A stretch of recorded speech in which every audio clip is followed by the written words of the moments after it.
As Earth's resources dwindle and ecosystems collapse, humanity casts its gaze upon the vastness of space, not for conquest, but for survival. Yet, the cosmos extends no welcome to the weak. Following their leap into the unknown, humanity encounters not fertile lands and abundant minerals, but rather bizarre and treacherous dead zones, where the laws of nature twist.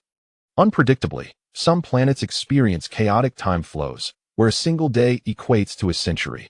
Others witness matter dissolving like mist, vanishing upon contact, and within ancient ruins lie forbidden entities that whisper temptations to intruders that eye in this forsaken expanse of the cosmos. Human fleets are relentlessly annihilated, and colonies devolve into graveyards. It is amidst this despair that an ordinary engineer discovers, in the depths of crisis, that the so-called resources are never found on the surface of planets, but lie within the very evolution of civilization itself. He leads the remaining survivors to construct cities amidst radioactive storms, cultivate crops in the void of space, fashion starships from scrap metal, and rewrite genes with flesh and blood. While other factions vie for mineral wealth, they quietly ignite the spark of a new civilization. We did not come to plunder the stars, he proclaims beneath the dawn of a nascent world. We are here to prove that humanity deserves this celestial expanse. Thus begins a poignant and formidable epic of interstellar pioneering. Chapter 1. The Awakening of the Lost Soul. Silence. Silence. A middle-aged woman shrieks hysterically, I don't wish to speak with you. Yet I am not addressing you. I am merely speaking in my own home. Do you have any say in that? Retorts an elderly voice that I in the corner of the room. A large boy helplessly cradles his head, deftly pulling out earplugs from his pocket to drown out the incessant clamor. Here we go again. It's the same every day, shouting, it's maddening. He complains. I wonder when Dad will return. These two women are left unattended. Once more, the familiar saga of domestic discord unfolds, a quintessential tale of a mother-in-law and daughter-in-law at odds. The boy, Lin, has endured this for several years. Almost weekly, they erupt into disputes, leaving him to ponder how those harmonious portrayals of family dynamics on television come to be. What a travesty. How liberating it would be to be single, away from this turmoil.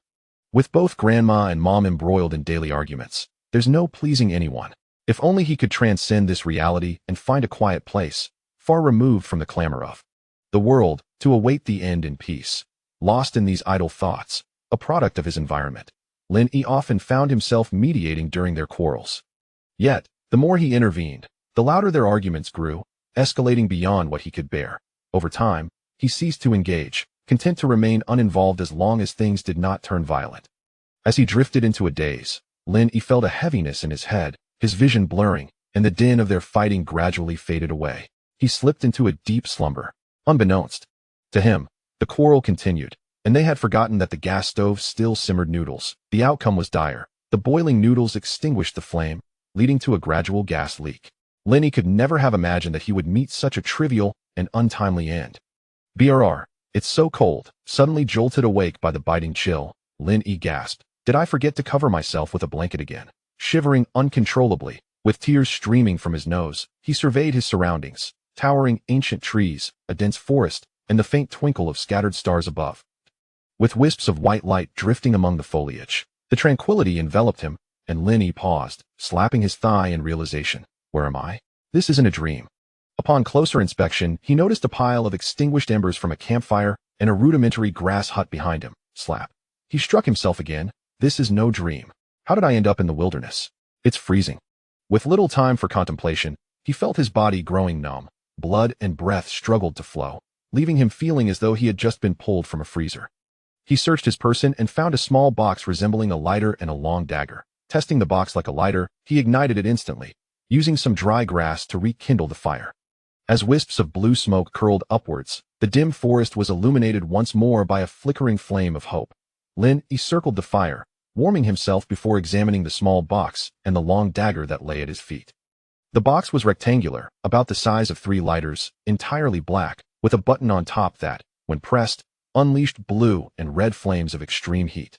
The wooden logs, as thick as a man's arm, ignited upon contact with the flame. The dagger, with a blade approximately 25 centimeters long and a total length of about 40.5 centimeters, was black and non-reflective, its material unknown.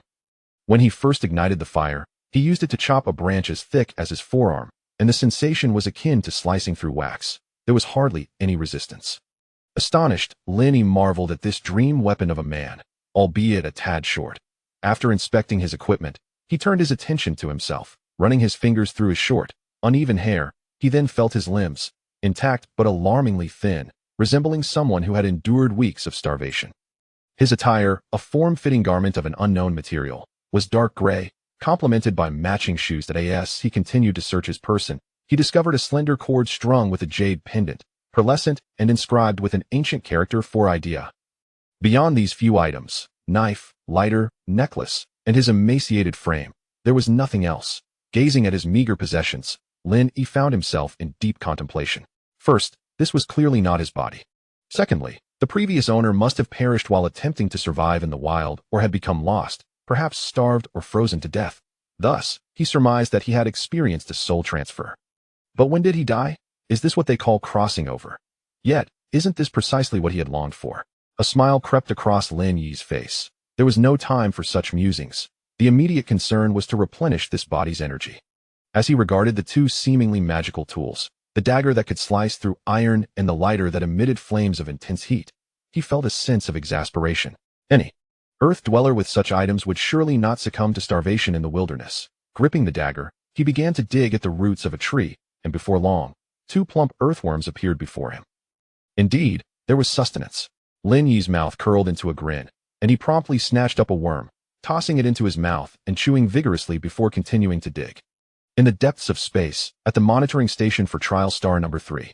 Report. Speak. Subject 32, Subject 69, Subject 358, and Subject 6643 have been confirmed deceased, with Subjects 32 and 69 being volunteers requesting retrieval of their remains.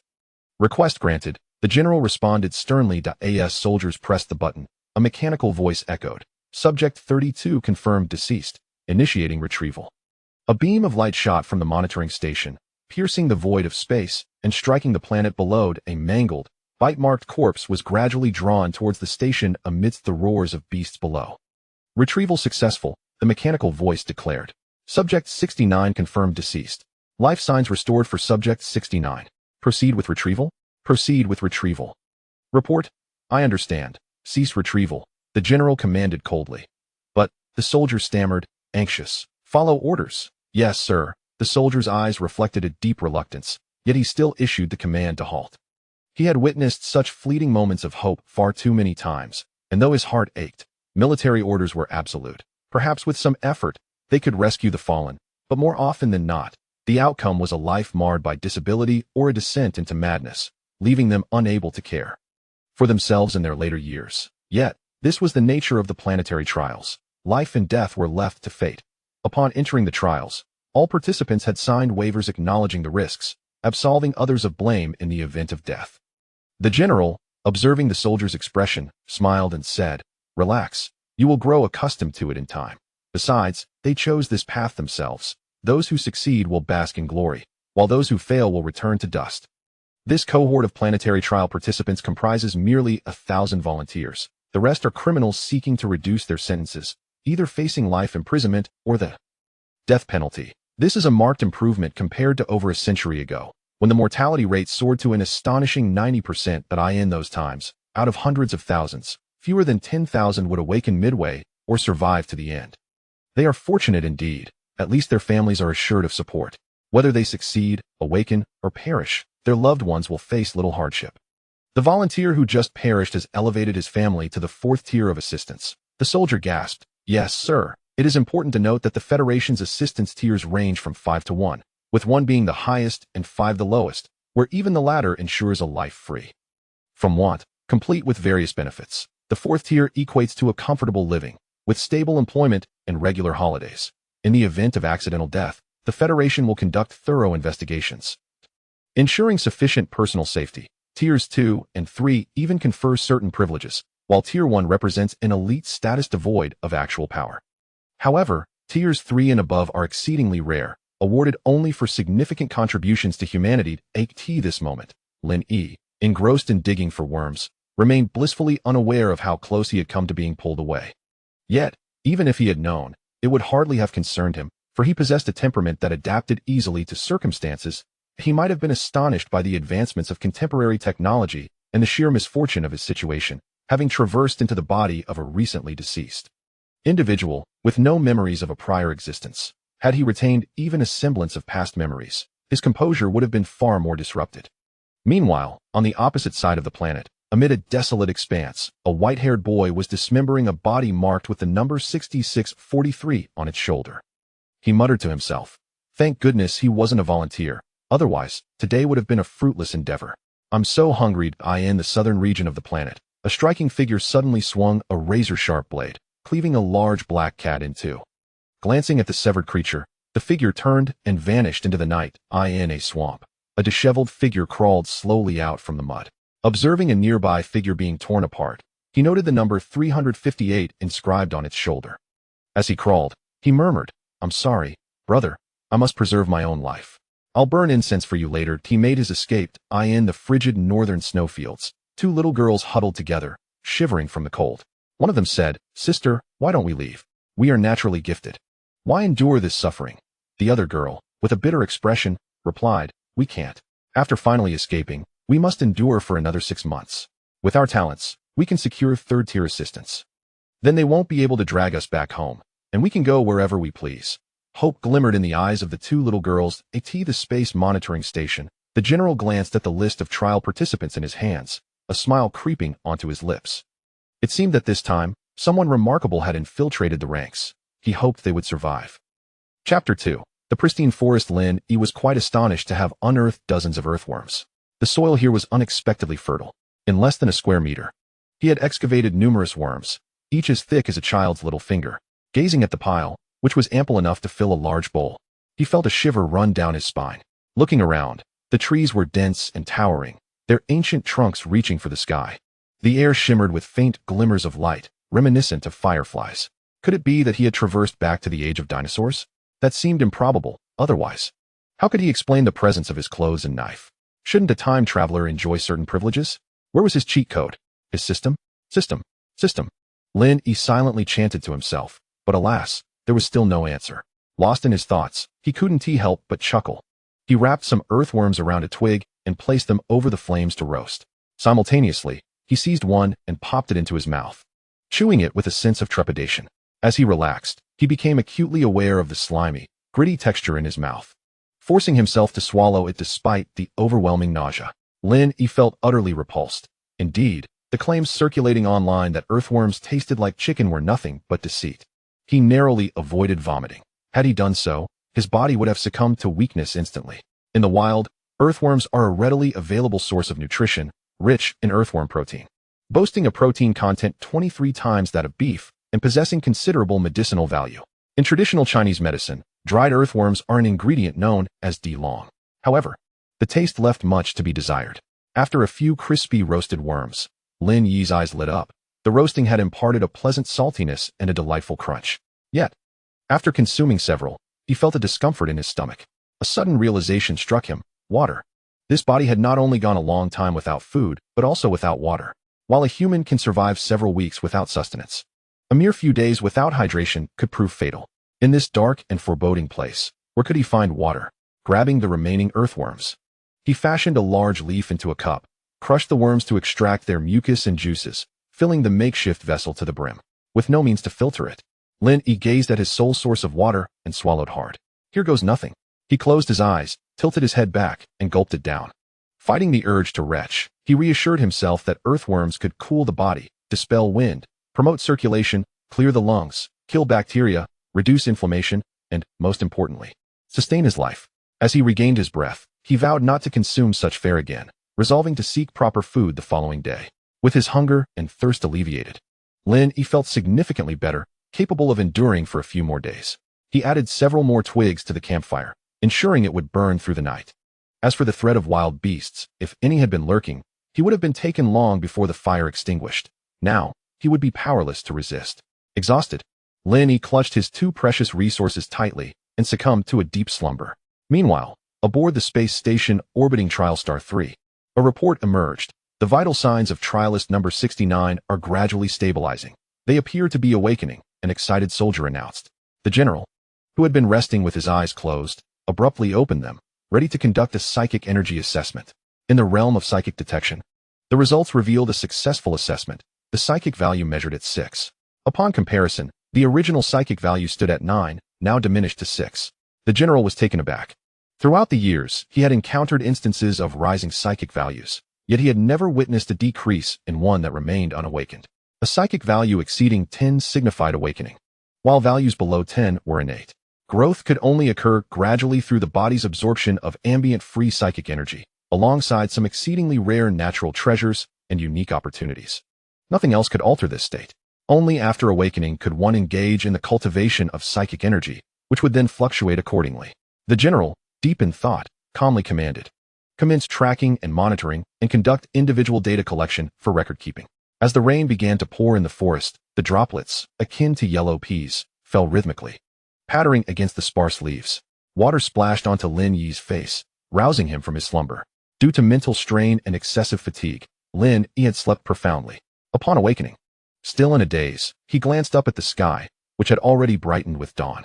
Sunlight filtered through the foliage, showcasing the exquisite beauty of the primeval forest. Enhanced by the Tyndall effect, thanks to the dense canopy, Lin Yi remained dry beneath the trees. Observing the trickling raindrops, he felt a surge of joy and hurried to gather rainwater beneath the large leaves, quenching his thirst abundantly. He then wrapped the collected rainwater in enormous leaves and placed it in a pit he had dug. With the issue of hydration temporarily resolved, the next challenge was securing sustenance. The primeval forest was the most resource-rich ecosystem, yet it often harbored peril. Its intricate ecological system presented boundless possibilities alongside infinite dangers. However, before addressing these concerns, one matter needed clarification. What were the white orbs of light floating in the air? Lin Yi pondered, having observed these scattered white luminescent points since his arrival in this world. Some trees also exhibited green luminescent spots. What could they possibly be? Cautiously, Lin Yi extended his finger to touch one of the white orbs. As he drew near, the orb was suddenly absorbed into his fingertip and vanished. Startled, Lin Yi found no discomfort. Instead, a refreshing sensation enveloped him. Driven by curiosity, he touched several more light points, experiencing a wave of coolness that brought him considerable comfort, gradually restoring his weakened body. Although he was unaware of the nature of these orbs, his body responded positively, suggesting they were beneficial. Could these be psychic energy? In truth, the white orbs represented psychic energy. Unfortunately, Lin Yi was a novice, entirely oblivious to this fact, inadvertently absorbing the energy through instinct. Typically, the psychic energy that floated in the air would unconsciously distance itself from living beings, akin to a certain degree of repulsion. Only during vigorous activity or life-threatening situations, or when emotions were intensely heightened, would the body instinctively attract and absorb psychic energy. However, under normal circumstances, humans were unable to perceive psychic energy. The sensation was but a vague whisper, rendering the capture impossible in the absence of a formidable spiritual essence. Lin Yi, having traversed dimensions, found his soul amalgamated across 2 lifetimes, endowing him with extraordinary spiritual prowess, which had undergone a peculiar mutation.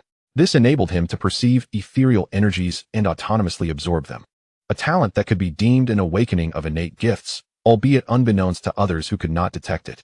Unaware of his own potential, Lin Yi equipped himself and embarked on a quest for sustenance, delicately brushing against the white motes of light suspended in the air. The primordial forest sprawled expansively, making it exceedingly easy for the uninitiated to lose their way, a truth Lin Yi was acutely aware of. With each segment of his journey, he meticulously marked his path with a long dagger. As he progressed, the sound of flowing water caught his attention, prompting him to halt and listen intently. Discerning the source of the sound, realizing it emanated from a short distance ahead, he paused, scrutinizing his surroundings and noting numerous animal tracks etched into the earth. Additionally, he observed scratches on the bark of nearby trees. Glancing upwards, he noted the canopy had thinned considerably, allowing shafts of sunlight to pierce through, illuminating the previously shadowy woods. If his conjecture held true, he was approaching a water source frequented by various creatures, including carnivorous ones. Lin Yi slowed his pace, grasping his dagger firmly in one hand while parting the underbrush with the other, advancing with a light footfall. Moments later, the sound of water crescendoed, and through the trees, he glimpsed vapor rising from the water's surface. It was likely a waterfall, yet within the dense foliage of the ancient forest, such a place was fraught with peril. The cacophony of the waterfall would serve as a cover, coupled with the allure of the water source, creating an ideal hunting ground for predatory animals.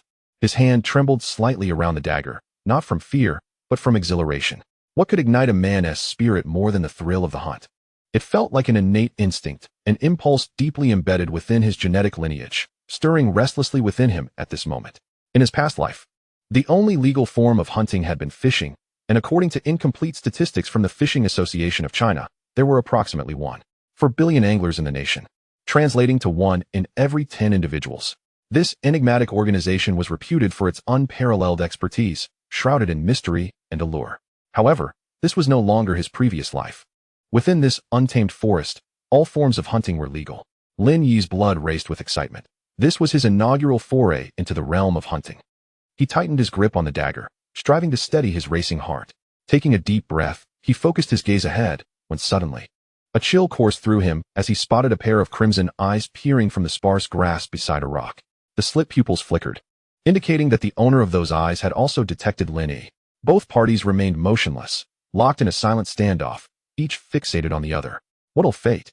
Lin Yi cursed inwardly, realizing he had unwittingly walked into the jaws of danger. With a hint of confusion in its vertical pupils, it gazed intently at Lin Yi, perhaps having never encountered such a creature before. Both parties remained motionless, caught in a stalemate.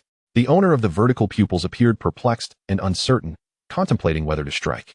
Meanwhile, Lin Yi was paralyzed by fear. However, they were too close for comfort. After a moment of hesitation, the creature with vertical pupils decided to act. Raising its claws and positioning its body for an imminent attack. Lin Yi realized escape was futile. His 2 legs could never outrun the creature's 4, especially given his weakened state. Yet, as the saying goes, fortune favors the brave. With a newfound resolve, Lin Yi clenched the dagger in his right hand, while his left hand, unbeknownst to him, had drawn a lighter. Both were poised for action, the air thick with tension as the battle was about to commence. Chapter 3. A desperate struggle for survival. The creature with vertical pupils slowly rose, adopting an aggressive stance. This beast, reminiscent of a leopard, possessed a lithe physique, protruding fangs, and a coat of tawny brown. Lin Yi's pupils quivered. This was no ordinary leopard, its size rivaling that of a tiger, and its eyes gleamed a menacing crimson. This was a dire predicament indeed. Would he succumb so easily? Lin Yi's legs trembled, his mind racing. In the split second that the mutated leopard leapt, a shadow as dark as ink surged from the left and lunged at it. The leopard seemed taken aback by this sudden turn of events, and before it could react, the shadow pounced upon it. The anticipated carnage did not unfold. Although the shadow was slightly smaller than the leopard, it was ferocious. As it attacked, it aimed directly for the leopard's vital points, sinking its teeth into its throat. A spray of blood erupted as the throat was severed. Yet, the mutated leopard did not perish. Its crimson eyes flashed with fury. Blood jetted forth, piercing the shadow like daggers. The shadow let out a cry, and undeterred, it lunged again. The mutated leopard's gaze hardened, its eyes flashing once more, as more blood gushed from its neck, transforming into deadly projectiles that pierced the shadow anew. A chilling wail echoed through the forest. The shadow fell, revealing a cat, entirely black as if cloaked in darkness, adorned with mysterious blue stripes. Most striking was its tail, which bore distinct blue markings.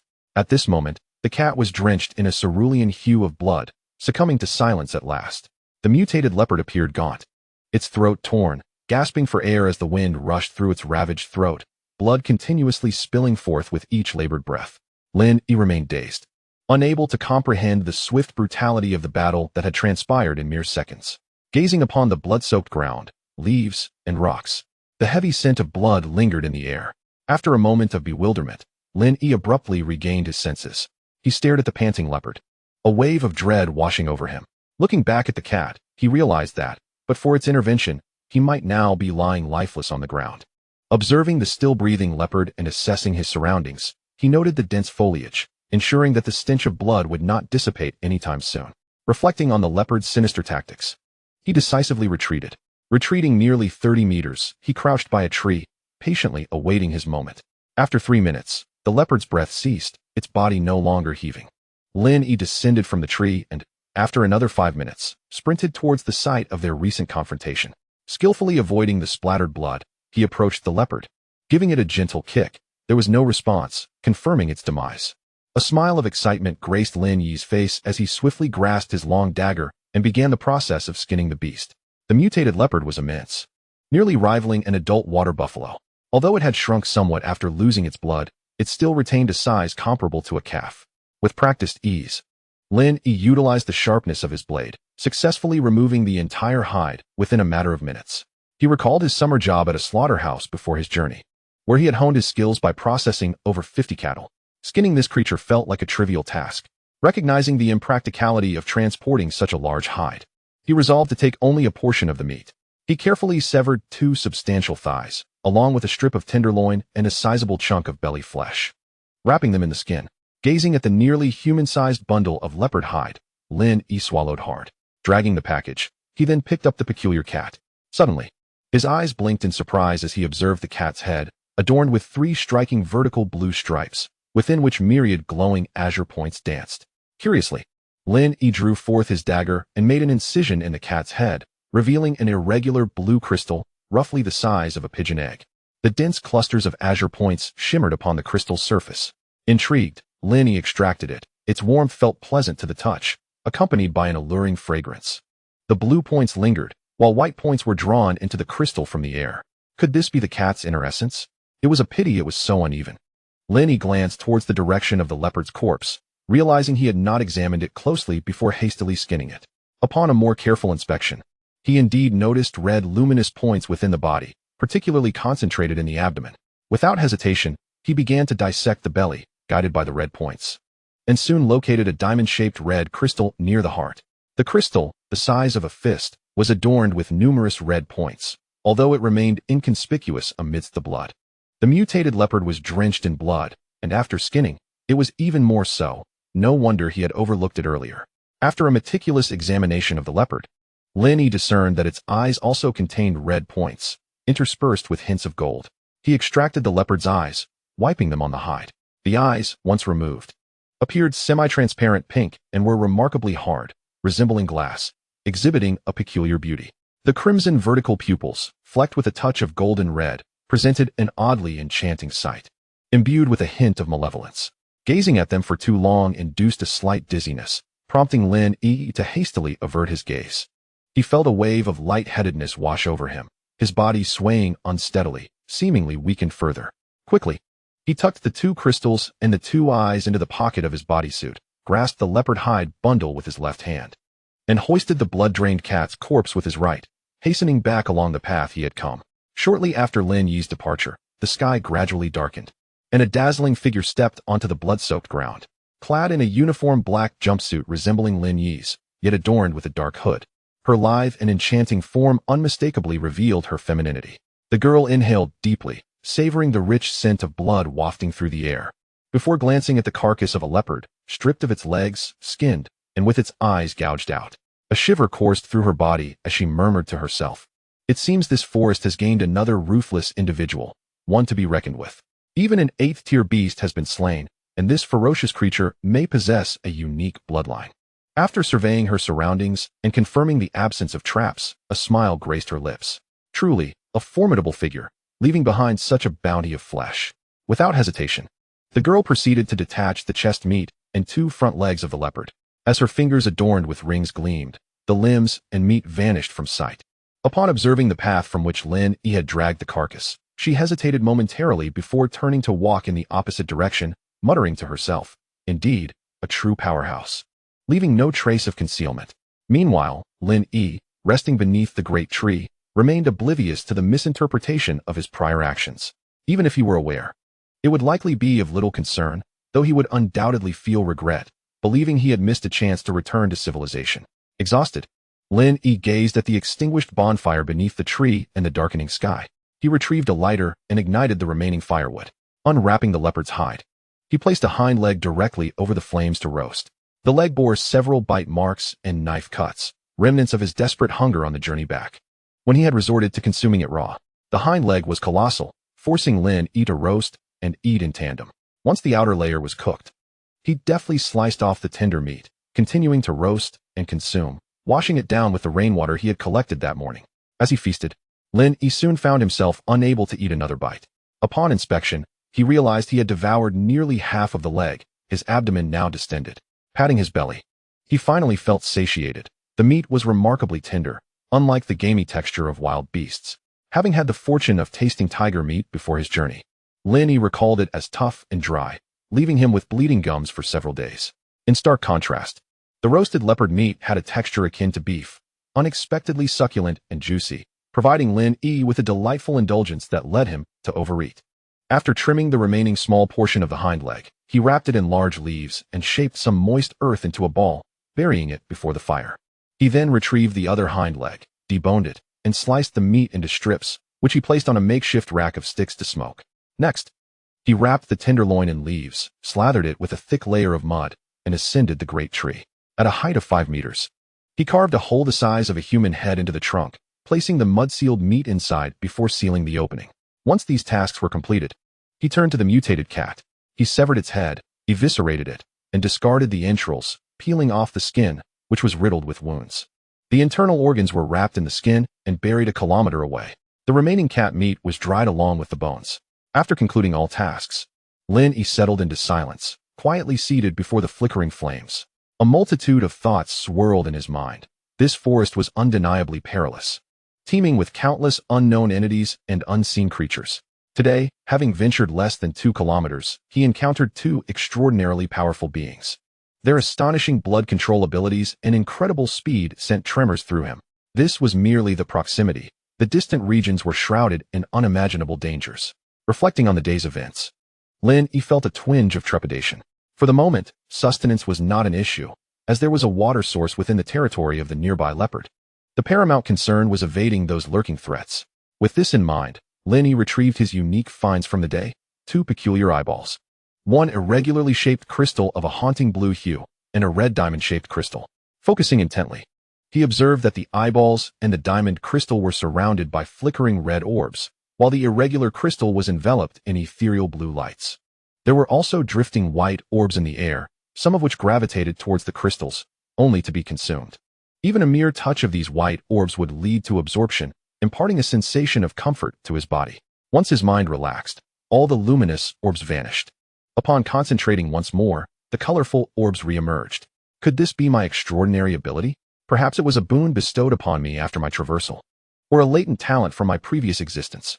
Alas, I possess no memories of my former self. Otherwise, I would not be so lost in this moment. This newfound ability might well be the key to my survival and eventual return to civilization. Focusing again, he absorbed a white orb from the air. Suddenly, a spark of realization ignited within him. If I can absorb the white light from the air, could I absorb the other colored orbs within the crystals? Determined, he produced the smaller irregular blue crystal and placed it in the palm of his left hand, concentrating on absorbing the blue orbs within. Unexpectedly, he felt a movement from one of the blue orbs without even needing to see it. Renewed focus revealed that indeed, the blue orb shifted. Lin Yi felt a surge of excitement. Directing his attention to the moving blue orb, he suddenly sensed he could exert control over it. Gradually, he guided the blue orb towards the edge of the crystal, which it was already nearing. After a minute, the blue orb reached the crystal's periphery, yet despite his efforts, it refused to exit. Exhausted from his attempts, Lin Yi was on the brink of surrender when he noticed a minuscule white orb traversing the crystal's boundary, entering the crystal and being consumed by the blue orb. A solution had presented itself. Lin Yi placed the blue crystal in an area abundant with white orbs. Nearly an hour later, one wandering white orb was drawn to the vicinity of the crystal. As it was on the verge of being absorbed, Lin Yi swiftly directed the blue orb closest to the crystal's edge to approach. At the moment the white light entered, the blue light approached, devouring the white light and smoothly extricating itself from the crystal under control. Once freed, the blue light was caught in Lin Yi's hand, absorbed, and a wave of exhilaration coursed through his body, invigorating him like a long-awaited rain. This effect surpassed that of the white light. His mental clarity improved significantly. Akin to having enjoyed a deep slumber, Lin Yi continued his relentless absorption as the stars flickered in and out of sight. Chapter 4, Breakthrough. Exploration. The sun bathed the earth in its warmth. After a night spent absorbing blue light, Lin Yi remained spirited, his fatigue completely dispelled and his vitality noticeably enhanced. He could now perceive light points further in the air, expanding his previous range of vision from about 10 meters to an impressive 20 meters, with greater focus allowing for even further sight. Over the course of the night, he had absorbed 35 blue points of light. Yet the luminous points within the azure crystal showed no signs of diminishing. They remained densely clustered. Contemplating this, Lin Yi set down the crystal and rose to stretch his body. A series of cracking sounds echoed as he did so. His stomach grumbled. and he raised his hand to grab several slices of yesterday's dried meat, savoring the chicken flavor with a satisfying crunch. No longer must he endure the taste of earthworms. Recalling their flavor sent an involuntary shiver down his spine, and he chewed fervently on the meat.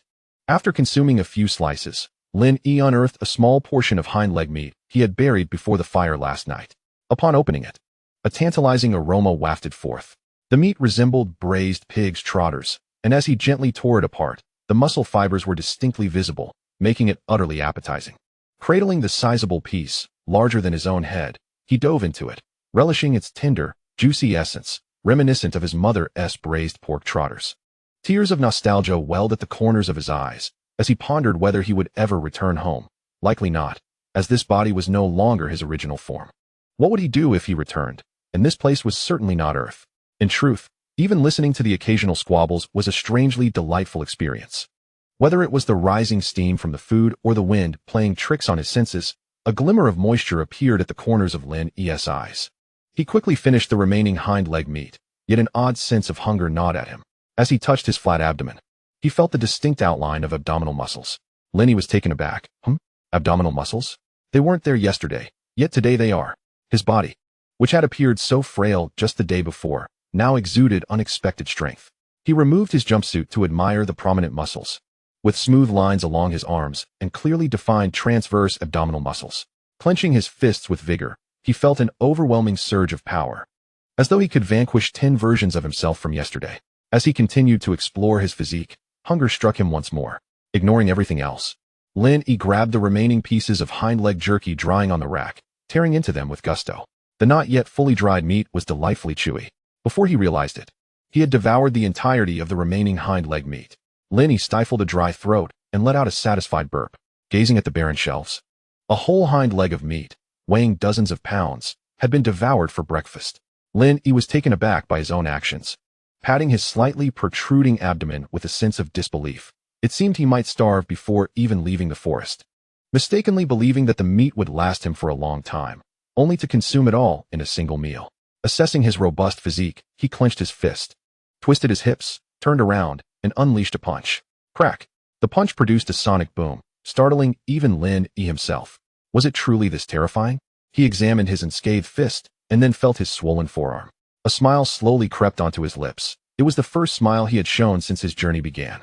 This was likely due to the effect of the blue light points contained within the blue crystal. However, absorbing those light points necessitated a timely replenishment of physical energy. The blue light points seemed to facilitate bodily evolution, demanding a significant amount of energy, hence absorption couldn't continue for a while. With no food left, Lin Yi took stock of his remaining supplies. 1 piece of mutated cat jerky, an entire pork tenderloin hidden in a tree, and 2 large thigh bones. These were all that remained for sustenance. If he were to absorb more blue light points, this meager amount would not last even a day. He was also short on water. His throat felt parched. After some contemplation, Lin Yi resolved to relocate. This place was clearly unsuitable for long-term habitation, and he had no intention of settling down. He needed to continue exploring and return to civilization, but first, he required a stronghold, a base that could satisfy the fundamental needs for water and food. The territory of the leopard from earlier seemed like an excellent choice. It should still be unoccupied by other animals, rendering it relatively safe. He had heard the sound of a waterfall yesterday, which would resolve his water dilemma. Where there was water, there would be fish, and with fish, other life forms would follow. After a brief plan, Lin Yi decided to head toward the waterfall he had heard the previous day. Extinguishing the fire, he wrapped the bones and meat in leopard skin, slinging them over his shoulder. He kept the 2 crystals and the leopard's eye close to his body. Wielding a long dagger in his right hand and a highly heated lighter in his left, he proceeded along the path he had dragged through yesterday, concentrating his mind to unleash his ability to perceive the light points, advancing cautiously. Meanwhile, in the outer space monitoring station, a rare silence enveloped the control room. Beep. Data backup in progress. Data backup failed. Beep. Real-time data transmission failure for subject number 69 due to unknown magnetic field interference. Beep. Initiate active intervention. Initiate active intervention. At that moment, the monitoring room was devoid of personnel. Beep. No response to the query. Activating default program. Default program activated. Querying for issues. According to the Human Federation Trial Act, intervention with trial subjects is prohibited during non-special periods, except under special orders or high-level conflicts. Beep. Program shutting down for data transmission roaming. During his journey, Lin suddenly sensed the two crystals pressed against him, radiating a slight warmth, but he paid it no mind, assuming it was merely friction-induced heat. He continued along the path to the site of the leopard's battle. The campsite lies a mere 5 or 6 kilometers away. Given Lin Yi's current physical condition, he reached it in less than 15 minutes. Suddenly, he spotted the skinned leopard from yesterday, its body swarming with a multitude of ants, each roughly the size of a small pinky finger. The flesh had been nearly devoured. A chill ran through Lin Yi's eyes, swiftly followed by a glimmer of delight. Someone had been here. The forelegs had been severed, and Lin Yi glanced around, meticulously scrutinizing the ground. There were no traces. No signs of human passage. Save for his own footprints from the previous day, he could discern no other signs. This was the work of a master. Lin Yi marveled inwardly. To have taken 2 forelegs of such size, perhaps more flesh as well, yet leaving no trace behind. After a moment's hesitation, he resolved to proceed to the waterfall. Stepping over the carcass, he continued onward, and after traversing a thicket, he beheld a lush green meadow and, in the distance, the thunderous sound of the waterfall. Abruptly, amidst the roaring of the waterfall, Lin Yi heard a series of mewing sounds. Puzzled, he glanced around, and the meows echoed again. Following the sound, he retraced his steps and discovered a cave not far from where the leopard had fought yesterday. The entrance was half his height, and the plaintive meows emanated from within. Lin Yi drew his dagger and cautiously advanced, parting the underbrush at the cave's mouth to peer inside. The cavern was surprisingly spacious. Over a person's height and measuring several square meters, its shape irregular. Stalactites hung from the ceiling, casting a soft glow throughout. The interior was not dim. At the farthest point lay a stone platform half a meter high, upon which was a nest made of various furs and dried grass, measuring about a square meter. In the center of the nest, a small kitten was wailing mournfully. After ensuring the cave posed no danger, Lin Yi bent down and entered. Ignoring the mewling kitten, he examined the cavern closely, noting the absence of animal activity for at least 2 or 3 days, and observed that the kitten had likely gone without food for at least 2 days. As he approached the stone platform, the kitten ceased its cries, seemingly sensing his presence. Lin Yi reached forward and grasped the scruff of its neck, lifting it up. Its fur was a deep black, adorned with familiar blue stripes. Akin to the leopard from yesterday. Could it be its offspring? He contemplated the plump little creature, recalling the agile silhouette that had felled the leopard. At first glance, it hardly seemed like a direct descendant. A closer inspection revealed that the kitten's eyes were still closed, yet it appeared to catch the scent of something familiar. Its nose twitched, and it opened its mouth to cry out, startling Lin Yi so much that he nearly tossed it aside. "My goodness, you startled me," Lin Yi exclaimed, a smile breaking across his face. "This little one is rather unique. Shall it be steamed or braised?" The kitten seemed to comprehend, immediately quieting, its tiny pink nose twitching. The series of actions made Lin Yi's eyes twitch with amusement. He felt compelled to concoct an unfounded charge against it. The small creature is remarkably clever. It appears to have transcended into a more sentient state, which cannot be tolerated. Lin Yi, with a cruel facade, declared, after the establishment of the nation, "No such entities are permitted to exist. Miscreants must face their demise." The little kitten let out a wail. However, Lin Yi burst into hearty laughter. Having been here for such an extended period without a single soul to converse with, he was on the verge of madness. Now, finally liberated, even the sight of the little kitten began to appeal to him.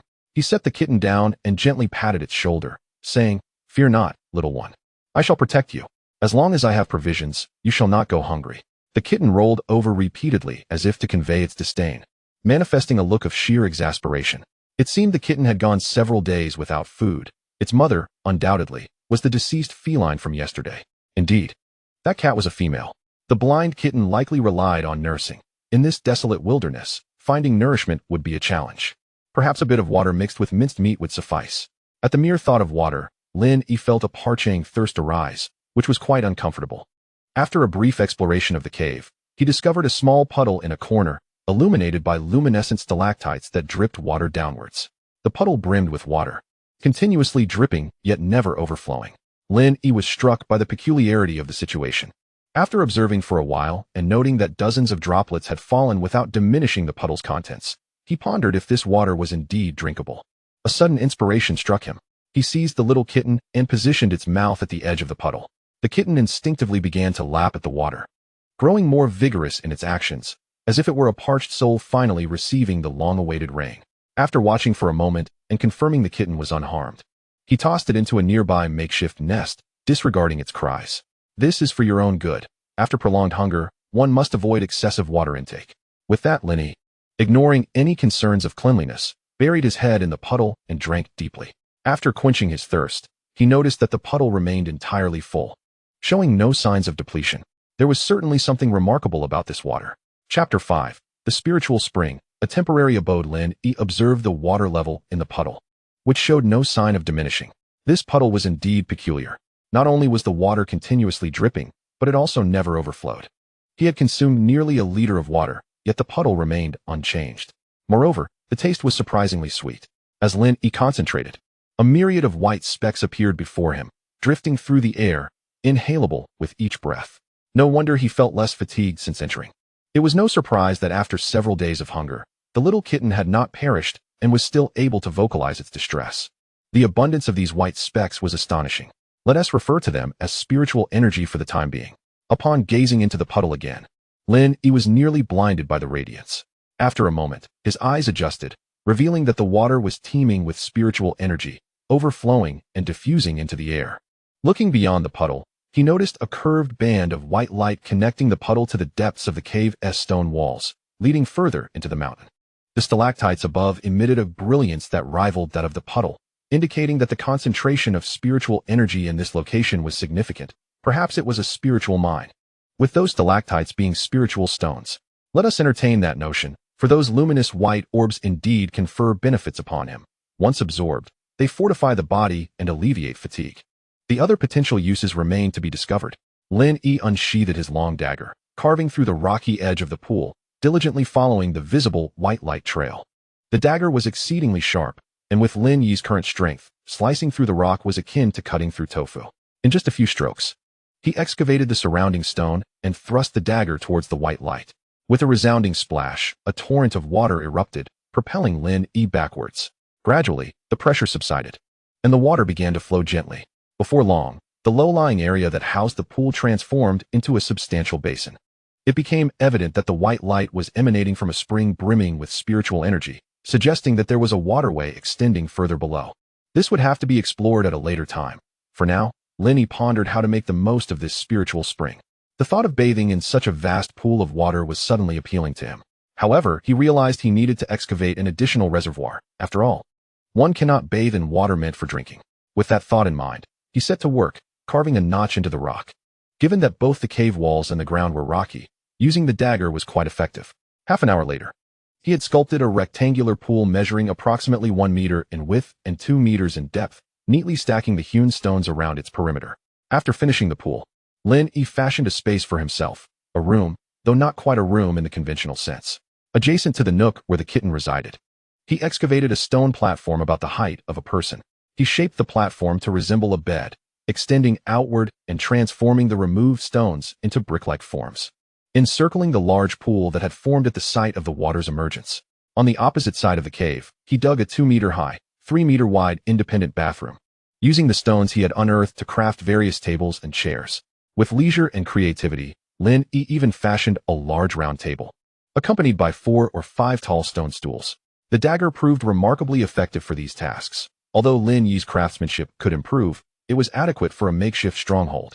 The little kitten in the nook had long ceased its mewing, now curious and attentively listening to Lin as he excavated and stacked stones, seemingly delighted by the spectacle. After completing these tasks, Lin, drenched in sweat, shed the onesie he had worn for an indeterminate number of days. This garment was extraordinary.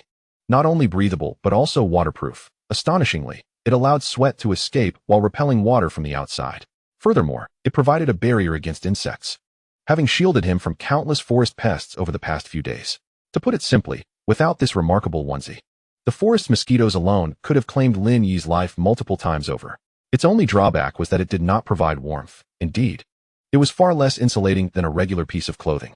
It was quite possible that the original owner had succumbed to the cold, as Lin Yi's first impression upon his arrival was one of chill.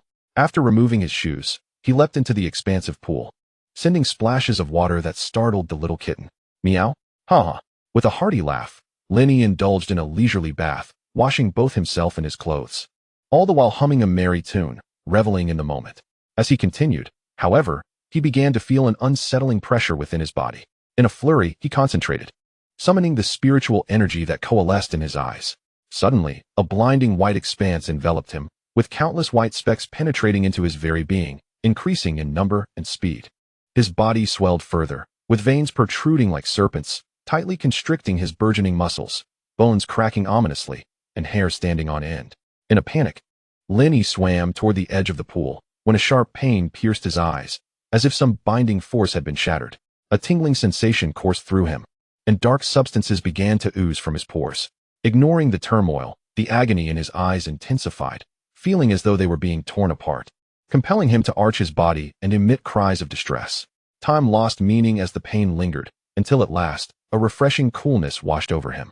Opening his eyes revealed an astonishing sight. They were like profound black abysses, with deep-set pupils framed in gold, exuding an air of authority, as if they transcended reality itself. Spirit-seeking and reality-shattering. These were the abilities awakened in Lin Yi's eyes. The origin of these powers remained a mystery, perhaps linked to the spiritual energy that surged within him after transcending a certain threshold. Spirit-seeking enabled him to perceive all forms of energy within his line of sight, revealing them in their most primal states, much like the myriad of glowing specks he had witnessed before. Typically, energy remains invisible, thus this ability was extraordinarily remarkable. Were scientists on Earth able to perceive energy, who knows how advanced technology would have become? Reality-shattering, on the other hand, was a more enigmatic power, capable of unraveling any enigma.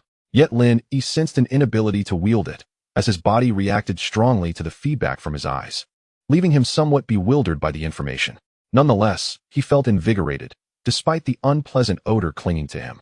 Glancing around, he noticed that the white specks in the air and water no longer converged upon him, allowing him to breathe a sigh of relief. After cleansing himself of the grime, he attempted to leap onto the shore.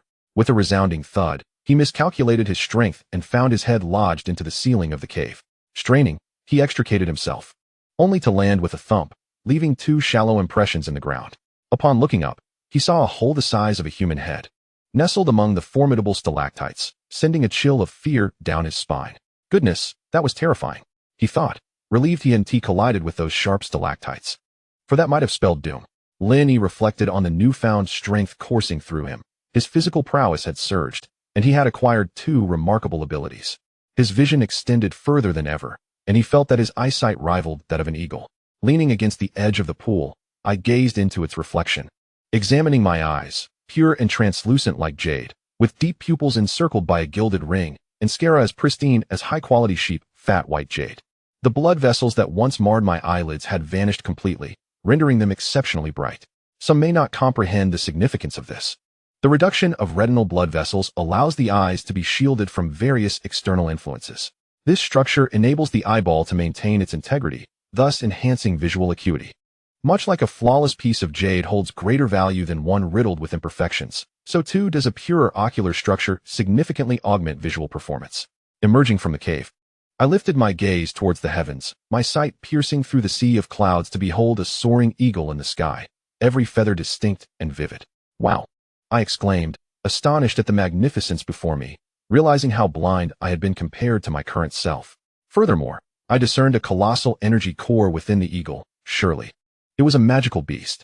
Suddenly, as I observed intently, the eagle and I locked eyes in a profound exchange, its piercing gaze sending me scurrying back into the cave. Unbeknownst to me, the eagle was equally startled and quickly ascended into the sky, its regal gaze reminiscent of encountering a formidable foe. I was taken aback. My eyesight was undoubtedly as keen as the eagle's, which could see an astonishing distance of 36 meters and accurately target its prey while in swift flight. Alas, I lacked the ability to fly. Otherwise, I would have soared into the sky to test my newfound vision. How enviable it is to possess such innate talents. Born stronger than others. Contemplating my recently awakened abilities, coupled with my enhanced strength and formidable physical prowess, I felt assured in my survival within this primordial forest. However, I needed to find a way to control this surging power, otherwise I risked inadvertently demolishing my surroundings. Glancing at the 2 new craters on the ground, I fell into a deep contemplation. The most effective method to harness this burgeoning strength was to truly feel its essence, to gauge its intensity and potential. Engaging in combat would be the ideal way to achieve this, yet this desolate wilderness offered little in terms of suitable opponents. While beasts were abundant, fighting them would yield little benefit, and the question of whether I could even prevail remained uncertain, given my unfamiliarity with this realm. These thoughts sent a wave of frustration through me. Why must I, a fellow transmigrator, face such challenges? I had no choice but to pursue an alternative method, martial arts practice. Indeed, martial arts. In my youth, I was an ardent admirer of martial arts, having trained in various disciplines and even enrolled in classes. Regrettably, as I grew older, I neglected my training and lacked a venue to showcase my skills. However, after this infusion of spiritual energy, my body had transcended certain limits. Not only had I awakened my talents, but my mental acuity had also significantly expanded, bringing forth the once dim memories of my training, which were now becoming clearer and more vivid.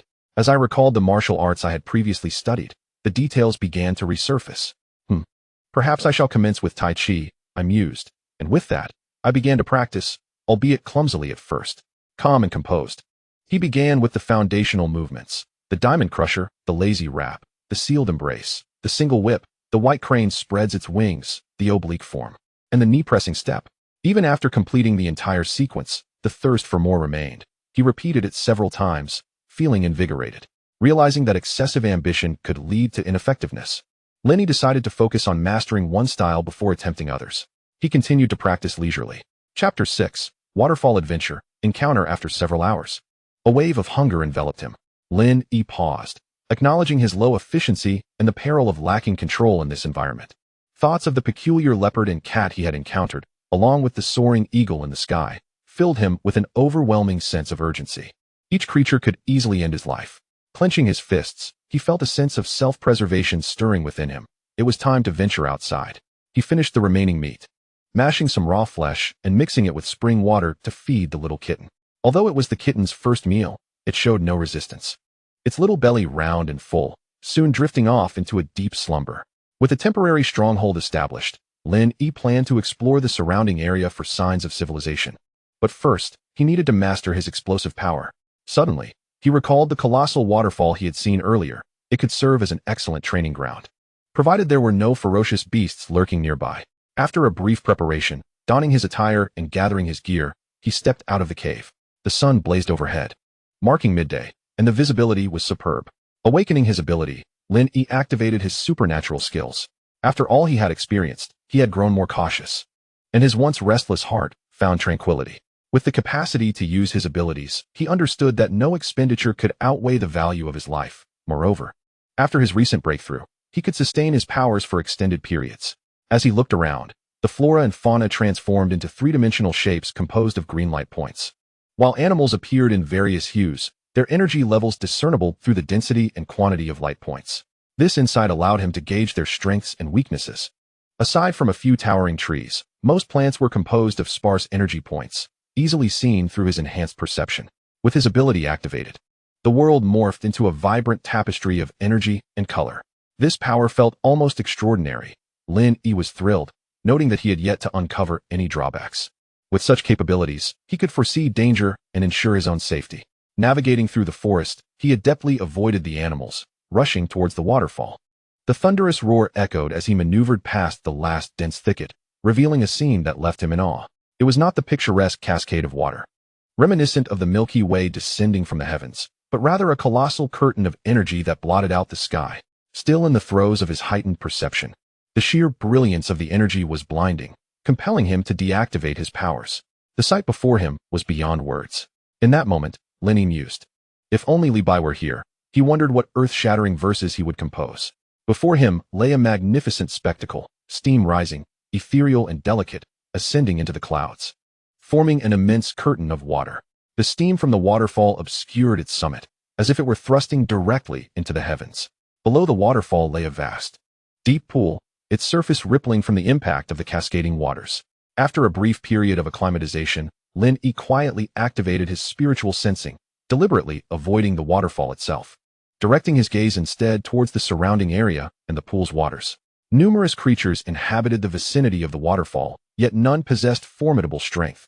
A significant portion were herbivorous. Based on Lin Yi's prior observations, he surmised that energy clusters formed by carnivorous animals were imbued with a faint crimson hue, in contrast to the pure energy orbs typically associated with herbivores. However, this was not an absolute rule, as the fish within the pool exhibited a myriad of colors, albeit without any substantial energy clusters. For the time being, This location appeared to be safe for him. The immense size of the waterfall posed a challenge. Determining how to utilize it for training remained a conundrum. To plunge directly into the torrent would surely be a fatal endeavor, as he would likely be overwhelmed by the force of the water before he even reached the base of the falls. Instead, he chose to leap into the water.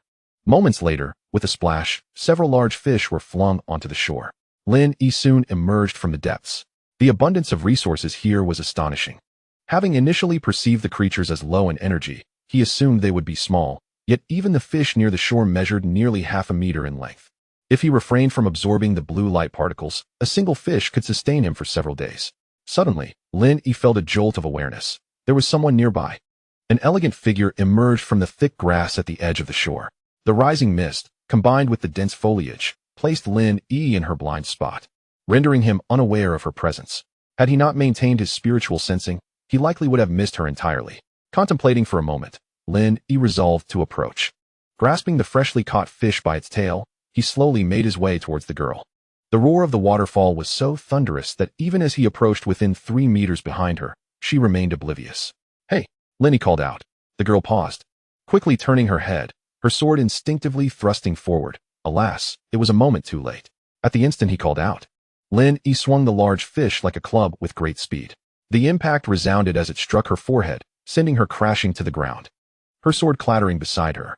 Discarding the fish, Lin Yi scrutinized the girl. Her brows were sharp like the edge of a blade, her nose elegantly prominent, and her facial structure bore a harmonious blend of angles, complemented by a lithe and athletic figure. What a striking young woman she was. Regrettably, the pronounced bump on her forehead marred her beauty. Observing the discarded fish, he noted that its body had become mushy from the collision, and then he glanced back at the swollen bump on her head. Lin Yi felt a sense of relief.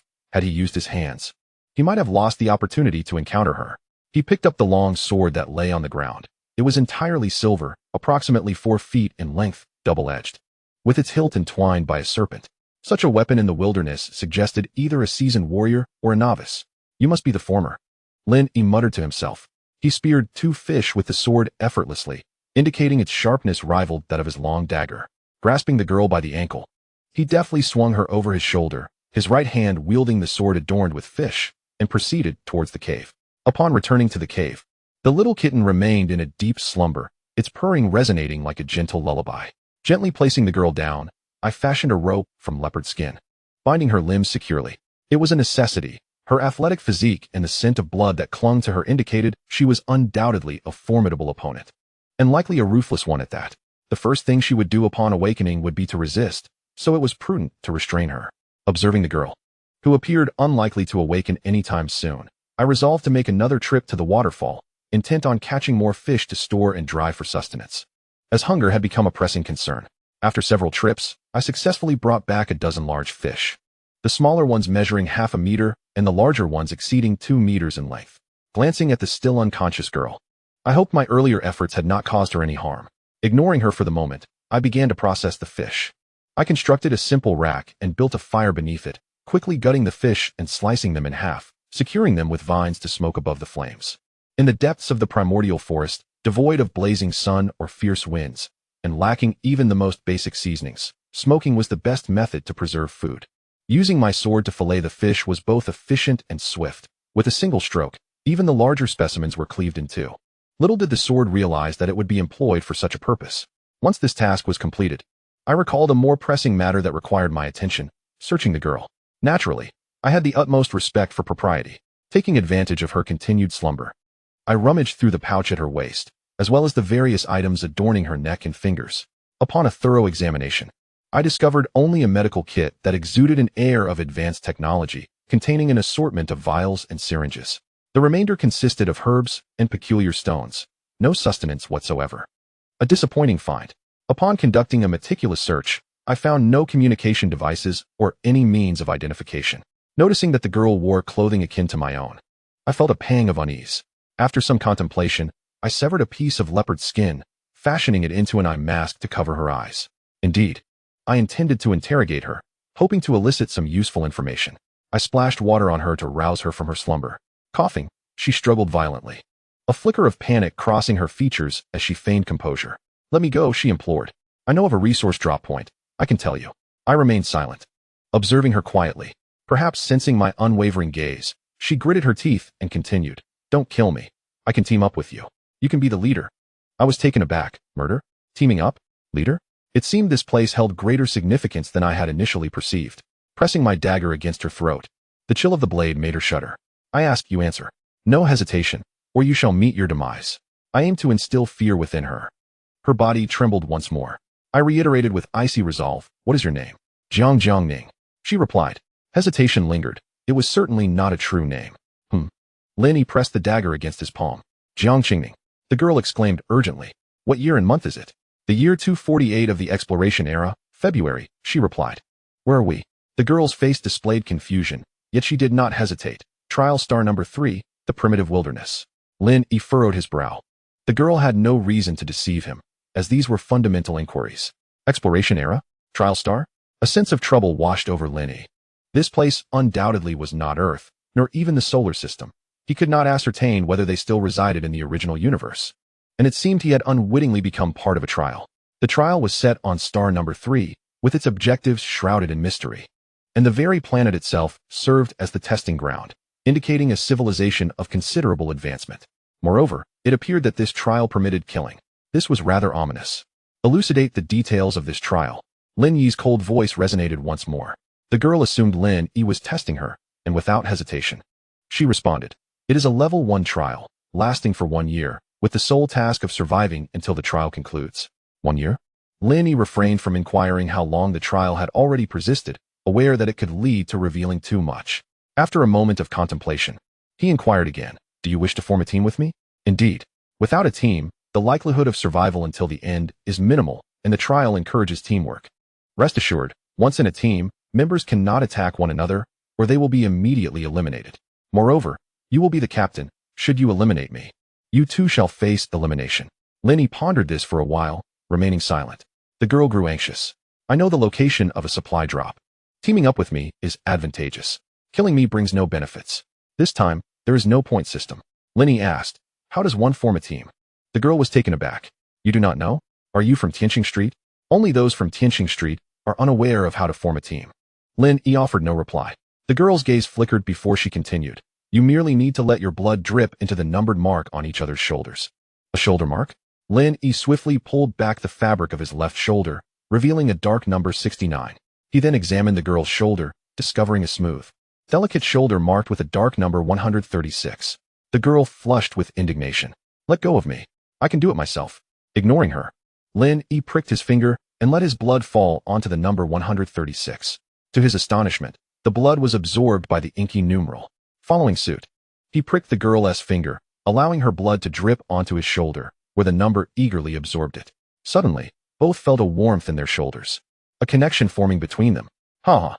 Let go of me," the girl exclaimed triumphantly. "We are now teammates, in an equal relationship. Release me." Lin had no intention of keeping her restrained. With a swift motion of his dagger, he severed the bindings. The girl stood, removing her blindfold, her sly gaze revealing a playful smile upon her spirited face. "You've fallen for my trick. We are indeed equals, and if I am eliminated, so too shall you be." Lin remained unfazed. "Then elucidate further. You are indeed from Tianqing Street." The young girl gazed with a sense of pride. During the formation of teams, it sufficed for the members to infuse their blood into the captain's identifier, which would automatically recognize and establish a connection, albeit requiring some time.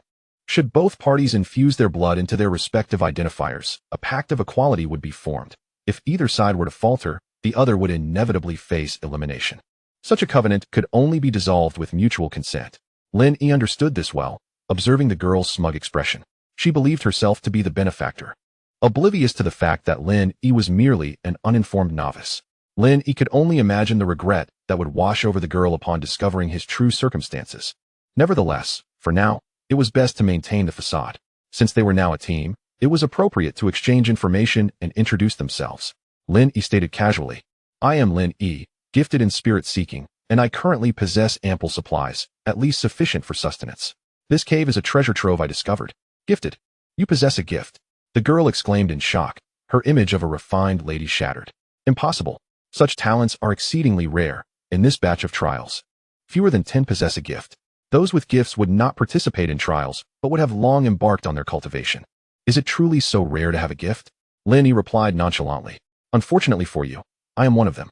Jiang Qingming observed Lin Yi's unperturbed demeanor, her temples throbbing with tension. Taking a deep breath, she composed herself, regaining her haughty facade. Coldly, she inquired, "Where's my sword, my equipment?" Lin Yi, noticing the rapid change in the girl's expression, could only respond with a helpless shrug, gesturing toward the side. In truth, he was in high spirits. After being isolated for so long, he finally found someone to converse with, even if she bore a somewhat taciturn bride-like aura. The girl lifted her gaze to look beside her. Her smooth forehead now displayed a throbbing vein as she clenched her fists. There lay a disheveled pack, with a white longsword lodged in the ground, its hilt still smeared with fish scales, and the blade dripping with fish blood. The girl glared fiercely, her brows furrowing. Lin Yi scratched his head, feeling a tad embarrassed. It appears you are quite knowledgeable about the trials. I, however, am not well informed. As we are teammates, could you enlighten me? With a disdainful huff, the girl reluctantly began. It is evident you were merely brought here to fill numbers. The Starry Street remains as chaotic as ever. The trial we are currently undertaking is known as the Planetary Trial, formerly referred to as the Planetary Adaptation and Evolution Trial. The Planetary Trial is divided into 6 levels. We are at the first level, termed the Enlightenment Trial. This is the most significant event for the entire human federation and serves as the foundation for its development, aimed at cultivating the most powerful and capable explorers to venture into uncharted star realms and expand the human domain. At this moment, the girl's once cool voice took on a somber tone. As humanity continues to proliferate, the original star realms can no longer accommodate the needs of all. Thus, it has become imperative to seek external solutions, giving rise to the explorers. Lin Yi suddenly interjected. Wait, may I interrupt? How many humans are there currently that we cannot find enough space to inhabit? I do not know, the girl replied. According to official statistics, within the 3 clusters of the human star domain, fewer than 100,000 habitable planets have been discovered, which can accommodate only 1/3 of the total human population. Lin Yi was astonished. How could this be? What about the remaining 2/3 of the people?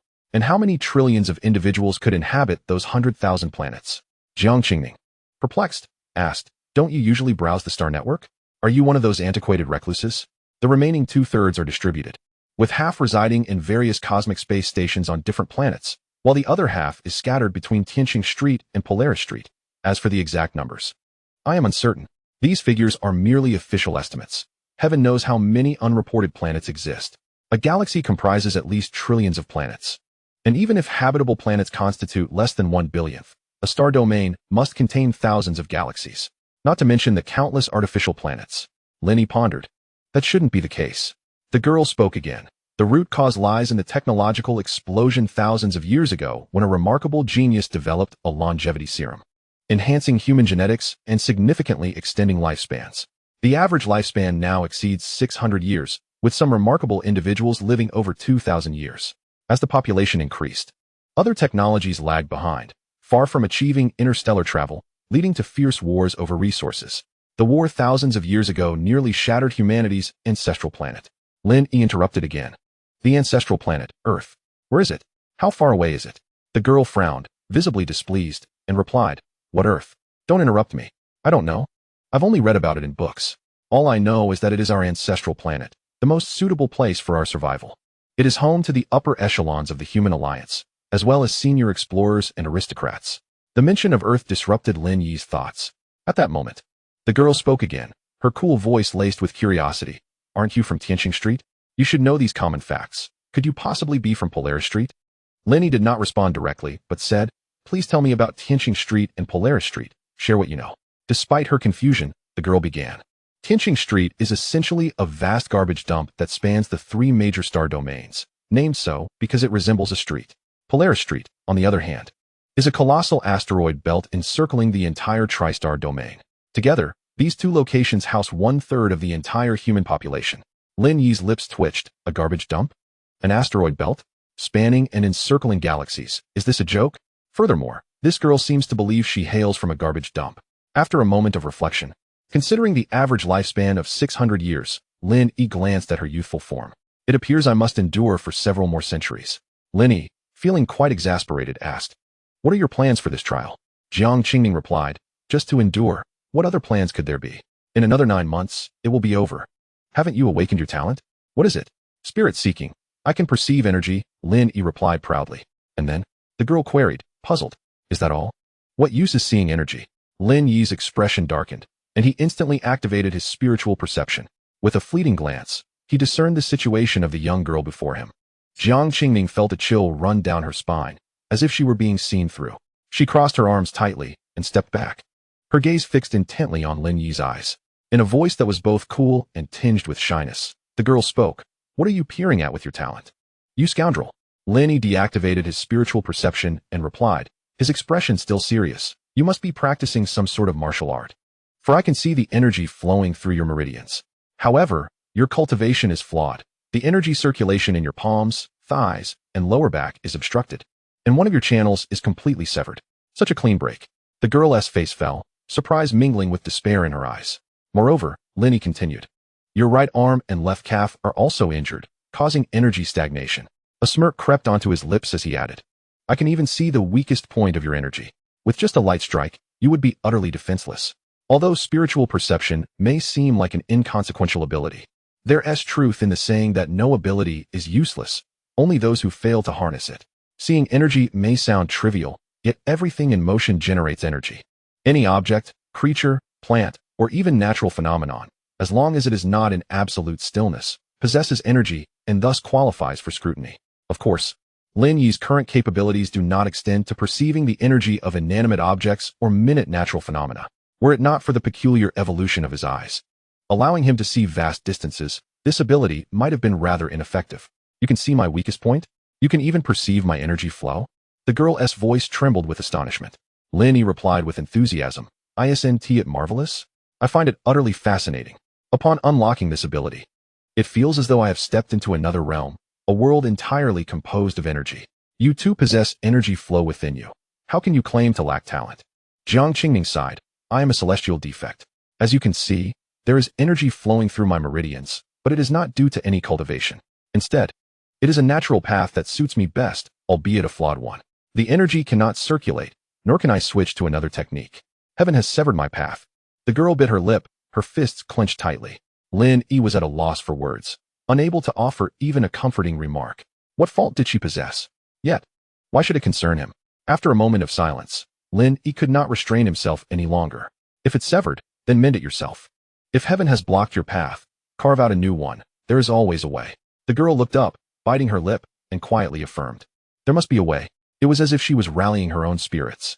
Moments later, the girl regained her vigor. Your talent is impressive, and my sword will not be lacking. In a fair duel, you may not be my match. Lin Yi chuckled, all right. We are teammates now. There is no need for hostility. Let us first consider how to navigate this trial. He added, with 9 months remaining, we should devise a plan on how to proceed. In the absence of clocks and the cyclical rise and fall of the sun, human perception of time becomes chaotic and devoid of significance. Can one then assert that time does not exist? Chapter 8, The Plan to Plan? The young girl pondered. Earlier, you mentioned that you discovered a hidden gem here? Lin Yi replied with a sense of pride. Indeed, it is a natural treasure, a convergence of spiritual energy. Spiritual energy? The girl questioned. You must mean spiritual power. She turned to survey her surroundings, having been previously distracted by this rogue and not yet had a proper look at the place. Above her, stalactites glimmered with a soft luminescence. Below, neatly arranged stone seats, benches, and a stone bed were present. Alongside a stone table upon which various furs were woven into a nest, where a small cat, entirely black, slept soundly. Dried fish hung at the cave entrance, and within were 2 pools of water, one large and one small. Jiang Qingming strolled towards the larger pool, cupping her hands to scoop some water.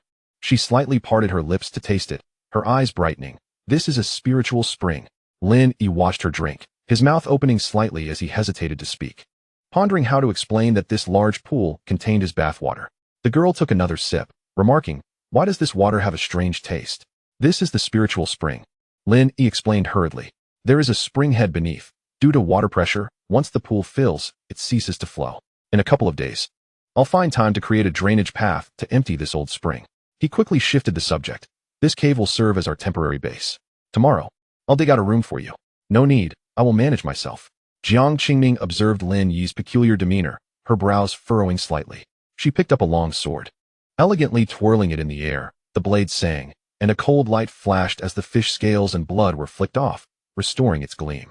Approaching the wall, she raised her sword and swept it through the air, producing several arcs of cold light, and a large room, larger than Lin Yi's previous construction, emerged as stones scattered across the ground. Lin Yi gazed at the girl, astounded by her swift and powerful actions, nearly dropping his jaw in disbelief. He thought to himself, I cannot provoke her. In a fair fight, I would surely be bested. I must ensure she remains oblivious to the fact that the water is from my bath. Silently, he retrieved a dagger and began to dig a drainage channel. After a flurry of construction by the two, the once modest cave transformed dramatically, now boasting 2 additional rooms and a newly constructed water pool. While working, Lin Yi inquired, what was that supply drop point you mentioned earlier? The girl's cool voice resonated. The supply drop point refers to the random delivery of resources conducted by the Space Monitoring Station. It is merely labeled as random. With disdain, she continued, in truth, most are already aware of it. The location is even sold in the black market. Of course, this is permitted by the rules, for it is indeed exceedingly difficult for ordinary individuals to survive a year on such a planet. After all, this is a trial, not merely a death sentence. Though, in essence, it bears little difference, Lin Yi replied. You claim many know of it? Does that imply a need for competition? This is overtly manipulative.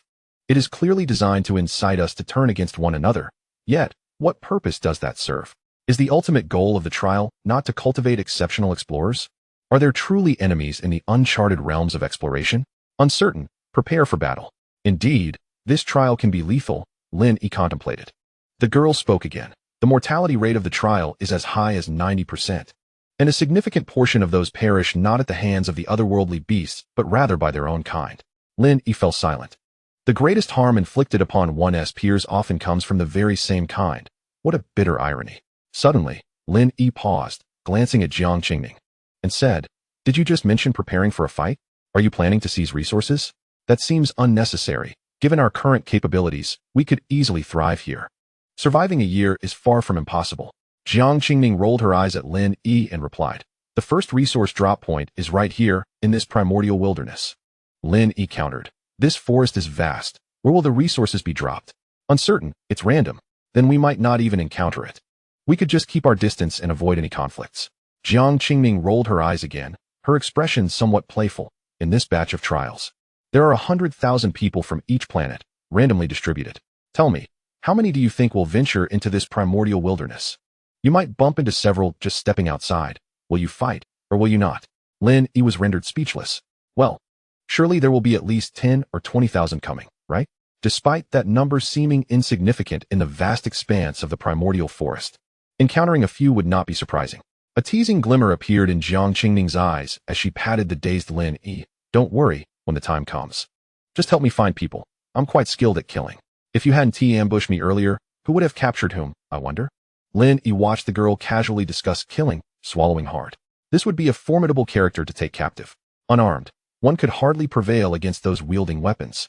The thought of thousands of ruthless individuals potentially descending upon them filled Lin Yi with trepidation, exacerbated by a severe fear of inadequate firepower. It seemed prudent to devise a plan early on. Given this girl's unreliable demeanor, relying on her might be precarious.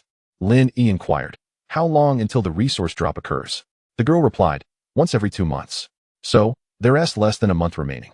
Lin Yi mused that with less than a month left, some might arrive even earlier, or perhaps they were already in this forest, making traps futile.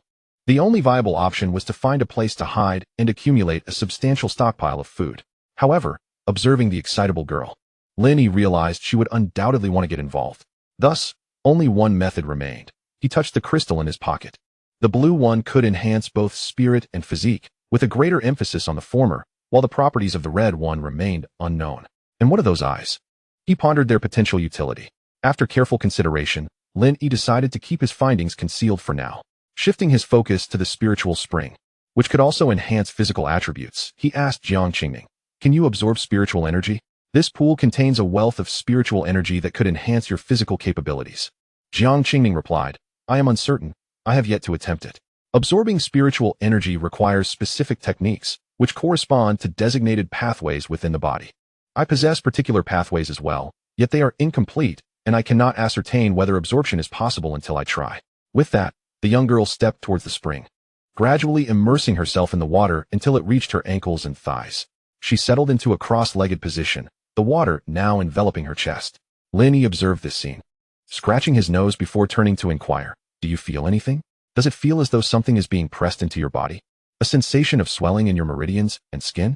Noting her lack of response, Lin Yi continued, when I absorbed from this spring, my eyes were filled with pain. And then I broke through. Still, the girl remained unresponsive. Chapter 9. Unexpected breakthrough. Seeing Jiang Qingming's eyes tightly shut and her silence, Lin Yi called out again, Jiang Qingming? Jiang Qingming. She did not respond. Panic surged within Lin Yi. He activated his spiritual energy to his eyes, initiating a search. In that instant, a golden light flickered from his gaze, and he perceived the spiritual energy in the world becoming tumultuous, surging towards the girl.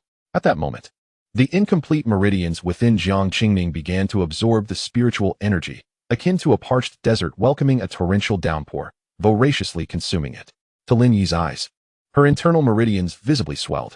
After reaching a certain threshold, the energy within her meridians began to circulate, and the spiritual energy in the air formed swirling vortices around her body. As the absorption intensified and the circulation accelerated, the inherent flaws in her meridians led to blockages where energy began to accumulate. The ruptured meridians expelled energy as if it were a tangible force, colliding violently with her flesh and internal organs. Jiang Qingming trembled, a sweet taste filled her throat, and blood spurted forth. From the moment she entered the pool to the instant she coughed up blood, mere moments elapsed. Before Lin Yi could react, she was already spitting blood.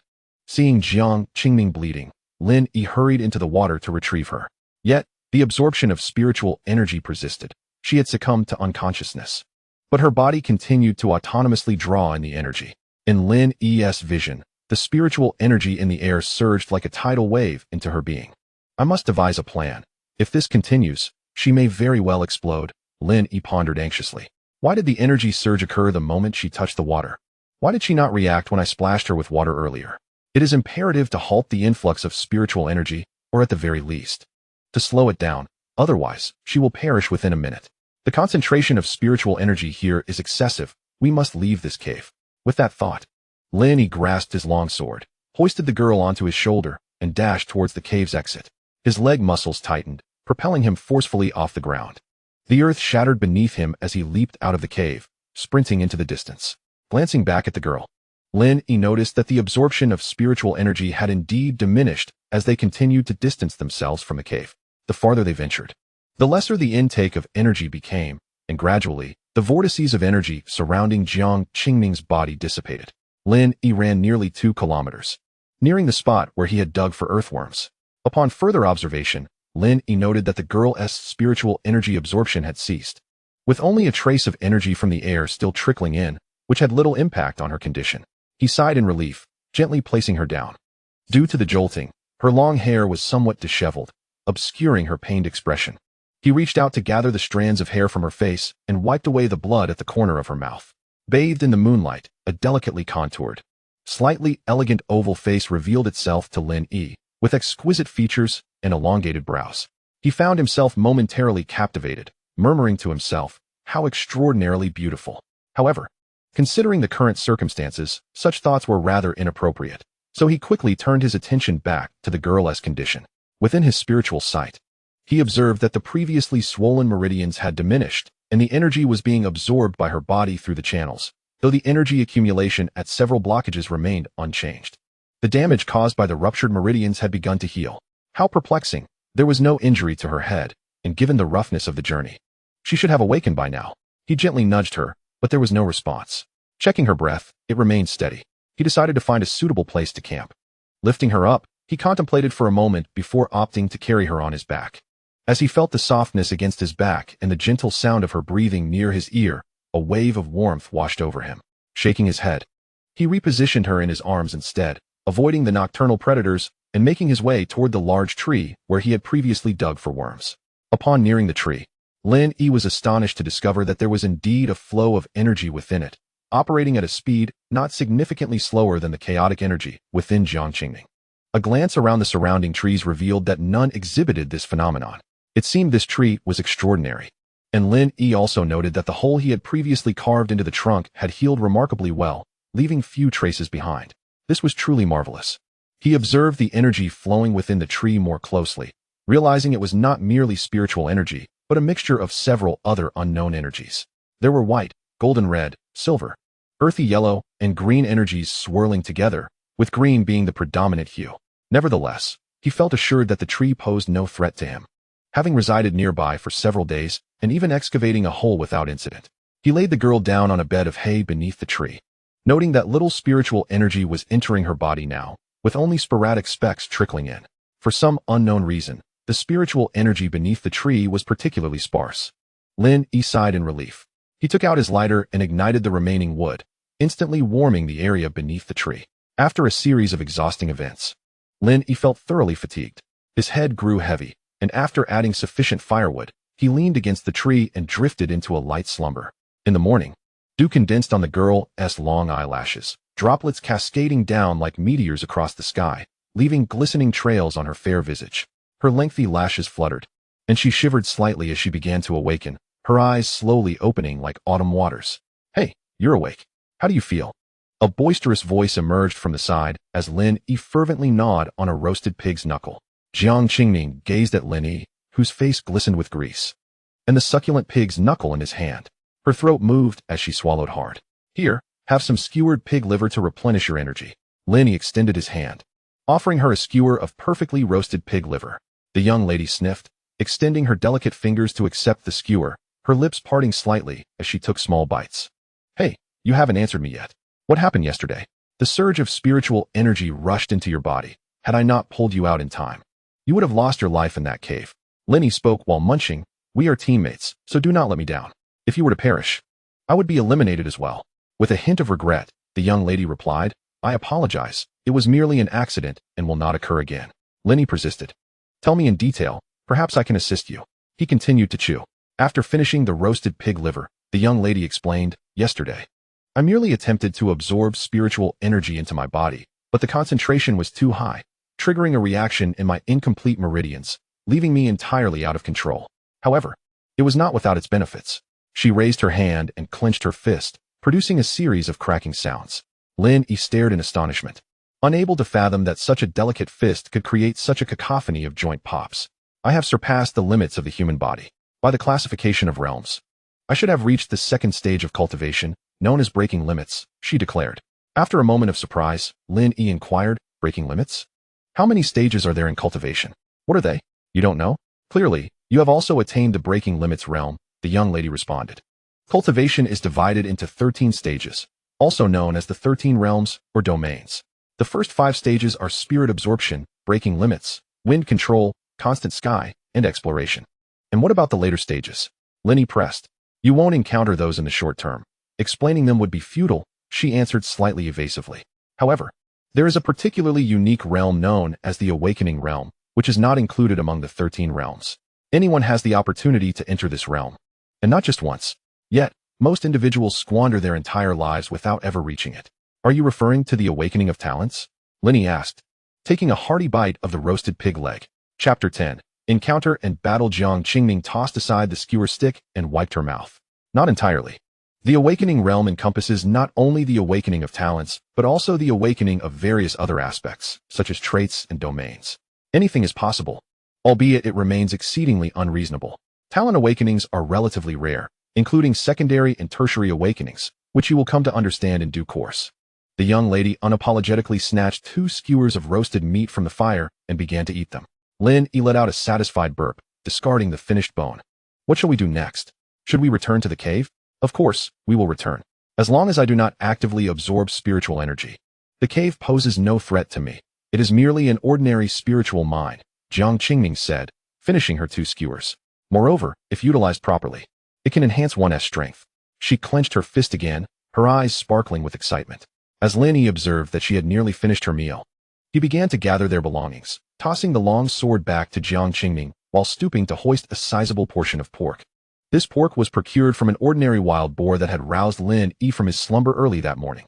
Not to mention, the flavor was indeed delightful. The two managed to consume the majority of the meat, although Lin Yi had devoured most of it. Noticing Lin Yi's movements, Jiang Qingming understood and accepted the thrown sword, expressing her gratitude without words. After the trial, she assured him that he could feel free to ask for assistance if needed. "Very well. I look forward to your continued guidance," Lin Yi replied. They exchanged knowing smiles, communicating volumes in silence. Walking in a straight line, Lin Yi led the way with Jiang Qingming following closely behind. Suddenly, Lin Yi's body contorted slightly, his insides contracted, and he could not help but cough up blood, his skin wrinkling and cracking. Jiang Qingming's gaze sharpened. She drew her sword and swung it toward the right front, unleashing a blade of energy that cleaved through the air, targeting a figure hidden among the treetops. The figure fell, coughing blood. It was a sword cultivator of the broken extremity realm. What ill fortune! He exclaimed. Water cannon. The figure raised his hand, conjuring a massive sphere of water that hurtled toward Lin Yi and Jiang Qingming. In a swift motion, Jiang Qingming darted in front of Lin Yi, slicing through the water sphere with her sword. Taking advantage of the moment, the figure had already vanished. Observing Lin Yi still coughing blood, the girl remarked, that must also be a trial participant, possessing the talent of water manipulation. He must have just drained the moisture from your body. Such an attack is nearly impossible to defend against. Lin Yi ceased his coughing, gasping for air. He had come perilously close to death. He had never been so near the brink of mortality before. The one with the water manipulation talent must be eliminated. A fierce expression crossed Lin Yi's face as he activated his spirit-seeking ability. With a shift in perspective, his vision pierced through the trees. Found him, he declared. Behind the large tree, 500 meters ahead. I will take him down. Assist me. His voice was low and resolute.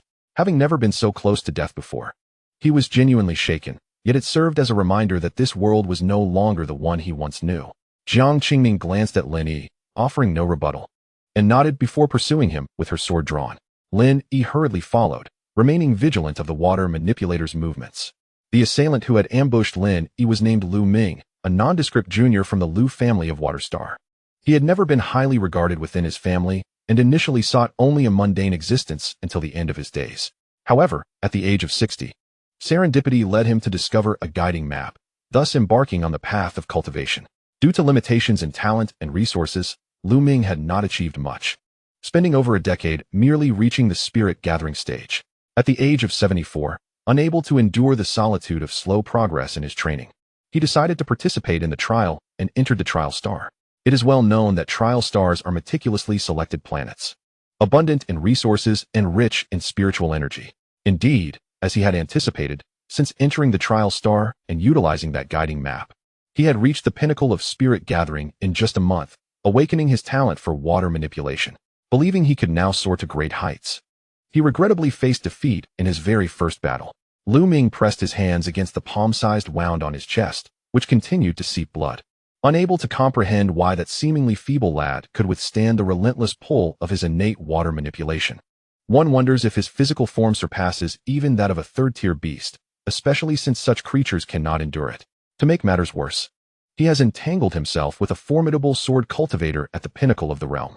As Lu Ming tended to his wounds, he remained oblivious to the encroaching danger. In Lin Yi's eyes, Lu Ming appeared as a beacon in the dark of night, utterly exposed. The two stealthily approached the tree where Lu Ming was situated. Lin Yi gestured to Jiang Qingming, signaling to flank him from both sides. Taking a deep breath, Lin Yi quietly positioned himself 2 meters behind Lu Ming, his fist gathering spiritual energy as he readied a stance low to the ground. With a thunderous crash, he struck, shattering both the tree and the air around him. Just as his fist was about to connect with Lu Ming's body, a water barrier unexpectedly emerged. Indeed, experience proved invaluable. At the critical moment, the water shield thwarted Lin Yi's blow. In a state of terror, Lu Ming attempted to retreat and summon his water manipulation to drain the intruder's bodily fluids. Unfortunately, a sword's keen ring echoed, a flash of cold light sweeping through. Lu Ming's world turned upside down as a bewildered head rolled away, blood gushing forth. Crimson splattered across Lin Yi's face as he beheld the headless corpse and the disembodied head. An indescribable feeling washed over Lin Yi. A living being had perished in an instant, revealing the fragility of life and the proximity of death. Regaining his composure, he observed Jiang Qingming, who appeared unfazed as she examined the corpse. Lin Yi's lips twitched. Indeed, she was a cold-hearted assassin. Wiping the blood from his face, he crouched down to assist in the grim task. Jiang Qingming skillfully sliced open the lifeless body, searching with her sword. Before long, she extracted several items, a few unknown beast crystals, a short sword, and a gourd filled with liquid. As Lin Yi's hand brushed against the torn clothing of the headless corpse, he felt something unusual and discovered a hidden compartment. Ripping it open revealed a brittle, yellowed parchment. The material unknown, adorned with a series of interconnected images. Beside it were several unfamiliar characters, resembling ancient script. Lin Yi turned to Jiang Qingming. inquiring if she recognized the artifact or the inscriptions. She replied, "This appears to be an ancient flow guide, likely intended for the absorption of spiritual energy during cultivation. I cannot decipher these characters." Linny asked, "Do you want it?" "It holds no value for me." Jiang Qingming rolled her eyes, exuding an air of knowing.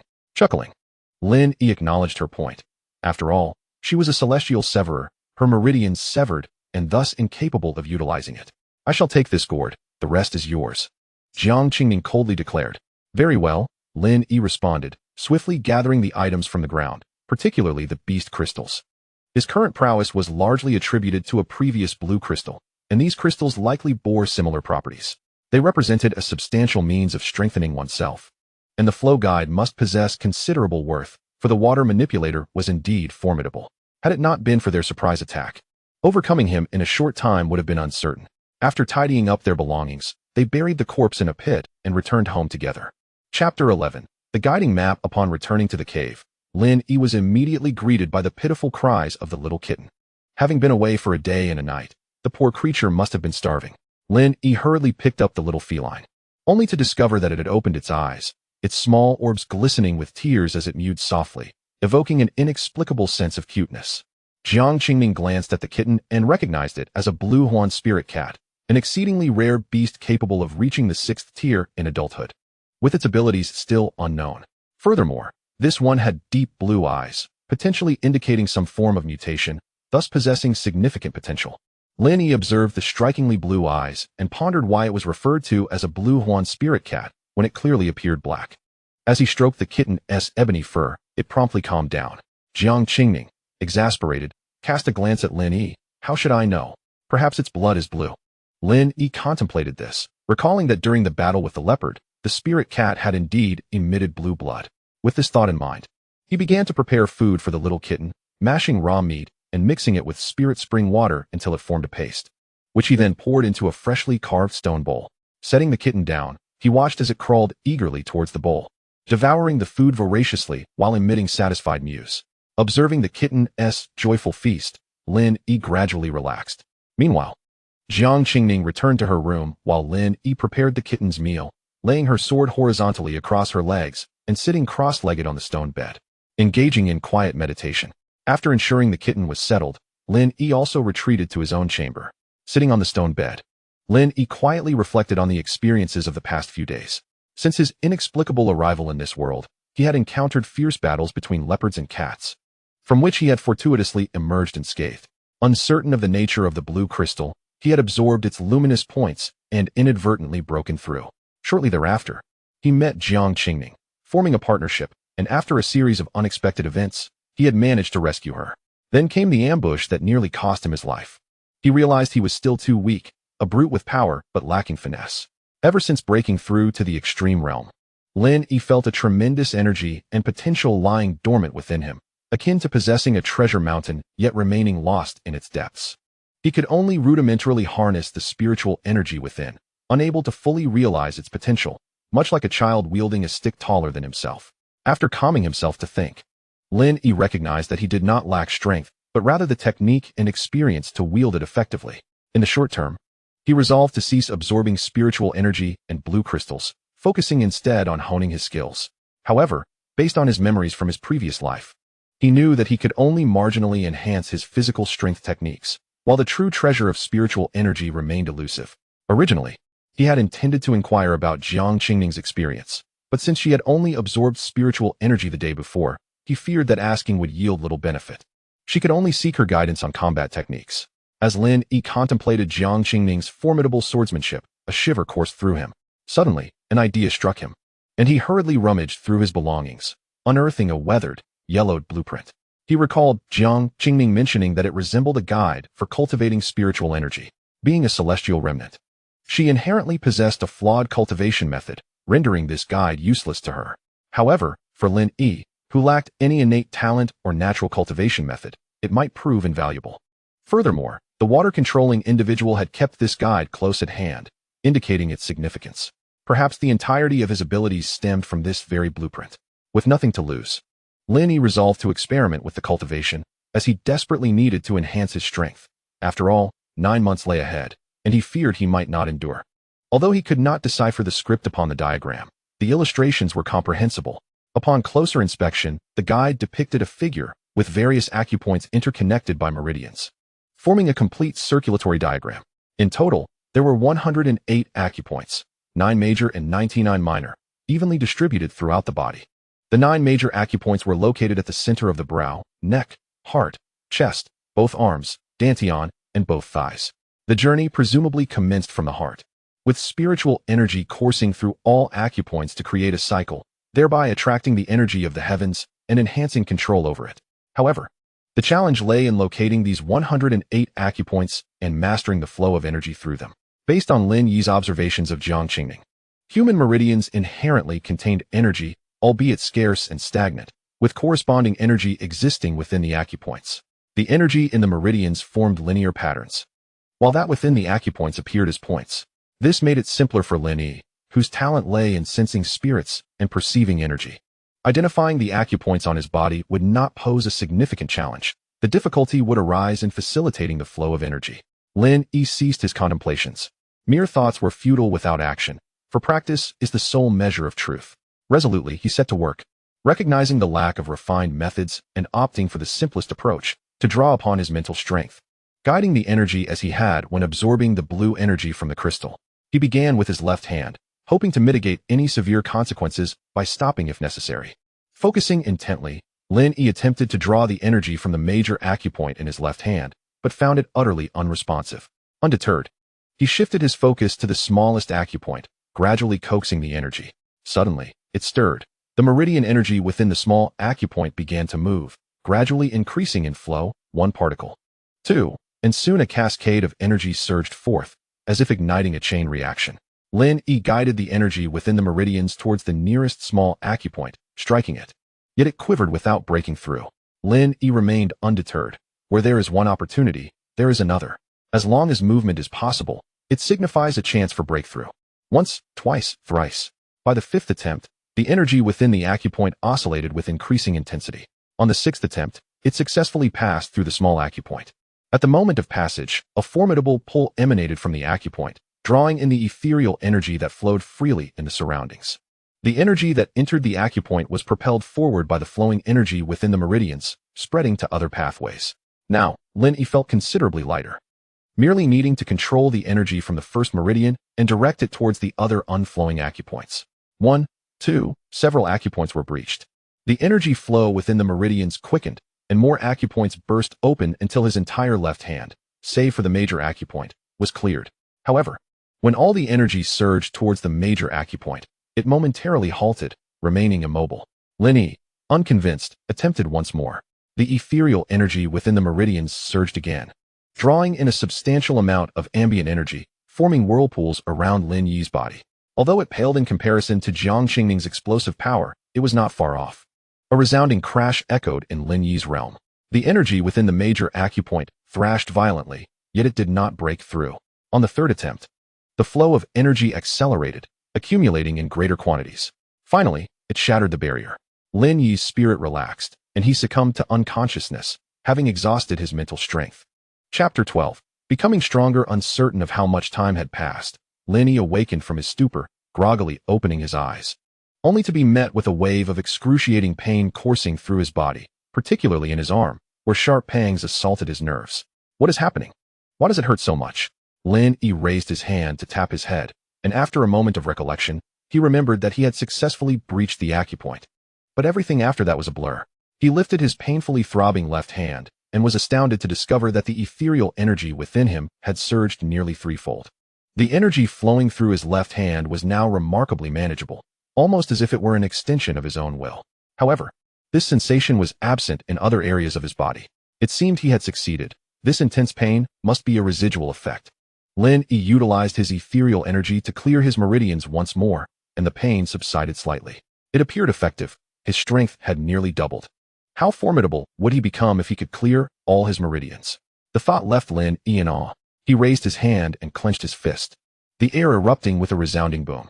Lin Yi was astonished. With his current strength, he felt confident that he could vanquish the individual with water manipulation abilities with a single blow, requiring no assistance from Jiang Qingning for that final strike. This was merely his raw physical prowess, and he was straying further from the path of brute force. Surely, he would not resort to fighting solely through strength like a savage. Lin Yi shook his head, casting aside that notion. He exited his room and made his way to Jiang Qingning's chamber.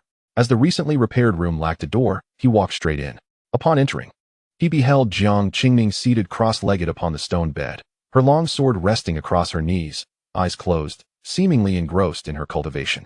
As Lin Yi stepped into the room, Jiang Qingning abruptly opened her eyes, her slender phoenix-like gaze flashing with a sharp glint akin to a sword's edge, locking onto Lin Yi with an intensity that unsettled him.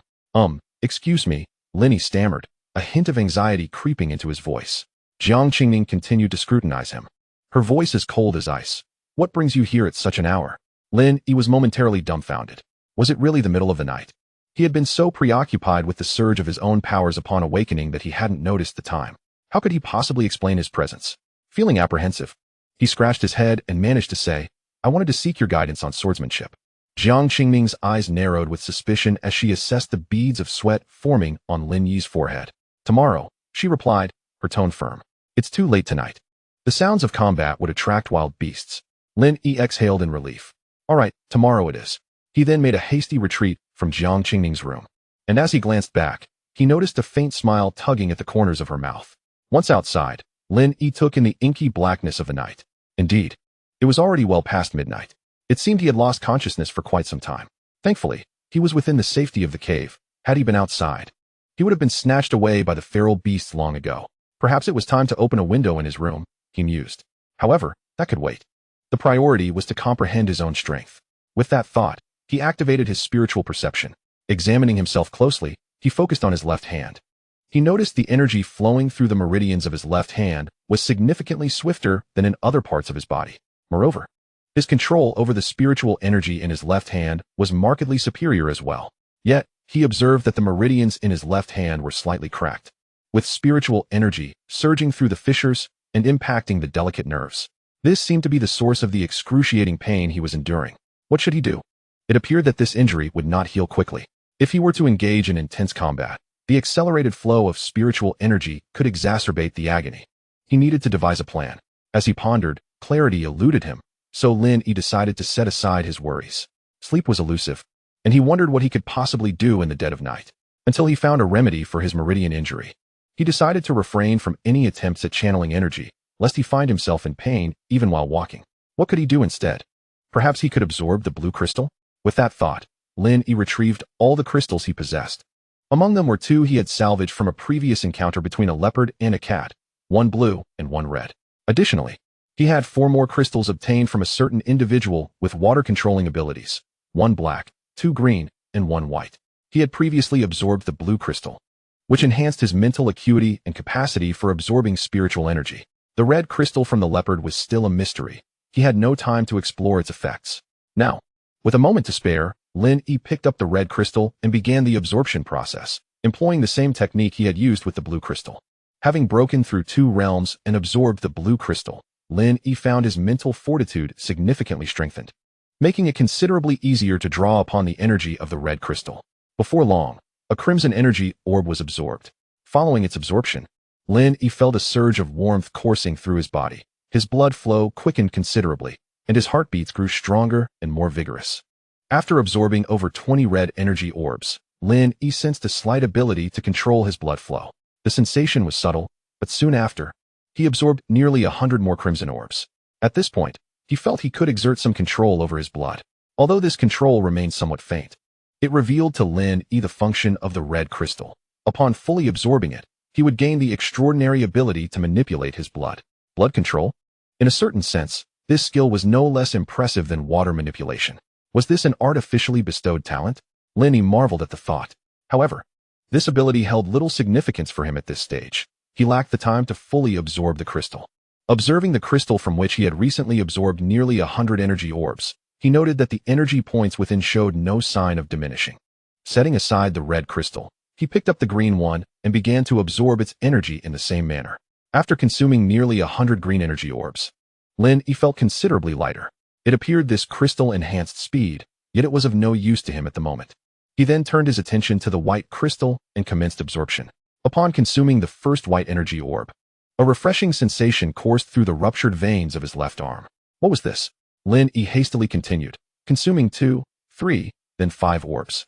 The cooling sensation became increasingly pronounced, and by the 50th orb, he discovered that one of the minor ruptured veins had healed, its fissure vanished, now exhibiting even greater resilience than before. Ecstatic, Lin deduced that the white crystal possessed healing properties. He had found a solution. Without further thought, he proceeded to absorb more energy. Gradually, 1 scar healed, then 2, then 3. 1 vein, then 2 veins. The pace quickened, and Lin Yi's enthusiasm surged as his smile broadened. Dawn broke. Lin Yi completed the restoration of the ruptured veins in his left arm. A small portion of the white energy points in the crystal had also diminished. Observing the remaining white orbs, Lin Yi felt confident that he still had enough energy to heal the veins throughout his body. It seemed he could continue to open the acupoints in his meridians.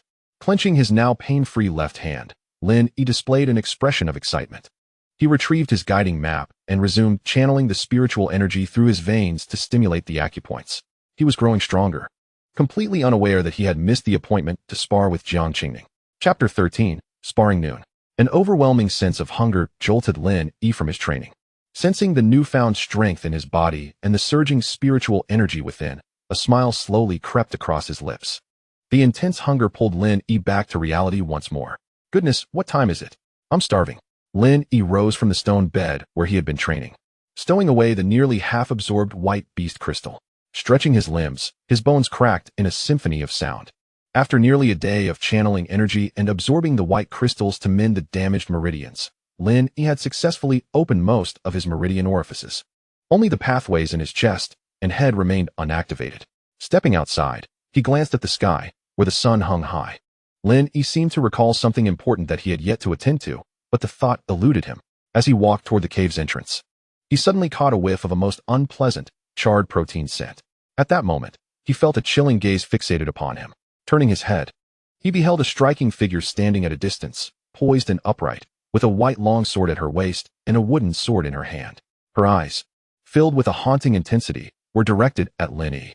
Upon seeing the girl, Lin Yi's memory jolted back. It appeared he had missed an appointment. He glanced up at the towering sun, confirming his oversight. If I say it was an unexpected circumstance, would you believe me? Lin Yi said as he approached. The girl remained silent, hurling the wooden sword toward him while simultaneously unsheathing her longsword. Weren't you seeking to learn swordsmanship from me? She inquired, her expression devoid of any other sentiment. With a flick of her wrist, she brandished the blade. Come on, I shall only use the spine of my sword. Observing the girl's earnest demeanor filled Lin Yi with a sense of guilt. Holding the wooden longsword, he felt uncertain. He had never wielded a sword before. Sensing his discomfort, Jiang Qingning spoke up. If you are unfamiliar with the sword, let us instead spar with our fists and feet, a chance for mutual understanding. With that, she sheathed her longsword and formed a delicate fist with her slender hand. Embarrassed, Lin Yi scratched his head and set the longsword aside. Adopting the initial stance of Tai Chi, his posture was calm and centered, emanating a natural tranquility. Upon witnessing Lin Yi's unremarkable yet genuine stance, Jiang Qingning's eyes lit up, and she abandoned her earlier dismissive thoughts, forming a fist with her other hand. As their fists met, a palpable aura of authority unfurled between them. Lin Yi suddenly perceived that before him stood not merely a girl, but a formidable beast exuding an air of fierce majesty. Feeling a pang of anxiety, Lin Yi became apprehensive about potential retaliation. However, as the stances were established, it was evident that combat was imminent. With this in mind, he clenched his fist and assumed a defensive posture. Jiang Qingning, upon noticing this, understood immediately. With a powerful thrust of her left foot, she vanished from sight. How swift! Lin Yi gasped, activating his senses to scan for her. But where could she have gone? Suddenly, an excruciating pain shot through his back. Using the force from behind, he executed a forward roll, resetting his defensive stance, albeit with a gaping opening. Jiang Qingning, recognizing the opportunity, wasted no time. She thrust forward with astonishing speed, launching a direct punch aimed at Lin Yi's abdomen. Thanks to his heightened senses, Lin Yi finally discerned Jiang Qingning's movement, yet it proved to be of little consequence. Her speed was overwhelming. He felt a sharp pain in his abdomen, but this time, he did not retreat. Instead, he grasped her wrist with determination, redirecting the force with a technique akin to the cloud hands. Once again, she seized him, her fingers gripping his wrist with unwavering tenacity. With a deft motion, the girl was launched into the air, yet her expression remained composed, devoid of any hint of panic. With a swift contraction of her waist, she braced her feet against Lin Yi's shoulders. Her other hand formed a fist, aimed at him with formidable intent. Lin Yi sensed her maneuver, yet found himself powerless to respond, compelled to relinquish his hold on her wrist. He brought his palms together, meeting her incoming strike with a defensive posture. The clash of their fists echoed, and Lin Yi immediately felt a piercing pain in his hands. The bones cracked under the strain. Had it not been for the recent enhancement of his meridians, his hands would have surely fractured. Moreover, the girl's punch bore an additional force that sent a jolt of agony through Lin Yi's very core. Cursed be his miscalculation. He could not endure the blow. In haste, he released the girl and turned to create distance, resuming his Tai Chi defensive stance. Observing this, the girl launched another assault, her figure vanishing in a blur, only to reappear before Lin Yi in an instant. The air crackled with a thunderous sound as she unleashed another punch. This time, Lin Yi was prepared. He intercepted her fist mid-flight, employing the technique of cloud hands to dissipate her force, and executed a sweeping kick with his right leg. The girl was struck, blood spilling from the corner of her mouth. Astonishment flickered across her face, clearly taken aback by the strength Lin Yi had demonstrated. Managing to draw blood from someone at the peak of the breaking limits realm. Lin Yi, on the other hand, was equally surprised.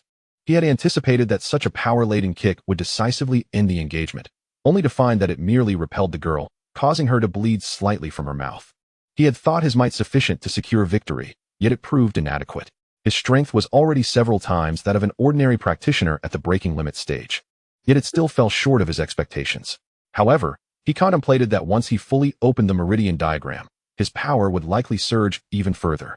The thought of such potential filled him with a sense of burgeoning strength. As he pondered, Jiang Qingning charged at him once more. This time with even greater speed and her body enveloped in spiritual energy, augmenting her strength beyond previous levels. In Lin Yi's eyes, he observed the rapid flow of spiritual energy through her fractured meridians, forming a makeshift circuit that, while still fraught with vulnerabilities, significantly enhanced her power and velocity. In response, Lin Yi released his own spiritual energy, enveloping his body for increased defense while also saturating his meridians. His speed and strength surged dramatically. However, this time, he did not adopt the Tai Chi stance. Instead, he assumed the formidable posture of the Eight Extremes fist, activating his full spiritual state. His eyes glimmered with a golden light, and the world around him seemed to slow, allowing him to clearly perceive Jiang Qingning's movements as she approached at high velocity. In an instant, as she reached his side, Lin Yi pivoted to the left, executing a forward elbow strike aimed at the flaw in her spiritual energy. The Tai Chi stance emphasizes a gathering of spirit, a natural balance, and the harmony of breath, advocating for softness, inclusivity, and the principle of yielding to overcome strength. Conversely, the Eight Extremes fist is characterized by its unyielding ferocity and overwhelming power, focusing on a force that penetrates through to the end. Jiang Qingning was left completely unprepared for his response. In a moment of carelessness, Jiang Qingning was struck in the side by Lin Yi, and the sound of bones fracturing echoed sharply. She had not anticipated the sudden shift in Lin Yi's attacking style, which transformed from gentle to fierce in an instant. As the sound of her bones breaking resonated, the girl performed a mid-air flip, dissipating much of the impact. Nevertheless, she sustained considerable injury. With a newfound respect, her expression turned grave. Lin Yi was utterly unprepared for the realization that he could cause Jiang Qingning to suffer a fracture. Startled by the sound of snapping bones, he hurriedly withdrew his hand, concern etched across his face. His earlier strike had been an instinctive reaction, and he had never imagined it would yield such a result. No more, no more. If we continue, we might provoke genuine fury. What if an uninvited challenger appears? We could be in serious trouble, he thought, feeling a twinge of guilt. Seeing his reaction, Jiang Qingning also relented, wiping the blood from the corner of her mouth. With a sharp crack, her rib realigned, leaving Lin Yi both astonished and alarmed. Is she truly that resilient? She is formidable, indeed. Flustered, he stammered an apology. I'm sorry for the time lost in training today. My surge in power is still beyond my control. Without uttering a word, Jiang Qingning turned and returned to the cave. Chapter 14. The addiction to training. The prideful one Lin Yi, feeling somewhat remorseful, picked up his wooden sword and followed her inside. Upon entering the cave, he found Jiang Qingning already seated on a stone pedestal within the hall. Mimicking her, he settled down beside her.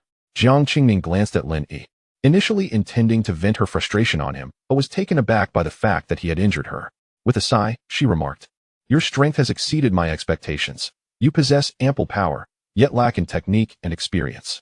Furrowing her brow, she added, "However, your martial skills are quite refined. at times gentle and grand, at others fierce and incisive, showcasing a profound intent. Yet, you have failed to fully harness their potential. Moreover, how have you managed to enhance your physical capabilities in such a short span? Jiang Qingming regarded Lin Yi with a look of curiosity. Lin Yi, not one to conceal the truth, elaborated on his method of channeling energy to strike the acupoints. Jiang Qingming listened in astonishment. You claim to perceive the meridians and acupoints? You even discovered a beast crystal that can repair the meridians? And you can cultivate using that guiding diagram? Her initial shock was tinged with skepticism. Observing her evident disbelief, Lin Yi smirked and promptly produced the nearly depleted white beast crystal and a page of the withered guiding diagram. You must have known about my ability to see through the meridians. That's my innate talent, he declared proudly. Recalling Lin Yi's gift, Jiang Qingming's expression turned peculiar. It seemed that only those lacking utility existed, not the talents themselves. She accepted the white beast crystal and the guiding diagram he offered. Following the pathways indicated on the diagram, she attempted to mobilize her spiritual energy, only to find it flowed sluggishly, far inferior to her naturally occurring meridian pathways. Her body was inherently incompatible with the practice of other techniques. This realization did not surprise her, prompting her to lose all interest in the guiding diagram. Setting it aside, she picked up the white beast crystal instead. Following Lin Yi's method, Jiang Qingming attempted to absorb the white energy orbs within the beast crystal. However, the outcome was a complete absence of any sensation of the white light. A dark expression immediately crossed her face as she glanced at Lin Yi. Skepticism evident in her voice as she queried, "Can you truly absorb the white energy contained in this beast crystal?" Indeed, it is quite simple. Simply perceive the white energy within and then draw upon the surrounding spiritual energy to open the channel through the crystal's barrier, Lin Yi replied. Observing Lin Yi's demeanor, Jiang Qingming sensed he was not fabricating tales. This fellow likely spoke the truth. It seemed that the inability to absorb the energy stemmed from her own limitations, leading her to mistakenly believe there was a method to remedy her congenital meridian fracture. Disappointment washed over her, and her mood soured significantly. Lin Yi, perceiving the shift in Jiang Qingming's expression, found himself perplexed. What could be troubling her? "These items are of no use to me. You may have them back," Jiang Qingming remarked, tossing the items back to Lin Yi. "For the next few days, I shall practice with you to enhance your combat experience, lest you hinder me later." She added with a huff, "Moreover, I will be utilizing a sword. Regarding your cat, I have already fed it. If you continue to care for it in this manner, it will inevitably starve." With that, she retreated to her room. Lin Yi gazed at the small kitten nestled in its cozy spot, soundly asleep, and felt a wave of embarrassment wash over him. He had been so absorbed in his training that he had neglected to feed it for several meals.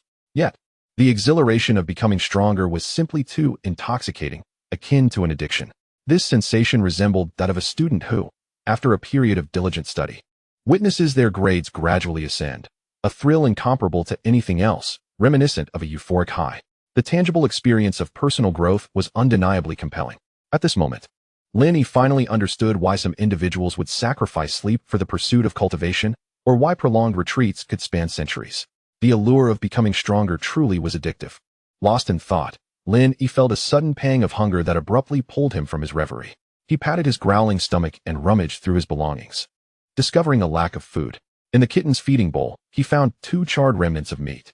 Just then, another growl echoed through the room, and upon closer inspection, he realized it was not his own stomach, but rather emanating from Jiang Qingming's room. Casting another glance at the burnt meat, Lin Yi's lips twitched in disbelief, pondering how the cat could be so indiscriminate in its appetite. Meanwhile, within her room, Jiang Qingming held her stomach, her face reflecting her own dismay. Having observed Lin Yi absorbed in his training for an extended period without interruption, she felt too shy to disturb him. Hunger compelled her to roast the leftover meat. Yet each piece emerged increasingly inedible, charred beyond recognition. Though she had survived on such meat before, after experiencing Lin Yi's culinary skills, she found these charred remnants utterly unpalatable. At that moment, the kitten, starved from neglect, began to cry out in hunger. Thus, Jiang Qingming fed all the remaining charred meat to the little kitten. Although the kitten ate with evident reluctance, its extreme hunger compelled it to consume a portion. After finishing, it promptly fell into a deep slumber. Observing the majority of the uneaten charred meat, Jiang Qingming found it utterly unpalatable and decided to burn it away. It was no wonder that Lin Yi, upon awakening from his cultivation, detected the scent of something burnt. Connecting the dots, he could not help but chuckle at the realization. Could this girl be at Sundara? Too proud to voice her hunger? No food. That's easily remedied. His culinary skills, although not exceptionally high by the standards of his homeland, were certainly adequate. Having been professionally trained by a master, satisfied that he could fulfill his cravings, Lin Yi seized a long dagger and ventured out of the cave, determined to hunt and prepare a grand feast to reward his diligent efforts in cultivation and perhaps to reciprocate his proud companion. He also hoped to glean some additional insights during their mealtime discussions. Given that the cave was located in the territory previously inhabited by the blue Huan spirit cats, creatures capable of battling mutated leopards, there were no sizable or overly dangerous animals nearby. Lin Yi activated his spirit-seeking ability, easily capturing the presence of a couple of rabbits with striking green eyes and an unfamiliar mountain chicken weighing a substantial 7 or 8 pounds. He also gathered some wild scallions, ginger, and wasabi. Next, he dashed to the waterfall and caught 3 large fish. With his enhanced physical prowess, he found it effortless to carry his bounty. It appeared sufficient for a hearty meal. Clutching the 3 fish strung together with a grass rope in his left hand, and the unknown mountain chicken and rabbits in his right, he tucked the scallions, ginger, and wasabi at his waist. Content with his harvest, Lin Yi returned to the cave. Chapter 15, A Grand Feast. Feeling fulfilled, Lin Yi entered the cave and found Jiang Qingming seated cross-legged in the center of the stone hall, cradling the now-awakened little kitten and playfully teasing it. However, a trace of worry lingered in the young woman's brow, perhaps due to her hunger. The cave lacked a door, so Lin Yi stepped inside directly, placing the food he had gathered down. Considering the absence of a window, he contemplated the necessity of creating one.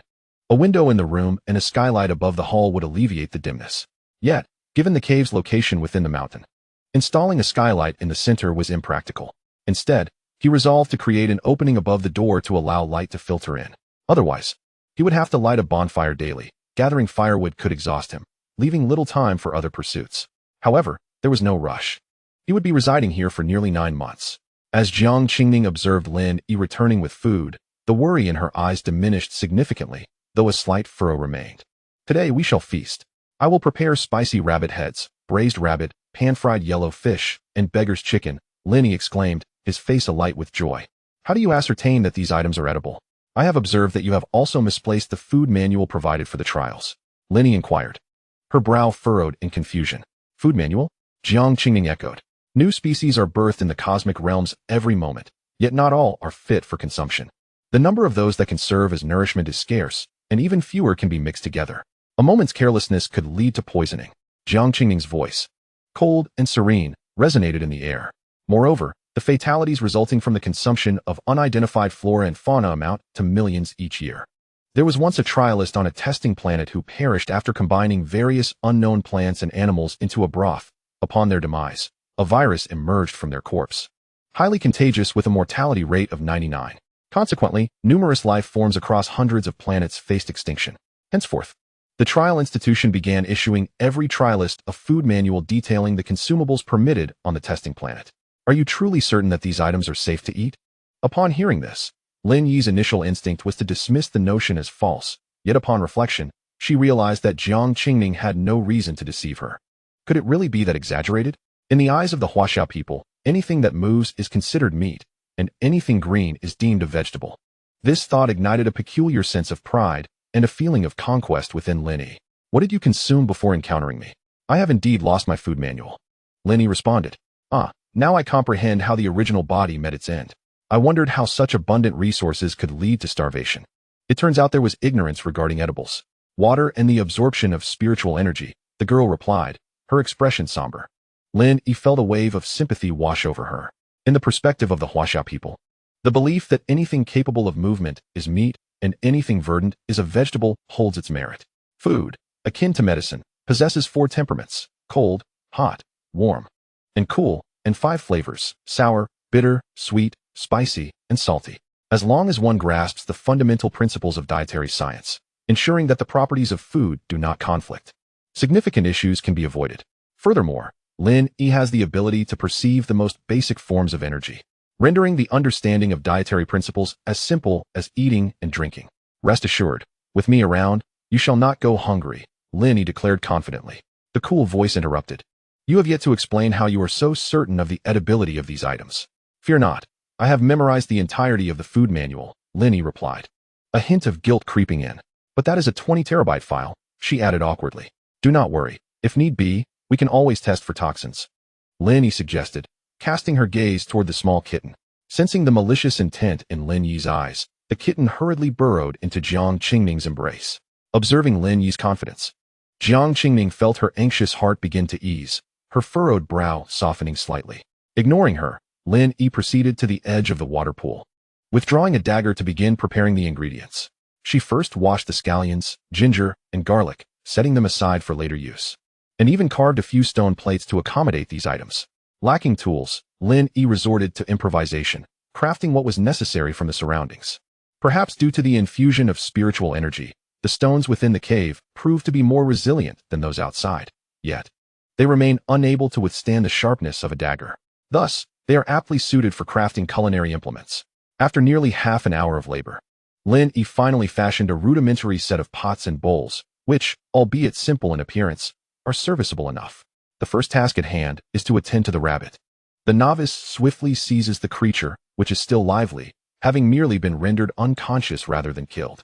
There are 2 rabbits, both possessing emerald green eyes and snow-white fur, nearly indistinguishable from ordinary rabbits save for their eyes. However, to Lin Yi, the teeth, blood, and eyes of these rabbits exude an otherworldly energy. Uncertain of the nature of this energy, potentially toxic, he plunges the dagger into the heart of one, swiftly ending its life. He then makes 2 incisions in its chest to allow for complete exsanguination. After a brief interval, once he confirms that all blood has been drained, he removes the rabbit's eyes. He meticulously severs the heads of both rabbits, employing his deft skills to extract the teeth entirely, and cleanses the oral cavity of any viscous residue. After 3 thorough washes, he is assured that the foreign energy within the rabbits' mouths has been entirely eradicated. Upon completion of this task, Lin Yi discovers that a trace of otherworldly energy still lingers within the rabbit's body, likely due to residual coagulated blood. He then cuts the rabbit meat into small pieces and immerses them in a basin of spiritual spring water. During this process, Jiang Qingming observes Lin Yi's fluid movements with a glimmer of admiration in her eyes, her gaze toward him softening considerably. Once the rabbits are dealt with, Lin Yi turns his attention to the fish. Having previously consumed this type of fish and even prepared dried fish from it, he finds it quite manageable, resembling ordinary fish but on a larger scale. Thus, he efficiently executes the process of killing, bleeding, scaling, and gutting it. In the midst of this, he borrows Jiang Qingming's longsword. Much to his surprise, she does not protest this time. With an abundance of fresh fish meat at hand, Lin Yi resolves to prepare several plates of sashimi, as well as steamed fish paste, while opting to create a fish head soup from the head. As for the remaining fish bones, still rich with flesh, he decides to discard the spine and use them to make pan-seared fish fillets. As for the oil, it will be derived from the fish itself. This fish is exceedingly fatty. He slices off a few pieces of belly to render the fish oil. Setting a fire, he places the stone slab above it, and, once sufficient oil has been released from the fish belly, he transfers it to a stone plate. He places the dish upon the stone table, and although devoid of seasoning, he has added slices of ginger and wasabi, rendering it at least somewhat palatable. On the stone table, the golden fish belly releases a plume of steam and a rich aroma of meat. Please, enjoy, there are still several dishes to come, he remarks naturally. Momentarily taken aback by his own words, he smiles wistfully, recalling how he would often say the same when calling his parents and sister to dinner back home. Jiang Qingming seems to sense Lin Yi's sentiment, but, in a mutual understanding, refrains from inquiring further. Both he and the cat gaze longingly at the golden, fragrant fish belly on the table, swallowing their saliva in unison. Lin Yi paid them no heed, and continued to prepare the remaining dishes. She placed the rabbit meat, which had been soaked to remove the blood, into a stone pot, adding ginger, scallions, a touch of fish, and a little water, allowing it to simmer. The rabbit meat itself lacked distinct flavor, requiring the companionship of vegetables or other meats to absorb their essence, thus revealing a more exquisite taste. With the keen edge of her knife, she deftly sliced several plates of sashimi, then steamed the minced fish. Jiang Qingming's eyes sparkled as she observed Lin Yi's slicing technique. After completing these tasks, Lin Yi turned her attention to the chicken. With the assistance of her spiritual senses, she effortlessly removed the foreign energy along with the internal organs from the unidentified bird. Speaking of beggar's chicken, Lin Yi's most vivid memory was of Huang Rong preparing it for Hong Qigong. Yet, for various reasons, she had not followed Huang Rong's method in her past life. This time, she wished to experiment. She wrapped the cleaned, unplucked chicken in yellow clay and placed it directly into the fire. This action left Jiang Qingming momentarily stunned. Was this bird inedible? Was it to be burned? Lin Yi merely smiled mysteriously and said nothing. After finishing these preparations, she brought the sashimi and steamed fish to the table, pairing the sashimi with minced garlic and a sauce made from wasabi, creating a delightful flavor. Having gone for a long time without food, the three, 2 people and 1 cat, cared little for appearances and indulged heartily. Even the usually composed Jiang Qingning did not hold back. Seeing that nothing was amiss with the little kitten and Lin Yi, she boldly joined the feast. The trio engaged in a jovial struggle for food, though the kitten could only endure being outmatched. "Haha, this is mine," Lin Yi exclaimed triumphantly as she snatched a piece of meat from beneath the little kitten's paws. Her laughter full of bravado. Jiang Qingning, savoring the sweet fish meat, felt a peculiar warmth in her heart as she watched the playful antics of Lin Yi and the kitten. After a lively bout, the trio finished the sashimi, along with the pan-fried fish fillets and belly. The girl and the kitten eagerly looked at Lin Yi, who wasted no time and served the stewed rabbit meat. A large pot brimmed with succulent, aromatic rabbit meat, glistening with a rich hue. Lin Yi used her homemade chopsticks to pick up a piece of braised rabbit, marbled with fat and lean. Having added no seasonings, the stewed rabbit meat appeared slightly golden and enticing, showcasing its natural juiciness. As she placed the rabbit meat in her mouth and chewed slowly, a burst of savory juices filled her palate, releasing a robust aroma. The flavor was unexpectedly delightful, carrying a natural saltiness. With the blood and foreign energy entirely removed, there was no trace of the usual gamey taste associated with rabbit meat. Instead, the rabbit had perfectly absorbed the essence of the fish, ginger, and scallions, transforming its initially bland flavor into a rich sweetness. After such a long time in this world, finally enjoying a proper meal brought Lin Yi immense satisfaction and filled her with anticipation for the adventures that lay ahead. Observing Lin Yi relishing the rabbit meat without any sign of distress, Jiang Qingning noted her expression of enjoyment. Instantly, curiosity surged within her, and she momentarily set aside the notion of testing the little kitten's palate. With a swift motion, she picked up a piece of meat with her chopsticks. The meat, marbled with fat, glistened with golden oil and emitted a gentle warmth. As Jiang Qingning lifted the morsel, Lin Yi watched with eager anticipation. Seemingly eager to discern the girl's assessment, Jiang Qingning placed the succulent, glistening braised rabbit meat into her mouth. Her crimson lips moved slightly as she chewed slowly. With each bite, her eyes sparkled brighter, and the smile at the corners of her mouth broadened. Feeling a slight ache in her throat, she swallowed the meat. And upon observing Lin Yi's expectant gaze, she finally spoke 2 words, "Delicious." Upon hearing this, the boy's face lit up with joy, his smile widening as though those 2 simple words eclipsed any form of praise. For a chef, the term delicious seemed to be the highest accolade one could receive. Yet, the expression of this sentiment varied greatly depending on the speaker, each unique articulation revealing the diner's affection for the dish. For the girl, in this primordial wilderness, a bite of fragrant braised meat surpassed any delicacy. Furthermore, since the dawn of the exploration era, with the exponential growth of the population and the scarcity of resources, coupled with the bizarre array of beings discovered in the cosmos, countless deaths and calamities ensued from unwise consumption of food. The culture of gastronomy appeared to have been reduced to its barest essence. Nowadays, people merely ate to stave off hunger, and the taste or the significance behind it had become inconsequential. However, Lin Yi remained oblivious to all of this. The flavor was acceptable, somewhat constrained by the limited ingredients and seasonings. Otherwise, it could have achieved a greater depth of taste. The boy felt a swell of pride. The girl's eyes sparkled with intrigue. Such culinary prowess in this era was often deemed frivolous. To create something so delectable surely required an immense investment of time that could otherwise be spent on cultivation and study. Yet, the girl held a different perspective. Those who attain excellence in any field are undoubtedly talented, regardless of whether their pursuits are viewed as frivolous by the masses. She mused that being able to enjoy such exquisite food frequently would indeed be delightful. As for cultivation and martial prowess, she believed that strength was paramount. Noting the girl's silence, Lin Yi thought little of it, recognizing the current limitations. With only 2 rabbits available, the stew barely sufficed for 2 people and 1 cat. And the 3 fish they had previously caught only provided a semblance of fullness. After all, following their training, their appetites had grown significantly. The beggar's chicken would take some time, given its substantial size. Lin Yi contemplated how a meal could not be complete without soup. He had yet to begin preparing the fish head soup. With that thought, he set to work, while the girl and the cat observed quietly, unable to assist. With 3 large fish heads at hand, he prepared to brew 3 pots of fish head soup. Regrettably, lacking chili peppers, he could not make the spicy fish head dish, which was a pity given the size of the fish heads. He placed the cleaned fish heads into a stone pot, frying them until both sides turned golden. To expedite the process of making 3 pots, Lin Yi managed 3 tasks simultaneously. Due to the scarcity of seasonings, he opted to create a clear fish head soup. The key to this dish was to eliminate the fishy odor. Fry the fish head until both sides are slightly golden, then add ginger and scallions, which are the only ingredients required. After introducing the ginger and scallions, pour in some spring water until the fish head is submerged.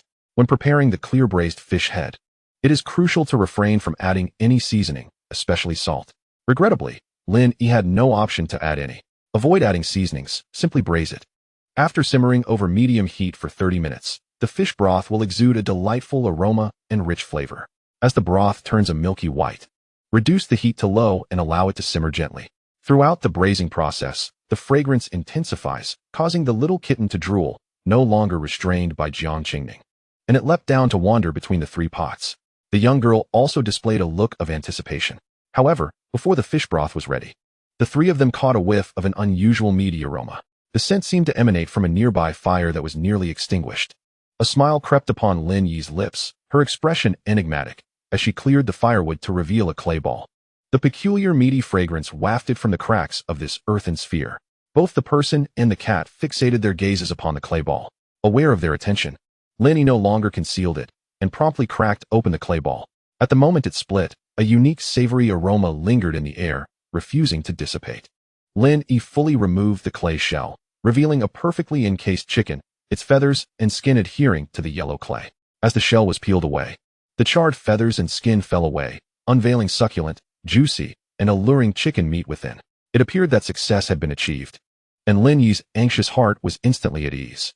This dish is known as beggar's chicken, boasting a cultural history spanning thousands of years. Also referred to as fortune chicken. It was originally created by beggars, hence the name. Legend has it that during his military campaigns, Zhu Yuanzhang once endured a defeat and fled for 3 days and nights, pursued relentlessly by his enemies. Exhausted and famished, he stumbled upon a fire with a mound of mud nearby, where an old beggar was squatting. Curious, Zhu Yuanzhang inquired. "What are you doing here?" The old beggar, recognizing him, replied, "I am roasting a chicken to offer to the king." Surprised, Zhu Yuanzhang watched as the beggar retrieved the chicken from the fire, uncovering the enticing aroma. As he savored the dish, he praised its deliciousness. From that moment on, Zhu Yuanzhang's fortunes in battle turned favorable, ultimately leading him to the throne. Subsequently, he bestowed the title of fortune chicken upon this dish. Lin Yi elaborated extensively on this tale. Jiang Qingming listened intently, not interrupting, despite her confusion over why a dish would have such a story. After concluding, Lin Yi tore off 2 hefty chicken legs, each weighing a remarkable 2 pounds, having been roasted for nearly 2 hours. After confirming they were thoroughly cooked, she handed 1 chicken leg to Jiang Qingming and cut off the entire chicken rear, presenting it to the little kitten to gnaw on. Upon taking a bite of the substantial chicken leg, astonishment gleamed in the girl's eyes. It seemed this was not the first time she had been surprised today. She appeared to have grown accustomed to it. Lin Yi seized another chicken leg and took a hearty bite, juices overflowing. Unexpectedly delectable, the chicken was tender yet resilient, possessing a satisfying chew without being overly fibrous. Its juiciness was abundant, infused with a unique umami flavor. The 2 diners consumed their meal with increasing haste, finishing the beggar's chicken in a mere 10 minutes. Meanwhile, the little kitten had already dozed off nearby, seemingly stuffed to the brim. Although both were satiated, out of respect for the food, Lin Yi still brought forth the fish soup. The moment the lid was lifted, a rich white mist arose, filling Lin Yi's nostrils with a robust aroma of milk. Despite their fullness, an insatiable appetite surged within them. The creamy broth, paired with vibrant green scallions, provided a striking visual contrast. The fish head had disintegrated, leaving only the skeleton resting at the bottom of the pot. This time, no words were exchanged. Lin Yi made no introductions, and Jiang Qingming hesitated not. They lifted the entire pot of fish soup and began to savor it. As the first sip of the soup slid down Lin Yi's throat, an explosion of freshness surged through, invigorating him instantaneously. The fatigue from days of cultivation seemed to dissipate entirely. Sensing something unusual within his body, Lin Yi suppressed the urge to continue drinking and paused. Surely it isn't poisonous? Lifting his gaze, a flash of golden light ignited, activating his spiritual senses. Scanning the soup, he discovered a peculiar energy radiating a soft glow. Observing Jiang Qingming, who was still sipping the soup, he noted that the energy swiftly entered her body, being fully absorbed by her meridians, muscles, and bones, significantly enhancing her vitality. She appeared to have grown stronger. After a prolonged observation, he noticed no anomalies even after Jiang Qingming finished her soup. It seemed there was no poison, perhaps the fish, having been simmered in the spirit spring along with other ingredients, had undergone a remarkable transformation, generating new energy. This energy appeared to pose no harm to the body and was indeed revitalizing. Lin Yi inquired, "Do you feel anything after finishing the fish soup?" Jiang Qingming replied. Her spirits lifted. "I feel an unprecedented relaxation. It seems all my fatigue has vanished, and even my hidden injuries have healed." His observations aligned with her claims. Abandoning any further caution, he raised the pot and drank directly from it. After dividing the remaining portion meant for the little kitten, they exchanged knowing smiles. Post-meal, both felt elated, and after tidying up, they returned to their respective rooms. Chapter 17. Surging power. Breakfast time during cultivation always seemed to fly. Awakening from his meditative state, Lin Yi gazed out the window to a brilliant sun, his thoughts gradually returning to his physical form. The window was crafted by Lin Yi the previous night. A square aperture opened in the wall close to the mountainside. Both rooms had been similarly designed. Setting down the white crystal, he sensed the surging energy within him and the overwhelming physical strength he could hardly contain. Lin Yi was confident that he could now overpower Jiang Qingming even without the aid of a sword. Drawing from past experiences, he was determined to avoid pitfalls or leaping to the ceiling this time. Slowly rising, he endeavored to move as gently as possible. Alas, as soon as he stepped off the bed, a loud crack echoed through the room. The floor was indented by a heavy footfall, a testament to the overwhelming surge of power. Lin Yi, with a furrowed brow, gazed at the pit beneath his feet, hesitant to move. This phase of cultivation primarily focused on unblocking the meridians throughout his body, particularly the three principal acupoints located in the dantian, the chest, and the heart. The remaining minor acupoints had yet to be fully opened, and it would likely take several more days. However, the challenge lay in unblocking the meridians in the neck and head, as one cannot see these areas themselves.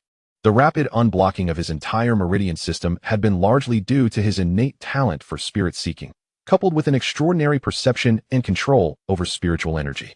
Now, however, his talent was nearly diminished, and his ability to seek spirits relied predominantly on visual cues, as one cannot see their own head or neck. Lin Yi was cautious, unwilling to recklessly experiment. A misdirected flow of spiritual energy could easily sever a nerve, leading to dire consequences. Observing the formidable strength surging within him, he resolved to halt further cultivation for the time being, at least until he could fully master his current power before addressing the remaining minor acupoints in his limbs, as well as the elusive neck and head meridians. He refrained from moving about, wary that a misstep might lead to the collapse of the cave, effectively entombing him. Instead, he settled into a meditative posture, seeking to organize his tumultuous thoughts and consolidate his powers. His innate abilities included spirit seeking and dispelling illusions. The former was particularly advantageous. Whenever he ventured outside, he almost always activated spirit seeking, which allowed him to discern the terrain, detect living beings, and assess the strength of potential adversaries. It also enabled him to perceive the flow of energy within his own meridians, a crucial factor in his burgeoning strength. Without spirit seeking, he could not absorb energy crystals nor unblock his acupoints. As for his other talent, dispelling illusions, he had yet to harness its potential. Its capabilities seemed limited to breaking through all forms of obfuscation, though the scope of such illusions remained unknown, appearing to be an abstract ability. His cultivation techniques involved an enigmatic flowchart that accelerated the absorption of spiritual energy and enhanced his control over it. The extent of this acceleration appeared to correlate with the number of unblocked acupoints and his mental and physical fortitude. Concurrently, unblocking the meridians also contributed to his strength.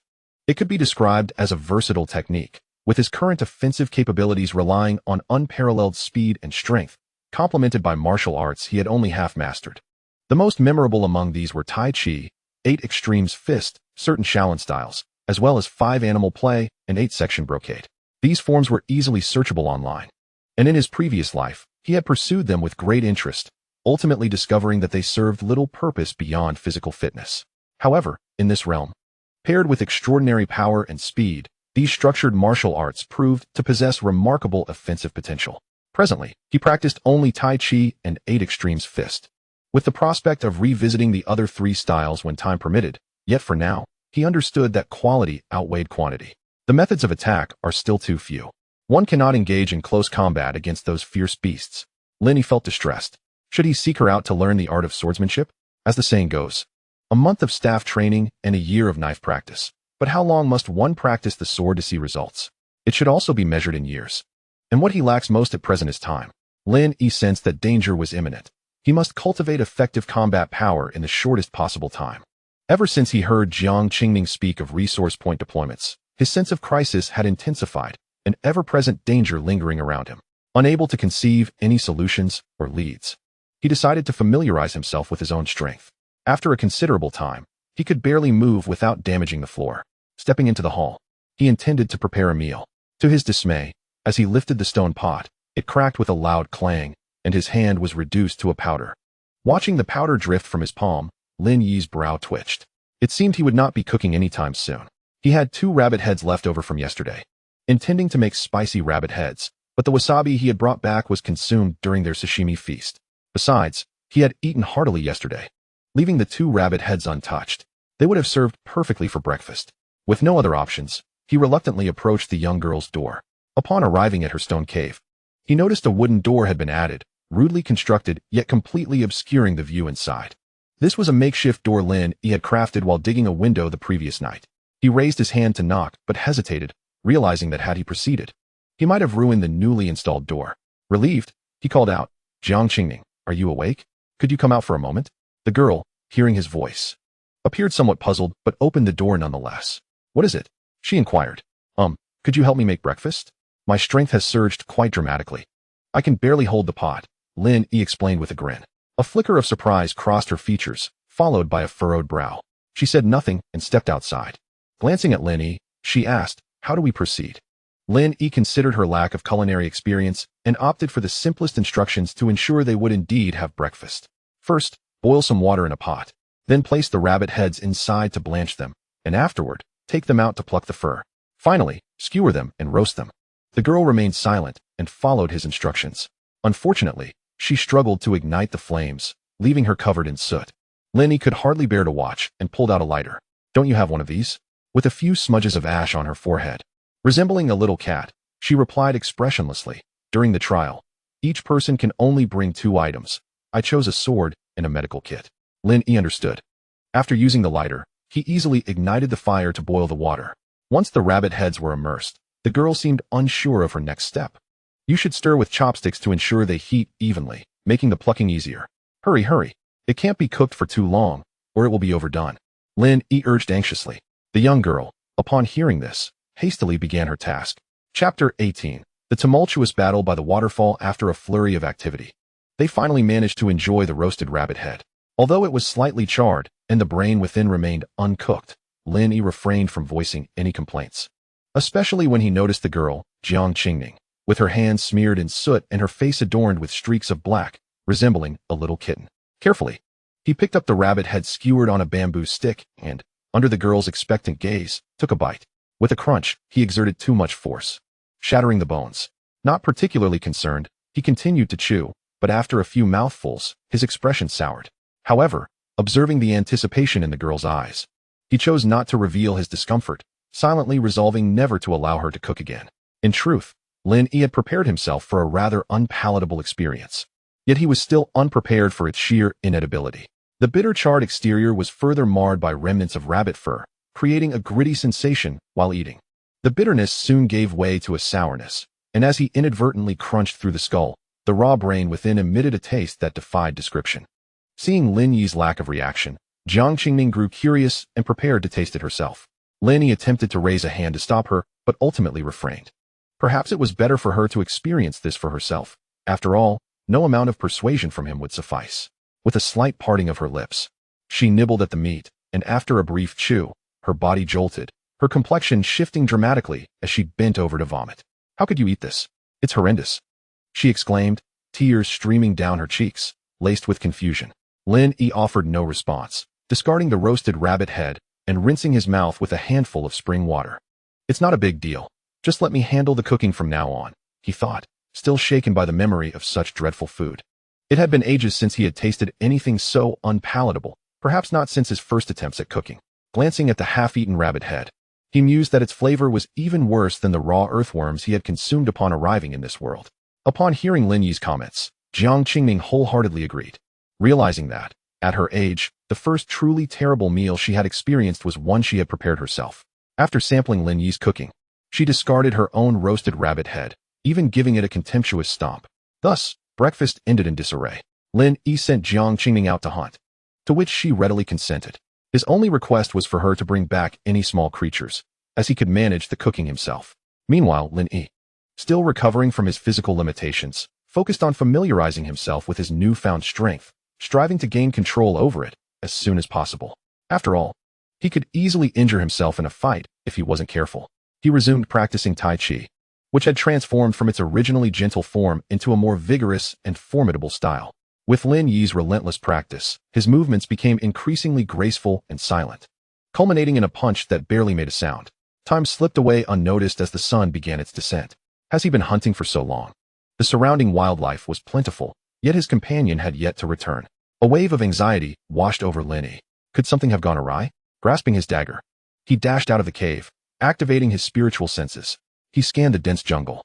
To the east, nothing. To the west, nothing. And directly south, still nothing. What could be happening? Where could that woman have gone? Surely, nothing ill had befallen her. With his spiritual senses fully engaged, energy enveloped him, propelling him forward at an astonishing speed as his eyes darted around in search. Suddenly, Lin Yi halted, his ears picking up the unmistakable sound of clashing swords. Where was it coming from? He strained his gaze, piercing through the foliage and rocks, until he spotted the waterfall in the distance. Ignoring the pain in his eyes, he focused on that direction. Indeed, a familiar energy signature emerged. There, rushing towards the waterfall, was Jiang Qingming. Surrounding her were 3 other energy forms engaged in battle, and she appeared to be at a disadvantage. Hurry faster, Lin Yi thought, the sight of the waterfall blurring before him as his spiritual senses remained fully activated. Blood tears streamed down his cheeks, yet he remained oblivious to the pain. His mind was consumed with visions of the girl being struck. Thoughts raced through his head, strategizing how to intervene. Yet, plans often falter in the face of chaos. Just then, Jiang Qingming was struck again. If only he had absorbed those 2 green crystals earlier, his speed would have been unmatched, Lin Yi lamented. As he approached the waterfall, his steps lightened, but his pace did not diminish. Using the roaring sound of the waterfall as cover, he swiftly approached the ongoing skirmish among the 4 figures. When he was merely 30 meters away from the fray, Lin Yi quietly concealed himself in the underbrush. Jiang Qingming, catching sight of Lin Yi, understood his intentions through a fleeting glance. She maneuvered the battlefield towards his hiding place. 1 against 3, and Jiang Qingming, already wounded, would not stand a chance in a direct confrontation. Stealth was their only option. As the battle drew closer, Lin Yi gripped his dagger tightly. Taking a deep breath, he activated his spiritual senses and scanned for weak points among the 3 adversaries, seeking a moment for a decisive strike. Closer, 3 meters, 2 meters, 1 meter. With a swift motion, the dagger sliced through the air. A barely perceptible shadow aimed at the neck of one of the foes. The man was caught unawares and fell victim to a lethal blow. However, Lin Yi intended to follow through with a second strike against the next adversary. Unfortunately, a slight hindrance occurred as he severed the first man's neck, causing a half-second delay. The second adversary noticed and raised an arm to block the critical hit, sacrificing his hand to intercept the fatal blow. In that moment, Lin Yi discerned the trio clearly, 2 men and 1 woman. One man was beheaded with a single stroke, while another had his arm severed, blood gushing forth in torrents. The man, now bereft of his limb, cried out in agony. Witnessing this, a woman exerted herself fiercely, unleashing a sweeping shot that sent Jiang Qingming flying. The spear hurtled toward Lin Yi, slicing through the air with alarming speed, instantly appearing at Lin Yi's chest. The velocity was so great that Lin Yi had no time to evade, and he was struck, propelled backward. Yet, remarkably, Lin Yi rose swiftly, as if unscathed. Observing this, the woman hoisted the man with the severed arm and fled without a backward glance, her speed leaving afterimages in the air. Lin Yi, seeing the spectacle unfold, refrained from pursuit, instead reaching to touch the jade pendant resting against his chest. The swift spear pierced his clothing, striking the jade concealed within. Despite Lin Yi sustaining a fractured rib, the pendant remained unscathed. His fingers caressed the smooth, warm jade, upon which the character for intent was intricately engraved, emanating a soft glow. Paying no heed to the pendant-esque condition, Lin Yi hurriedly examined the girl lying on the ground. Chapter 19. Healing. Jiang Qingming's left arm was pierced by the spear, and a long gash marred her abdomen. Lin Yi, filled with rage, realized with dismay that he had indeed been negligent. Knowing that the drop zone was within this very forest, He should have accompanied her. He quickly lifted the girl, tearing his long sleeves to bind her wounded arm. Staunching the flow of blood. Cough. Quickly take me back to the cave. There's a first aid kit, she rasped, her once clear voice now hoarse. Right. The first aid kit. Indeed, concern breeds chaos. Lin Yi promptly scooped the girl into his arms, intending to race back. The girl, seeing this, hastily interjected, wait. Take that spear with you. Also, check to see if there's anything else on that man. I managed to catch a few animals to bring along as well. Even in her severe injury, she was thinking of provisions. Upon hearing her words, Lin Yi gently set her down to retrieve the spear, securing it to his back, and searched the lifeless man, discovering several packages, a few beast crystals, and a pair of saber-toothed tiger fangs. After collecting these items, he noticed a few unconscious animals nearby, resembling wild boars and other creatures, each weighing several hundred pounds, bound together by vines. For Lin Yi, the burden of carrying these items was negligible, so he took them, slung them over his back, and cradled the girl in his arms as he dashed toward the cave. Utilizing his spirit-seeking abilities, he deftly navigated around obstacles and animals. Swiftly reaching the cave, he carefully laid the girl on the stone bed, discarded the items he carried to the side, and urgently sought the first aid kit. How do I use this? Which one do I need? Lin Yi exclaimed, appending the contents of the first aid kit before the girl. Jiang Qingming watched his clumsy actions with an eye roll. Take that green syringe and a bottle of red pills. Lin Yi sifted through the array of vials and selected the required medications, handing them to her. The girl received the syringe and the pills, deftly opened the bottle with one hand, and poured 3 red pills directly into her mouth. Grasping the green syringe once more, the girl plunged it directly into her carotid artery. Lin Yi stared in astonishment at her deft maneuver. As the drug was administered, the girl's skin flushed crimson.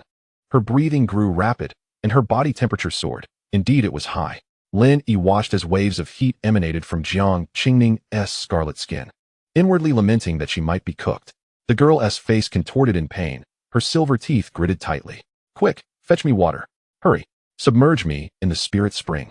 Without hesitation, Lin Yi scooped her up and made his way to the spring, gently placing her in the water, leaving only her head above the surface. The moment she entered the spring, her expression softened, yet the water quickly turned crimson with her blood. An even stranger sight unfolded as the gaping wound in her abdomen began to writhe slowly, and the penetrating injury on her left arm also quivered. The girl's complexion reddened, as if she were enduring excruciating torment. Lin Yi, feeling utterly helpless, rushed forward, only to have the girl grasp his hand tightly and bite down. Ah! Lin Yi gasped in surprise, attempting to retract his hand, but she clamped down fiercely, rendering him unable to pull away. He dared not exert too much force, fearing he might harm her, especially since he had yet to fully master his own strength. Given that even his own body was pained by her bite, one could only imagine the suffering she had endured. Time passed, and Lin Yi's hand grew completely numb before she finally released her grip. Observing the deep wound visible to the bone, blood oozing profusely, he could only retreat in alarm. The girl gradually rose to her feet. The gaping wound in her abdomen had fully healed, though her skin remained tender and vivid red.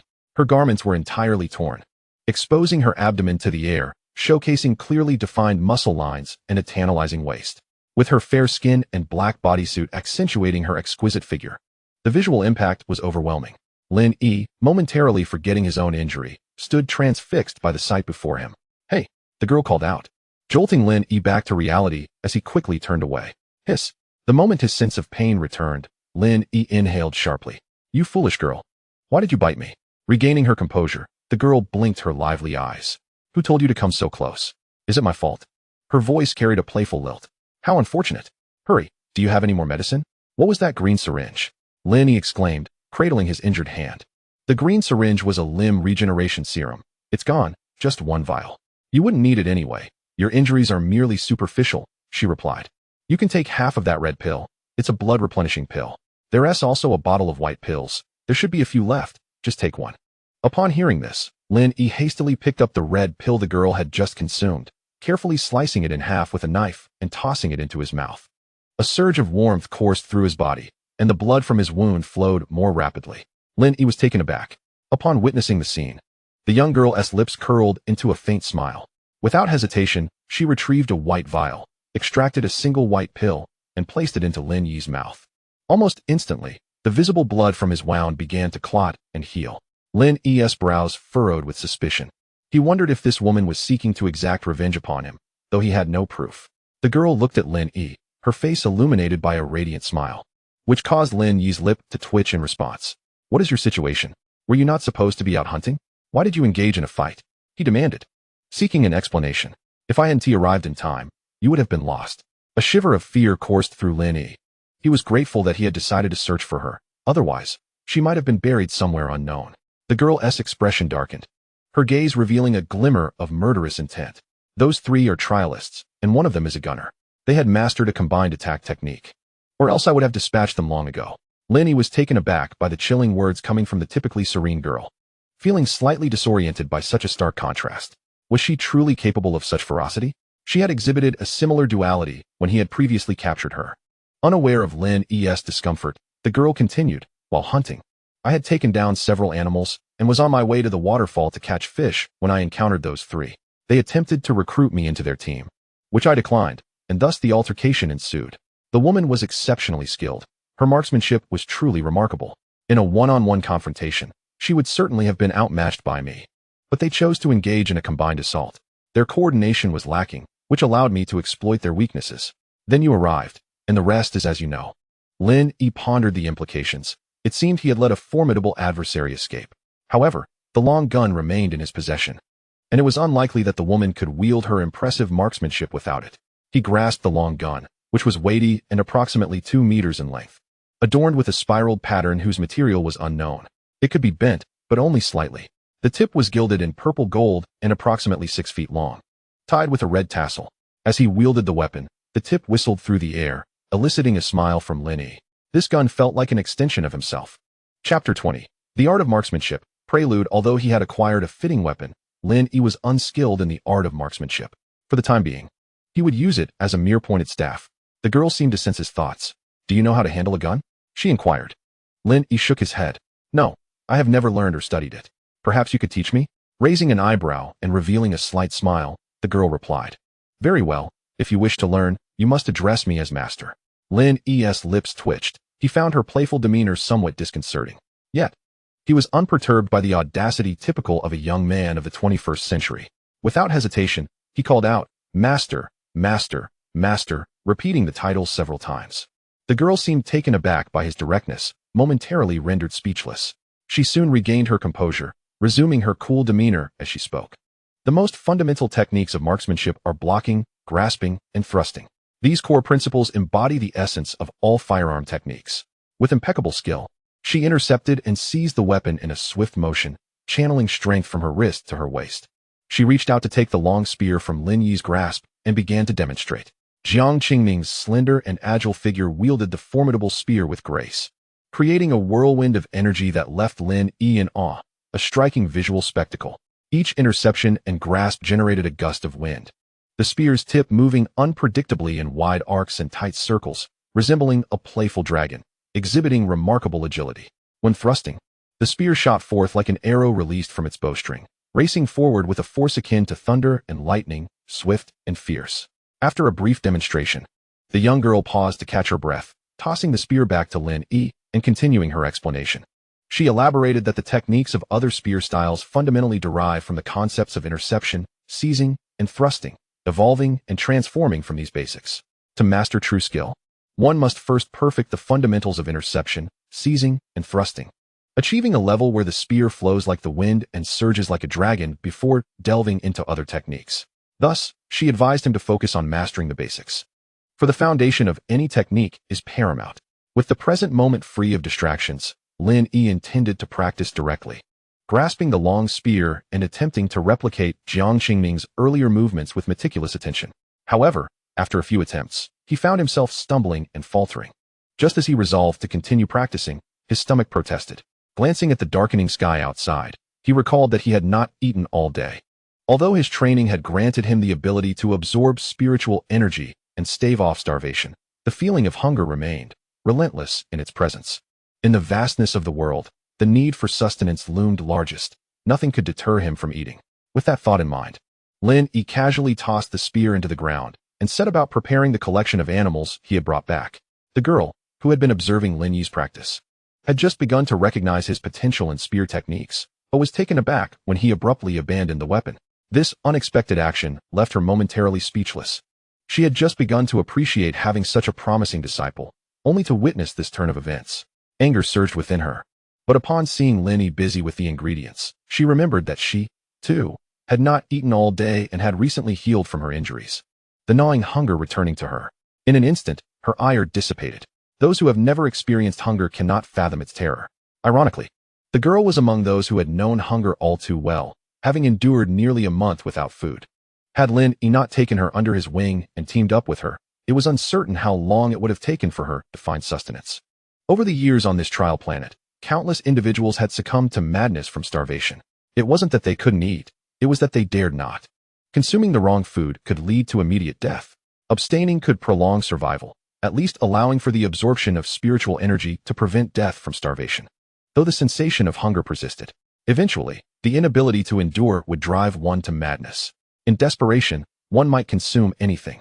Yet, the last recorded instance of indiscriminate eating had resulted in the extinction of hundreds of planetary species, a tale etched in history.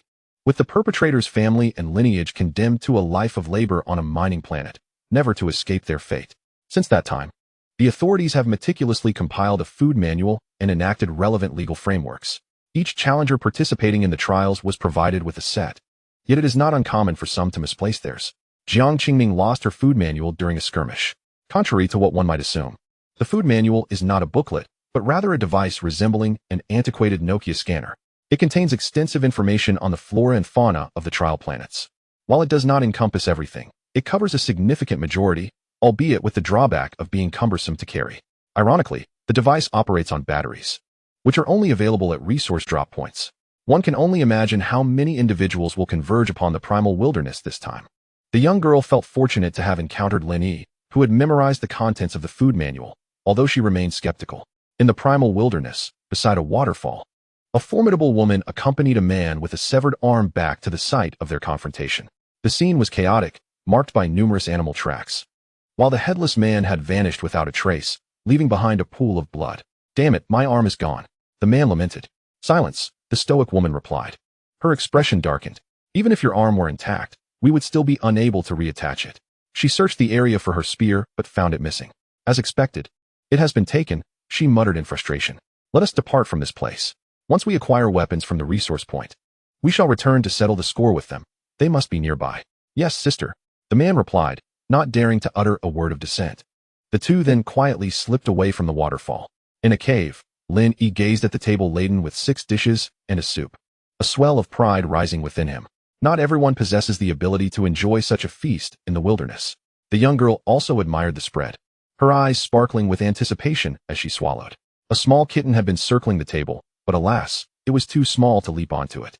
Observing this, Lin Yi picked up the kitten and placed it on the stone table. Curiously, the feline was not only perceptive but had also taken to eating the dishes within days of opening its eyes. Each time, it would feast until its belly was round, then promptly fall asleep, showing no signs of dietary restrictions. Lin Yi paid it little mind, considering its tender age and limited appetite.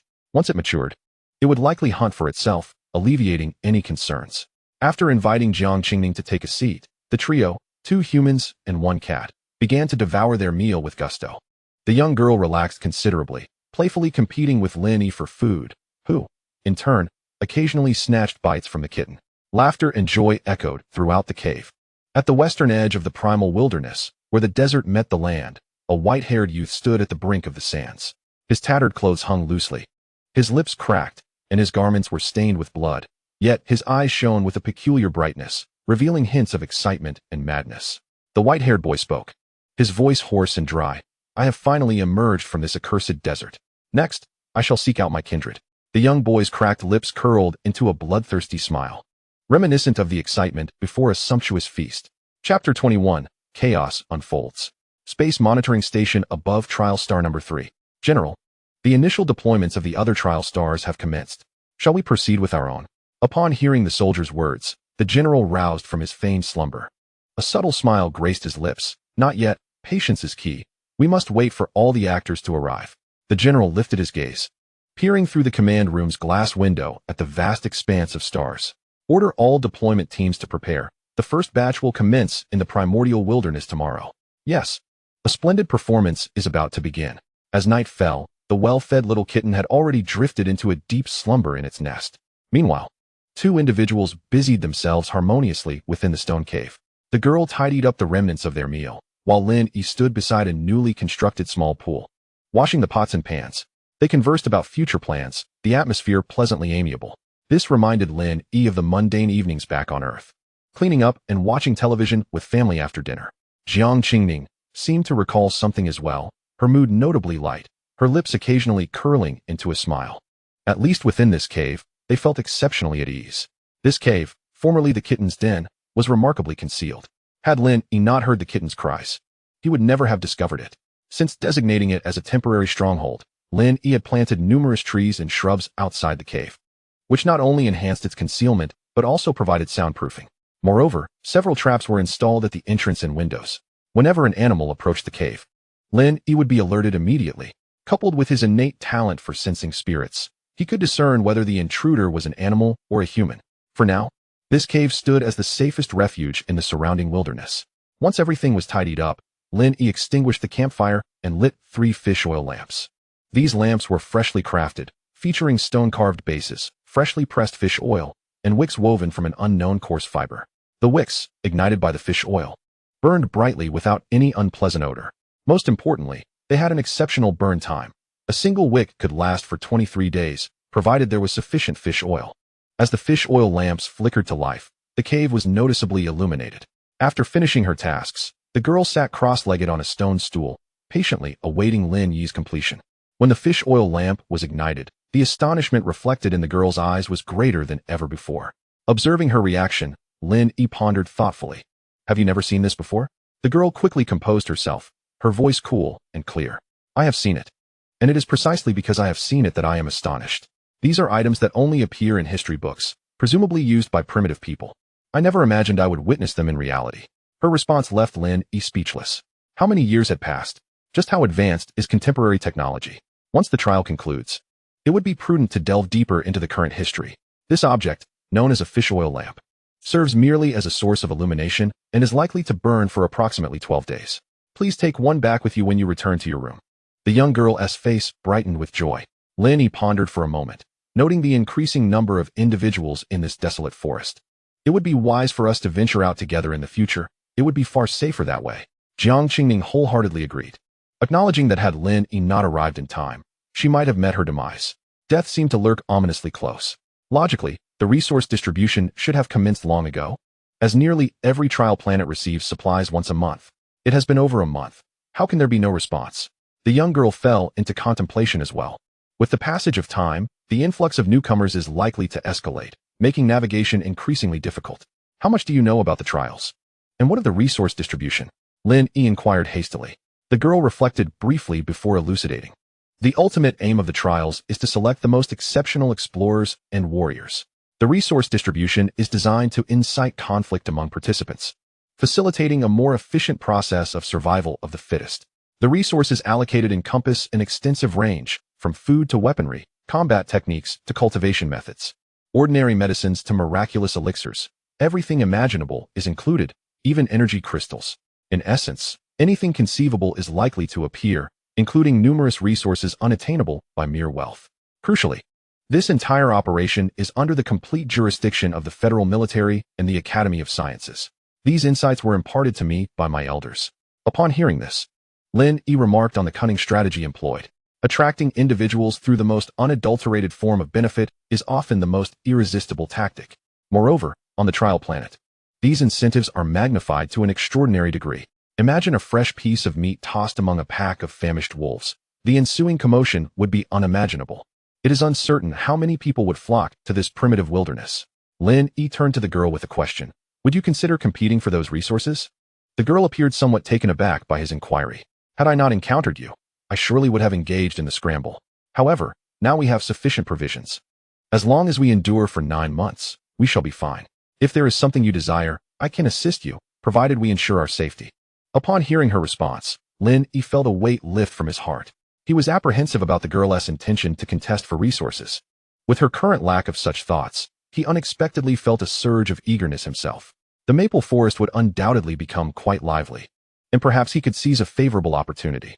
Yet, he must first enhance his strength, at least to the point where he could capitalize on any advantages. They would cross that bridge when they came to it. Soon after, both returned to their respective rooms. Jiang Qingming began meditative practice, while Lin Yi succumbed to a deep slumber, utterly exhausted from the preceding days. Under the sparse moonlight at noon, a furtive figure stealthily approached the edge of the wilderness. A figure appeared, entirely covered in sticky mud, with patches of it dried and flaking away. The visage remained obscured, revealing a medium build that leaned towards the slender. Yet, two bright eyes sparkled with mischief, occasionally breaking into a grin that showcased pearly white teeth. Finally liberated from that wretched swamp, the randomness of the drop was utterly ridiculous, as it had unceremoniously deposited him in the very heart of the mire. Thankfully, he was not drowned. This system surely needed reform. The figure, now in a more discreet posture, pressed his palms together and muttered softly, "Forgive me, brother, do bless me. Once I pass the trial, I shall surely offer incense for you. I shall not go back on my word." He repeated this several times, bowing his head in reverence. At that moment, a series of red lights appeared in the sky, plummeting towards the forest.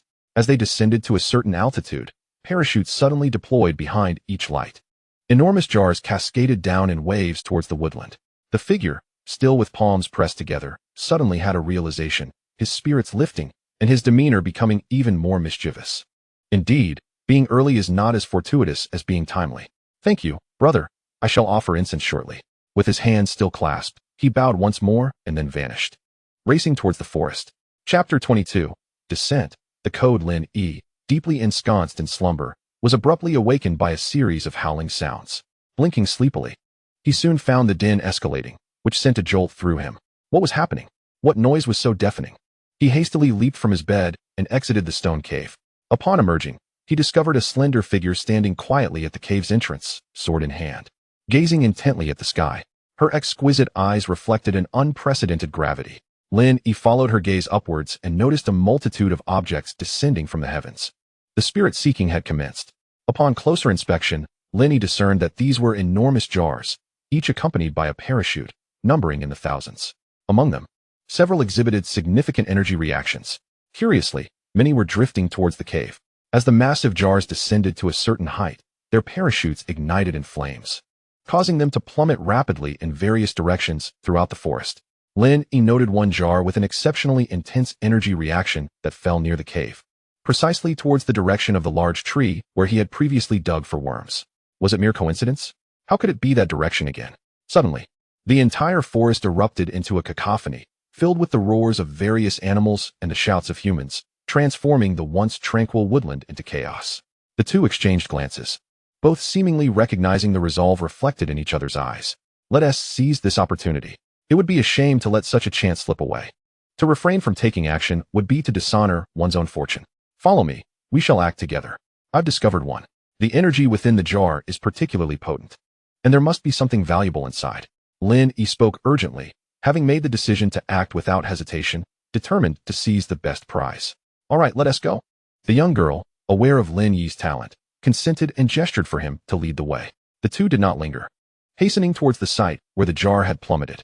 Given that the location of the jar was not far from the cave and aligned with the direction of the grand tree, it was not long before they arrived at the spot where the jar had fallen, precisely where Lin Yi had previously dug for earthworms, beside the peculiar tree.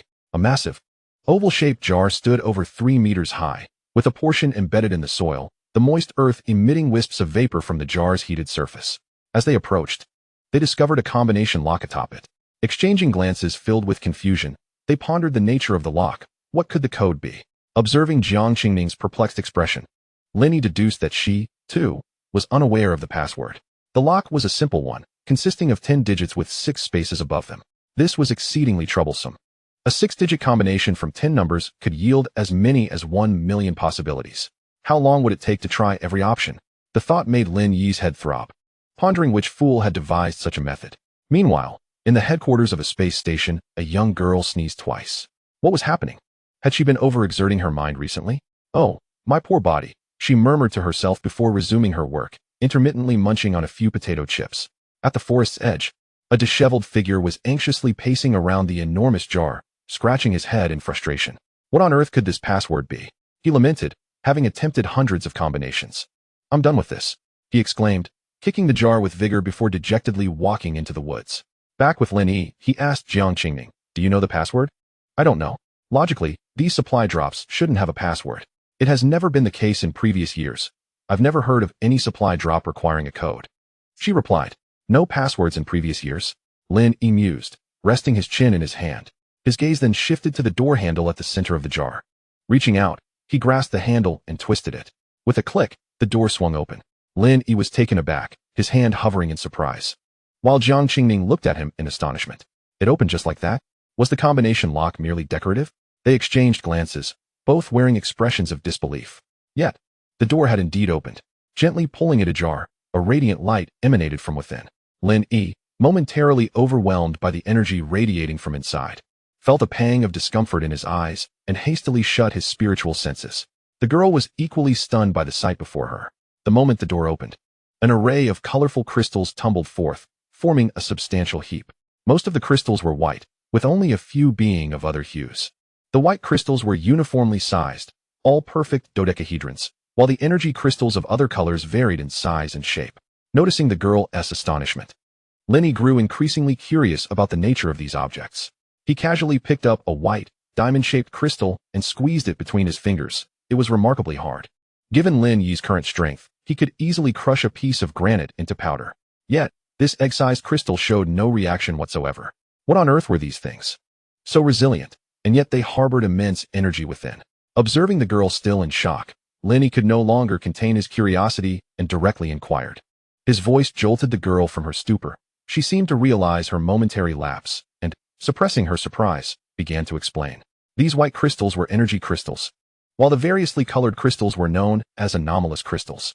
Anomalous crystals are produced within the bodies of extraordinary beasts and possess unique abilities.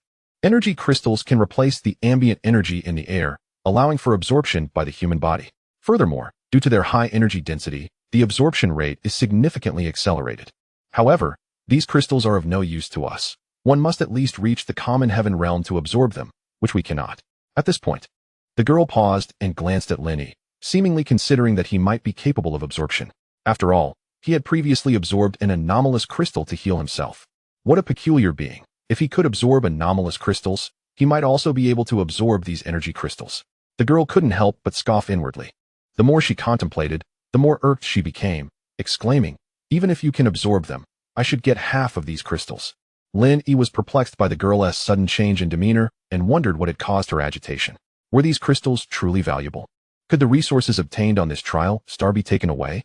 According to the trial rules, they could indeed be taken out. The value of these items was immense.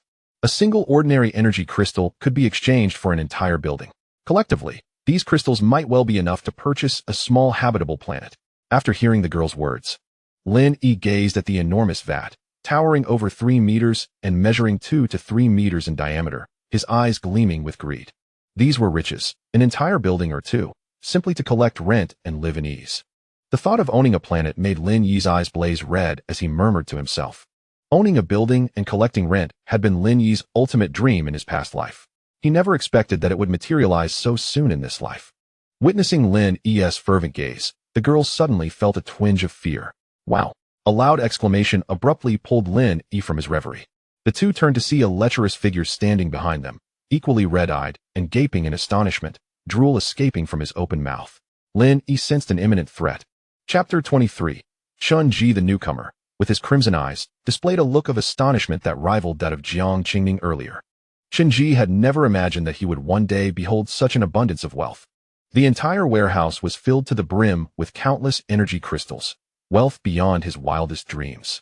Chun Ji's life had been fraught with hardship since childhood. His parents had vanished, leaving him to care for a younger sister alongside their elderly grandmother. Due to the scarcity of resources on his planet, he could only survive on the meager rations provided by the local government. His grandmother, having surpassed the age of 400, was compelled to work for others to earn a pittance, which was barely sufficient to sustain herself and her younger sister.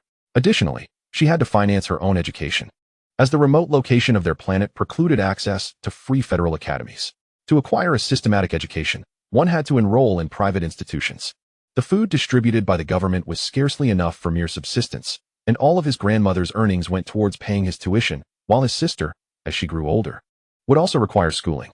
In desperation, at the age of 20, Shinji secretly dropped out of school to participate in the planetary trials. The extension of human life brought forth complications far beyond mere resource scarcity. As life expectancy soared, the affluent enjoyed near immortality, monopolizing vast resources, establishing dynasties, and forming private armies. The chasm between the rich and the poor widened dramatically, leaving the impoverished with little hope of redemption. It was only after the outbreak of war that the Human Federation was established, heralding the dawn of the interstellar age. Following a technological explosion, humanity embarked on interstellar colonization, which gradually alleviated various class conflicts. Yet, history has an uncanny tendency to repeat itself. As humanity claimed more and more planets, the paradox of prolonged life emerged. The elderly refused to perish while the young continued to be born. Within a few centuries, the human population surged towards uncountable numbers, exacerbating the resource dilemma. History, it seems, was on the verge of repeating itself once more. Consequently, the Human Federation was compelled to cease its research on life extension, at least restricting it from being universally attainable. Moreover, they continuously advocated for outward expansion and the exploration of uncharted territories. It took a considerable duration for stability to return within the Federation, during which extraordinary powers were developed, establishing a new system of strength. Over time, as humans grew idle, they began to tinker with various concepts. The insatiable thirst for knowledge persisted. If extraordinary powers existed, then what of the legendary beings and extraterrestrials? Thus, humanity set forth on a quest. Remarkably, they did uncover some formidable alien civilizations. However, this did not lead to diplomatic relations or peace, but rather to terrifying warfare, which continues to this day. As the sole male in his family, Shinji bore the heavy responsibility of providing for his sister's education, while his grandmother, at such an advanced age, represented a rarity among the impoverished. Indeed, having never encountered anyone who surpassed his grandmother's longevity, Shinji remained skeptical of tales of individuals living over 1,000 years. Consequently, he participated in the trials, which now stood as the only viable path amidst the vastness of the cosmos. Similar to a rigorous examination, yet more pragmatic and merciless. The trials were open to all under the age of 100. Passing even the most basic level would grant one access to fourth-tier assistance. Even in the event of his demise, as a volunteer, his grandmother and younger sister would at least receive a fifth-tier assistance, ensuring their basic needs were met. Shinji gazed at the towering pile of energy crystals before him, recalling the detailed descriptions he had encountered in his textbooks.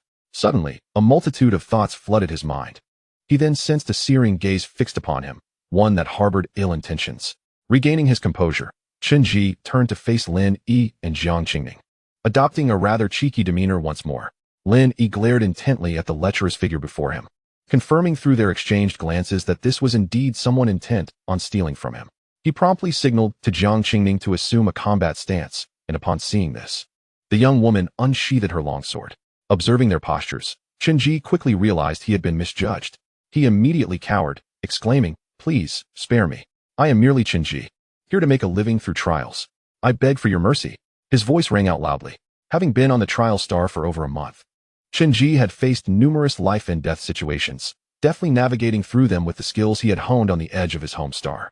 Lacking any martial arts or combat techniques, he knew he stood no chance in a fight. In such a predicament, surrender was his only recourse. As long as he did not encounter a psychopathic individual, he would likely survive, perhaps even glean some advantages. Lin Yi was startled by the desperate outcry from the lewd man before him, and Jiang Qingning shared his surprise. They exchanged a glance, suspicion evident in their eyes. Previously, they had encountered two groups of individuals who had acted with ruthless aggression. Lin Yi had nearly fallen victim to a water manipulator, and Jiang Qingning had nearly succumbed to the hands of three others. The man before them, however, instantly cowered upon their approach, which raised their suspicions. Yet, the two did not immediately engage.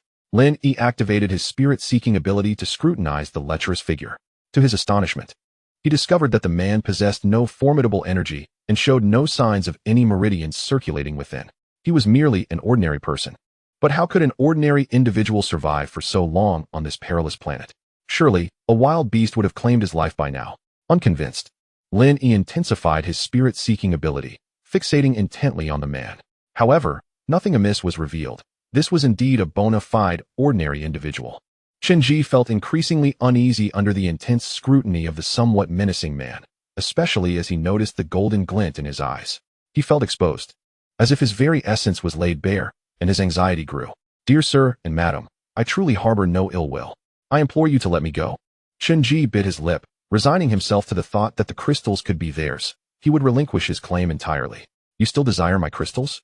Lin Yi's voice escalated sharply, while Jiang Qingming's expression turned hostile.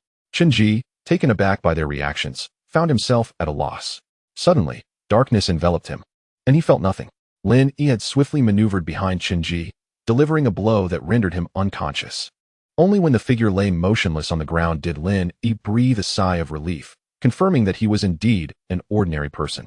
Based on my observations, he appears to be just an average individual, Lin Yi remarked. Jiang Qingming was taken aback. You claim he is an ordinary person? An ordinary person could not possibly survive here for so long. The truth is evident. I have observed no signs of cultivation in him whatsoever, nor any immense energy. Moreover, this fellow has shown no reaction to my attacks. Let us bind him, blindfold him, and return him to our cave. We can interrogate him once he regains consciousness. But what shall we do with these crystals? Having spoken, Lin Yi immediately set about binding Chen-Ji. Jiang Qingming pondered briefly. There were simply too many to carry away for the time being. You can absorb some of the crystals, take a portion back with you to absorb. And as for the remainder, I believe it would be best to bury them here. You seem to agree that this is the only course of action. Although these crystals hold immense value, they are of little use to us at present, especially since my previous crystals have not yet been completely absorbed. The jar left here is known only to us, aside from this unexpected intruder. Since we have captured him, it is most fitting to bury these crystals here. The two of them set to work, with the girl using a long sword to dig while Lin Yi transported the earth and stones. They toiled vigorously. Chapter 24. Interrogation. After nearly an hour of digging, they had excavated a pit approximately 5 or 6 meters deep beside the enormous jar. Once they finished, Lin Yi took several white crystals and promptly closed the hatch. He then moved to the opposite side of the large jar and delivered a powerful kick. With a resounding thud, the massive jar toppled into the pit, and the two began to cover it up. They continued until the pit and the hole created by the jar were completely filled, placing a stone atop as a marker. In a day or two, the fallen leaves would completely conceal the fresh earth. Once they carefully surveyed the surrounding area within a 1-kilometer radius and confirmed that no one was in sight, they breathed a sigh of relief. Should we seek out additional jars? Jiang Qingming inquired, looking up at Lin Yi. After a moment's contemplation, Lin Yi replied, perhaps it is best to refrain. The value of this jar alone is already considerable. We may search for more opportunities in the future. After all, there are numerous jars, and even if we find more, we cannot possibly guard them all. Furthermore, we have a burden here. Lin Yi gestured towards Chen-Ji, who lay unconscious on the ground. The two were uncertain how to deal with him. To simply release him was impractical, especially since he was aware of the vast energy crystals in this location. It was out of the question to let him go. Killing him was also not an option, as he posed no threat to them. They were not so depraved as to kill without cause. After all, he was one of their kind. Lin Yi turned to Jiang Qingming. Releasing him was not feasible. Let us take him back to our cave and confine him. His ability to survive as an ordinary person until now must indicate he is exceptional. He may possess valuable secrets. The girl nodded in agreement. Let us take him back for interrogation, as we should be able to extract useful information. Excellent. The two hastily tidied the area before Lin Yi effortlessly hoisted Chen-Ji onto his shoulder. With the spirit seeking activated, he led the girl around the agitated creatures of the forest, making their way back to the cave. The primeval wilderness lay to the west. A youth adorned in beast skin, with flowing white hair, gazed intently at an enormous jar before him. He raised his foot and gave it a gentle kick, only to find that the jar remained unyielding. After circling the jar and discovering a combination lock, he pressed a few random numbers, but to no avail. Several attempts later, he still could not unlock it. The white-haired youth furrowed his brow, contemplating the jar before him. He continued to haphazardly input combinations, yet none proved effective. After multiple failed attempts, the veins on his forehead throbbed with frustration. With a defiant roar directed at the heavens, the white-haired youth's expression morphed into a chilling smile. Let me not discover the identity of this schemer, he seethed through gritted teeth. Closing his eyes, he silently recited an incantation of unknown origin. Gradually, the veins on his body became pronounced, his muscles swelled, and his once short white hair cascaded down to his waist. As he opened his eyes, his formerly brown irises transformed into a luminous silver, radiating a soft glow. The demeanor of the white-haired youth turned increasingly menacing, exuding an aura of danger. With a fierce glare, his hair billowed around him as he became enveloped in swirling silver energy. His hair extended, wrapping around his fists in a spiral formation, intertwining with the silver currents. With a flash of silver light in his eyes, he concentrated his strength into his fists. The silver energy whirled violently, creating a sound akin to rending air. His body arched backward, and with a thunderous crash, both fists surged forward, shattering the air and ripping open the jar with a violent explosion, leaving two immense gashes. Miraculously, the contents within the jar remained unharmed, spilling forth onto the ground in a chaotic array of items: food, drink, cookware, and even a lady's dress. The youth's gaze softened as he beheld the food and drink, his tension gradually dissipating. The silver energy receded, his hair shortened, and his demeanor calmed. His silver pupils reverted to their natural brown. At last, he had found sustenance, sparing himself from hunger. A radiant smile graced his face, albeit one that bore an unsettling quality, accentuated by his long white hair. Unperturbed by the oddity of his appearance, the youth meticulously gathered the food and drink, wrapping them in a large piece of beast skin which he slung over his back. Whistling an unknown tune, he departed, kicking the jar one last time as he left. The jar toppled over, its fallen side conveniently concealing the gaping wounds he had inflicted. A clear footprint was left imprinted on the surface above. After some time, Lin Yi and his companion returned to the cave. Lin Yi unceremoniously tossed Qinji, bound hand and foot, blindfolded, and gagged, into a corner. The sound of his head striking the floor jolted Qinji from his pain-induced stupor. Yet, with his eyes covered, mouth blocked, and limbs restrained, he could only emit muffled cries, wriggling like a caterpillar in a desperate attempt to move. Nearby, a small kitten, startled awake, curiously stared at Qinji. Jiang Qingning observed Qinji's demeanor, and a sense of discomfort flashed through her mind. It seemed she was not much better off in the past, and this fellow's bindings had become increasingly grotesque. The young woman regarded Lin Yi with a look of disdain. Sensing her gaze, he turned his head towards her, confusion evident in his eyes. Upon witnessing this, Jiang Qingning promptly averted her gaze and retreated into her stone chamber. Lin Yi remained unfazed, assuming the girl simply did not wish to witness his interrogation. He too did not linger, understanding that acquiring useful information would greatly enhance his survival on this planet. He decisively removed the animal skin that muffled Qinji's mouth. "Help! Help! A hero's life is at stake. Please spare me, brothers and sisters." Qinji immediately shouted, his voice echoing loudly. Lin Yi was not surprised. Such a reaction was anticipated. He slowly drew a dagger and pressed it against Qinji's throat, instantly silencing his cries. Every entity or individual possesses vulnerabilities. Once these weaknesses are identified, they can be easily subdued. Death is a common fear among all living beings, and Qinji was no exception. Lin Yi, fully aware of this truth, pressed the blade firmly against Qinji's throat. "I will ask, and you shall respond. Speak one unnecessary word, and you shall die," Lin Yi stated, his voice frigid and devoid of compassion. Qinji sensed a profound chill, and with years of survival experience, he recognized that this man had undoubtedly taken lives before, and likely more than one. He believed that should he refuse to cooperate, this man would not hesitate to end his life. "All right," Qinji replied, his voice trembling. "Name: Qinji. Age: 28 years. Where are you from?" "The Human Federation. Group Sector: Fringe Planet." "Who else is in your family?" "There is only me." Upon hearing this, Lin Yi slightly pressed the knife further. "Only me?" Qinji's voice trembled with fear, yet displayed no signs of cowardice. Lin Yi remained silent for a moment, and Qinji did not speak either. They maintained this tense standoff for nearly 10 minutes, beads of cold sweat trickling down Qinji's forehead. Finally, Lin Yi was the first to step back, releasing the pressure of the blade from Qinji's neck. He then inquired, "How have you managed to survive until now?" Qinji paused, seemingly taken aback by the incredulous question. Noticing his hesitance, Lin Yi thought that further inquiry might yield no fruitful results. He swiftly struck the handle of the dagger against Qinji's carotid artery, rendering him unconscious just as he was about to speak. Lin Yi noted the movement of Qinji's lips, but his reaction had been too swift. Qinji was already out cold. Sighing, Lin Yi rubbed his head, acknowledging that he had acted too quickly and would have to wait for another opportunity to ask. Chapter 25. Reactions from all sides. Lin Yi glanced at the unconscious Qinji on the ground, reluctantly deactivating the spirit-seeking technique. Just moments ago, he discovered that this technique allowed him to observe the subtle movements of a person's muscles, capturing even the minutest actions. Thus, when he had inquired about the number of people in Qinji's family, upon discovering Qinji's pulse, muscle contractions, and the rhythmic movements of his heart and breathing, Lin Yi noted a slight acceleration in his physical responses compared to when he had previously questioned him. This response was evidently systemic. It was at that moment Lin Yi became convinced of Qinji's deceit. He meticulously observed him for a full 10 minutes, cataloging the frequency of his muscle movements, respiration, and heartbeat during various intervals. After all, one cannot exert complete control over every fiber of their muscles or cells. Henceforth, Lin Yi could assert with certainty that he could discern lies at a mere glance. If this ability were to be harnessed in combat, it might even enable him to anticipate his adversary's moves.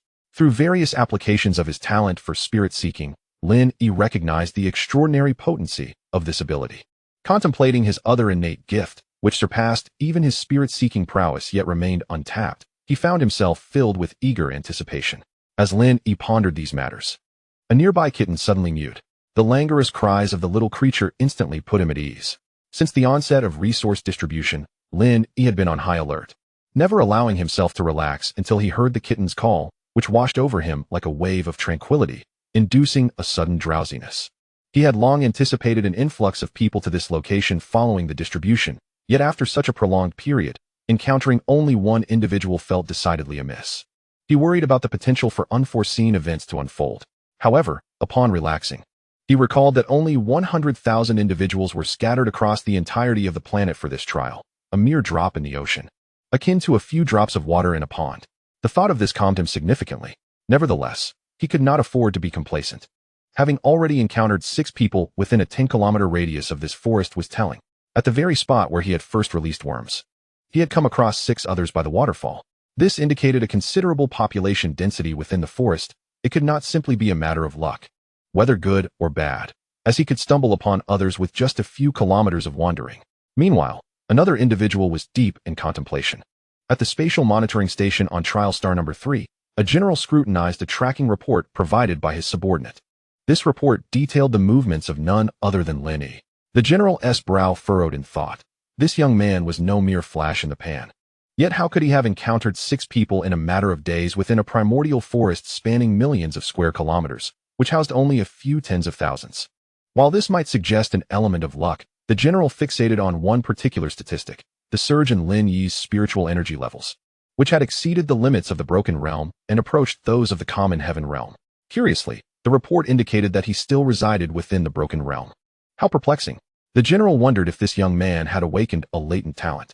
The trial had only just commenced, and already he was nearing the top 100 ranks. Despite having previously been unremarkable and on the brink of death, it seemed he had encountered an extraordinary stroke of fortune. The general, without a hint of concern, set aside the report.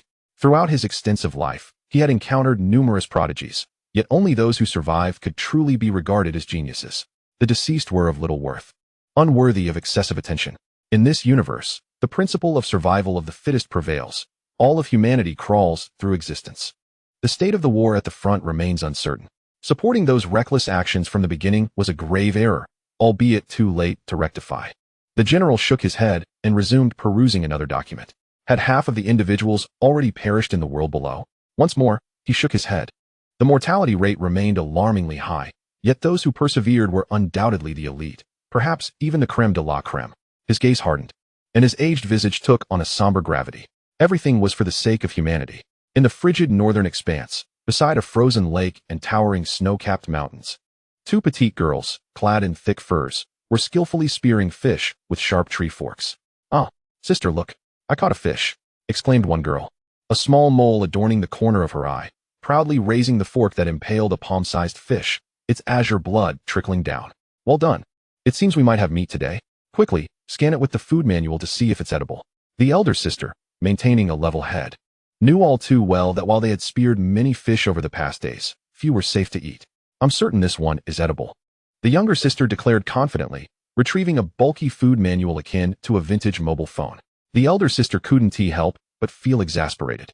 Her sister had made this proclamation many times before, yet her unwavering confidence remained unshaken. As the food manual scanned the fish, the mechanical voice chimed. "Ding, ding, ding. Scan successful. Snow Mountain Blue Fish, Level 1 Spirit Beast. It has the effects of replenishing energy and resisting cold. Non-toxic, the entire fish is consumable." At that moment, the cold, mechanical voice rang like a celestial melody in the ears of the sisters. They had finally found a fish they could eat. A radiant smile blossomed on both their faces, illuminating the entire snowy landscape. In time, as they grew older, they might become mischievous spirits of the world. Suddenly, The distant sky was filled with a flurry of fiery red points, reminiscent of falling meteors, gradually disappearing. The elder sister glanced up and remarked, "It appears the deployment has commenced. The true battle is about to begin. We must prepare ourselves. All right, let us join the battle. Fight, fight." The younger sister exclaimed with excitement, her face brimming with anticipation. "Ow, why are you hitting me?" she whimpered, clutching her head with her short arms. Her eyes reddening as she crouched on the ground, looking up at her sister with confusion. Her adorable demeanor resembled that of a cherished pet. "I'm not hitting you. We're preparing for battle. Let's keep our distance, do you hear me?" The elder sister, exasperated by her sister's obliviousness, felt utterly helpless. On a small island in the southern hemisphere, the sea breeze gently caressed the shore. A striking figure leaned against a tree branch, with a long blade resting beside her. The silhouette gazed at the streaks of meteors traversing the night sky. The icy visage bore no expression as it watched until the celestial phenomena vanished entirely. The striking figure stood upright, unsheathing a long blade. With a soft murmur, it remarked, "It appears the time to embark has come. The first batch of resources should yield some treasures."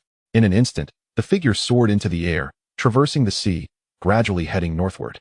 Chapter 26. The beast tied the following day, at dawn, sunlight filtered through the sparse leaves, casting a gentle glow upon the windowsill, illuminating the young boy's face. His long eyelashes fluttered as the warmth of the sun roused Lin Yi from slumber. Slowly, he opened his eyes, his pupils focusing, and a glint of golden light sparkled within his bright gaze. Subsequently, Lin Yi lazily turned over and drifted back into sleep. At noon, Lin Yi awoke again, still drowsy. "Ah, how delightful," he sighed, stretching languorously, his bones cracking with the movement. Awakening naturally was indeed a comfort. It had been a long time since he had enjoyed such restful sleep. Lin Yi felt utterly at ease, one of his life's greatest aspirations being to awaken without disturbance. He never imagined that one day he would achieve this in an alternate world. Having been here for merely a week, Lin Yi had fully acclimated to his new surroundings. He was inherently a person of adaptability. However, it could not yet be termed a life, it was merely survival. Yet, he had transcended the struggles of mere existence. At least having the ability to fend for himself in this forest. Lin Yi raised his gaze to survey the rudimentary room, stroking his chin thoughtfully. "This won't do. It's far too basic. I still have nearly 9 months to stay here.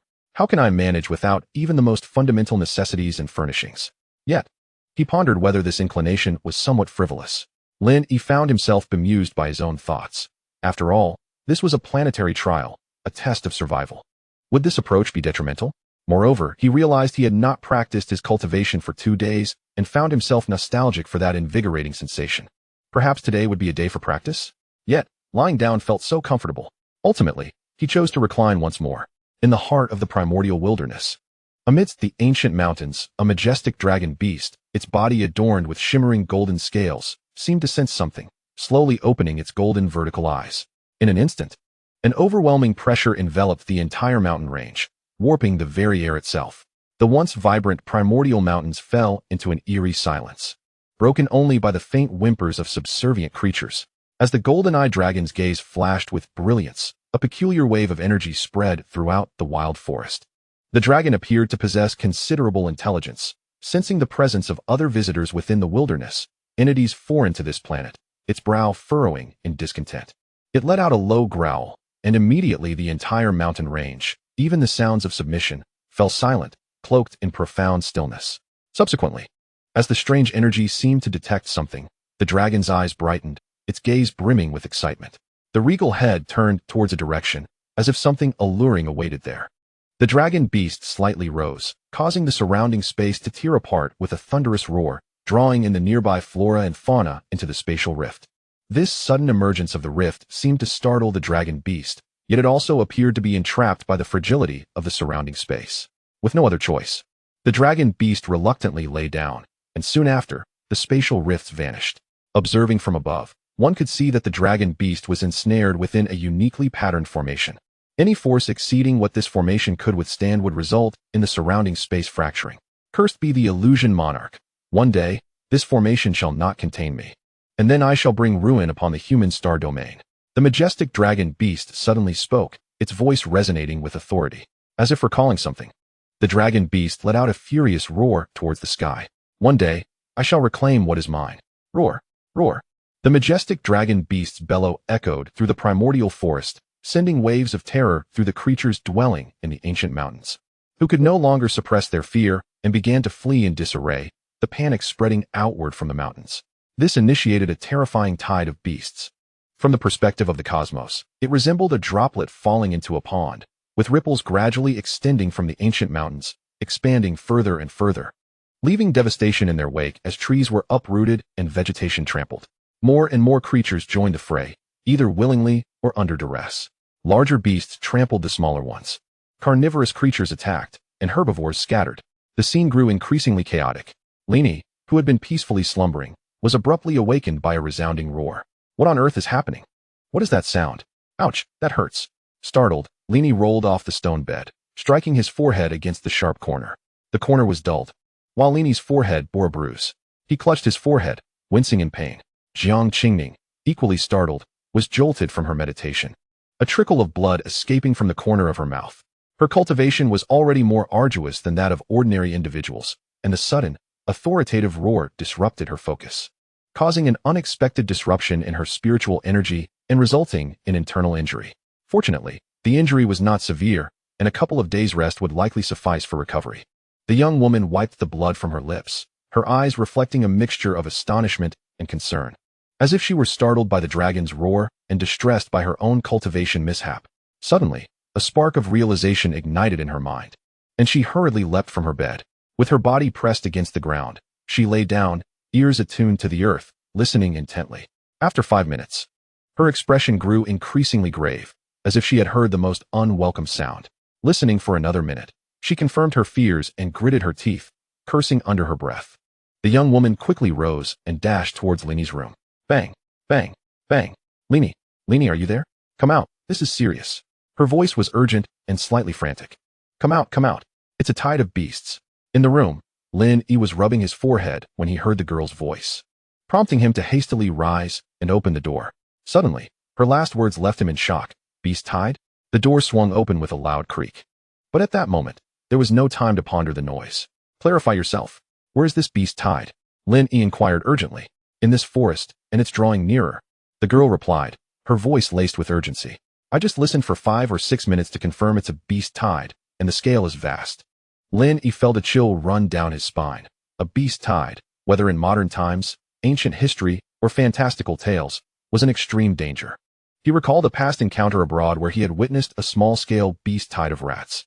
The scene was horrifying, indelibly etched in his memory.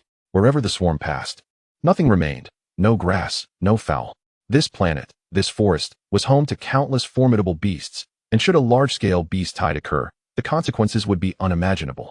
In this forest, all challengers would meet their demise without a grave. What to do? What indeed? Perhaps it was best to assess the situation first.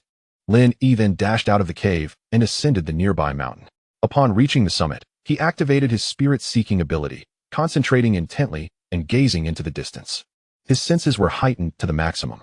In an instant, blood tears streamed from the corners of his eyes. Before him surged an overwhelming tide of energy, far surpassing that of numerous waterfalls. Lin Yi had no choice but to close his spirit-seeking.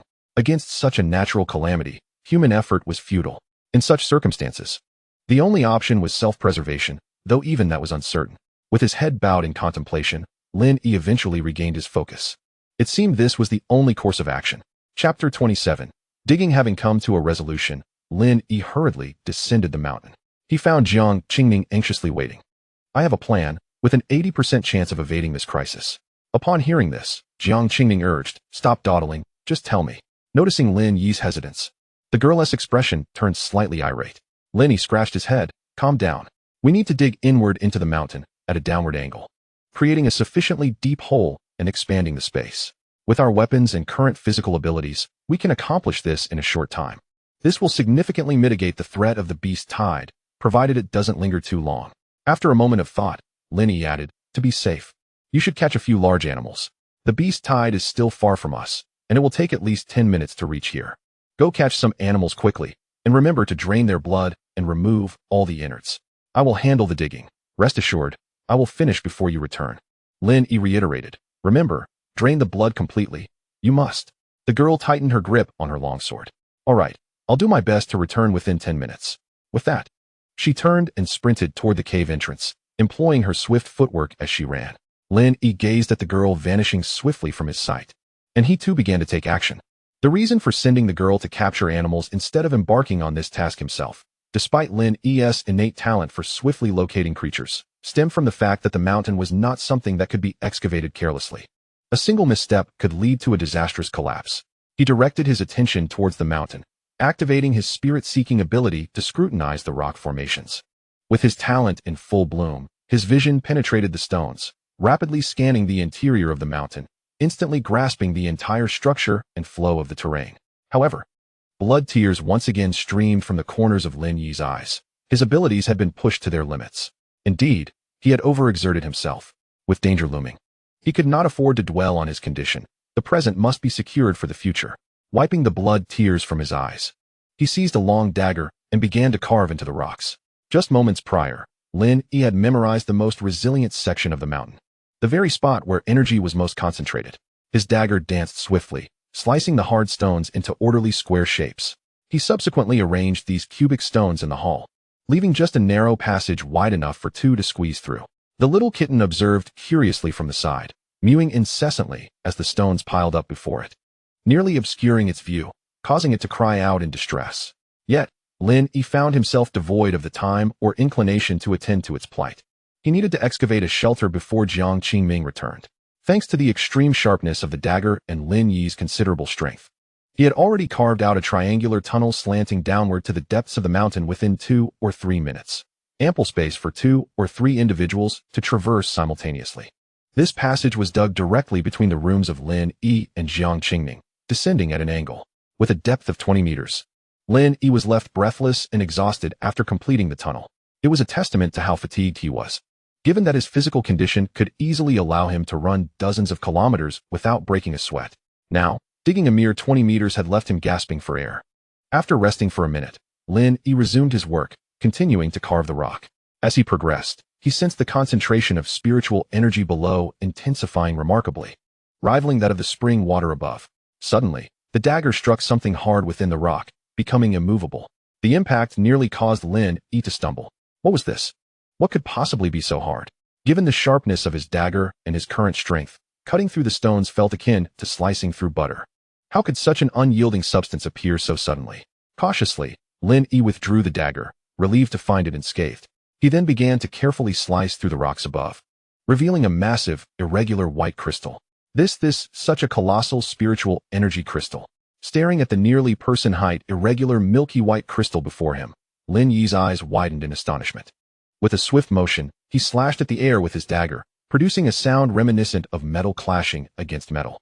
It became apparent that this direction yielded no further results. Turning to survey the elongated triangular passage behind him, Lin Yi felt a surge of frustration. After expending so much time and effort in vain, his irritation grew. In a fit of anger, he pivoted and delivered a forceful kick to the white crystal. The raw energy crystal emitted a sharp cry of pain, and Lin Yi winced, clutching his foot. Suddenly, the white crystal trembled violently, causing rocks from above to cascade down, nearly striking him. Initially intending to vent his frustration, Lin Yi's attention was drawn to a substantial fissure that had emerged above the crystal wall, revealing an incomplete connection with the other crystals. Intrigued by the potential, he swiftly raised his foot and struck the white crystal wall with considerably more force than before. With a resounding crash, the entire crystal wall collapsed, revealing a hidden space below. Curiously, he leaned into this newfound space, discovering it radiated a gentle white luminescence, accompanied by a dark river that flowed languidly beneath. This was a natural cavern, or more accurately, a natural spirit mine, spanning approximately 200 to 300 square meters and reaching heights of 3 to 4 meters. Lin Yi found himself at the apex of the cavern. Surrounding him, the ground was littered with natural spirit crystals, all emanating a pristine white glow, illuminating the entire cavern brilliantly. Overjoyed, Lin Yi realized this was the most natural sanctuary imaginable, complete with water and sturdy walls.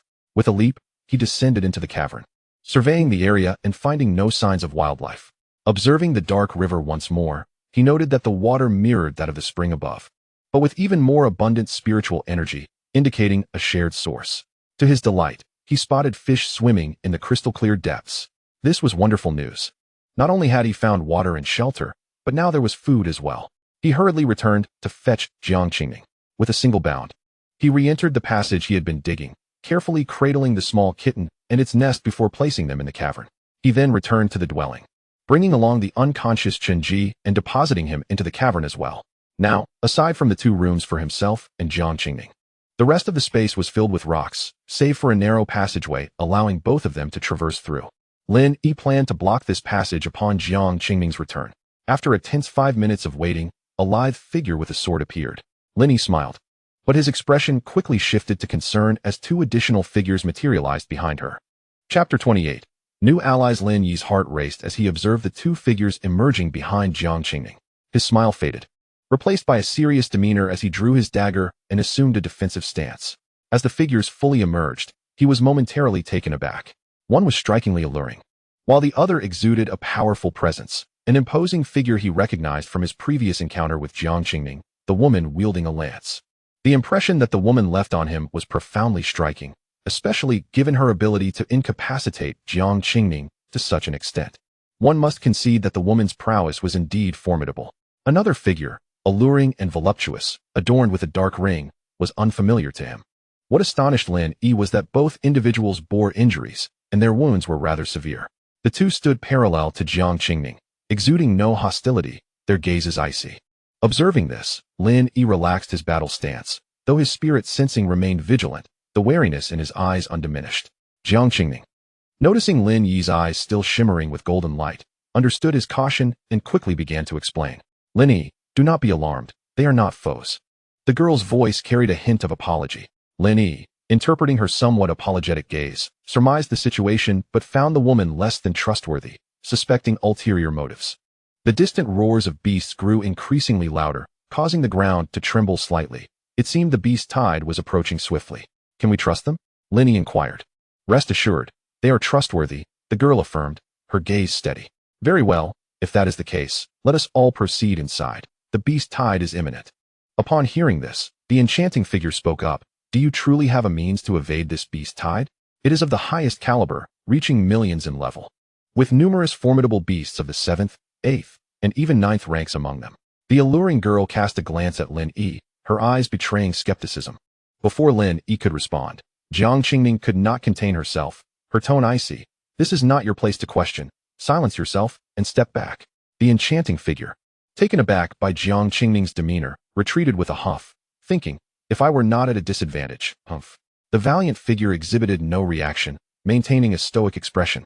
Witnessing Jiang Qingming's treatment of the enchanting woman left Lin Yi astonished. What was their relationship?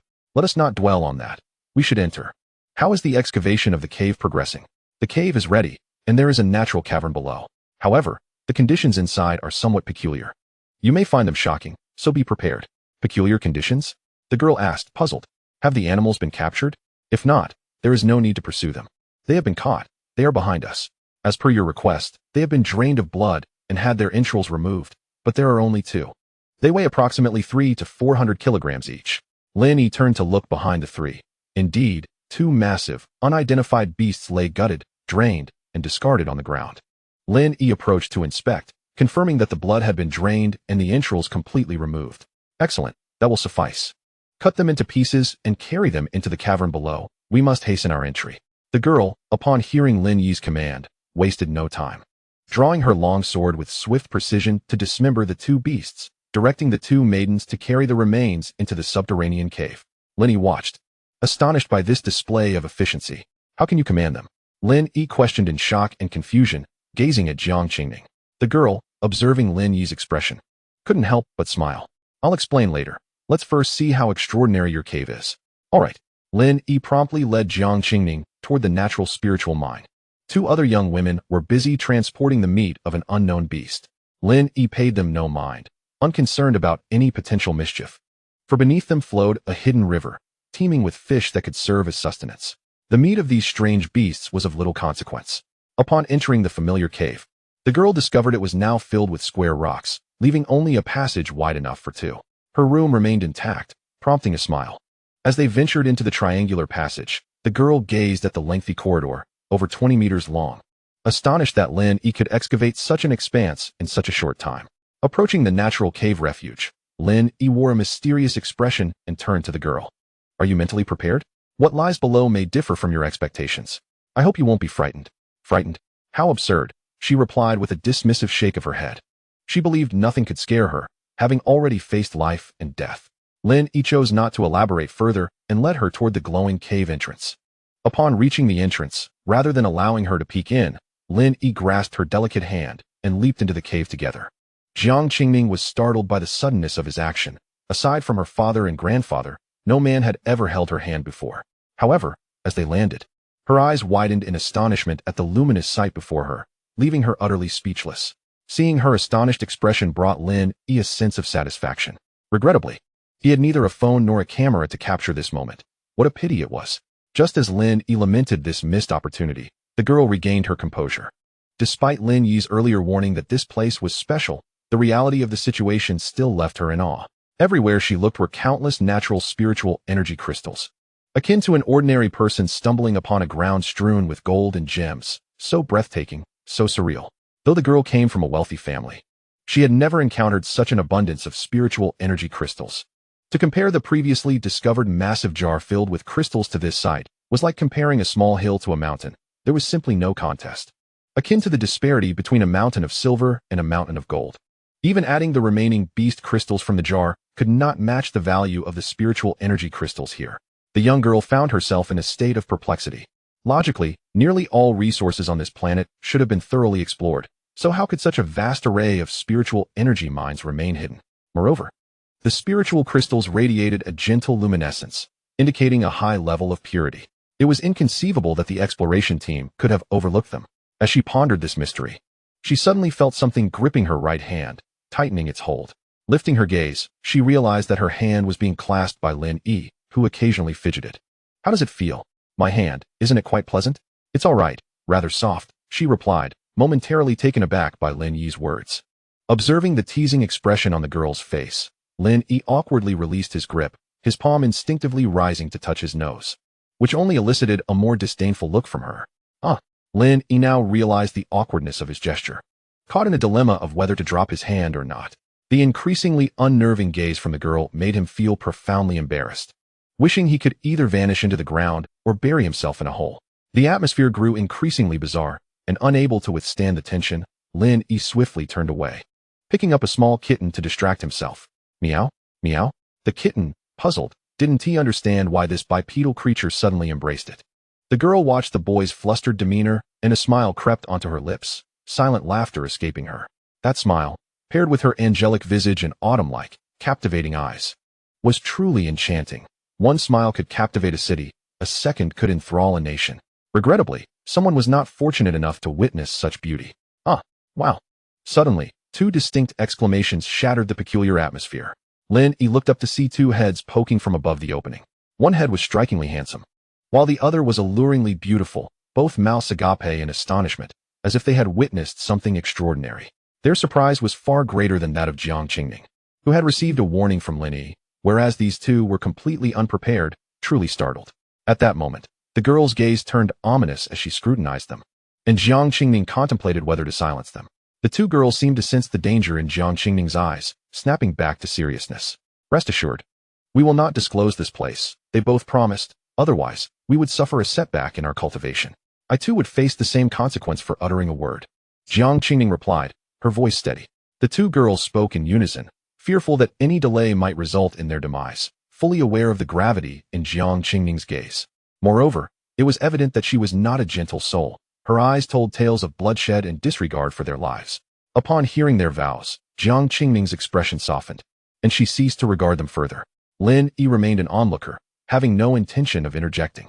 Once the tension subsided and Jiang Qingming lost interest in them, the two girls suppressed their astonishment and resumed their task of transporting the beast meat. After the two individuals walked away, Lin Yi continued to speak, revealing that the peculiarities of this place were far from over. Below, there lay a hidden river teeming with fish, a stream of living water. We could easily remain here until the beast tide subsides, or even until the trial concludes. Jiang Qingming, observing Lin Yi's resolute demeanor, found herself convinced and chose not to venture towards the hidden river. In truth, you are quite curious about what my relationship with them is, aren't you? The young girl fixed her gaze on Lin Yi as he began to speak. Lin Yi touched his nose and nodded, noticing his reaction. The girl offered an explanation without hesitation. Wasn't it you who urged me to go hunting? I ventured out and encountered the two of them engaged in battle, seemingly vying for some object, both inflicting severe damage upon one another. Initially, I had no intention of intervening, but upon my return with prey, I found them still fighting, and they had even unleashed true fire. Intrigued, I joined the fray and easily subdued them. Under duress, they refused to disclose what they were fighting over. Lenny, now intrigued, interjected, "What could be so significant that they would risk their lives in the face of a beast tide?" "I don't know, and please, do not interrupt me." Lin E felt somewhat disgruntled.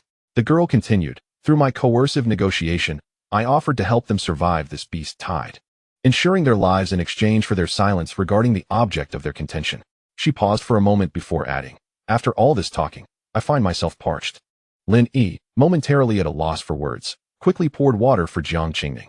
After she quenched her thirst, the two became our allies. This meant that during this trial, we could command them to perform any task within the rules, and they could not resist. They were akin to soldiers, while we assumed the role of generals.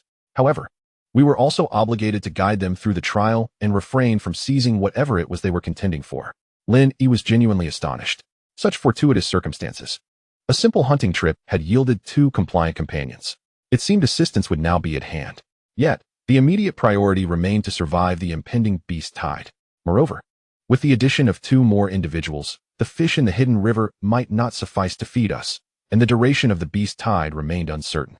Noticing Lin Yi's silence, the girl spoke again. "Furthermore, their prowess is not inferior to ours. In fact, they may even be stronger. Had they not been weakened from their earlier skirmish, I might not have succeeded in subduing them. Besides, you have always yearned to learn marksmanship, haven't you? That woman is a master marksman, and the other is no slouch either, capable of serving as a sparring partner." Only then did Lin E recall the marksman from earlier, who had battled Jiang Qingning to a standstill, ultimately leaving her injured. His own prized firearm was a gift from her. Would it be too much to request her to teach him some marksmanship techniques? With their inclusion, his team's strength was steadily augmenting, paving the way for further exploration. Lin E never intended to remain nestled in this forest for 9 months. Having arrived in this world, how could he not venture forth? Although he has adapted to his surroundings, he harbors dreams, poetry, and distant horizons unfulfilled in his past life. Perhaps here, they could come to fruition. Adventure and survival in the wilderness represent the purest aspirations of every boy, embodying humanity's most primal urge to seek and explore the unknown. Now that he possesses the power to realize these ambitions, how could he content himself in this untamed wilderness? Lin E gazed upward at the opening above, his thoughts drifting far away. Chapter 29. Hua Tianjiao. Yun Feifei. The roar of beasts echoed throughout the land, causing the earth to tremble as the entire forest shook at that moment. At this time, Lin E, along with 5 companions and a cat, sat in the spirit mine, listening to the vibrations above and the cacophony of beastly howls. The 4 individuals sat quietly on the ground, attuned to the tremors, imagining the chaos unfolding above. Chen Ji had long since awakened, yet Lin E chose to ignore him. He remained bound and gagged in a corner, and the 3 women paid him no mind. After being fed some raw meat paste, the little kitten had fallen into a deep slumber. Lin E observed the 2 new team members seated before him, his mind racing with thoughts. At that moment, the valiant young woman spoke up. "What are you staring at? Keep it up, and I'll have your eyes dug out." The other alluring young woman chuckled. "He barely qualifies as one of our leaders. Be careful, he doesn't trip you up." Lin E paid no heed to their remarks, refraining from retorting. Engaging in argument with women is never a wise choice. Winning brings no benefit, while losing invites disdain. However, women often misinterpret silence as a sign of cowardice.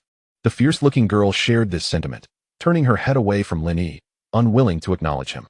Feeling a touch awkward, Lin E ventured, "Since you are all our future teammates, we ought to get to know one another. Allow me to introduce myself first. My name is Lin E, proficient in boxing, and I am at the pinnacle of the breaking limit realm." The enchanting girl seemed taken aback, glancing at Lin E, surprised to encounter such youth at the breaking limit stage. The valiant woman, however, appeared unfazed, recognizing that only another breaker could forge an equal pact with him. "Little brother, I am Yun Feifei, also at the breaking limit realm." Yun Feifei winked at Lin E as she spoke. Her exquisite visage combined with an alluring aura, accentuated by her flirtatious gesture, made her utterly captivating. Startled, Lin E quickly averted his gaze, unwilling to meet her eyes. "This woman is truly an enchantress." "Hua Tianjiao." The valiant woman interjected coolly, still not looking at Lin E. A splendid name, Lin E thought. It suited her perfectly. If she were clad in armor, wielding a long spear, and mounted on a chestnut horse, she would evoke the spirit of Hua Mulan. It seemed that Hua Tianjiao indeed possessed a spear. As Lin Yi noticed a long weapon wrapped in protective covering in the corner. Should he return it to her? Let us refrain from discussing that for now. Hua Tianjiao interjected. Strictly speaking, you are not our captain. Our captain is merely that woman. Yun Feifei chimed in. However, Lin Yi, dear younger brother, has entered into an equal contract with her. If he eliminates that woman, she too must be eliminated. Conversely, should she fall, we too shall face elimination. Upon hearing Yun Feifei refer to him as younger brother, Lin Yi felt a peculiar sensation wash over him. Hua Tianjiao responded, even if you can command us, what difference does it make? You may only order us to undertake actions beneficial to the team. Should you harbor any nefarious intentions, they will be immediately documented. Lin Yi's expression darkened at this. What nefarious intentions? You underestimate me, Lin. At that moment, Jiang Qingming opened her eyes, her gaze fixed intently on Lin Yi, conveying an unmistakable message. Two other pairs of eyes soon joined in, three gazes piercing through Lin Yi. What is with those looks? Lin Yi fumed. She speaks the truth. Everything we do will be recorded. Each command we issue will also be documented, and their execution will be recorded as well. While it may not have immediate implications for us now, if we ever wish to become explorers, these records must remain unblemished, Jiang Qingming stated coldly. Lin Yi was taken aback. Are you suggesting that those individuals can monitor us at any time, in any place? If that is the case, it is indeed terrifying. Yun Feifei couldn't resist teasing him. Yes, dear younger brother, whatever you are doing, whether bathing or otherwise, will be under constant surveillance. A shiver ran down Lin Yi's spine. Jiang Qingming shot a glance at Yun Feifei. It's not that severe, nor is it so fantastical. Every trial participant is monitored because, upon commencing the trial, a microliquid artificial intelligence is injected into our bodies. This AI corresponds to the numbers assigned to us. It solely collects our physical data, tracks our location, and monitors our contracts. Periodically, it transmits signals to the space station, relaying information. Moreover, this information holds little value. It is merely aggregated and can be accessed if necessary. No one is watching us constantly. Understanding dawned upon Lin Yi, and he sighed in relief, glad that he wasn't being watched. Liquid artificial intelligence? It seems the level of civilization in this world is quite advanced. He instinctively posed a question. Is there any way to block the transmission of these signals? Once again, three pairs of eyes focused on him. Why would you ask such a question? Jiang Qingming responded. Blocking signals should indeed be possible. As long as one can find a special energy source or a substantial amount of energy, signal transmission can be inhibited. A substantial energy source, you say? Isn't this the very place? Lin Yi's eyes flickered with thought. He was still reluctant to be monitored or have his data collected. What if it exposed his origins? After all, with such advanced technology, the possibility of being captured and dissected was not out of the question. This place does qualify. It should suffice. Hua Tianjiao spoke up, suggesting an even simpler method. Would you like to know? Lin Yi, intrigued, inquired, what method? With a mischievous smile, Hua Tianjiao replied. Simply sever the entire shoulder and replace all the blood in your body. Lin Yi, visibly annoyed, chose to ignore the woman and walked away. Jiang Qingming, delighting in Lin Yi's discomfort, followed her and said, rest assured, after the trial concludes, the artificial intelligence within us will be extracted. As such technology is a military specialty and prohibited from dissemination. Understanding, Lin Yi proposed, let me show you the underground river. I am concerned that after the beast herd passes, the cavern above may collapse. We need to find an alternative route. Jiang Qingming nodded, and Lin Yi led her toward the central underground river. The cave was indeed modest in size, approximately 200 or 300 square meters. A narrow, serpentine river bisected the cavern, its depth indiscernible, the water flowing gently. The river's surface, exposed above ground, measured only a meter in width, stretching the length of the cave. The water was clear, revealing numerous fish swimming within. Jiang Qingming gazed at the river and asked, given your abilities, can you discern how deep this river is? Moreover, where does it flow to? Can you identify its source? Lin Yi hesitated. I dare not look. Since entering this cave, I have not dared to activate my talents. The energy here is overwhelming, and I fear that if I do, I might lose my sight. A lingering sense of apprehension filled Lin Yi. Thank goodness for her caution. It became evident that her talents had limitations, or perhaps she was simply too weak.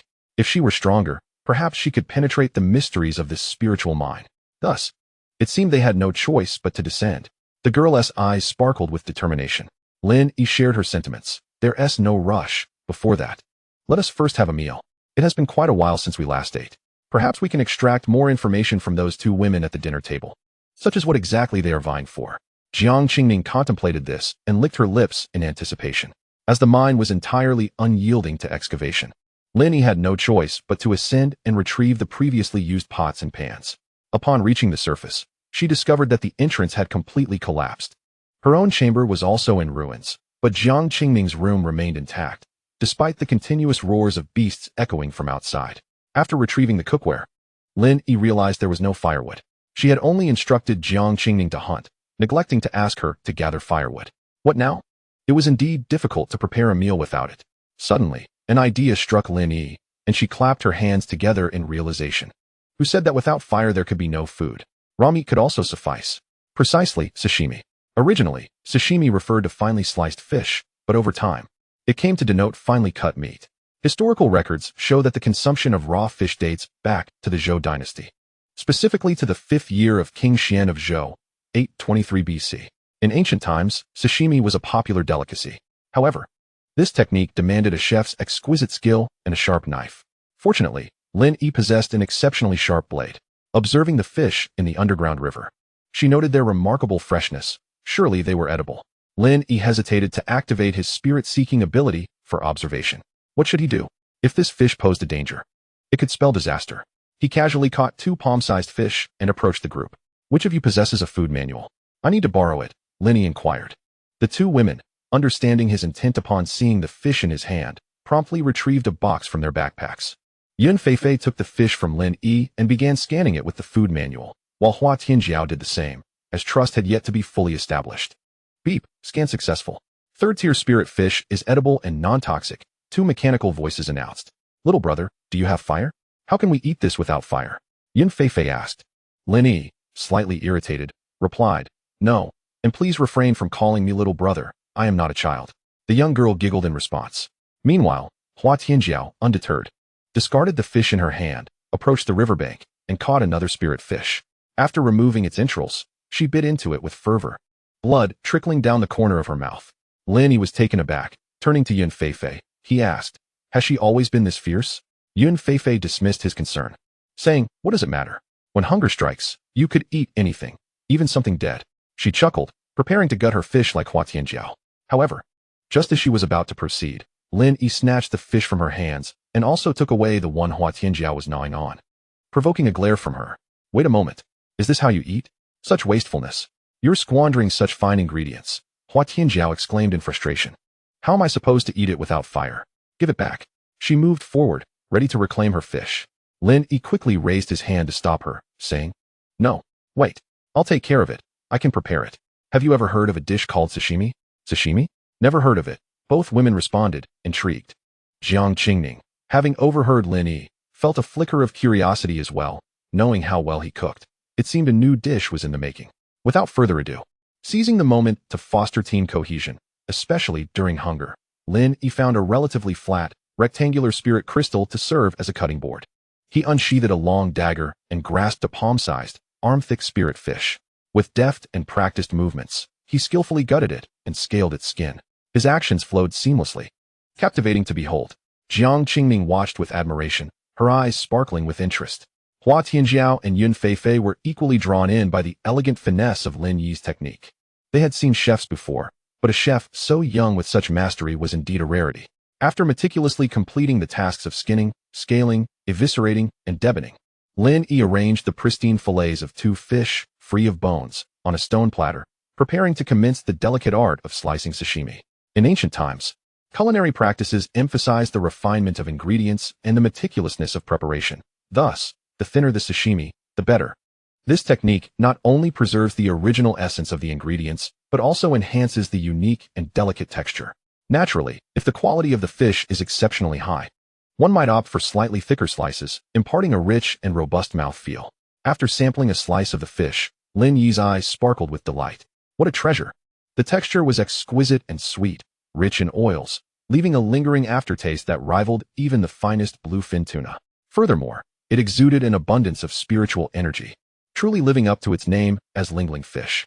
Unable to resist, Lin Yi indulged in another slice, and this time the flavor unfolded with a different nuance, yet retained its exceptional freshness. The 3 women observed Lin Yi as he savored the fish, curiosity blooming within them. What could the taste be like? With remarkable speed, Lin Yi deftly sliced the fish, his knife dancing with such agility that it left the onlookers mesmerized. In the center of a large platter, a mound of incredibly fine fish shreds emerged, each strand only slightly thicker than a hair. Surrounding this central pile were 5 concentric layers of sashimi, transitioning from the finest to the coarsest, with the outermost layer consisting of delicately thin slices. The entire platter was crafted from 6 sizable fish. Jiang Qingming gazed at the dish, resembling a work of art, and felt an unexpected reluctance to partake. Hua Tianjiao finally grasped Lin Yi's earlier sentiment about her wastefulness. Yet, she remained unconvinced, reasoning that regardless of presentation, it was still merely fish, and thus the taste would remain unchanged. Isn't this just raw meat?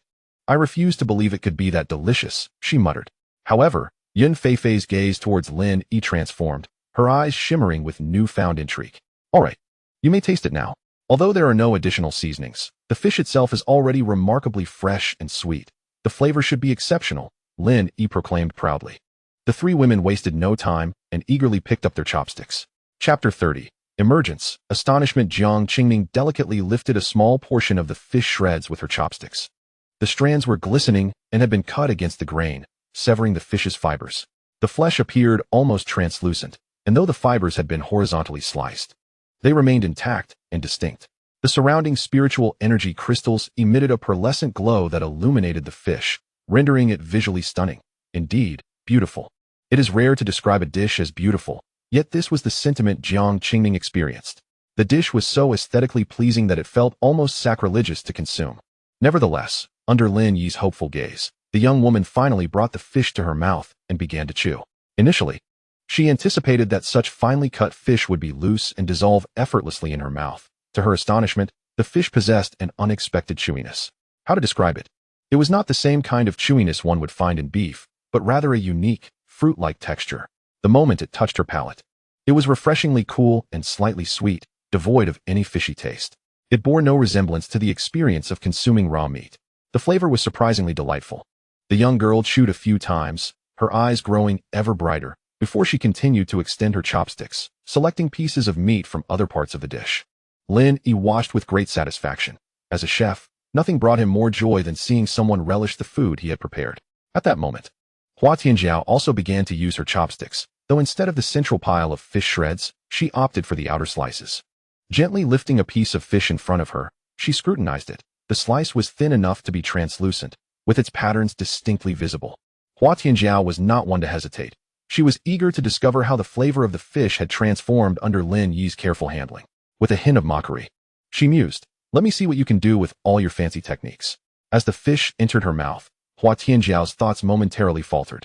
How can this be so delicious? She murmured to herself. The delicate slice of fish, upon contact with her palate, melted away with a gentle press of her tongue, releasing an exquisite burst of freshness, accompanied by a refreshing coolness and a hint of sweetness. Observing Hua Tianjiao's reaction, Lin Yi couldn't help but lament.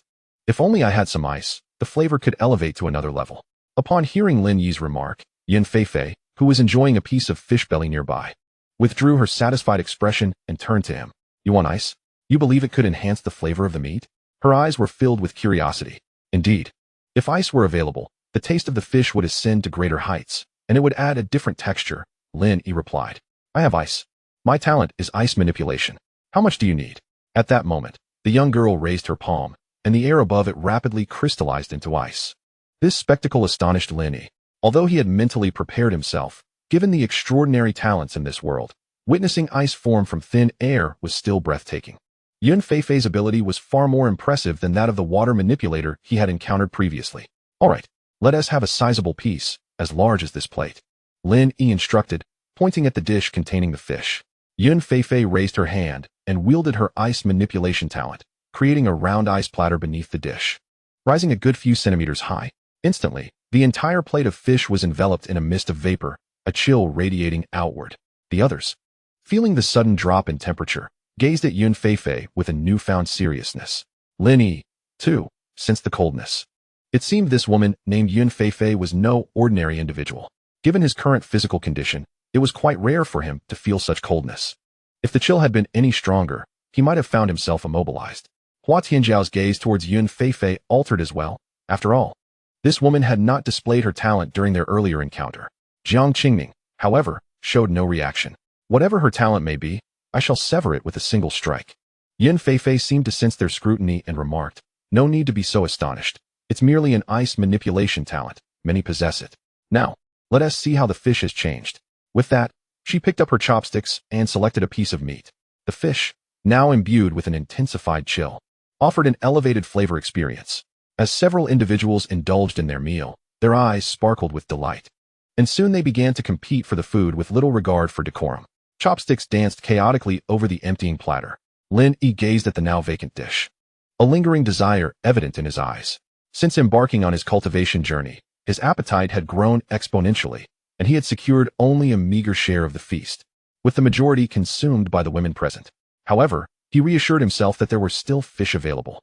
Jiang Qingning, Hua Tianjiao, and Yun Feifei, possessing slightly smaller appetites, appeared satiated after consuming the previous servings of fish and meat, and had settled down in a meditative pose. With the ambience shifting, Lin Yi too felt his hunger wane. Lacking the motivation to continue feasting, he casually seized a few fish, skillfully removing their scales, blood, and innards, before discarding the bones and biting into them directly. Remarkably, although the flavor was not as exquisite as before, the texture was exceptionally rich, reminiscent of thickly sliced salmon, yet even more delightful. Moreover, the fish were imbued with abundant spiritual energy. After swiftly consuming several fish, Lin Yi commenced meditating to absorb the spiritual energy within him. The energy seemed remarkably easy to assimilate, and before long, it was entirely refined. At this juncture, Lin Yi found himself at a standstill. His cultivation relied on the guiding chart, and he could only proceed once he had unblocked the meridians throughout his body. However, despite successfully opening the channels in his limbs, he remained perplexed regarding the meridians in his neck and head. His ability to perceive the flow of energy within his body stemmed from his innate talent for sensing spiritual energies, yet ordinarily, one cannot see their own neck and head. Frustrated, he pondered what course of action to take. Should he practice martial arts? Yet, those were merely superficial forms. He had already honed those skills. Without a corresponding mental technique, significant progress was unattainable. Perhaps he could practice with a spear? But that seemed unwise. The primary subject was present. And if she were to discover him, what would he do? Should he offer it back or not? Lin Yi realized he had entered a rare moment of idleness. In the cave above, he could have used this time to sleep, craft furniture to enhance his living conditions, or modify his dwelling. However, here, surrounded by rigid spiritual energy crystals, he found little to engage with. Should he catch some fish?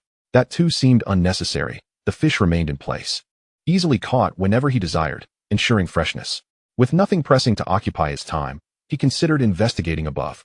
He could hear the ground above continuing to tremble, which left him in a state of uncertainty. Finally, he resolved to ascend and take a look. The others remained in meditation, and he had no intention of disturbing them. The little kitten was fast asleep, while Chun-Ji lay nearby, likely still in a stupor. Lin Yi cleaned the dagger he had used to kill the fish. Securing it at his waist, and with a gentle leap, he ascended through the triangular passage. Upon arrival, he discovered that the passage was entirely blocked by rocks. To exit, he would need to either move the boulders or carve out another route. After a moment of contemplation, Lin Yi decided to excavate a new passage, as the rocks were fragmented, and attempting to shift them might risk a collapse.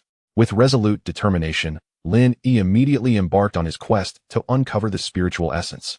Meticulously surveying the surrounding terrain and geological formations, contemplating the optimal location for excavation.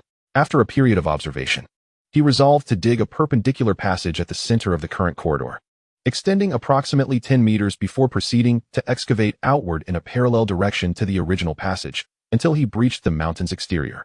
The extracted stones would be deposited within the initial corridor, although he anticipated some excess material. This surplus, Lin Yi planned to transport to the cavern below, where it could be fashioned into stone beds, tables, stools, plates, and various other creations. The rock of this mountain, imbued with spiritual energy, exhibited remarkable hardness and a gentle luster akin to jade, albeit retaining the color of ordinary stone. The crafted vessels possessed a ceramic-like texture. With nothing else to occupy his time, Lin Yi commenced his excavation, shaping the stones into uniform cubic forms for ease of transport and subsequent transformation into other items. Drawing on his prior experience from digging the passage, Lin Yi grew increasingly adept at cutting the stones, achieving greater efficiency and speed. What once took tens of seconds to carve a stone block measuring roughly 1 meter per side could now be accomplished in mere seconds. Eventually, for practicality, He began sculpting furniture directly into the rock face. After approximately half an hour, Lin Yi had successfully excavated a distance of 10 meters and crafted 3 tables, 6 chairs, several stone stools, and dozens of plates. He initially intended to create a few stone beds as well, but upon reaching the 10-meter mark, he found the stone insufficient, planning to resume crafting them during his upward excavation. The remaining stone debris was stacked in the upper section of the original passage. After completing the furnishings, he carefully transported the stone furniture into the cavern below. Although Lin Yi's movements were subtle, they nonetheless awakened Jiang Qingning, who had long noticed his absence but chose not to inquire about his whereabouts or activities. After days of companionship, she had developed a profound trust in him. Upon discovering the numerous stone tables, chairs, stools, and plates adorning the ground, she quickly grasped Lin Yi's intentions, realizing he intended to make this place his long-term residence. She chose to ignore it, as the beast tide had yet to subside, rendering escape and other activities impossible, and continued to meditate with her eyes closed. Lin Yi noted that Jiang Qingning had awakened but refrained from disturbing her, while the other 2 women remained in slumber, clearly still recuperating from their injuries. Surprisingly, Chen Ji had awakened early, writhing and emitting a muffled whimper. His sounds shattered the previously tranquil underground space, prompting Lin Yi to intervene with a swift punch, causing the unfortunate Chen Ji to lose consciousness once more. Lin Yi exhaled a sigh of relief, relishing the return to silence. Tranquility was indeed preferable. He turned his attention back to his excavation endeavors. 2 hours later, Lin Yi descended, carrying a stone bed measuring 2 meters in length and width. The noise from the items being set down startled 3 individuals, including a small kitten that groggily mewed once before promptly returning to slumber. Huadianjiao surveyed the surrounding furnishings and the immense stone bed, her eyes flickering with a peculiar expression, while Yun Feifei erupted into a fit of laughter. Lin Yi, unfazed by the eccentricity of the 2 women, gently placed the stone bed down and addressed Jiang Qingning, stating, "This one is yours. The previous room above has likely collapsed, so I've arranged a new one for you." A smile blossomed on the young girl's face as she exclaimed, "All right, thank you." Without hesitation, Jiang Qingning leaped onto the stone bed and settled herself into a meditative posture. Indeed, the stone, imbued with spiritual energy and aura, resembled jade. And after Lin Yi's meticulous shaping, it became even more aesthetically pleasing and comfortable. Sitting upon it was remarkably pleasant, far superior to the rigid spiritual crystal flooring. Observing the smile on the girl's face, Lin Yi returned the gesture and resumed his work. The other 2 girls gazed enviously at the stone bed. After all these years, who had witnessed the trials of the planet, with a bed to rest upon, they had only endured hardship. They too desired such a bed, but felt too shy to voice it. Following his previous endeavors, Lin Yi procured a bed for himself as well, though he chose not to relocate it, instead placing it in the original passageway. Feeling that progress was imminent, he activated his spirit-seeking ability and directed his gaze towards the mountainside. He discerned that the exterior of the mountain was less than 5 meters from his current position. Instantly invigorated, he focused solely on cutting stone rather than crafting furniture, accelerating his pace. Within 3 minutes, he unearthed a passage wide enough for 1 person, leading to the mountain's exterior.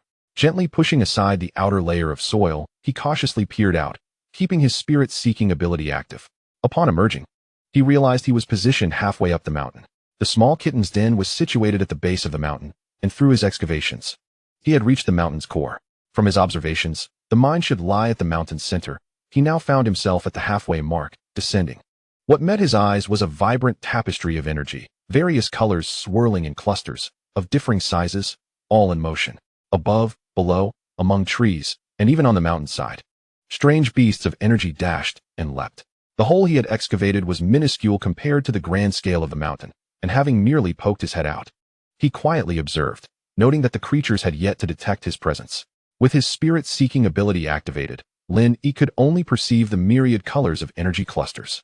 Driven by curiosity, he deactivated the spirit-seeking, retaining only his long-distance vision. The sight that greeted him was nothing short of breathtaking.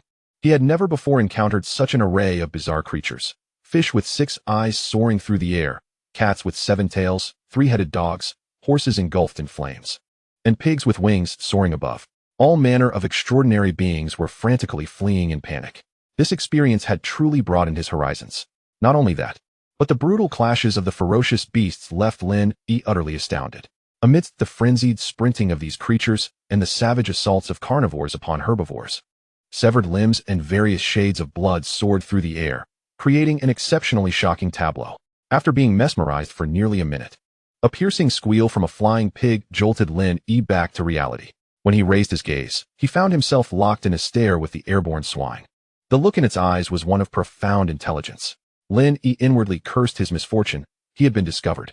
Chapter 31. The speaking pig. After a prolonged 10 seconds of mutual observation between man and pig, the winged swine seemed to have recognized Lin E. He intended to masquerade as a stone, remaining utterly still. However, the exchange of glances revealed the spark of intelligence in both their eyes. Just as Lin E sensed impending doom, the winged pig began to swoop toward him at an alarming speed. What should he do? Lin E instinctively retracted his head, curled his body, and rolled backward. During the fall, he drew a dagger, gripping it tightly, and with force from his abdomen, he braced himself with outspread legs. Halting in the passageway, the pig, capable of flight and remarkably swift, rendered escape impossible. There was no choice but to retreat deeper into the mountain. Yet, the pig appeared quite large and possessed intelligence. It could very well bring the mountain down around them. As Lin E pondered this, an enormous pig's head crashed against the very hole from which he had just peered. The entrance was too narrow and the pig too corpulent, causing it to become wedged tightly in the opening. The surrounding rocks, infused with spiritual energy, were exceedingly hard. The flying pig found itself stuck, unable to advance or retreat. Once more, man and pig exchanged glances, both blinking their eyes, starkly contrasting in color. Human, quickly assist this esteemed pig. I am trapped. The hefty pig had suddenly cried out. Although Lin E heard what sounded like a pig's squeal, to his astonishment, he comprehended it. Goodness, this pig is enchanted. Lin Yi's mind reeled. Encountering a flying pig was one thing, but it possessed intelligence and could communicate in a way he understood. Quickly now, dig a larger hole. Hurry. There's a great beast behind me. I need refuge. The pig's head exhibited a surprisingly human-like expression, even smiling as it bribed him. Rest assured. Should I survive this ordeal, you shall reap great rewards. Choose from an array of beast crystals. This was absurd. The wilderness was indeed vast, filled with the most bizarre of entities. Lin E muttered to himself, firmly disbelieving the pig's words. Those not of my kind harbor different intentions, he thought, noting the pig's evident cunning. The mention of a pursuing threat suggested it was fleeing for a reason. After contemplating, Lin E made a decision. He promptly descended the original passageway to retrieve the stone bed he had prepared for himself. Young one, let us converse amicably. What are you planning? The flying pig sensed a foreboding feeling as Lin E hefted the massive stone slab upward. Lin E once again heard that peculiar sound resembling a pig's squeal. Astonishingly, he could comprehend it. How extraordinary. You understand my words, don't you? I shall ask you but once. If you exhibit even the slightest hesitation or attempt to deceive me, I shall confine you here. With that, Lin E raised his hand and struck the enormous stone bed. Yes, I understand. Young one, ask away. The esteemed pig lord has encountered more than one human like you before. The flying pig bellowed once more, its tone tinged with urgency. If it weren't for that white-haired fellow pursuing me, I wouldn't have come here at all. That white-haired man has a nose keener than a three-headed hound. Just because he caught a whiff of my food, he has been chasing me through half the forest. Lin E, intrigued, pondered the existence of other humans in this forest, particularly one with white hair, who must be formidable to chase a pig through such a distance. Where do you hail from? Oh, what kind of pig are you? No. What breed are you? Lin E found himself at a loss for words. After all, it was his first conversation with a pig. Would anyone believe him if he shared this tale? I am the legendary flying divine pig, the pig declared, flashing a grin and blinking its eyes. Lin E felt a chill run down his spine. He wondered if there were any differences between humans and pigs. From his observations, the pig's heartbeat and muscle contractions appeared normal, suggesting it was not lying. The flying divine pig was indeed an impressive sight, merely a pig endowed with wings. Lin E gazed at the pig with a hint of disdain and inquired, "Why did you fly towards me just now? Youngster, what kind of look is that? Do you disdain your pig lord?" The flying pig retorted in anger. Ignoring its response, Lin E decided not to waste any more words. He forcefully pushed the stone bed against the wall, sealing off the section of the passage where the pig resided with a perfect fit. "Hey, youngster, what are you doing? The pig lord is still here. I haven't exited yet. Come back, come back." Lin E heard faint sounds coming from behind the stone bed and exhaled deeply. "I've long wished to confine you, you noisy pig. If I were more certain, I would have dispatched you long ago. A delightful meal of pig's head would have been quite satisfying." Lin E cursed, disregarding any further words from the pig and turning to leave. It seemed that escape was not imminent. If he were to venture out, he would need to carve another passage. Perhaps he could even consider butchering this pig. Lin Yi licked his lips at the thought. Meanwhile, behind the stone bed, the flying pig, still cursing, sensed a chill. Suddenly, it fell silent, murmuring to itself. What is happening? The pig lord has a foreboding feeling. Could it be that my noise has attracted that white-haired fellow? Lin Yi paid no heed to the flying pig's concerns, instead proceeding to cut several more large stone slabs to further block the passage where the pig was situated. After completing this task, he sighed with relief. Fortunately, the rocks here were quite sturdy. They should keep any wild beasts at bay. He then returned to the cave below, where Jiang Qingming, upon seeing Lin Yi descend, gradually relaxed her previously furrowed brow. The young girl had long been aware of the rain, and she understood his thoughts as well. Upon seeing Lin Yi refrain from venturing out on his own, her lingering worries dissipated.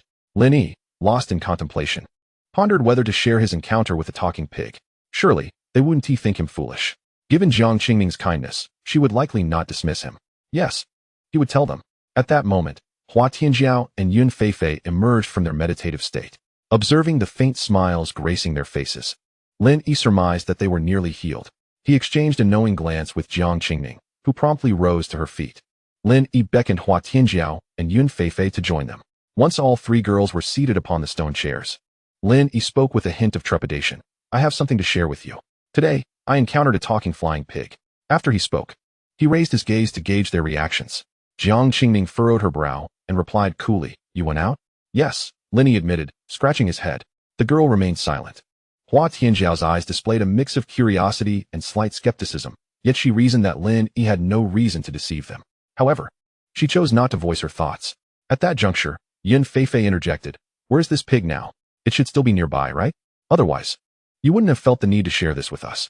After all, this universe is teeming with peculiar creatures, many of which possess the ability to speak human language.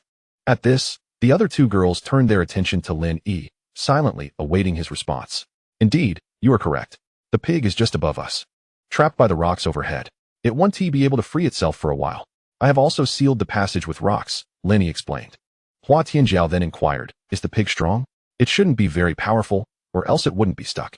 Right, Lin Yi acknowledged, realizing that a creature caught beneath rocks could not be overly strong, at least not in terms of brute force, though its speed was indeed impressive. How had he not considered this? It seemed he was misled by animated tales from his past life. Shall we go take a look? Lin Yi proposed. Let us investigate. For the pig's presence above us poses a potential threat. If it attracts more formidable creatures, it would be a grave mistake. We need to see if we can resolve this, Jiang Qingming responded. The other two girls nodded in agreement. Without hesitation, Lin Yi leaped into the upper passage, followed closely by Jiang Qingming, with Hua Tianjiao and Yun Feifei trailing behind. The passage, designed by Lin Yi to accommodate two individuals side by side, felt spacious rather than cramped. Due to the previous collapse at the passage's apex, which had been concealed for some time, Lin Yi had stacked the remaining rocks within the original passage while excavating a new route. Thus, they found themselves in a singular L-shaped passage, with the pig's head sealed at the front. Lin Yi elucidated this to them, prompting Hua Tianjiao to express her curiosity and step forward. She lifted her slender arm, fingers poised together in a knife-like formation. The young girl closed her eyes, seemingly engaged in some internal process, and suddenly opened them, her gaze sharp and penetrating. Her slender arms transformed, becoming robust, veins protruding, muscles swelling, their lines flowing and graceful. Her entire arm resembled a sleek, sharpened lance. Lin Yi was taken aback by the girl's arm, which appeared akin to a piece of exquisite art. He had never encountered a female's arm that exuded such power while simultaneously embodying beauty. Jiang Qingming appeared somewhat surprised, her eyes reflecting a hint of astonishment. However, Yun Feifei displayed no surprise, for she had previously witnessed the girl transform her arms into weapons during their confrontation. Otherwise, how could she have matched him blow for blow unarmed?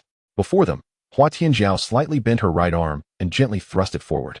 The speed was astonishing, slicing through the air with a whooshing sound, her arm piercing straight ahead. The entire arm penetrated the stone bed before them, yet the stone remained uncracked, as though it had been traversed. Lin Yi was once again astonished. Was she truly that powerful? If struck, would it not create a gaping hole in his body? He thought to himself, best to avoid provoking her. With a slight exertion, the girl's arm caused the stone slab to fracture, crumbling and falling apart. Kid, you finally came to your senses. Quickly put down the pig. That fellow is coming. I can sense his presence nearby. The voice of the flying pig resounded once more.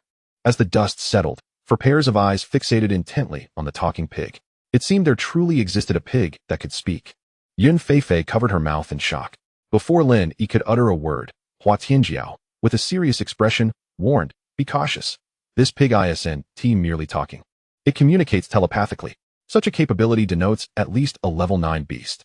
The girl's eyes grew solemn, her muscles tensing as she assumed a combat stance. Jiang Qingming, upon hearing this, promptly drew her longsword, holding it firmly with her right hand while her left formed a sword finger. The white blade trembled slightly, emitting a clear ringing sound. Wait, what are you all doing? The pig means no harm. It's not a level 9 beast. It's a celestial flying pig. A divine beast, albeit still in its juvenile stage. The pig exclaimed hurriedly, urging calmness. Let us talk things over. No need for violence. The three girls paused at the pig's words, yet Lin Yi did not relent. He disregarded any notion of divine beasts or celestial flying pigs and approached, intent on resolving matters with action. Swiftly, he advanced, thrusting his dagger forward with force. Thud! A sound akin to hard objects striking leather echoed. Lin Yi stared in disbelief at the outcome before him. The dagger had not penetrated. It had merely ricocheted off, leaving only a white mark on the pig's face, not even severing a single hair. This unexpected outcome left Lin Yi stunned. He had not held back, yet he had only managed to create a mere mark. Given the dagger's sharpness combined with his current strength, it should have been capable of slicing through diamond effortlessly. Lin Yi swiftly recoiled, his gaze filled with uncertainty as he scrutinized the pig.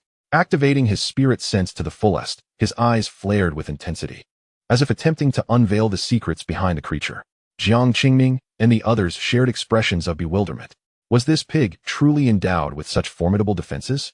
Lin Yi, unyielding and resolute, advanced once more, gripping the long dagger with both hands, his inner spiritual energy surging forth. With a sudden, fierce slash, the dagger cleaved through the air, producing a resounding sonic boom. The sound of hard objects colliding with leather echoed. Crash! Several strands of pig bristles danced in the air, almost mocking in their presence. Ouch! What are you doing? You've hurt your pig lord. The pig squealed in a pitiful wail, lamenting the pain inflicted upon its bristles. Observing a faint white mark on the pig's head and the drifting bristles in the air, alongside the pig's mournful cries, Lin Yi's forehead bulged with veins, his eyes aflame with rage. You wretched swine, I shall slay you, he bellowed. As Lin Yi prepared to move forward, a sudden voice pierced through the chaos. You wretched pig, I found you. Prepare to meet your demise. The voice brimmed with fury and resentment. At that moment, the pig's shrieks ceased abruptly. Oh no! That white-haired brat is coming. We're doomed.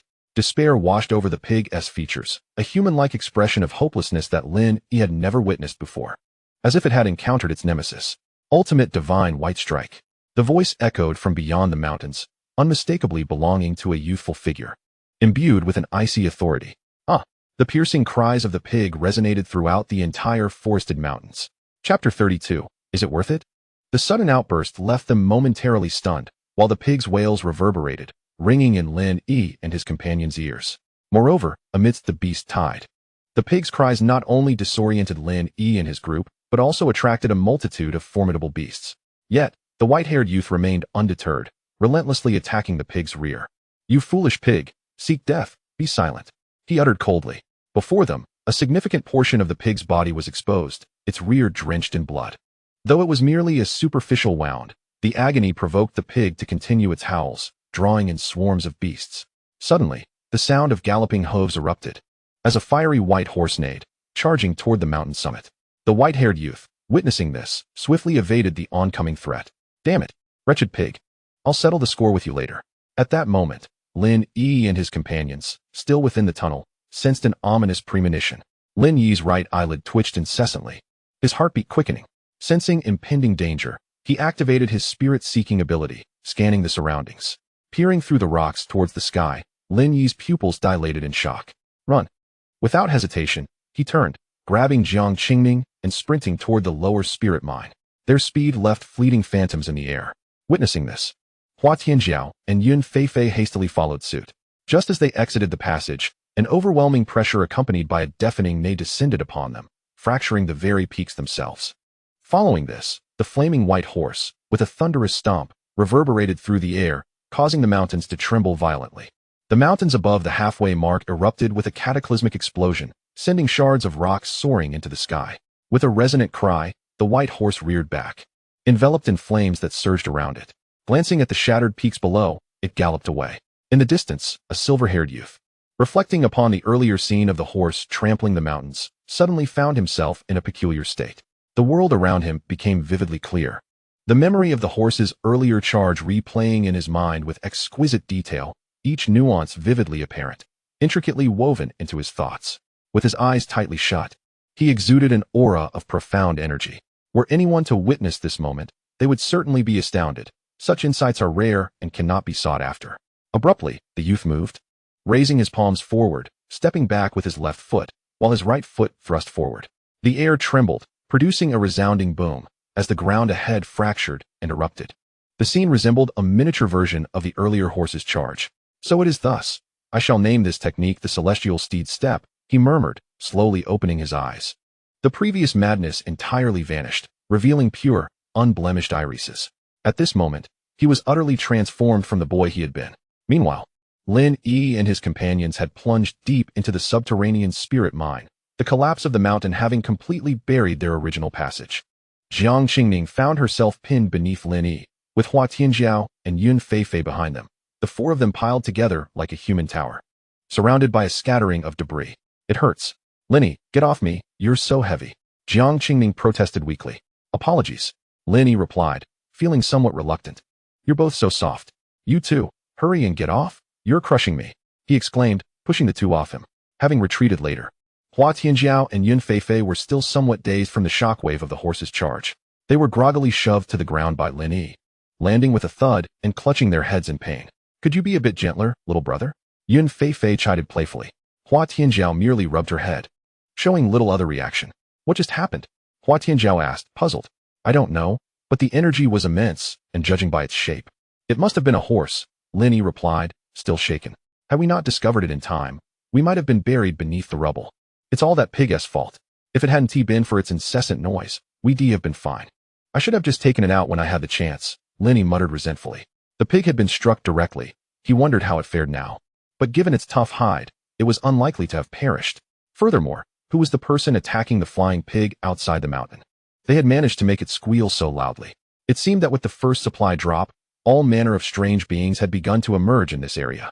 Thankfully, the drops occurred only once a month and in different locations. If they were all concentrated here in the forest, it would surely create an uproar of unimaginable proportions. Lin Yi pondered the ultimate purpose of the trials. Was it not to select the mightiest warriors and explorers? If this continued, it was likely that few would survive to the end. The monstrous creatures within this forest alone could easily decimate the 100,000 challengers time and again.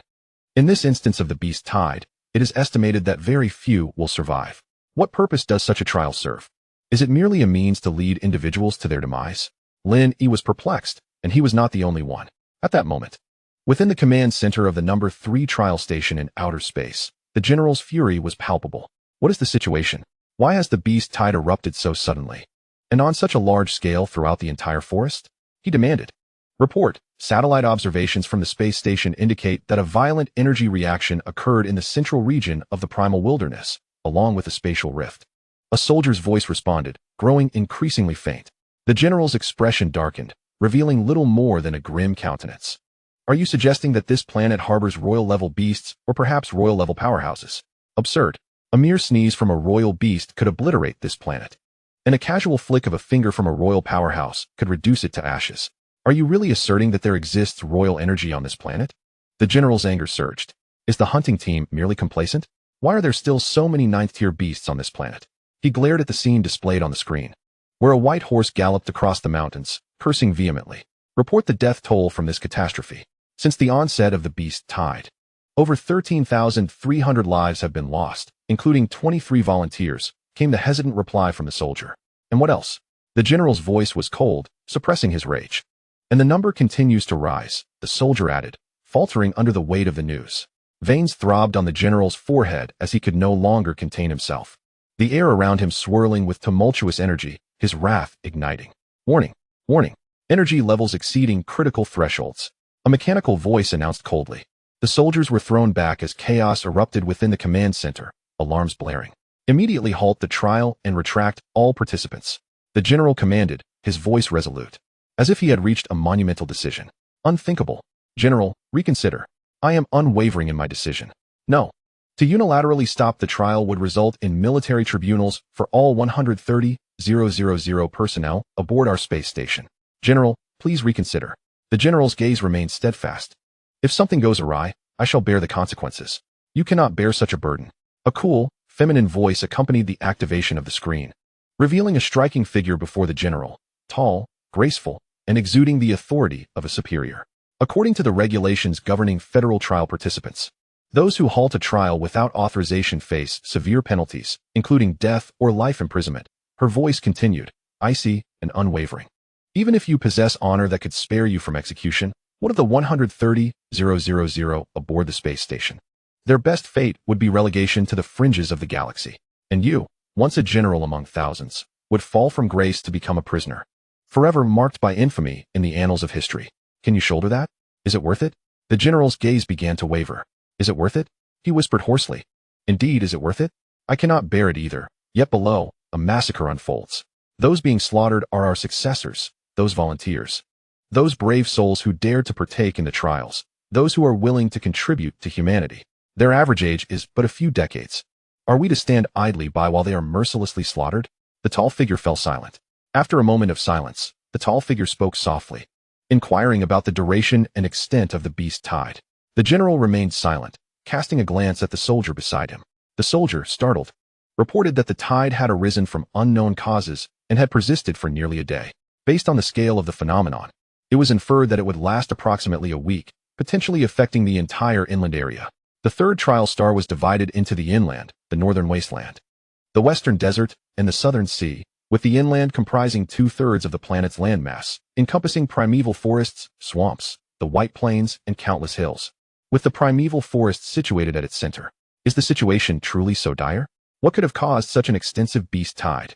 The tall figure questioned, visibly perplexed.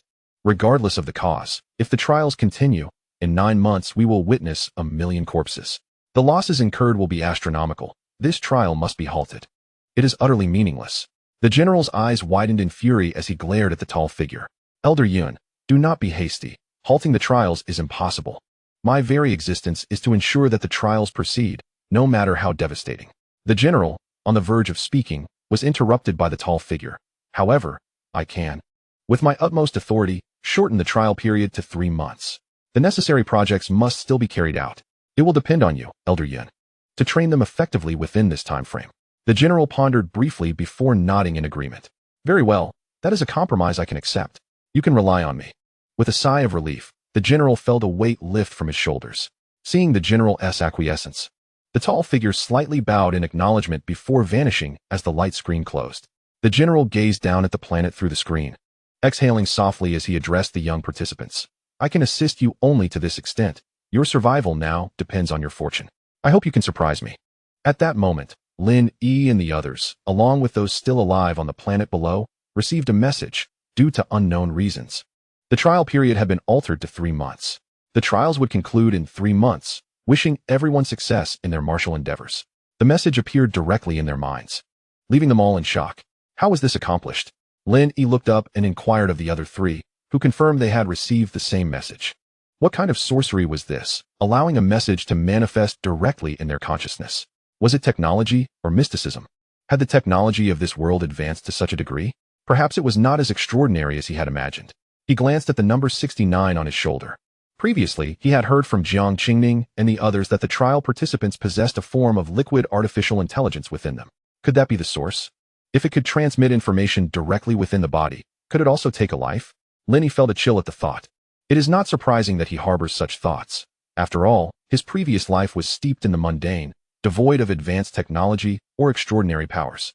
Since his arrival in this realm, his mind has been in a heightened state of vigilance, akin to one suffering from paranoia, perpetually sensing the lurking threat of danger that could lead to his demise or capture for nefarious experimentation.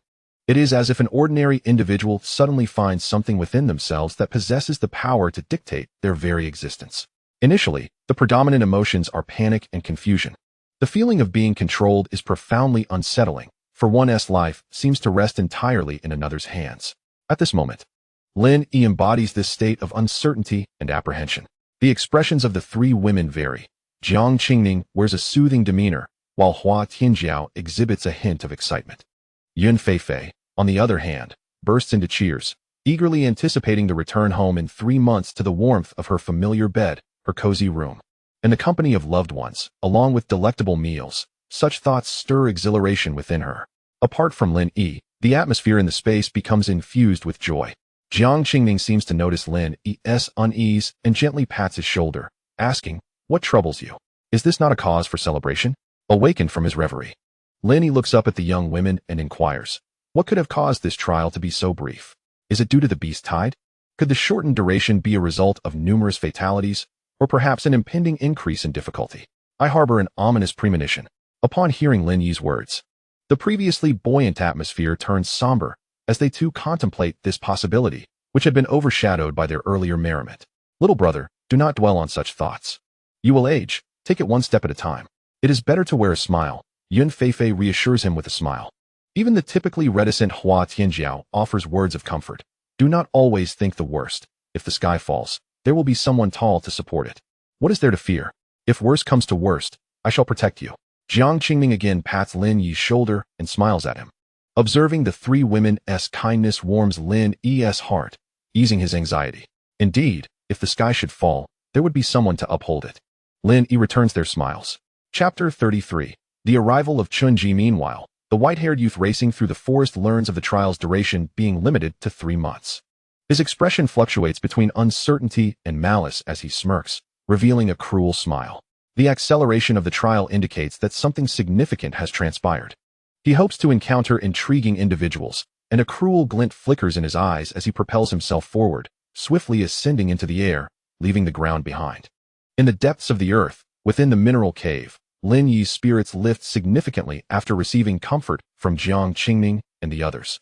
He then constructs large stone beds for Hua Tianjiao and Yun Feifei, arranging them and Jiang Qingming's bed apart from his own to form a square with 4 corners. In the cavern that spans several hundred square meters, in the center lay the previously arranged stone stools, tables, chairs, and various pots and pans. A subterranean river meandered through the expansive hall, effectively dividing the cavern into 2 halves, one occupied by Jiang Qingming and Lin Yi, and the other by Hua Tianjiao and Yun Feifei. However, the river was merely over a meter wide, slender and inconspicuous within the vast cavern. Lin Yi's cooking area was adjacent to this river, as was the dining space. At this moment, Jiang Qingming, Yun Feifei, and Hua Tianjiao were engrossed in their respective cultivation, while Lin Yi lay idly on the bed, doing nothing. The cultivation of the guiding diagram remained elusive. The absence of the meridians and acupoints in the head and neck rendered the flow of spiritual energy entirely disconnected. Lin Yi had intended to seek guidance from Hua Tianjiao regarding marksmanship, but seeing the young woman engrossed in her practice, he felt reluctant to intrude. What should he do? Lin Yi mumbled to himself while reclining on the bed. He felt an inkling of forgetting something important, yet the thought eluded him. Glancing around, he noticed a small kitten nestled in its bed, soundly asleep. The foolish creature slept soundly after a meal, undisturbed by the recent commotion.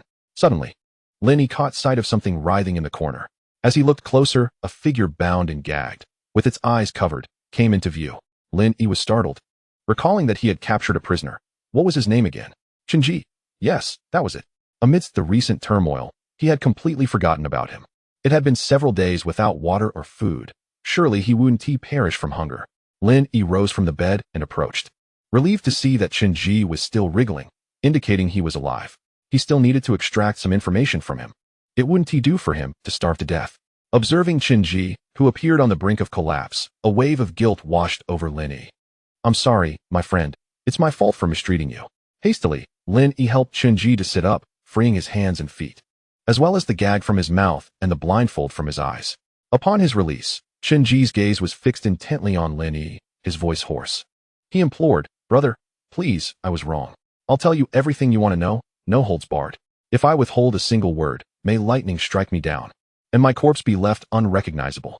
Who could fathom the ordeal Chunji had endured over the past few days?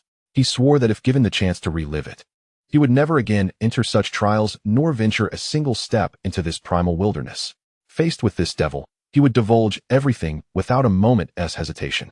When the devil had previously inquired about his family, it hadn't seemed impossible to respond. After all, who would venture to the edge of the stars to seek out his family?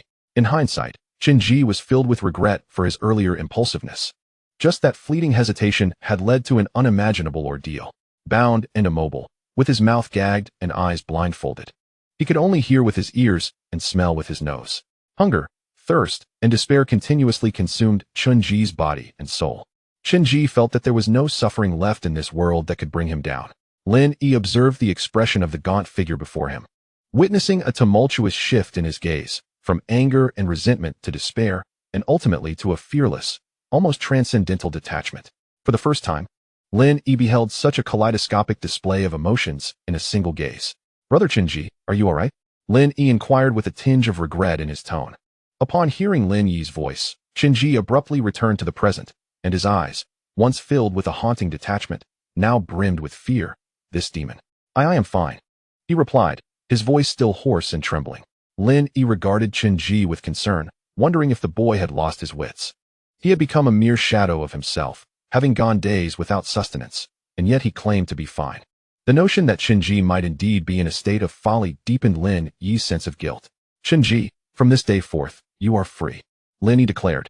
Indeed, he had resolved to release him. Initially, he had intended to extract from Chun-Ji the secrets of how an ordinary person could survive in this untamed wilderness for over a month. But given Chun-Ji's current condition, Lin Yi abandoned that idea. At that moment, Chun-Ji's gaze shifted to one of profound depth. He suspected that this man was seeking a pretext to eliminate him. He could not allow Lin Yi to succeed. This man undoubtedly harbored some ulterior motive, and Chun-Ji was determined to resist any attempts to part him from his surroundings. Lin Yi took note of the shift in Chun-Ji's expression and wondered if the boy might be truly unwell. "May I join you? Become a member of your team? I possess a wealth of knowledge, and I have specifically trained in wilderness survival. Do not be deceived by my ordinary appearance. I learn swiftly," Chun-Ji implored, his voice raspy yet imbued with fervor. At this juncture, Chun-Ji contemplated whether he could thwart this demon's schemes, though he acknowledged the formidable power Lin Yi wielded. During the time he had been bound and blindfolded, Chun-Ji had overheard much that he could not deny. The strength of this team was indisputable. If he were to join, he was confident he would succeed in this trial, enabling him to distance himself from this demon forever. Furthermore, upon passing the trial, he would gain support. And as long as he did not provoke Lin Yi, he believed the demon would not harm him. Lin Yi, observing the significant transformation in Chun-Ji, found himself hesitating. After all, he was intrigued by how the boy had managed to survive on this planet for so long. Acquiring such skills could prove beneficial for his own future trials.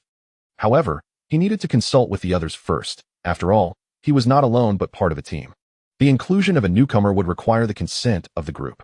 The other three women had also been keenly aware of the situation involving Lin Yi, having previously noticed the bound figure in the corner and assumed he was a prisoner captured by Lin Yi, thus paying little heed to the details. Amidst the tumultuous events that had transpired, they found themselves ensnared in their own predicaments, scarcely able to attend to an unfamiliar stranger whose allegiance was uncertain. At that moment, Lin Yi turned to them and spoke. "Ladies, there is an individual who wishes to join our ranks. What are your thoughts?" Upon hearing this, the three women rose from their meditative states and approached Lin Yi and the other individual without hesitation. Lin Yi then assisted Chun-Ji to his feet and guided him towards the dining area. As Chun-Ji seated himself upon a stone stool, he suddenly noticed a river beside him, over a meter wide. His eyes filled with tears as he staggered to the riverbank, collapsing and burying his face in the water, gulping it down eagerly. Observing this, Lin Yi felt a surge of guilt. Having captured Chun-Ji was one thing, but depriving him of sustenance, binding his hands and feet, blindfolding him, and even rendering him unconscious made Lin Yi question his own humanity. At that moment, Jiang Qingning sensed something amiss. "Why is he still drinking?" she exclaimed anxiously. Lin Yi, lost in thought, also noticed that Chun-Ji continued to drink, his abdomen swelling. Alarmed, he rushed forward, seizing Chun-Ji and pinning him to the ground. Regardless of his flailing arms, he thrust his fingers into Chun-Ji's mouth, pressing down on his throat. Ugh! Chun-Ji retched violently, the contents of his stomach spilling forth, and his previously distended belly visibly shrinking. His once bloodshot eyes gradually regained clarity. Gasping for breath, Chun-Ji felt as if he had returned to life. "Chun-Ji, are you trying to kill yourself? You're already weakened, and yet you drank so much water," Lin Yi exclaimed in frustration. At that moment, Chun-Ji was oblivious to Lin Yi's words. He lay on the ground, his breathing steadying, eyes closed, and a faint snore escaping his lips.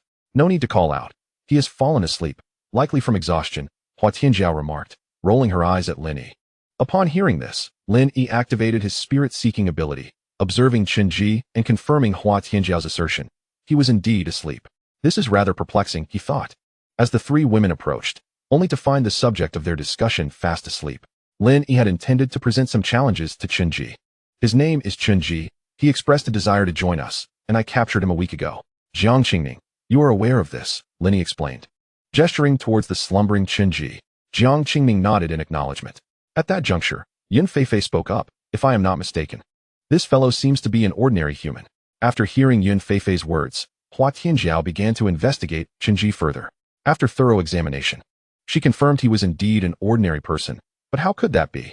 How could an ordinary individual survive for an entire month on this perilous planet? It was simply unfathomable. Jiang Qingming then chimed in. Indeed, he is just an ordinary person. We verified this when we captured him. He is unequivocally an ordinary human. And Lin Yi has interrogated him as well.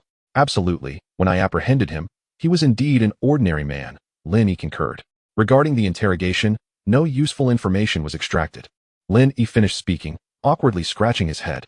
After all, during his own questioning, he had failed to inquire about any critical details, leaving the situation in its current disarray. Reflecting on the process, he felt rather devilish. He quickly shook his head, dismissing such thoughts. Such individuals are indeed remarkable, either possessing extraordinary luck or wielding unfathomable skills. Yun Feifei gazed at Chunji, who lay on the ground, her expression filled with astonishment. How shall we regard his joining our ranks? Do you all concur? Shall we consider assessing him? Lin Yi interjected at an opportune moment. The three women began to ponder. And it was Jiang Qingming who first concluded her thoughts and spoke. I have no objections. Regardless of his circumstances, he would be beneficial to us. Hua Tianjiao remained silent, merely nodding in agreement. Yun Feifei added, I too have no objections. He would be advantageous to us in any case. Even if he possesses no abilities, we can certainly support him. There is no need to consider loyalty. Indeed, loyalty should not be a concern, as the team contract alleviates such issues entirely. After all, each trial participant is under the constant surveillance of liquid artificial intelligence. However, Lin Yi suddenly recalled something and looked at the sleeping Chunji, wondering if he had received the notification regarding the trial's extension to 3 months, given that he had not ventured outside the mine. Should he be unaware? The scope of his actions could be considerable. This leads to another question. What kind of contract shall we establish with him? A team contract, an equal contract, or a hierarchical contract? Yun Feifei inquired. At this moment, Jiang Qingming interjected. Let us discard the hierarchical contract. It is far too cruel, and few would agree to it. If he were to feel cornered, it could lead to a troublesome situation. A hierarchical contract? Lin Yi questioned, perplexed. Such a contract exists? Hua Tianjiao looked at Lin Yi strangely, but refrained from voicing her curiosity, merely explaining. A hierarchical contract is akin to a master-servant agreement, determining life and death. Lin Yi was taken aback. It seemed the purpose of this trial was far from simple, encompassing even such contracts. His suspicion regarding the trial's true intent deepened. First, they employed resource drops to incite infighting among us, followed by a massive beast tide. Now, the introduction of a master-servant contract. The more he contemplated, the more intricate the trial appeared. This was not something one would expect from a governmental operation. The technological prowess of this world is not lacking, so corresponding laws should be in place. Why, then, does a master-servant contract exist? The more Lin Yi pondered, the more he felt something was amiss. While Jiang Qingming and the others perceived no irregularities, Yun Feifei even suggested the possibility of establishing a master-servant contract. Lin Yi interrupted. Let us proceed with a team contract. He is our teammate. Certainly, Jiang Qingming replied coolly. Hua Tianjiao nodded, and Yun Feifei, with a slight pout, also indicated her agreement. Then each of them took a drop of Chunji's blood and let it fall onto the tattooed number on their shoulders. Subsequently, they returned to their respective places to meditate and cultivate. Lin Yi sat cross-legged on his bed, his right hand resting on the tattoo of the number 66 on his left shoulder. Indeed, he was apprehensive about the liquid artificial intelligence within him. It seemed imperative to contemplate whether there existed a means to shield or eliminate it. Lin Yi mused. Chapter 34. The mistaken dig lost in thought. Lin Yi gradually succumbed to slumber.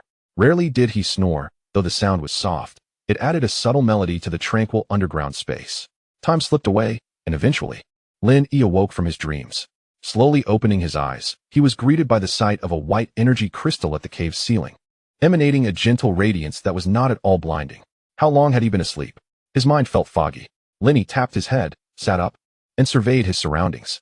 Suddenly, he realized that Jiang Qingming, Hua Tianjiao, and Yun Feifei were nowhere to be found. Only Qinji remained seated on the ground, gnawing on a raw fish. The little kitten sat beside Qinji, also clutching a raw fish and nibbling on it, occasionally emitting cheerful meows. Lin Yi promptly descended from his bed and approached Qinji. Where have the others gone? Startled by his voice, Qinji turned her head, her eyes momentarily reflecting a hint of panic, but she quickly regained her composure. They went up to see if they could find a way out. It seems the beast tide has subsided. Oh, and they apparently discovered a talking pig, Qinji replied, continuing to munch on the fish in her hand. Upon seeing Lin Yi, the little kitten abandoned its fish and joyfully scampered toward him. However, it stumbled over the uneven energy crystals on the ground, tumbling right in front of Lin Yi, mewing incessantly. Lin Yi smiled at the sight and easily scooped it up, cradling it in his arms and stroking its back. The kitten purred contentedly. Have they gone up? That makes sense. There's no noise from above now, so the beast tide must have ceased. Yet, I wonder how long it has been. Remarkably, the flying pig had survived. It had faced the fiery stallion's attack head-on. That strike reverberated through the air, collapsing mountains. Yet the pig had emerged unscathed? Had it truly been a divine beast? Lin Yi contemplated these thoughts as he gently set the kitten back in its nest, also grabbing 2 fish for it. He then disregarded Qinji and ascended the passage they had originally descended. Upon reaching the passage, he discovered that the original route was largely buried, revealing a newly constructed corridor whose destination was unknown. After walking nearly 100 meters down the passage, Lin Yi was astonished. It still had not come to an end. How long had they been digging? It should not be the case. This mountain is not particularly large. And after traversing over 100 meters, I have yet to reach the summit. Could it be that they have excavated in the wrong direction? In a state of urgency, I hastened forward, only to discover, after another 50 meters, a radiant white light ahead. Approaching closer, I beheld white spiritual energy crystals embedded in the walls, emanating a soft glow. How extravagant! Lin Yi observed them using these crystals as illumination, embedded within the walls, causing her lips to twitch slightly. However, it was not entirely unexpected. While the darkness here posed no challenge for me, it was genuine obscurity for them. After all, my innate ability is spirit-seeking, allowing me to see clearly even without light. With this thought, Lin Yi continued onward, soon hearing the sound of clinking metal ahead, accompanied by voices. Are you certain this is the right direction? Questioned a voice, cool and composed. It should be correct, replied another, imbued with a hint of hesitation. You said the same 3 days ago, a charming voice responded, laced with fatigue. Are you all capable? The pig lord is nearing exhaustion, both weary and famished. I am growing thin. This time, the voice resembled that of a pig. You, dead pig, do you ever stop talking? The cool voice was now tinged with exasperation. Oink. Don't kick the pig lord. I've nearly been battered to bits these past few days. The pig's voice carried a note of urgency, listening intently to the exchange. Lin Yi quickened her pace as the brightness ahead intensified. Before her stood 3 enchanting women, their eyes reflecting weariness, their garments dust-laden, yet their beauty was undeniable. On the ground lay a large, plump pig adorned with 2 wings, its back also covered in dirt, with one side of its rear end exhibiting a reddish hue. Jiang Qingning was diligently using her sword to cut through the rock, while Hua Tianjiao wielded a spear, thrusting it vigorously against the wall. Yun Feifei was busily collecting the debris from the ground, including the rocks severed by Jiang Qingning. Lin Yi watched in astonishment as Yun Feifei extended her fingers toward a small mound of dirt, which inexplicably vanished before her eyes. The black ring on her finger radiating a faint glow. Could this possibly be the legendary storage ring? The more Lin Yi observed, the stronger her yearning grew. Possessing a storage ring is a dream cherished by countless individuals. Once upon a time, she too had longed for such an item. It had seemed unattainable. Yet now it was manifesting right before her. How desperately she desired it. But alas, it belonged to her teammate. Truly, she yearned for it. Yet it was not hers to take. Suppressing her desire, she approached them. Are you still digging? How long have you been at it? Lin Yi inquired. The 3 women remained silent, yet the pig interjected with enthusiasm. Kid, are you blind? Can't you see? The flying pig cast a glance at Lin Yi. Embarrassed, she scratched her head and chuckled. I just woke up. Now that I'm alert, we must dig swiftly. The beast tide has ceased, and we need to exit promptly. As Jiang Qingning noticed Lin Yi's arrival, she let out a sigh of relief, tossing the long sword to him before settling down beside her. Lin Yi caught the sword thrown by Jiang Qing, astonished. Was it not customary for young maidens to cherish such weapons? Why was she using it to dig and carelessly throwing it to him? While Lin Yi pondered this perplexity, Hua Tianjiao and Yun Feifei paused their actions. Hua Tianjiao casually shoved her spear aside and unceremoniously sat down on the ground. Meanwhile, Yun Feifei conjured 4 ice cups filled with melting ice water. handing them to the two and a pig, who began to drink eagerly. She spoke, "Little brother, I know you have many questions, but hold them for now. Use your talent to quickly find the nearest route leading to the surface and break through. We will explain everything afterward." Both Lin E and the pig nodded in agreement. Lin E, with a resigned expression, chose not to elaborate further and activated his spirit-seeking ability to survey his surroundings. What he saw startled him. He was no longer on the original mountain, but had somehow reached another one. Glancing at the trio and the pig, he couldn't help but feel impressed. They had managed to tunnel through to an entirely different mountain. With a sense of disbelief, he picked up Jiang Qingning's longsword and began to retrace his steps. The three and the pig, intrigued by Lin Yi's actions, followed closely behind. Chapter 35, Breaking Free Following the Tunnel. Lin Yi arrived at the spot where he had first encountered the white energy crystals. Through his spirit-seeking ability, he discerned that this location was closest to the surface. He marveled at how Jiang Qingning and the others had managed to excavate from one mountain slope to the base of another. Noticing Lin Yi had halted, they regarded him with curiosity. "You all can rest. I'll handle this. We're only a few meters from the surface," Lin Yi reassured them, unsheathing the longsword and beginning to carve through the earth and rock. Upon hearing his words, their expressions turned awkward. Clearly, they had miscalculated, and the young maiden felt a pang of bitterness. The trio and the pig exchanged glances but remained silent, observing quietly.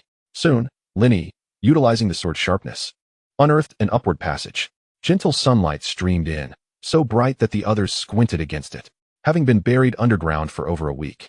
It was their first encounter with sunlight, and tears welled in the eyes of the three maidens. Lin Yi, however, remained unfazed. His unique talent allowed him to see clearly even without light, and the intensity of the sunlight had little effect on him.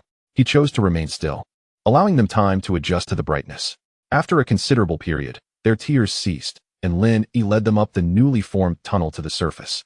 Before them lay a small patch of lush grass, with forests and hills in the distance. The surrounding area was encircled by several mountains, creating a serene valley. The tranquility was almost unsettling, with the occasional chirping of birds breaking the silence. Remarkably, this place had not been ravaged by the beast tide, which struck Lin Yi as peculiar. Observing his surroundings, he spoke up. Jiang Qingning crouched on the grass, reaching out to touch the vibrant green blades. "It shouldn't be. Even that lowly mountain we encountered before was obliterated, yet this place, not far from where you are, remarkably remained unscathed by the onslaught of beasts. Indeed, it is unusual. Something must be amiss," Hua Tianjiao cautiously remarked. "Little brother, could you use your innate abilities to discern any peculiarities in the surroundings?" Yun Feifei interjected at an opportune moment. "It's still operational. I've never turned it off. As soon as I emerged, I surveyed the area." Lin Yi paused. "There are no anomalies. It's just an ordinary valley." Three pairs of eyes shot him incredulous glances.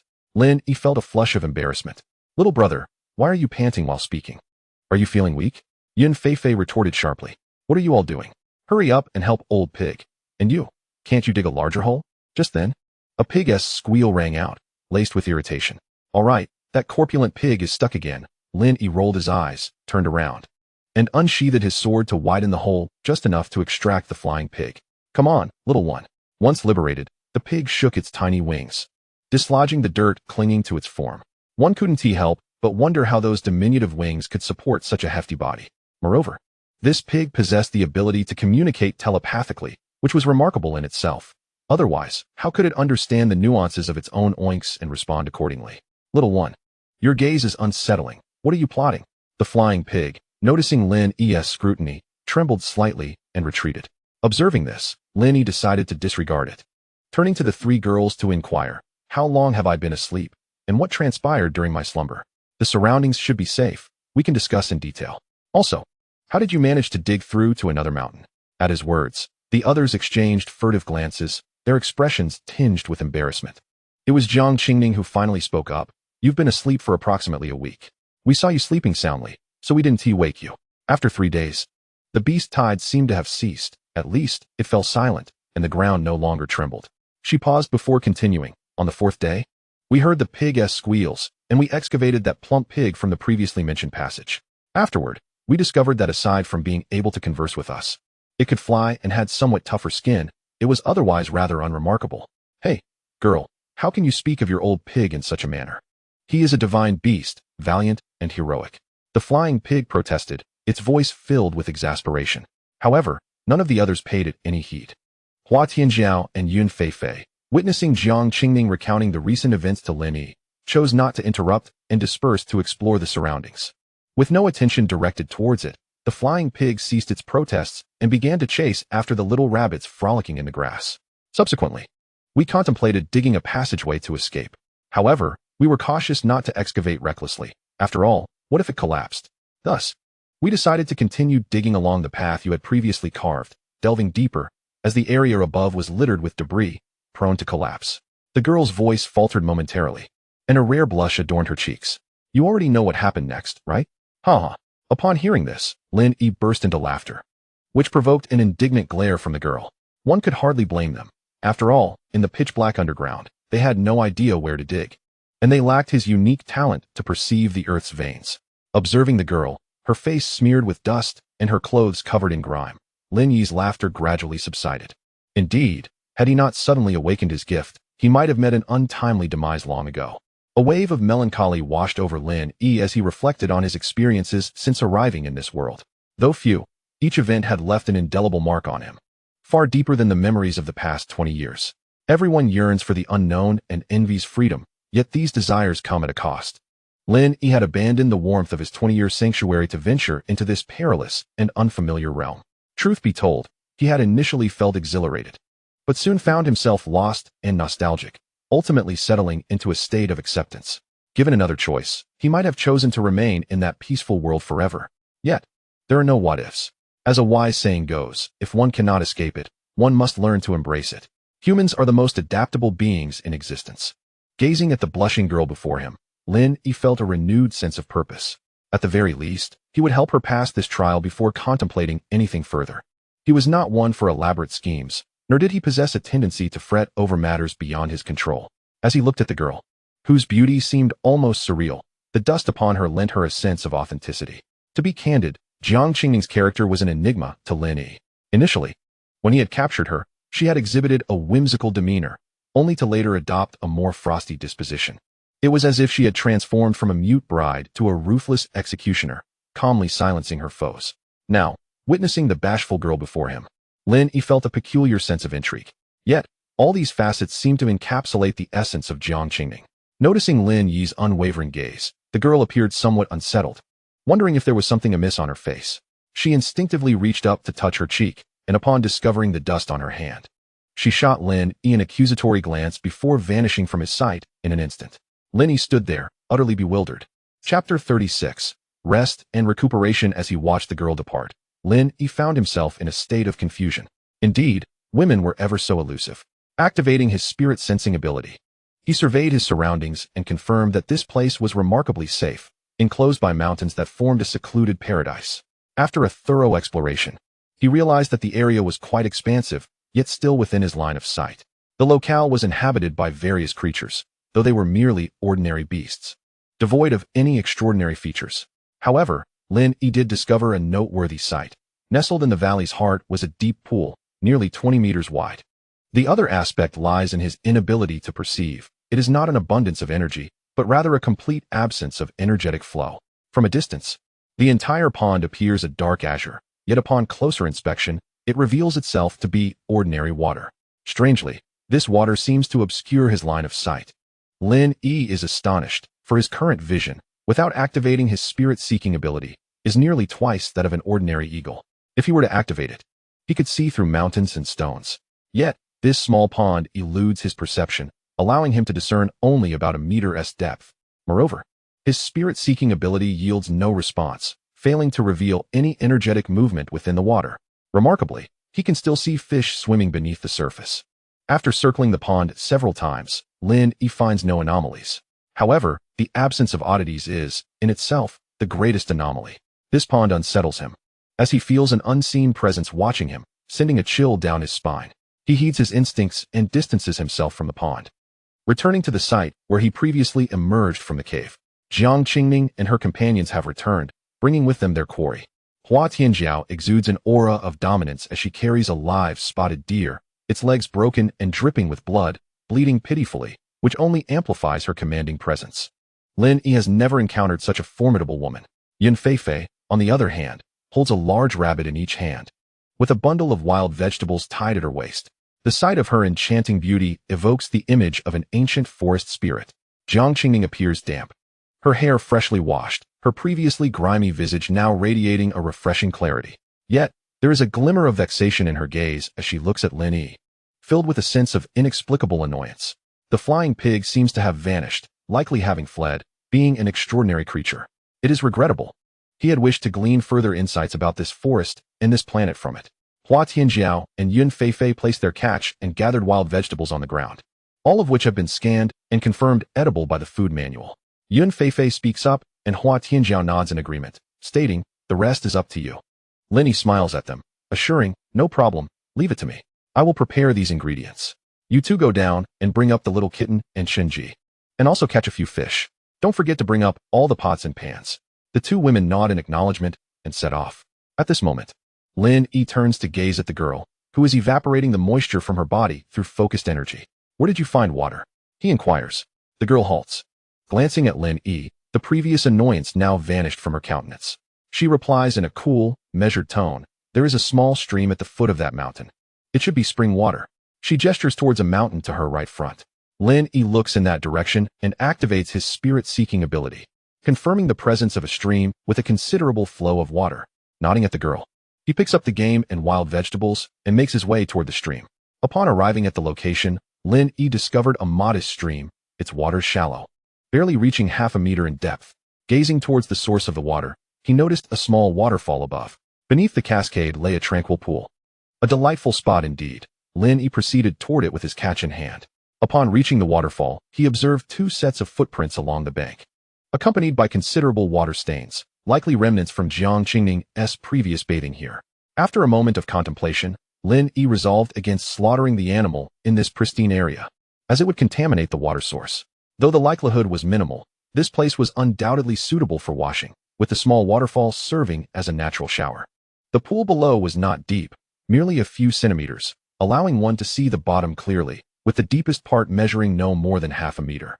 Surrounding the area were numerous dense trees, providing natural cover.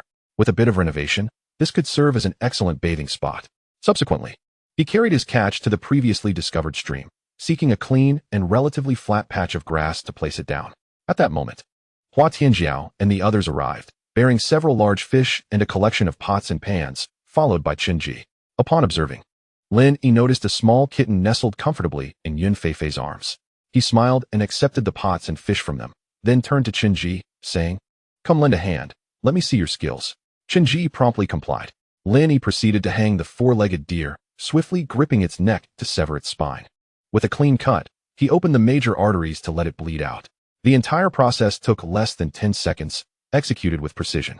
Qinji trembled slightly, swallowing hard, internally marking Lin Yi as someone not to be trifled with, impressed by the seamless efficiency with which he handled the deer, maintaining a stoic demeanor throughout the ordeal. Coupled with his prior impressions of Lin Yi, Qinji felt a surge of trepidation. "How did you manage to survive in this primordial wilderness?" Lin Yi finally posed this question, one that had lingered in his mind for quite some time. "I wasn't in this forest before. I only set foot here after the onset of the deployment. I was initially in the Death Marsh. I spent nearly half a month there before arriving in this untouched wilderness," Qinji replied. "Death Marsh? The name alone suggests peril. How did you survive there?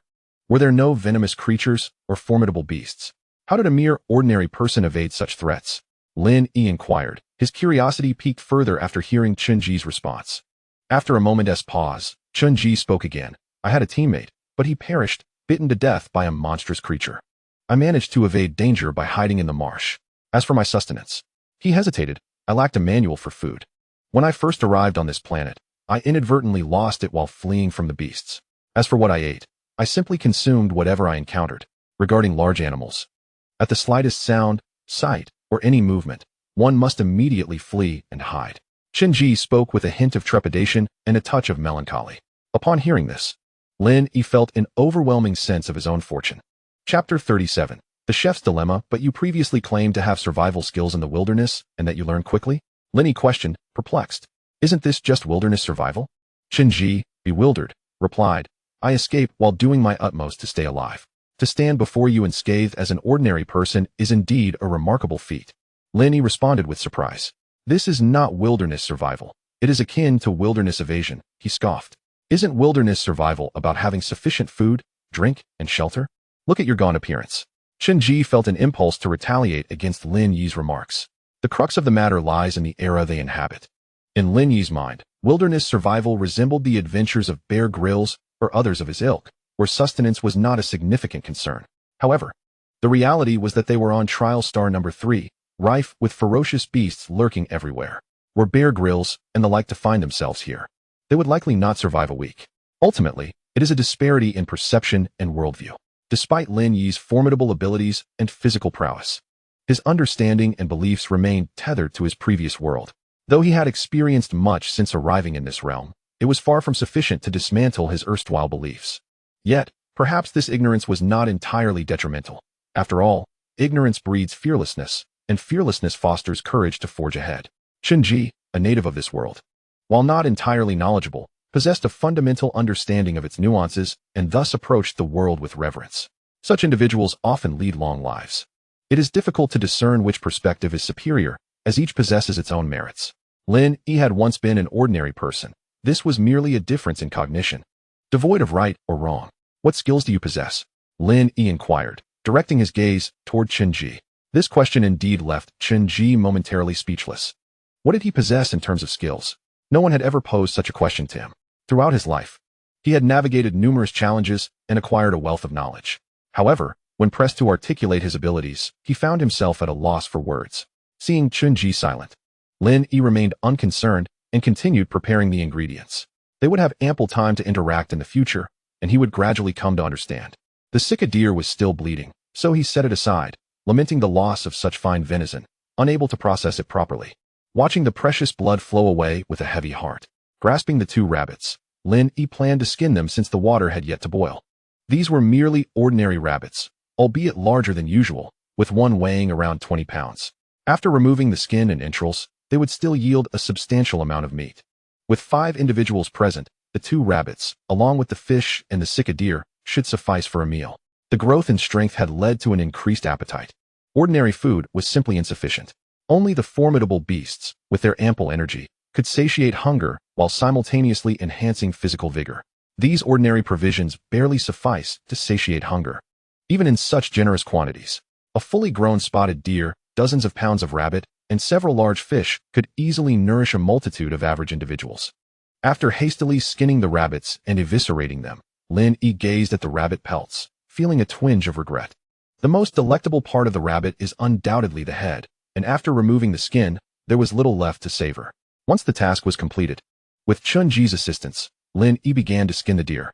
The act of skinning evoked memories of his days working in a slaughterhouse, peeling cow hides. Alas, he mused, the chances of returning to that life were slim. He often pondered how those fantastical travelers managed to forget their pasts upon crossing into new realms. Chen Ji observed the despondent demeanor of his companion, feeling a sense of bewilderment. Yet, he could not help but admire Lin Yi's professional technique. It was certainly a skill worth emulating. Chen Ji watched intently as Lin Yi commenced the skinning process, beginning at the tail and cutting along the midline of the abdomen up to the neck and jaw. He then meticulously cut around the hooves of the limbs and made vertical cuts along the inner sides of the legs in relation to the abdomen, deftly removing the skin from the fore and hind limbs, head, chest, and abdomen. The incisions were precise, avoiding any damage to the fat or connective tissue. Lin Yi worked with remarkable speed and proficiency. Within a minute, a complete deer hide had been flawlessly removed. Chen Ji gazed in astonishment, his eyes gleaming with admiration. With such craftsmanship, one could surely survive in the wilderness, though he mused that there was still a bit of a gap to bridge for his sister's education. The removed skin needed to be air-dried or treated with salt, but Lin Yi sighed inwardly at the absence of salt. After finishing the task, Lin Yi handed the entire deer hide to Chen Ji. He instructed him to spread the skin in a shaded area to dry for about 2 hours, scraping off any adhering flesh, connective tissue, and fat, and cleaning off blood and dirt. What purpose does this serve? Chen Ji inquired, puzzled. Of course, it is to preserve the hide for future use. It could be fashioned into a bag or clothing, Lin Yi replied succinctly. He planned to create a new outfit for Hua Tianjiao, whose previous one-piece suit had suffered significant damage, missing sections on her abdomen and back, with an entire sleeve from her left arm completely gone. Although he admired her figure, Lin Yi felt it necessary to provide her with a proper garment. Especially considering the circumstances, crafting it would not be difficult, and after all, This spotted deer was a creature she had hunted. Can clothing truly be made from hide? Chenji was genuinely taken aback. Holding the bloodied fur in his hands, he could scarcely envision it adorning anyone's form. Lin Yi heard Chenji's remark, but chose not to respond. His thoughts lingering on the advancement of this world. Had it truly reached a point where even fur was deemed unnecessary? Seeing that, Lin Yi remained silent. Chenji refrained from further inquiries and returned to scraping the deer hide, still perplexed. Lin Yi sighed, feeling increasingly out of place in this world. One cannot help but ponder the nature of this world, where technology is remarkably advanced. It is undeniable, for one can implant liquid artificial intelligence within the human body, utilize planets as trial grounds, and maintain a sophisticated ecological environment within space stations. The advancement of technology is evidently formidable, yet it seems to coexist with a civilization steeped in cultivation. Jiang Qingming's swordsmanship, Hua Tianjiao's marksmanship, and the clearly defined stratification of power levels all swirl within Lin Yi's mind. However, this does not impede his ability to prepare the ingredients. Within mere minutes, an entire deer has been dissected into various cuts of meat and bones. The pots and pans have been tidied up by Chenji, neatly arranged to the side. Lin Yi contemplates how to best enjoy this meal, pondering the myriad of possibilities. Yet, this is often the dilemma faced by chefs, the more skilled the culinary artist, the greater the struggle to choose which technique to employ in crafting a dish. Such fresh venison, such tender tenderloin. How could one possibly forego marinating it? The robust deer tendons and hefty hind legs would be a shame not to braise. The fish is equally fresh, its flesh so delicate that omitting sashimi would be a travesty. As for the deer bones, the rabbit meat, what a pity it would be not to make a broth. And these wild vegetables, so fresh and tender, how could one not sauté them? The conundrum is overwhelming. Perhaps I should prepare them all, but alone. I would toil until dusk without a meal. Oh, and there is no rice. Such exquisite ingredients, and yet no rice to accompany them. How I long for the days when I could simply order hot pot without lifting a finger. Lin Yi murmured in frustration. Suddenly, a thought struck him. Hot pot. With such fresh ingredients, such exquisite fish and meat, to forego a hot pot would be a disservice to oneself. Lin Yi grinned. Alas, there is only clear broth. But I can still simmer a deer bone stock. With that thought, he began his preparations. Chapter 38. Hot pot. Storage ring. The sun had passed its zenith, descending towards the western horizon. Upon the verdant grass, beneath a makeshift canopy, 5 individuals and a cat encircled a stone pot that measured nearly a meter in width. The fire beneath roared vigorously, crackling with fervor. Lin Yi stirred the broth, a plume of steam rising, laden with a rich aroma. Surrounding them were stone plates adorned with the freshly cut meat and vegetables. The others watched Lin Yi's actions, their expressions growing increasingly perplexed, casting glances at one another. Their eyes filled with uncertainty. Finally, Yun Feifei could no longer contain herself. Lin Yi, what are you doing? All these vegetables, meat, and fish are raw. Are we to eat them like last time, in that peculiar style? Upon hearing her words, Lin Yi was first taken aback, relieved to hear her no longer refer to him as little brother. This remark elicited laughter from the group, with Yun Feifei's laughter ringing the loudest. Noticing her inclination to jest, Lin Yi hurriedly interjected to prevent her from uttering any mischievous words. This is called hot pot, which can be considered a dish in its own right. The essence lies in its freshness. Hold on, it's not ready yet. I need to prepare a dipping sauce. Hot pot. Is this not a stone pot? How exciting. Meow. Immediately, the crowd began to engage in lively discussion. Lin Yi, undistracted by their chatter, turned away to prepare a dipping sauce. The valley was abundant in resources. Although they had not found scallions or ginger, they discovered wild vegetables brought back by Yun Feifei and her companions that resembled mustard, chili, Sichuan pepper, and garlic. However, the quantities were limited, otherwise, they could have concocted a spicy hot pot. Regrettably, there was no salt available. Nevertheless, garlic could serve as a makeshift substitute for salt. Among the wild vegetables they had gathered, there was also a fruit reminiscent of lemon, which was exceedingly sour. This could be utilized to enhance the dipping sauce's flavor. These ingredients could somewhat compensate for the absence of salt. Taking a stone bowl, he crushed the garlic, chili, Sichuan pepper, and mustard into fine granules.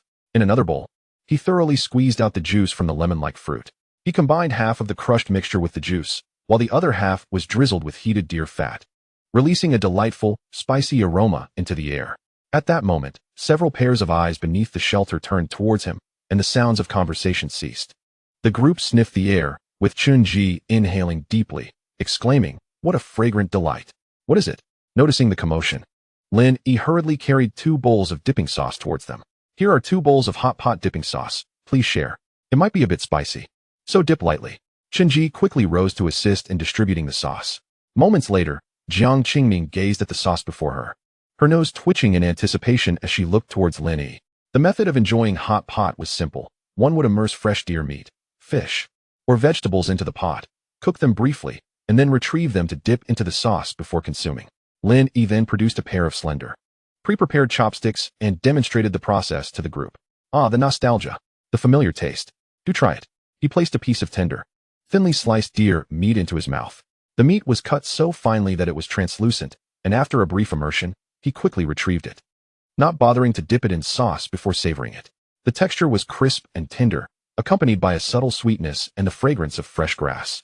Seeing Lin Yi relish the dish so thoroughly, the others eagerly picked up their chopsticks, imitating his actions as they began to cook their meat.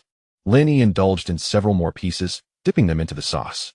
Although it lacked salt, there was a slight saltiness complemented by the fruity aroma and the spiciness of the mustard and chili, along with the numbing sensation from the Sichuan pepper. The experience was nothing short of exhilarating. If Lin Yi was enjoying it so much, one could only imagine the joy of the others, especially Qinji, who had not had a proper meal in over a month and had endured hunger for nearly a week. Now, tasting food that resembled a semblance of culinary delight brought him to tears. Lin Yi observed Qinji weeping as he ate and sampled the dipping sauce once more. I didn't add much mustard or chili, it's just perfect. Yet, Qinji continued to shed tears. And it was not just him. Hua Tianjiao and Yun Feifei also had glistening eyes. This once again made Lin Yi question whether he had perhaps overindulged with the mustard. However, Jiang Qingming showed no signs of discomfort, merely accelerating her eating pace while maintaining her elegance. On the other hand, Qinji completely disregarded decorum as he devoured his meal, shoveling the meat into his mouth without concern for whether it was cooked through or not. In a mere half hour, they consumed dozens of pounds of venison and several pounds of fish, leaving the serving platters stacked nearly to a person's height. After satisfying his hunger, Lin Yi decided against further indulgence. He had important matters to attend to. Once he served the remaining meat and vegetables to them, he began to inquire, eating while questioning. The dining table has always been the most conducive environment for conversation. One can effortlessly gather information in a casual setting, though inexperienced. One can still observe the world around them. Speaking of which, where had that flying pig disappeared to? Qinji, how long is your trial period? 10 months, why? Qinji mumbled through a mouthful of meat, looking somewhat dazed. Upon hearing this, Lin Yi paused his eating. He had long contemplated this question, especially since Qinji had been confined in that underground space without any information about the beast tide. As expected, he had not received any news regarding the trial period being reduced to 3 months. Jiang Qingming, upon hearing Lin Yi's inquiry, also halted her actions. Their gazes locked, and an array of thoughts swirled within their minds. Meanwhile, Hua Tianjiao and Yun Feifei remained oblivious to Lin Yi's question, engrossed in their own meals. Yun Feifei, with a piece of vegetable still in her mouth, cast a puzzled glance at Lin Yi and the others as they paused. Noticing this, Lin Yi quickly shifted the topic. Yun Feifei, when you were collecting that soil beneath the passage, was that your talent? Yun Feifei paused at his question, her expression turning wary. She covered her right hand with her left and replied, "You all agreed not to take my things." At this moment, Jiang Qingming interjected, "It's a storage ring." The item Hua Tianjiao was contesting with her was indeed a storage ring. Our agreement upon joining was to refrain from fighting over their possessions. Understanding dawned on Lin Yi, and his eyes sparkled with excitement. A storage ring. Seeing the gleam in Lin Yi's eyes, Yun Feifei instinctively took a step back. "Could I take a look? How does it work? Where can one purchase it? How much does it cost?" Lin Yi's eyes shone with anticipation. Yun Feifei, realizing the implications, became increasingly wary. "Kid, don't get any ideas about her ring. It's bound to her, and the only way to obtain it is through her death," Hua Tianjiao remarked, her gaze sharp and mocking. Suddenly, the atmosphere turned tense. "Relax, it's not that serious. I wouldn't go so far as to kill for a ring," Lin Yi chuckled, attempting to diffuse the tension. "I merely wish to understand it better and inquire where it can be purchased." His expression was sincere. Regrettably, the young girl's gaze remained vigilant. Jiang Qingming, witnessing this, felt helpless. After all, they were merely a temporary team, and their mutual trust had yet to reach a significant level. Lin Yi, rather inopportunely, posed some sensitive questions. The girl scrutinized Lin Yi for a moment, realizing he was not feigning his demeanor. The principle behind the storage ring remained a mystery to many. It was known to pertain to space and was one of the highest secrets of the Federal Technology Park. In the black market, even the smallest storage ring commanded a price of hundreds of energy crystals. After Jiang Qingming finished speaking, she took a bite of meat. Isn't that rather inexpensive? Lin Yi interjected. Immediately after he spoke, regret washed over him. Inexpensive. Chen Ji exclaimed loudly, startling Lin Yi. One energy crystal converted to currency is sufficient for an ordinary family to live comfortably for several years. If I had one, why would I bother with trials? After saying this, Chen Ji seemed to ponder something, gazing quietly at Lin Yi without further words. Yun Feifei and the others also looked at Lin Yi, their expressions unmistakably conveying their thoughts. Was this fellow truly so affluent? Lin Yi and Jiang Qingming exchanged glances, both realizing they possessed a significant amount of energy crystals. Indeed, it was from the material drop, a whole jar of energy crystals and beast crystals. Chapter 39. The youthful zeal. The mere thought of having abundant wealth soothed Lin Yi's heart instantly. Jiang Qingming felt similarly, although money was not omnipotent. A lack of it rendered one utterly powerless. The most reassuring remedy was indeed wealth, a notion Lin Yi also recognized. Hua Tianjiao and Yun Feifei contemplated the boundless energy crystals within that spirit mine. While the walls were impenetrable, the ground held numerous scattered energy crystals, divided among them. There would be ample enough for each individual to procure a fine storage ring. The two women exchanged glances, their eyes gleaming with excitement. Lin Yi's current focus was on how to transport those beast crystals and energy crystals off this planet. How spacious is your storage ring? Lin Yi inquired of Yun Feifei. Are you also hoping to store those energy crystals from the cave? Rest assured, the space is ample enough to accommodate all those scattered energy crystals, the girl replied confidently. However, I require 60% of the energy crystals from that cave. Quite audacious, Lin Yi remarked, taken aback. When did this young lady become so greedy? 60% is quite a claim. 60% is impossible, at most, 50%. All right, deal, the girl responded with remarkable swiftness. Yun Feifei, initially believing 60% to be utterly unrealistic, would have been satisfied with 30%. To her surprise, Lin Yi was so generous, and her gaze toward him was no longer laced with suspicion. Lin Yi noticed this, his lips twitching slightly. It seemed he would need to lay down some ground rules. All right, I'll remember that. Jiang Qingming, witnessing this exchange, chose not to interject, while Chen Ji continued to stare blankly at Lin Yi, and Hua Tianjiao remained unconcerned, indulging in her meal. Very well, but you must assist me in storing some items. After the trial, you must return everything to me without exception. The boss is magnanimous. That is acceptable, as long as the items are not too large, Yun Feifei replied with a beaming smile. Rest assured, they are not large. Much like the containers used for delivering supplies, Lin Yi chuckled softly. He exchanged a knowing glance with Jiang Qingming, both of them comprehending each other's thoughts. And after a subtle nod, they fell into silence. Lin Yi then patted Chen Ji on the shoulder, reassuring him, rest assured, you shall reap your rewards. After the trial, you may claim half of what lies within. Upon hearing Lin Yi's words, Chen Ji suppressed his excitement, nodding in agreement before resuming his meal. His heart raced with exhilaration. Yet a tinge of trepidation lingered. He feared Lin Yi might resort to violence outside. After all, the container held a veritable fortune of spiritual energy crystals and beast cores. The potential worth was staggering, a thought he scarcely dared to entertain. With such wealth, he could live a life of leisure, ensuring his sister receives an education and his grandmother enjoys a peaceful old age. Chen Ji's mind swirled with thoughts. Once a person possesses what they desire, greed inevitably takes root. Likewise, when one harbors attachments and aspirations, they may either pursue their goals by any means necessary or find solace after exhausting all options. Chen Ji belonged to the latter category. Despite his cleverness, he could never achieve greatness. He was neither greedy nor ruthless. He simply wished for his sister to be educated and his grandmother to live comfortably, indifferent to his own fate. Thus, he participated in the trial, never contemplating a return, given the daunting mortality rate of 90%. However, upon encountering Lin Yi, Chen Ji gazed upon this man, who was of similar age and perhaps even younger. This individual, endowed with prodigious talent and formidable methods, was not only powerful but astute, a reflection of the very person Chen Ji aspired to become. As he contemplated this, the flicker of fear in his eyes dissipated, replaced by reverence and admiration. In his heart, he silently resolved to follow this path. Lin Yi noticed the shift in Chen Ji's gaze, feeling a twinge of curiosity, but choosing to disregard it as he joined the fray over the food. In the brief exchange that transpired, Hua Tianjiao, seizing the moment when others were preoccupied, continued to eat quietly, having consumed nearly half of the remaining meat. Her transformation from a valiant goddess to a silent glutton was striking. Her cheeks were stuffed, yet her abdomen showed no signs of distension despite her considerable intake. Yun Feifei also took note of this, realizing that what once was a plentiful spread of dishes had dwindled to mere remnants. Observing the stack of stone plates beside Hua Tianjiao and the girl's bulging cheeks, she felt a surge of frustration and swiftly joined the battle for meat. Over an hour later, everyone lay sprawled on the grass, satiated. Lin Yi let out a contented burp, surveying the now empty hot pot, devoid of even a drop of broth, alongside the thoroughly devoured meat and vegetables. His gaze fell upon Chunji's noticeably distended abdomen and the slight swell of the three girls' bellies, prompting a knowing smile.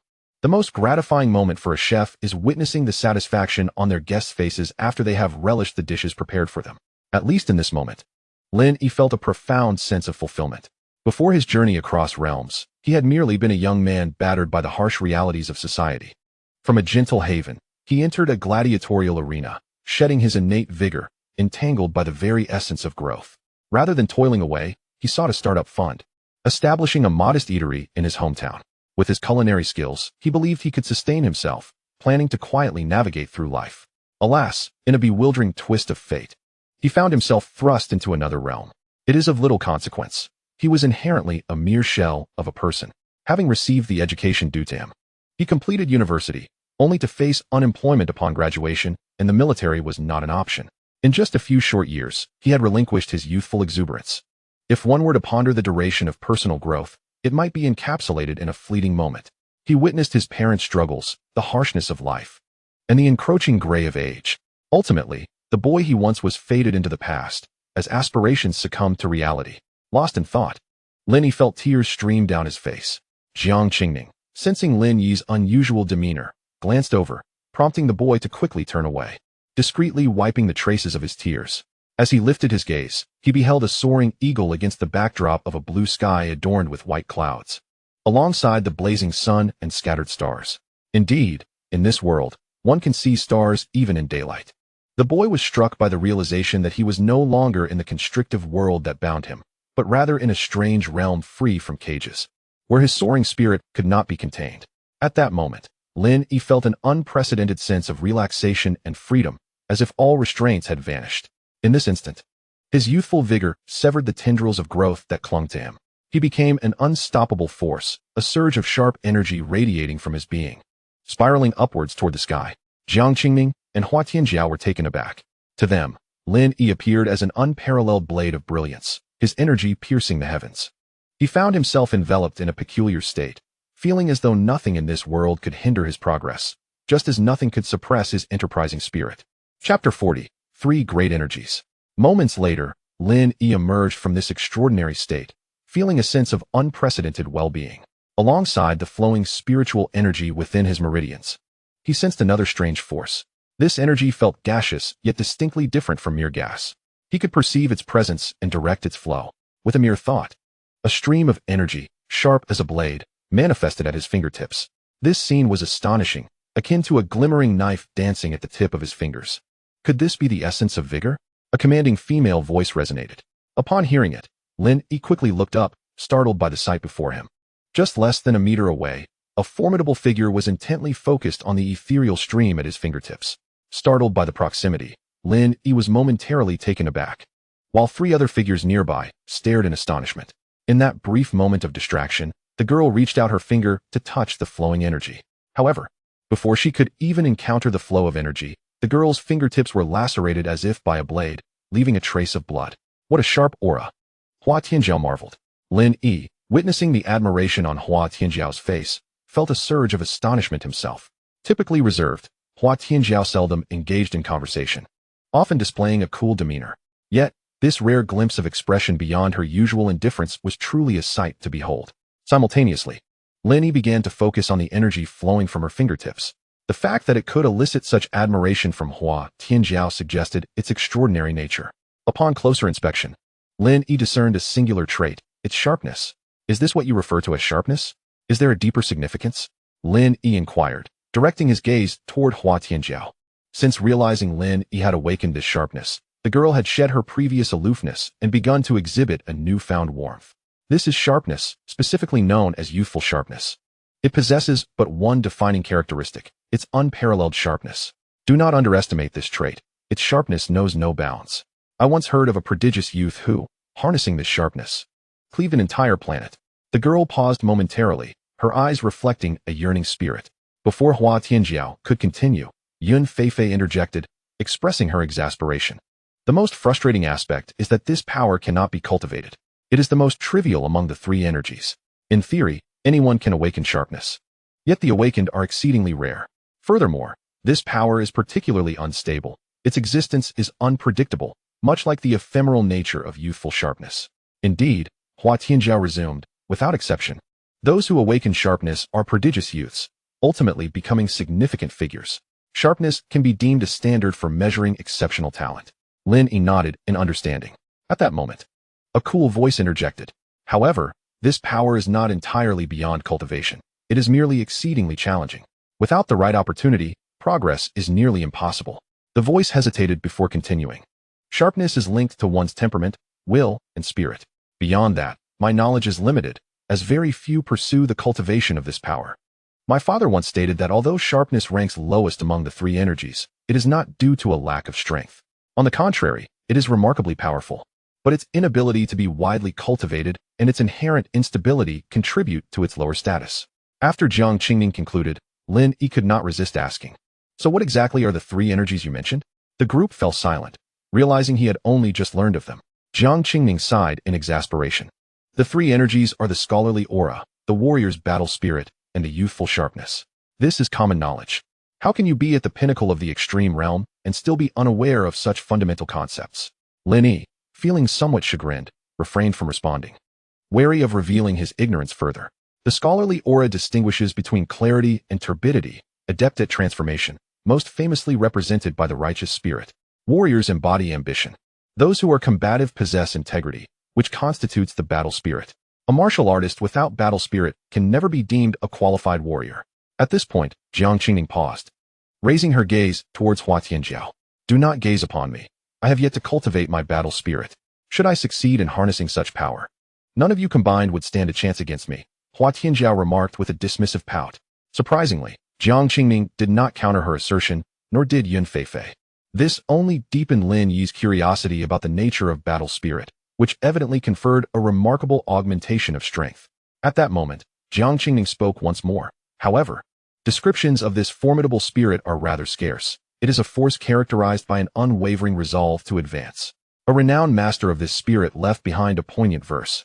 The young woman paused, raising her gaze to Lin Yi, who instantly comprehended her intent and promptly rose to pour her a glass of water. This action left those nearby momentarily stunned, while Chen Ji's eye twitched in disbelief. After taking a sip, Jiang Qingning continued. "The verse left by that master of battle spirit is, 'One must know the youthful ambition soaring high.' Once promised to be the finest in the realm, this master was capable of confronting the Beast King in direct combat, and ever since he uttered those words, the battle spirit has faded. This event once sent ripples throughout the human star domain, but due to its overwhelming impact, it was suppressed. Nonetheless, the verse has endured." At this juncture, Lin Yi had completely missed the latter part of Jiang Qingning's words, instead murmuring to himself, "One must know the youthful ambition soaring high. Once promised to be the finest in the realm?" No one could grasp the depth of this phrase or the poignant sorrow woven within it better than he. Although the verse speaks of youthful ambition and the promise of greatness, the underlying heartache is known only to those who truly understand. Lin Yi felt profoundly moved.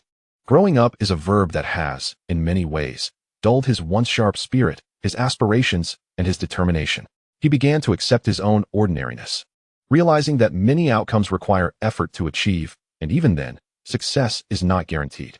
The fearful do not always win, yet they certainly avoid catastrophic defeat.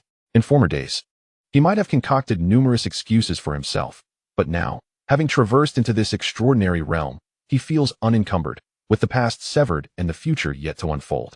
Would he revert to his former self? Would the outcomes remain unchanged?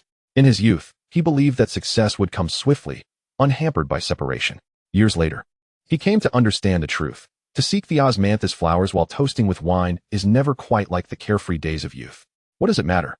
The youth laughed, a laugh that was unabashedly free. The past has become history. The future has yet to commence. The present is the most precious gift. I am who I am, an undetermined self. What significance does lofty ambition or being the finest hold? What use is worry? What purpose does fear serve? If that is the case, why not dare to forge ahead?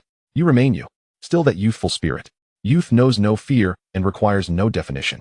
It simply forges ahead with unwavering determination. The young venture forth, undeterred by the multitude of challenges, obstacles, or disappointments that may lie ahead. But so what?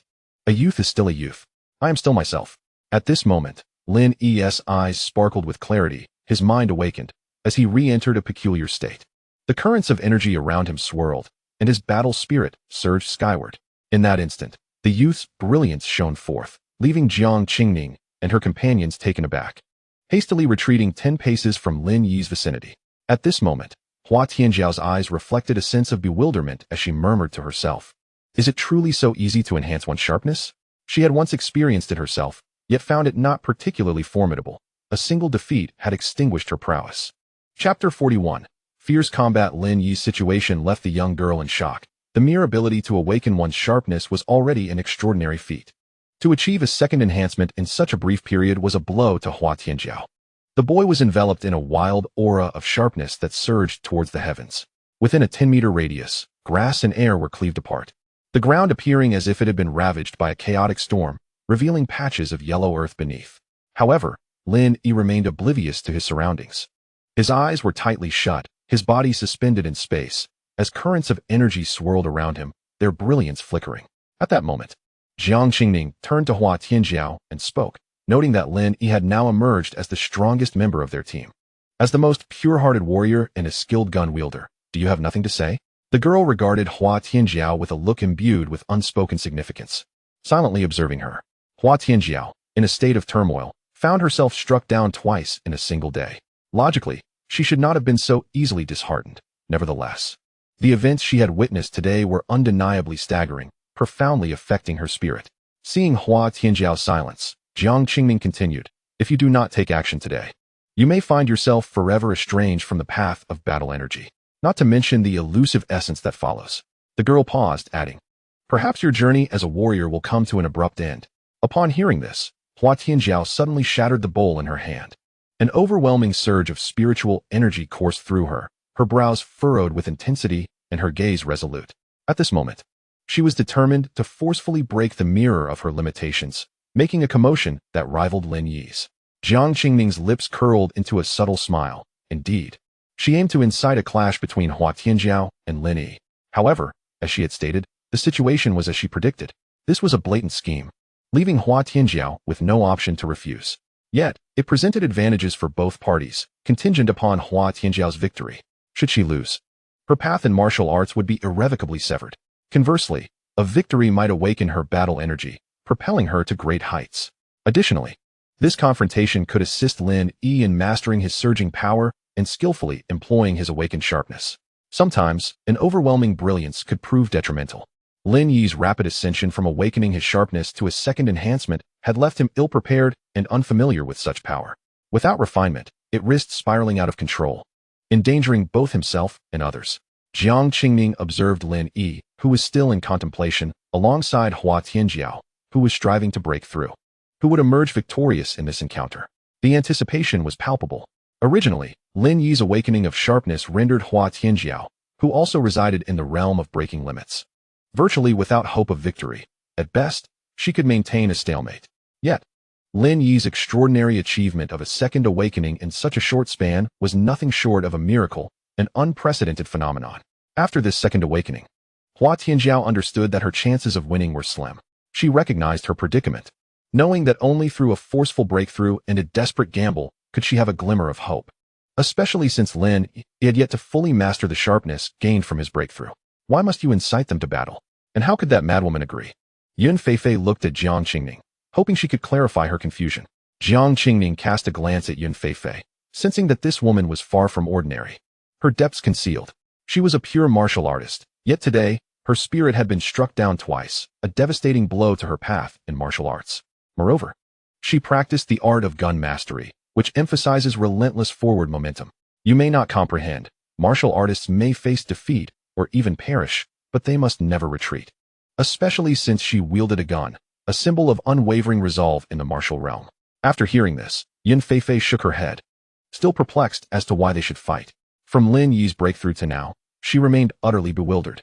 Noticing her lack of understanding, Jiang Qingming spoke again, explaining that martial artists value combat, struggling against heaven, earth, and fellow beings. Furthermore, Lin Yi was also a practitioner, or at least that was how Hua Tianjiao perceived him.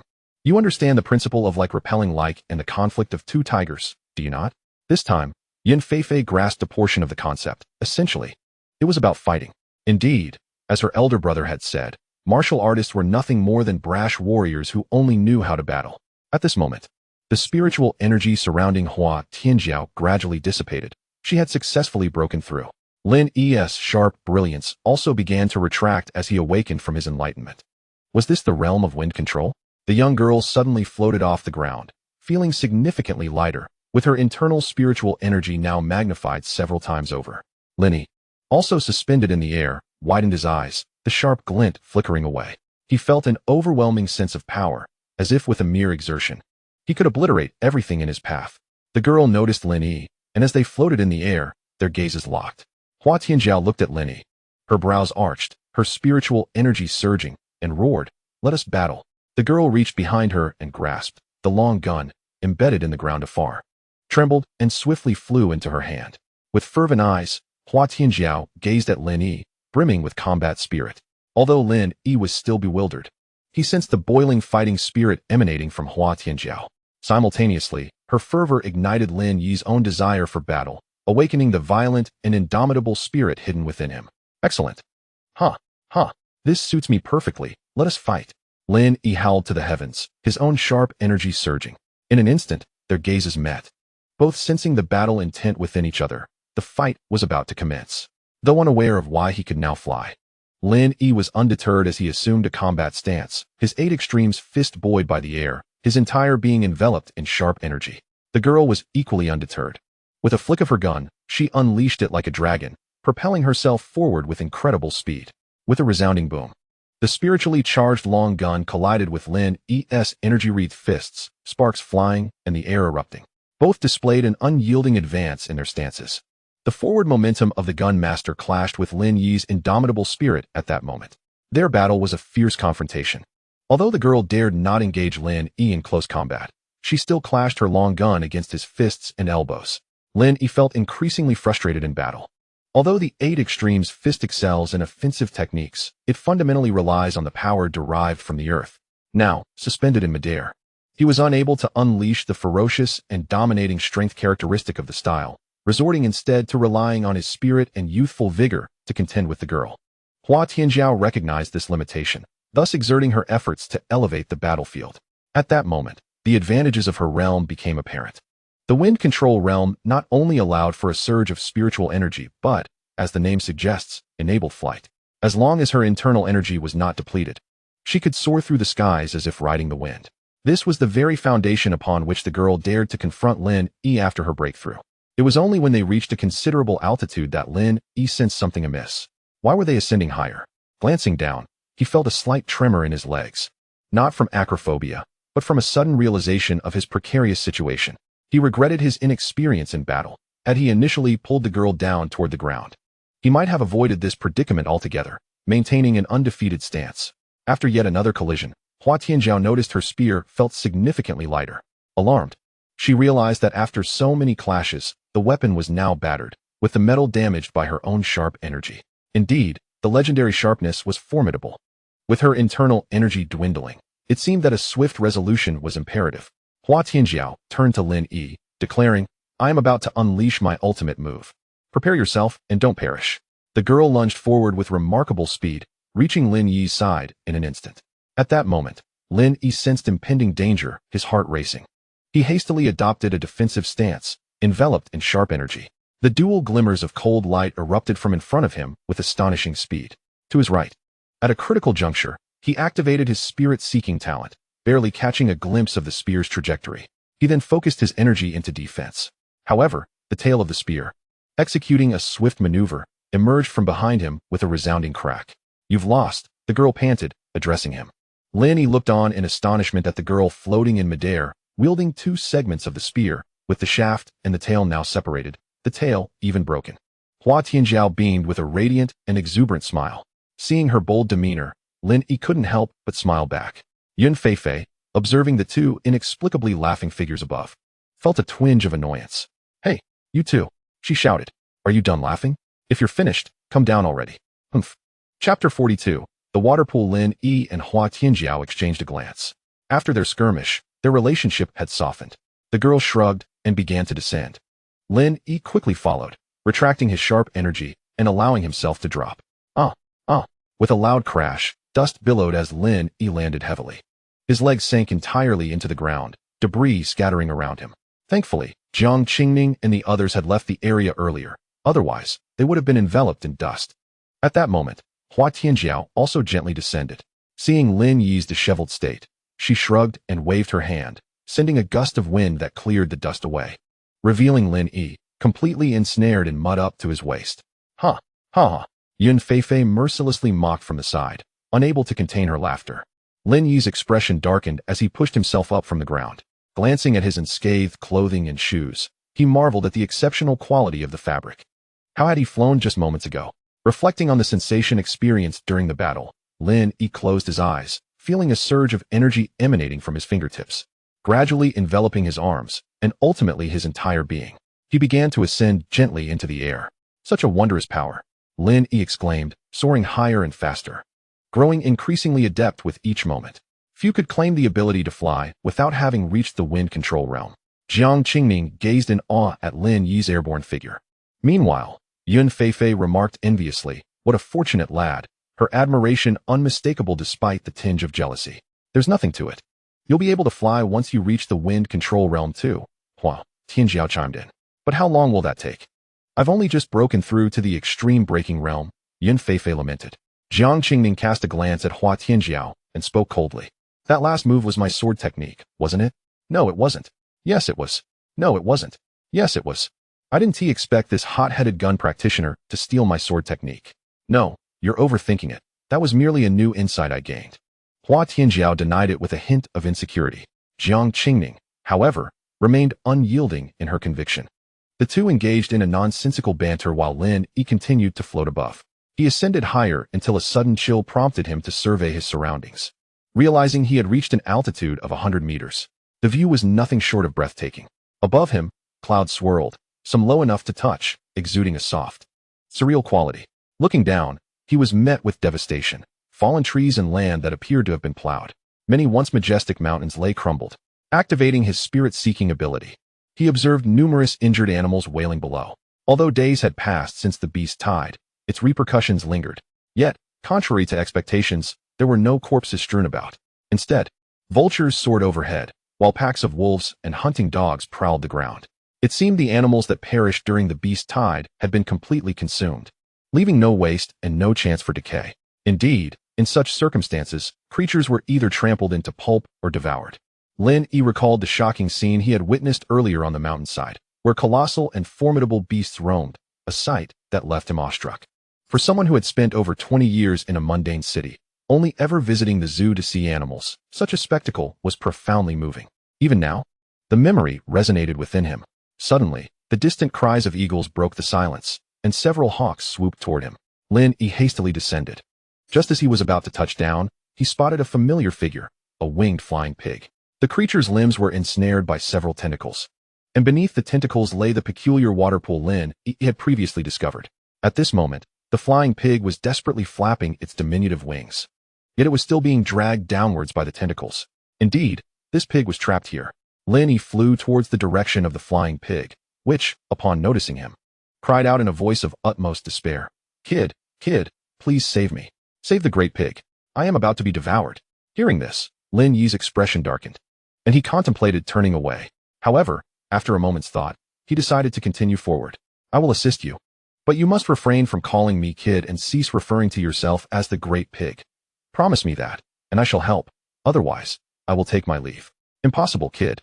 A great pig is a great pig," it shouted, raising its head defiantly. Lin Yi, unwilling to indulge it, promptly turned and began to fly away. The flying pig, seeing Lin Yi depart without a backward glance, panicked. It struggled violently, flapping its little wings with even greater fervor, yet it was of no avail. The pig was being pulled down, now less than 10 meters from the surface of the lake. "Kid, oh no, brother, please save me. I will no longer call you kid," nor will I refer to myself as the Great Pig. Please, save me." The urgency in the pig's voice was tinged with anguish and desperation. Upon hearing this, Lin Yi turned to look at the pitiful flying pig, a smirk gracing his lips as he flicked his fingers.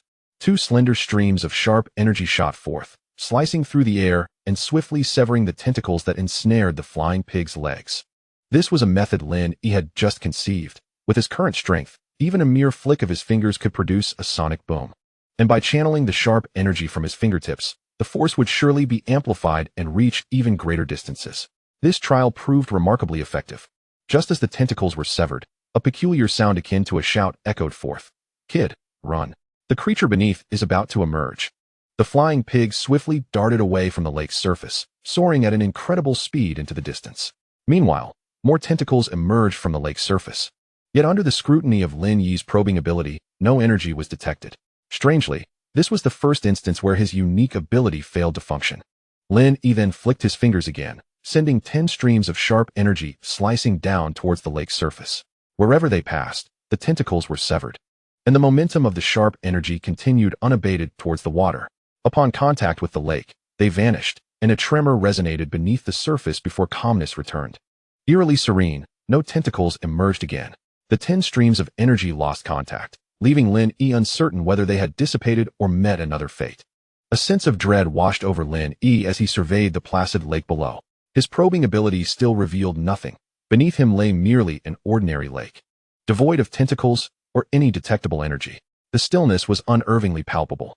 The last time Lin Yi had visited, he felt as though unseen eyes were watching him, and this sensation grew more pronounced. Daunted, he refrained from descending for a closer inspection and hastily drifted above the area. Just as Lin Yi was about to leave, a gaze, unlike that of any human, emerged from the depths of the lake. The eyes were cold, gleaming with a faint, eerie blue light. "Regrettably, I had hoped for an opportunity to indulge further. The bloodline of that flying pig possesses a certain peculiarity that eludes my memory. It is indeed rare to encounter such a young individual brimming with dual ferocity. Alas, at present, I can only manage to break free from a fragment of my confinement." A chilling voice echoed, accompanied by a sinister chuckle. "Mysterious monarch, you cannot restrain me. One day, I shall emerge." However, Lin Yi remained oblivious to this voice, which lingered near the lake's surface. Chapter 43. An unexpected task. Upon departing from the pond, the sensation of being observed dissipated from Lin Yi. After a slight exhale of relief, he continued gliding toward the direction he had previously ascended. The pig, that wretched creature, had vanished swiftly. "Let me catch you, or I shall feast upon your head," Lin Yi thought with a fierce intensity. As for that pond, it seemed prudent to avoid it for the time being. He resolved to inform Jiang Qingming and the others, planning to return once his strength had grown, for he sensed that this place held secrets. As he soared through the air, Lin Yi frequently altered his course. This ferocity truly is a remarkable power. Not only is its offensive capability formidable, but it also grants the gift of flight. The sole drawback is the uncertainty of how to enhance it, Lin Yi pondered. This recent elevation in power had been rather perplexing, and he remained uncertain about the circumstances surrounding it. Yet, what purpose does such contemplation serve? At the very least, this strength would suffice for a considerable period. Lin Yi entwined the ferocity around his fingers. If he were to concentrate all his might into a singular offensive strike, it seemed unlikely that anything could withstand him. Regrettably, the pig was absent. Otherwise, he could have practiced on it. Perhaps, no, he certainly could pierce its hide. This line of thought left him feeling somewhat disheartened regarding his own prowess. Although the speed of his flight using ferocity was not swift, within a few minutes, he arrived back at the grassy expanse. Jiang Qingming and the others had long since departed and were now seated beneath the canopy where they had dined previously, seemingly awaiting his return. "You're back. Let's depart. First, we shall gather the scattered ores from the mine below, and then proceed to the drop-off container we discovered earlier. Once we have gathered our supplies, we shall leave this place," Jiang Qingming instructed Lin Yi. "Leave here? Where to?" Lin Yi inquired, curiosity piqued. The girl rolled her eyes and replied, "With our current capabilities, there are no limits to where we can venture on this planet. Surely, you do not intend to remain cooped up here indefinitely?" Indeed, he had been contemplating staying put until the trial's conclusion. However, given the present circumstances, it was clear that remaining in one location was not feasible. To do so would be to squander the potential of his current team. It is worth noting that his little squad was quite formidable: a gunslinger of the Gale Master realm, a swordsman of the Breaking Limits realm, the enigmatic Yun Feifei, also of the Breaking Limits realm, and himself, capable of contending with those of the Gale Master Realm. To be honest, a team of such strength would be hard to find on this planet. While this may sound somewhat exaggerated, it is undeniably true. We, too, wish to venture out and explore, to seek resources and opportunities that we may require. After all, we cannot remain in one place forever, Huatiangio added, voicing her agreement. Indeed, I yearn to uncover opportunities on this trial star that could lead to a breakthrough in the predicament. After all, this celestial body abounds with possibilities. Yun Feifei chimed in agreement. Shinji, however, remained silent, listening quietly as he was merely an ordinary mortal. If it were up to him, he would prefer to stay in this safe haven, yet he possessed little influence within the group. Very well, the minority shall yield to the majority. Let us descend. After tidying up, we shall embark on our journey. Having lingered here for long enough, it is time to venture forth. Lin Yi also readily concurred. Soon after, the group dismantled the tent and descended into the spirit mine through the tunnel they had previously excavated. Please wait a moment. I need to clear the earth inside. As I forgot to remove it earlier, Yun Feifei said, a hint of embarrassment in her voice. She then raised her hand, channeling her spiritual energy through the black ring she wore. In a remarkable turn of events, a circular opening appeared before her palm, dark as night, and a wave of earth surged forth from within. Hold on a moment, Lin Yi called out. How much dirt is there? Perhaps a few hundred cubic meters. Ever since we began digging the tunnel, all that soil has been contained within, she replied. Lin Yi's face darkened. Are you attempting to bury us alive? The girl chuckled awkwardly, feeling the curious gazes of her companions, and promptly fled the cave, returning shortly thereafter. Ahem, all done, the soil has been cleared, and we can now store the spiritual crystals, she announced. Lin Yi and the others had already gathered the scattered spiritual crystals from the ground, forming a small mound. Among them was the largest crystal, discovered by Lin Yi, towering over 2 men and weighing several tons. The group gazed at the pile of spiritual crystals, swallowing hard, contemplating the immense quantity before them. However, Yun Feifei exhibited little astonishment and began collecting the crystals. She touched one, and to everyone's amazement, it vanished instantly. Lin Yi observed in wonder, thinking how convenient it would be to possess one of those. Truth be told, the others felt a twinge of envy. In no time, the girl had entirely gathered the spiritual crystals. Lin Yi took the opportunity to ask her to collect the pots, pans, and stone beds as well. She was unbothered and promptly complied. Looking at the now empty mine, Lin Yi felt a pang of reluctance. This was a natural treasure trove and a sturdy refuge. Abandoning it felt like a missed opportunity. He resolved to seek a chance to return in the future and transport it entirely. Let us proceed. Everything is packed, he declared. The group then followed the tunnel they had entered to exit the spirit mine. Just as they emerged from the passage, a startling announcement echoed in their minds. Attention, all trial participants. From this moment forth, all participants are to journey to the South Sea Islands for a duration of 1 month. Absentees will be deemed eliminated. Attention, all trial participants. From this moment forth, all challengers shall embark on a journey to the South Sea Islands, lasting 1 month. Those who fail to attend shall be deemed eliminated. Upon hearing this announcement, the crowd fell into stunned silence. To the South Sea? Setting aside the purpose of the journey, the crucial aspect is the 1-month deadline. Failure to arrive would result in disqualification. This utterly extinguished Lin Yi's hopes of finding a secluded spot to hide away. This is a trial task. Given our current level of challenges, tasks should not be emerging. It seems the time has been condensed at a cost. Jiang Qingming's icy voice broke the silence. Do you think we can reach the South Sea in a month? Lin Yi inquired. Previously, the answer would have undoubtedly been no. However, after experiencing the beast tide, the number of trees and those ferocious creatures had significantly diminished, greatly reducing the danger. It would not pose much of a problem for ordinary cultivators to reach the South Sea now. At that moment, the young girl glanced towards Qinji. Sister, it seems we are headed to the South Sea. Be quiet. I'm already troubled, came the reply. Why has the time suddenly been shortened? It turns out a task has arisen. Indeed, no good news. 2 twin sisters exchanged worried glances. But perhaps this is for the best. We are finally leaving this forsaken place. Sister, do you think there will be more fish in the sea? That is for certain. I shall catch you a big fish when the time comes. The sister affectionately ruffled her younger sibling's hair. The South Sea? The situation has become intriguing. A white-haired youth murmured to himself in the forest, grasping a massive leg of an unknown creature as he gnawed at it.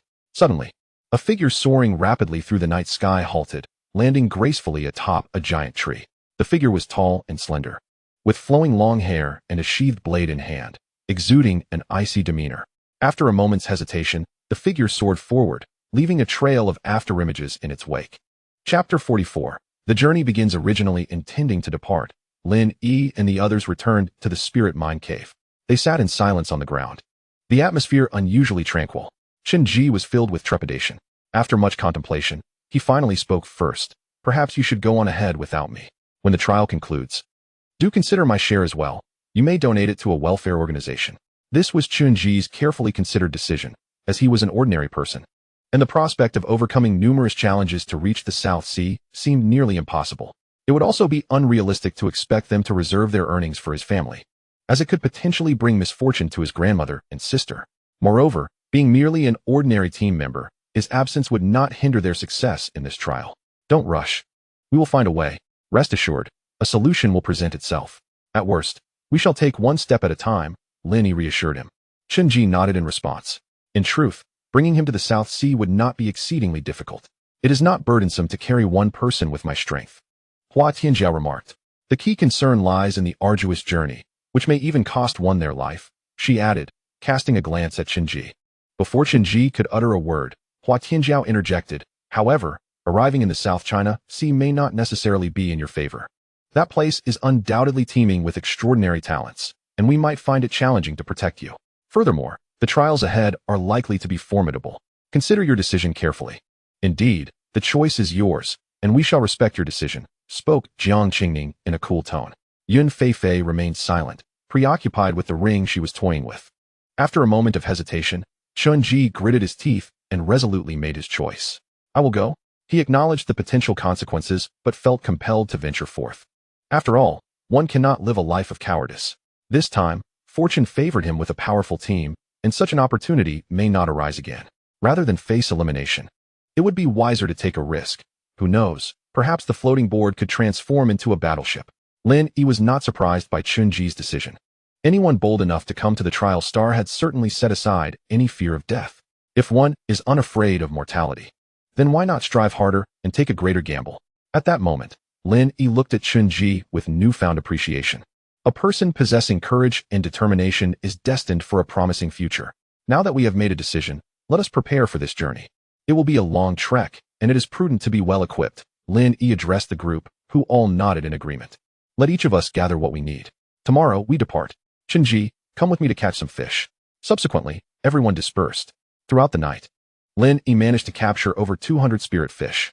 Curiously, he noticed that the underground river was devoid of any other fish. It was exclusively filled with spirit fish. Chen Ji and Lin Yi spent the night processing the fish, scaling and gutting the 200 specimens. Once completed, they called upon Yun Feifei to store them in her storage ring. Lin Yi was quite curious about the capacity of Yun Feifei's storage ring, as it seemed to hold a vast quantity without any signs of being full, yet he refrained from asking. After finishing with the fish, Lin Yi took the time to tan the deer hide captured earlier by Hua Tianjiao, crafting it into a leather jacket. The main body was made from the deer hide, while embellishments and stitching were fashioned from the skin of the crimson-eyed leopard. Lin Yi showcased considerable skill. Upon completion, the leather coat turned out quite attractive, exuding a cool aura. Chen Ji watched with gleaming eyes. Due to material constraints, the leather coat was tailored exclusively for women and designed to be form-fitting, with a notably narrow waist and a standing collar. The sleeves were fashioned as short sleeves, and the cape at the back was modestly cut, reaching only to the calves. Nevertheless, it sufficiently covered Hua Tianjiao's side and back, protecting her exposed skin, as her bodysuit had been torn, leaving her back vulnerable. However, when Lin Yi presented the leather coat to Hua Tianjiao, the other women regarded her with peculiar glances. Nonetheless, she accepted it, for she wished to avoid remaining exposed in the wilderness, where bare skin is a magnet for countless deadly insects. However, since that moment, Hua Tianjiao's gaze towards Lin Yi has grown peculiar. On the following dawn, the group awoke from their meditative slumber. Although Chen Ji was still in a state of drowsiness, Lin Yi roused him from his rest. Chen Ji, bleary-eyed and burdened with dark circles, appeared even more haggard, leaving one to wonder if he could endure the journey to the South Sea. Lin Yi turned his attention to Hua Tianjiao, who was still clad in the leather coat he had crafted. A wave of pride surged within him, though he chose to conceal it. The previous night, Lin Yi and Chen Ji had processed over 200 lingling fish. Yun Feifei had ventured into the valley they had explored earlier, gathering an assortment of wild vegetables and various herbs and spices. Meanwhile, Hua Tianjiao had taken to hunting, returning with a considerable number of game. However, Lin Yi had not yet had the opportunity to prepare them. After dispatching the creatures, he entrusted the results of her hunt to Yun Feifei for safekeeping, intending to address them later. Jiang Qingming was busy crafting rock bottles to contain the Lingquan water, a notion Lin had not previously conceived. This brought to mind his initial days in this realm, when even clean water was a luxury, a discomforting memory. Thankfully, Jiang Qingming had taken the initiative. Indeed, many hands make light work. The limitations of one mind are transcended by the collective insight of a group. Once everything was organized, the group resolved to set forth immediately. For breakfast, Lin Yi prepared roasted fish for each member. In the process of grilling the fish, he utilized his talent for sensing spiritual energy and fire, allowing him to master the heat and temperature. The result was fish perfectly charred yet not burnt, golden in hue, exuding an enticing aroma, and surprisingly delectable, rivaling even the flavor of their previous raw meals, despite the absence of salt. Clearly, this fish was a prime ingredient, had circumstances permitted.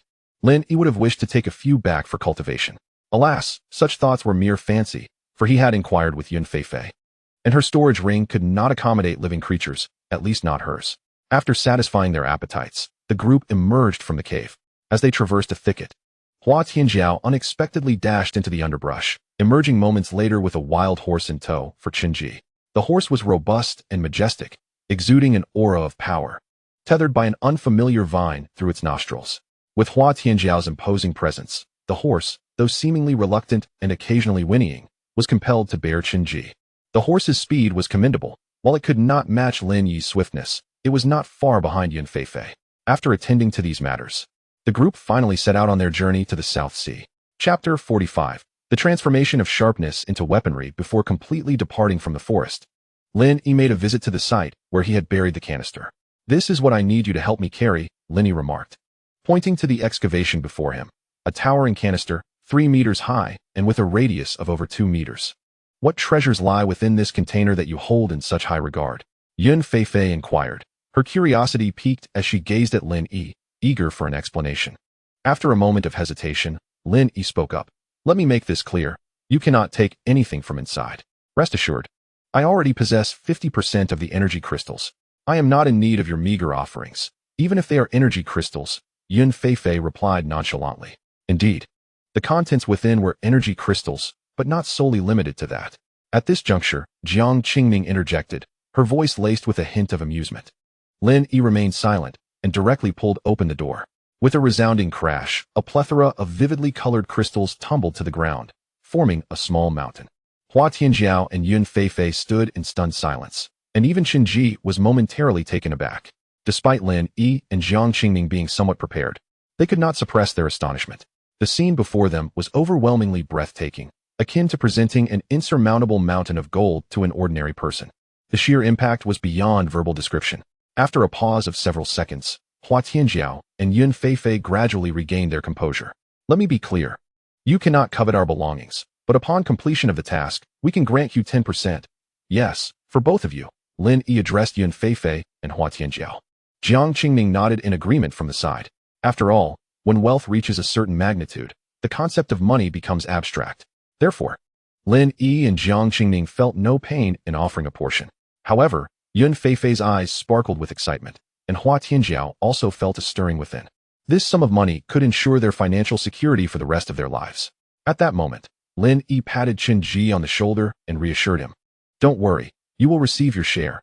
I will honor my promise to you, but your portion will be given separately." Qinji nodded eagerly in response. Once Yun Feifei had secured the dispensing canister, they planned to continue their journey. However, Qinji hesitated before finally speaking up. "How did you know the password?" Lin Yi looked puzzled. "Is there a password? I just pulled it open." Upon hearing this, Qinji's expression darkened, realizing he had missed out on a fortune.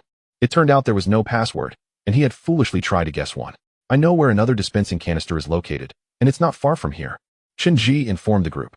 "What are we waiting for? Let us go." "It's on the way," Yun Feifei exclaimed excitedly, her voice quivering with anticipation. Up until now, she had not encountered a single dispensing canister, having been previously preoccupied by Hua Tianjiao. Since joining this team, she had been devoid of opportunities to search for one. Many individuals had struck it rich overnight thanks to these canisters, which could contain anything, even rare treasures with extraordinary properties. Lin Yi's eyes lit up with surprise, realizing that Qinji had kept this information hidden. Although the number of dispensing canisters was significant, the wilderness was vast. If one were to break it down, There might not be a single canister within every several dozen square kilometers. His earlier discovery had been purely due to his innate talent.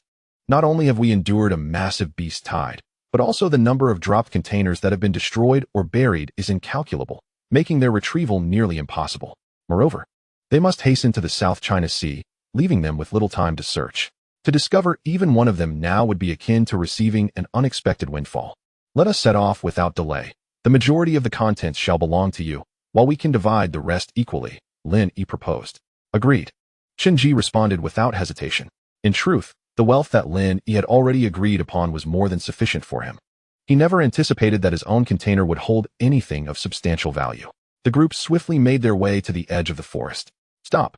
It should be right around here, Chen Ji remarked, surveying the unfamiliar surroundings, littered with fallen trees and chaotic footprints. After a careful confirmation, they pinpointed the location. Following an intense search, they finally unearthed a container beneath a massive fallen tree. Although it was compressed by other trees and boulders, it remained intact. This must be it, Hua Tianjiao declared. Absolutely, I remember this place, Chen Ji affirmed, nodding vigorously. Let us open it, Yun Feifei exclaimed, her excitement palpable as she rushed forward to excavate the soil around it. Noticing her eagerness, Lin Yi stepped forward, wrapping his arms around the exposed part of the container. With a forceful heave, he extracted the enormous vessel, a sight that left everyone in awe. Even Yun Feifei, who was still clearing away stones, momentarily froze at the display of Lin Yi's remarkable strength. Once the container was set down, Yun Feifei eagerly approached to grasp the handle. However, it refused to budge, causing her to leap in frustration. Lin Yi frowned. Let me give it a try. He stepped up to the handle, exerting a mighty pull, and with a resounding crack, the handle came off entirely, yet the door remained steadfast. What in the world is going on? Lin Yi and Jiang Qingming exchanged puzzled glances. It had previously opened with a mere tug, and they had never entered a password.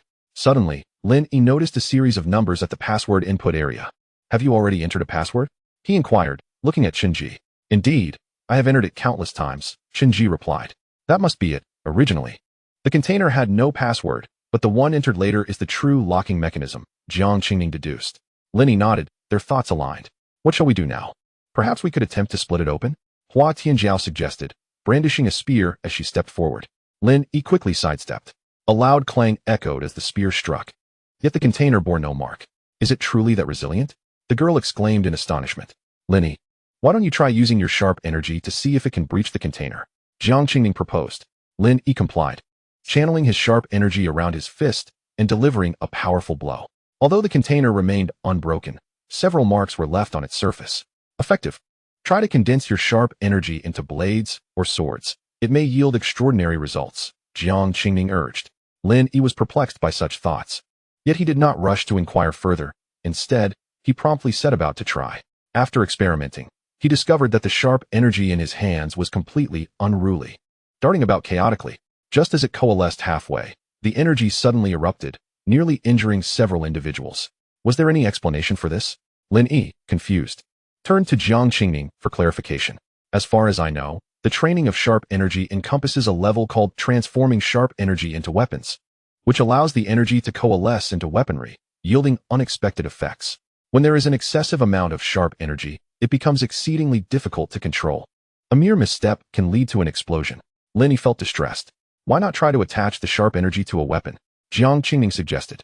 Indeed, if sharp energy could adhere to one's fists, it should also be able to attach to weapons. Lin Yi had yet to experiment with the effects of affixing sharp energy to weaponry. With that thought in mind, Lin Yi focused his intent, and the sharp energy began to manifest from his palm, climbing onto the dagger he held. Instantly, the previously dull dagger shimmered with a chilling radiance, a brilliance so striking that even Lin Yi was taken aback. Chapter 46. Striking the heavens, onlookers gazed in astonishment at Lin Yi's dagger, which had transformed from a non-reflective black blade to one that glinted with cold light. It was a vision of sharpness, an epitome of precision. Not only that, he felt a profound connection with the dagger, as if it were an extension of his own will.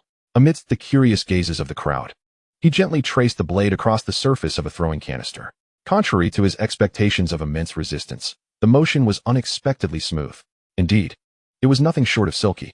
Lin Yi was utterly astonished. The surrounding spectators were equally amazed, marveling at how effortlessly he wielded the dagger. Just how extraordinarily sharp could this blade be? Hua Tianjiao and Jiang Qing exchanged envious glances, overwhelmed by the sheer destructive potential of such sharpness. Particularly as practitioners of firearms and swords themselves, they understood the implications of such power all too well. What a remarkable ability to behold. However, Lin Yi noticed that the sharp energy adhering to the dagger seemed to have diminished significantly. With another swipe, he managed to carve out a square measuring 10 centimeters on each side, completely depleting the sharp energy attached to the dagger. It is worth noting that the amount of sharp energy he had infused into the dagger was considerable, equating to 1/20th of his own capacity. The essence of sharp energy is particularly enigmatic. It is not entirely gaseous but can be perceived as a manifestation of mental and spiritual will. It is not boundless. Based on the recent depletion, Lin Yi felt it would take at least half a month for him to fully replenish it. What would occur if it were entirely exhausted? It is not as mystical as one might think. The sharp energy I had attached to the dagger has been completely consumed. Upon hearing this, the crowd let out a collective sigh of relief. The ability to consume it proved it was not invincible. What happens if the sharp energy is completely depleted? Lin Yi inquired, glancing at the others. We are uncertain. There is an alarmingly scant record concerning sharp energy. Even if such records exist, they are beyond our reach. Jiang Qingning replied coolly. The others nodded in agreement with her words. Their understanding is indeed lacking, at least for now. Even the elders at home would not discuss such matters with them. Sometimes, knowing too much too early can be detrimental. Let us proceed as such. Let us see what lies within. Indeed, everyone was momentarily stunned by Lin Yi, completely forgetting that there was an opened container here. Let's take a look. Yun Feifei exclaimed excitedly, eagerly peering in. However, it was pitch black. Nothing was visible. Can it be opened wider? I can't see anything inside. Yun Feifei inquired of Lin Yi. All right, I shall give it another try.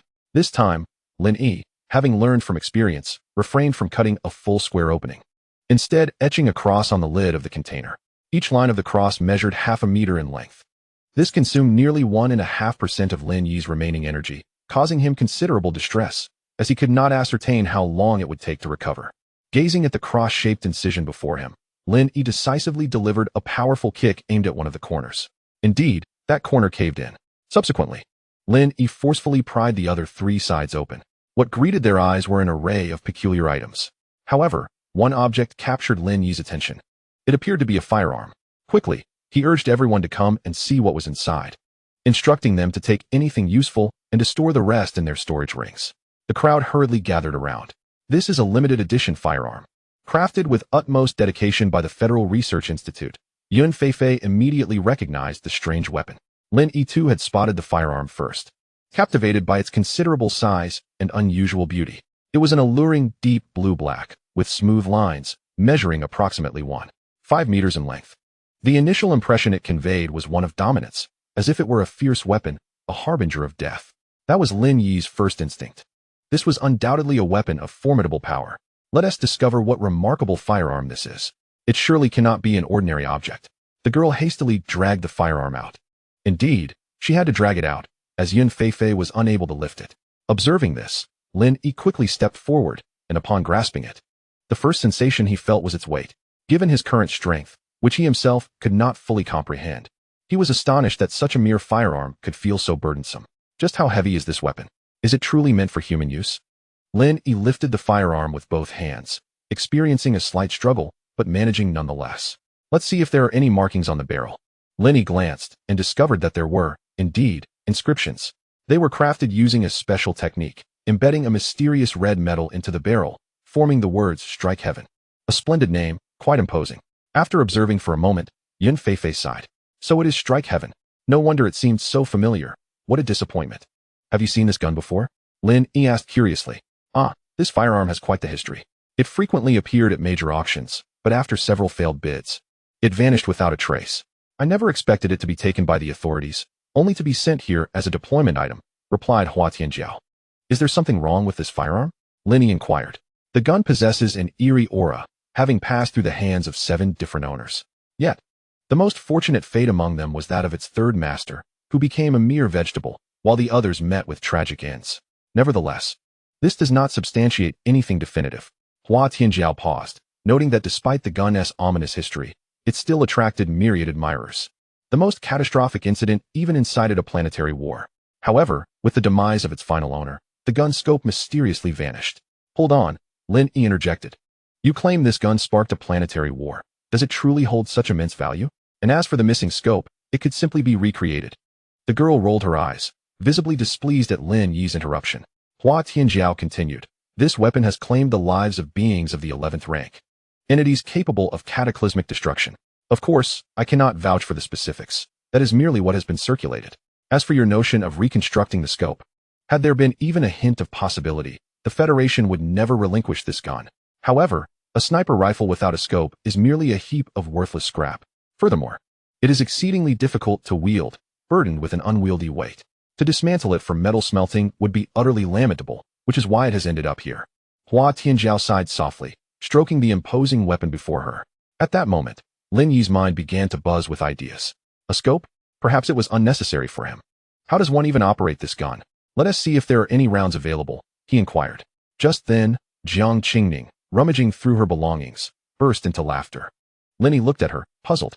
The girl, seeing his confusion, revealed, this gun does not require ordinary ammunition. To be precise, it demands something far from conventional.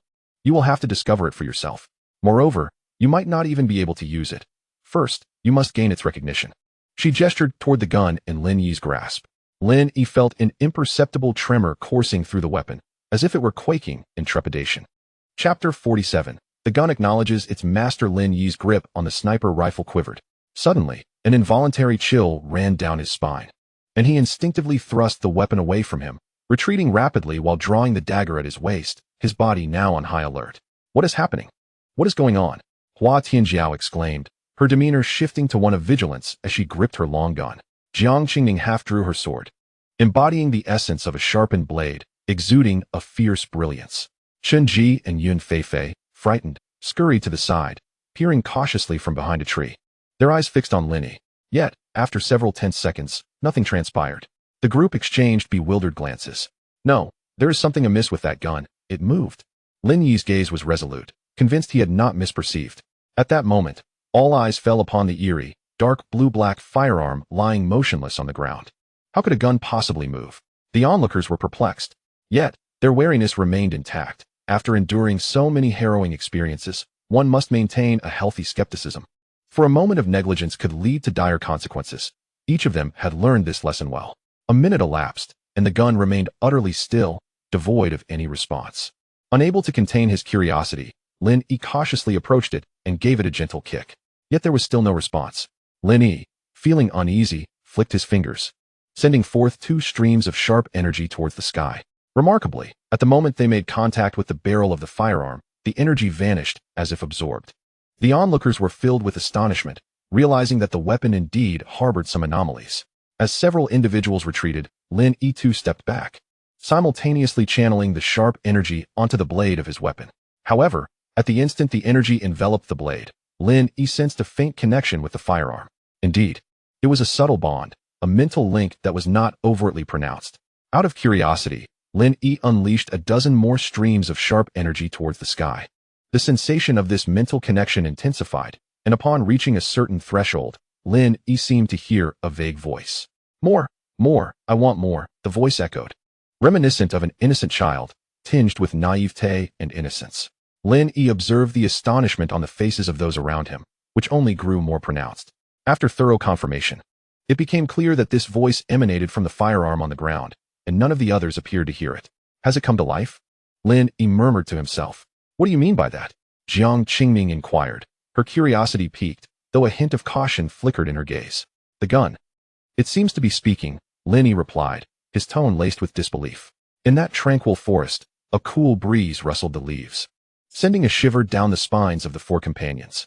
Are you serious? Hua Tianjiao's voice trembled slightly. She seemed very apprehensive about such things. Jiang Qingning's previously calm demeanor faltered. Yun Feifei and Chen Ji took refuge against a nearby tree, pressing their bodies against the bark, trembling slightly. Meanwhile, the wild horse nearby remained unfazed, grazing leisurely on the grass. Don't be afraid, master. I'm hungry. The childish voice resonated in Lin Yi's mind. After a moment, he composed himself, exhaling deeply. Rest assured, there is no danger. It seems this gun has developed sentience. I can hear it speaking, and it appears to recognize me as its master. Phew, you scared me. I thought it was something serious. It's just a weapon spirit. Yun Feifei exclaimed as she leapt down from the tree, brushing off the dust as if unconcerned. However, this is a formidable weapon. Having claimed countless lives and even vanquished beings of the 11th tier, the emergence of a weapon spirit is nearly impossible. Yun Feifei mused, resting her chin on her hand in contemplation. You say it acknowledges you as its master? What does that mean? Jiang Qingning questioned, her brow furrowed in confusion. The others mirrored her bewilderment, for throughout the entire encounter, Lin Yi had not performed any significant action, and even attacked the gun. How had it suddenly recognized him as its master? It seems, it can consume my sharp energy. Somehow, it inexplicably formed a connection with my mind, and I can hear its voice, a very juvenile one, Lin Yi explained. Jiang Qingning fell into deep thought. Sharp energy is a manifestation of essence, spirit, and vitality. Is it possible for a weapon spirit to consume it? It is truly unprecedented, an extraordinary spirit indeed. I have never heard of any weapon spirit capable of devouring one's sharpness. That is, after all, the epitome of offense and razor-edge prowess, Jiang Qingning marveled. Once one has acknowledged a master, what purpose does it serve? What benefits may it confer? Benefits? It seems there are none. But I believe I can now wield this spear. Lin Yi scratched his head and then picked up the Jitian, feeling its surprising lightness, devoid of the weight he had previously experienced. In that instant of grasping it, Lin Yi comprehended the method of its use. So that is how it functions, he thought, a smile gradually forming at the corners of his mouth. No wonder it can slay formidable beings. This spear is capable of utilizing one's sharpness as ammunition. Moreover, its energy can condense without limit. The magnitude of its power relies entirely upon the wielder's capability. With sharpness as the edge, energy fills, and where intention goes, the blade strikes. Sharpness itself embodies utmost keenness, and when combined with unparalleled speed, the destructive potential becomes unfathomable. Each bullet could be said to possess armor-piercing attributes. Furthermore, the ammunition can be discharged in various forms, single projectiles, multiple rounds, or even scatter shots, alongside energy shields and a myriad of other applications. In essence, upon witnessing these wonders, Lin Yi could only think one thing, a treasure indeed. He couldn't help but embrace the Jitian, showering it with kisses. This display left those around him momentarily stunned. Are you all right? Jiang Qingning asked, concern glimmering in her eyes as she glanced at Lin Yi, who was affectionately kissing his weapon. Ahem, a misunderstanding. This spear is a remarkable treasure. I shall keep it, and as for the rest, you may choose for yourselves. I have no interest, Lin Yi declared, striding over to a nearby tree, where he plopped down, still clutching the spear and grinning foolishly. This is truly a man's dream weapon. Alas, it is missing a scope. From the spirit's messages, Lin Yi learned that the scope comprises 90% of the weapon's value. However, the reasons for its significance eluded him. The spirit's explanations remained rather immature, failing to articulate why the scope held such importance. Once the others confirmed Lin Yi was indeed unharmed, they delved into the drop pod, occasionally emitting exclamations of astonishment, including some that left Jiang Qingning in a state of shock. Chapter 48. Continuation. Herb, the young girl gazed at the verdant grass before her, her expression brimming with excitement as she gasped in awe. Lin Yi, who had been grinning foolishly, was jolted back to reality by her exclamation. What is it? What has happened? He hurriedly approached. The others gathered around, yet Jiang Qingning remained silent, her hand covering her mouth, tears of excitement streaming from her eyes. Noticing her state, Lin Yi, usually composed, felt a wave of unease wash over him. He had never seen Jiang Qingning display such an expression. Even when he had captured her or during surprise attacks, she had not shed a tear, yet here she was, weeping. Observing that her attention was fixed ahead, Lin Yi looked up to see a lush, vibrant blade of grass before him. Indeed, it was merely a blade of grass, yet it was extraordinarily vivid, glimmering with an enchanting green luster, akin to jade. Does this grass possess any peculiarities? Lin Yi hastily activated his spirit-seeking ability, his eyes shimmering with golden light. At that moment, the grass appeared to him with its veins becoming remarkably distinct, each root and leaf vein pulsating as if alive, vibrant green energy coursing through them, absorbing the surrounding spiritual energy. The entire plant was enveloped in a luminous green aura, with not a trace of energy leaking out. In Lin Yi's perception, anything infused with energy was a treasure. Moreover, the fact that this grass appeared to be alive rendered it even more precious. Observing Jiang Qingning's expression, it was evident that this grass was of significant utility to her. Perhaps her very presence here was predicated on this discovery. What is this? Lin Yi inquired, gently tapping the tearful girl beside him, who was overwhelmed with emotion. Jiang Qingning snapped back to reality, hurriedly wiping her tears and regaining her composure. although her eyes remained reddened, betraying her excitement. This must be the bloodline herb. I never anticipated its existence here. The rumors were indeed accurate. Items seized from the outer battlefield have ultimately been introduced to the trial star. Yun Feifei, who stood nearby with a serious demeanor, spoke up. Lin Yi couldn't help but feel a sense of admiration for her vast knowledge. Upon noticing Lin Yi's gaze upon her, Yun Feifei continued. Items acquired from the outer battlefield undergo an initial screening. Valuable items are auctioned, while the remaining ones are selected by nobles. What remains is then traded by merchants. And the unsold or unselected items are ultimately dispatched as resources to the trial star. Yun Feifei then retrieved an artifact that clearly did not belong to this world, a relic resembling an antique, an ancient bronze short sword, inscribed with incomprehensible runes. Behold, this artifact must have originated from the outer battlefield, she declared, tossing the bronze sword to Lin Yi. He caught it hastily, bending it slightly to discover it was surprisingly resilient, returning to its original form upon release. The 7 inscriptions etched upon it were utterly indecipherable. Yet their aesthetic appeal was undeniable, reminiscent of the slender golden script, but entirely illegible. The outer battlefield? Are we engaged in conflict with some civilization? Lin Yi inquired once more. This time, Yun Feifei rolled her eyes in response. How would I know what civilization? Is that something I can ascertain? However, it is certain that they are sentient beings, and their level of civilizational development is undoubtedly advanced. They are akin to us, human, yet they lack technology. Nevertheless, they possess a civilizational power that rivals our technological prowess, which they refer to as cultivation. Jiang Qingning, having regained her composure, responded to Lin Yi's query. Cultivation? Immortal cultivation? Lin Yi gasped in astonishment, his heart overwhelmed with shock. How long had it been since he encountered such terminology? He had only seen similar concepts in the fantastical tales of his previous life, never anticipating their actual existence. The collective gasps of surprise from the group startled everyone, including Qin Ji, who had been engrossed in the conversation and was now seated on the ground in shock. What is there to be so amazed about? The diagram you previously cultivated should be a manual for spiritual practice. Moreover, the Federation has been promoting such cultivation for many years. Jiang Qingning waved her hand and continued. Although this promotion is foundational, regional, and targeted, it remains necessary. After all, the population is vast. If everyone could cultivate, the world would descend into chaos. Not every planet possesses spiritual energy. However, as you are from Polaris Street, it is understandable that you are unaware. Lin Yi was once again astonished by the depth of the girl's words. Yet, he restrained his curiosity. Now was not the time to inquire, at least not yet.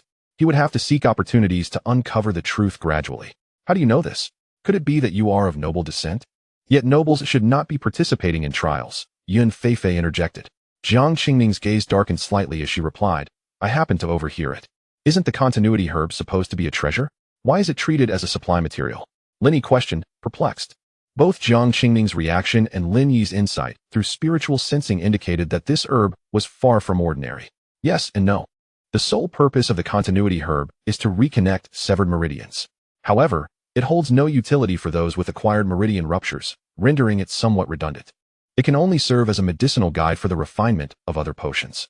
The value of the continuity herb lies in its extreme rarity, a low survival rate, and the fact that it cannot be cultivated artificially. At least within the realms of humanity, such a thing does not exist. Thus, in earlier years, it was highly sought after and regarded as a collector's item. However, this item is merely ornamental and not consumable, lacking in both utility and aesthetic appeal, leading to its gradual obscurity. Its function is indeed rather trivial, as individuals born with ruptured meridians are exceedingly rare, perhaps 1 in tens of thousands, and even then, they do not survive long enough to encounter the continuity herb. After all, those born with meridian issues are often destined for an early demise. Hence, it appears to lack any real value, making its designation as a supply material unsurprising. It is essential to note that each year, the materials for the trials must meet specific standards. If they fall short, the commanders are left to bear the expenses themselves. After hearing Yun Feifei's explanation, Lin Yi turned his gaze toward the silent Jiang Qingning. Is it truly that rare to find someone born with ruptured meridians? 1 in tens of thousands? How unfortunate that such a person stands before you. Yet, Lin Yi kept this thought to himself, refraining from voicing it aloud. He finally understood why Jiang Qingning had reacted so passionately upon seeing that herb. He could also comprehend the volatility of her emotions. After all, if one were aware of the constant threat of death, it would be challenging to maintain emotional stability. At that moment, Lin Yi grasped the vibrant continuity herb and, under the puzzled gazes of those around him, solemnly placed it in Jiang Qingming's hands. This herb is yours now. Does anyone have any objections? Linny inquired. Offering a smile to the group, they expressed no dissent, as the continuity herb held no value for them beyond its rarity. The group then dispersed, searching through the supply canister for other items. The young girl gazed at the pulse grass in her hand, and after a moment of contemplation, she broke into a radiant and carefree smile. Chapter 49. An unexpected encounter. Qinji discovered that the drop can contain an array of peculiar items. Ultimately, Lin Yi selected two things. The first was naturally the Sky Striker, and the second was a short sword inscribed with 7 runes. Indeed, he accepted the ancient short sword that Yun Feifei had tossed to him, placing it alongside his previously acquired long dagger. Yun Feifei, in turn, took a piece of soft armor and a painting of uncertain utility. Hua Tianjiao merely chose a new long spear, reminiscent of standard-issue weapons, measuring 2 meters in length, with a rather archaic appearance that likely did not belong to this star domain. Qinji acquired 2 laser pistols, which Lin Yi tested, discovering their considerable power. A single shot could pierce through a giant tree with a diameter of 1 meter. Thus, self-defense was assured. Aside from the pulse grass, Jiang Qingming did not take any additional items. Although the drop can contain many bizarre objects, the majority were weaponry, various technological arms, or ancient weapons. The remaining assorted items were stored by Yun Feifei in her storage ring, intended for either Qinji or for sale after their exit. As Lin Yi observed the girl effortlessly stowing the enormous drop can, a surge of longing welled up within him. He mused that it was incredibly convenient and resolved to purchase one after the trial concluded. However, he couldn't help but wonder about the size of Yun Feifei's storage ring. How could it hold so many items? Although Lin Yi harbored questions, he refrained from voicing them. Shall we continue our journey, or rest here for the night? Lin Yi inquired, directing his gaze towards the group. All eyes turned to Qinji, the only ordinary person among them, especially after the extensive travel they had undertaken over the past few days. Everyone was eager to hear his opinion, as they were all part of the same team and needed to consider one another's well-being. Qinji's response, however, took everyone by surprise. Let's keep going. Arriving earlier means we can rest earlier. Don't underestimate me. I have been living alone on this planet for over a month, he declared with immense pride. Indeed, considering that he had survived for over a month in a wilderness teeming with alien beasts, and not only survived but also maintained his health, one could not regard him merely as an ordinary person. Lin Yi observed that Qinji appeared relaxed, showing no signs of excessive fatigue. To be cautious, Lin Yi activated his spirit-sensing ability to assess Qinji's condition, and found him in commendable shape, even better than Yun Feifei, who was at the initial stage of the broken extremity realm. However, this did not seem right. No matter how strong an ordinary person's physique, it should not surpass that of someone in the broken extremity realm. Even if Qinji were mounted, his current state should not exceed that of Yun Feifei. Yun Feifei, what is the matter?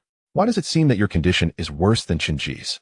At this moment, Yun Feifei, feeling bashful and even blushing slightly, spoke in a soft voice. I have my monthly visitor. Upon hearing this, Lin Yi awkwardly turned his gaze, only to meet Jiang Qingming's eyes, who responded with a roll of her own. After a moment of hesitation, Lin Yi suggested, shall we rest here for the night? This location, being at the confluence of forest and swamp, was certainly not ideal for camping. However, noticing Yun Feifei's poor condition, it was clear that they could not continue traveling, as reaching the next safe haven was an uncertain duration away. At this juncture, Qinji discerned Lin Yi's indecision and interjected. I know of a safe spot in the swamp ahead where we can camp. It's not far from here, and I've stayed there for quite some time before. All right then, let us head to your previous campsite. I can manage for a while longer. Don't worry, I'm fine, Yun Feifei reassured, bolstering her own spirits. Lin Yi observed that both Hua Tianjiao and Jiang Qingming nodded in agreement. Thus he concurred as well. Very well, it's settled. Let us set off. Lin Yi picked up his backpack, which contained his frequently used items, finding it inconvenient to store them in Yun Feifei's storage ring, so he carried it on his back. The others each had a small pack of their own. Wait a moment, there's still one issue, Qinji said as he led over the wild horse that had borne him for quite some time. However, this horse won't be able to be ridden further into the swamp. I haven't taken care of it much. Gently stroking the horse, Qinji reflected that without it, they would not have traversed the forest so swiftly. The dilemma arose. Should they release the horse or slaughter it for sustenance? The women remained silent. And observing Qinji's gentle demeanor, Lin Yi felt clarity wash over him. Let it go. Without this horse, we wouldn't have escaped the forest so quickly. And our provisions are sufficient. Its presence is inconsequential. Upon hearing Lin Yi's words, Shinji's face brightened with gratitude as he began to untie the reins. Moments later, an exhilarated neigh echoed through the air, and a tall, vigorous wild horse galloped away, swiftly vanishing from sight. Shinji turned and began to lead the way. A single choice signifies a path. Though Shinji's decision to release the horse stemmed from personal motives, it did not detract from the collective benefit. This was indeed the horse's best fate. Remaining with them would inevitably lead to its demise. As they watched the wild horse run freely, a warmth surged within their hearts. Since arriving on this trial star, they had all donned an armor of indifference around their kindness, for on this trial, warmth and compassion could neither fill their bellies nor offer them hope for survival. Yet, this seemingly trivial act provided a small yet profound uplift to their spirits. Do not underestimate this seemingly trivial action, for the essence of cultivation lies within the heart. A few individuals continued their advance towards the marsh. Suddenly, Lin Yi felt a surge of unease, sensing the presence of a formidable creature ahead. "Stay alert," Lin Yi commanded, his voice low yet resonant with authority. In an instant, the group transitioned into a state of readiness. Swords were drawn, pistols grasped firmly, and rifles held tightly. Lin Yi activated his spirit-seeking ability to its fullest extent, scanning the surroundings, particularly the area ahead. Abruptly, a slender figure radiating intense energy appeared in Lin Yi's line of sight, moving with astonishing speed. As if treading on the very breeze itself, the figure possessed an ethereal grace, leaving behind a trail of illusions in the air. At that moment, the figure soaring through the sky seemed to take notice of something. Subsequently, those exquisite eyes turned towards Lin Yi and his companions. Lin Yi fixated on the figure, and as their gazes met, he was momentarily taken aback upon witnessing those captivating eyes. Chapter 50. Conversation with Li Xianing. The figure with the enchanting eyes bore an expression of indifference, exuding an air of aloofness that was utterly unapproachable. As their eyes locked, Lin Yi's astonishment did not go unnoticed by the figure, yet her demeanor remained unchanged, still devoid of warmth. However, perhaps due to fatigue from her long journey, a hint of weariness flickered across her indifferent expression upon encountering Lin Yi and his group. Moving at an extraordinary speed, she alighted gracefully upon the leaves atop a grand tree, merely meters away from Lin Yi and his companions. She regarded them with a calm detachment, remaining silent. After recovering from his initial shock, Lin Yi focused intently on the woman before him. He had never encountered someone with such overwhelming energy. The sheer magnitude of the power coursing through her was astonishing, surpassing anything Lin Yi had ever witnessed in nature or elsewhere. The energy surrounding her ebbed and flowed continuously, instilling a sense of trepidation within him. His first instinct was one of helplessness. Against someone who could fly with such speed, escape seemed futile. What should he do? What should he do? A gentleman does not stand beneath a precarious wall. Lin Yi had never felt so utterly powerless, so devoid of control over life and death. The sensation of being at the mercy of another was profoundly unsettling. At present, he remained uncertain of the figure's disposition towards his group. Should her attitude prove unfavorable, they would undoubtedly find themselves in a dire predicament, as their combined strength would likely fall short against her. He hoped for no conflict to arise. Yet, the most perplexing aspect for Lin Yi was not this uncertainty. Rather, it was the undeniable feeling that he had encountered this figure before. In that fleeting moment of eye contact, Lin Yi was struck by the conviction that he had seen her, or perhaps those eyes, somewhere. Yet, the memory eluded him, possibly tied to the past life of his original self.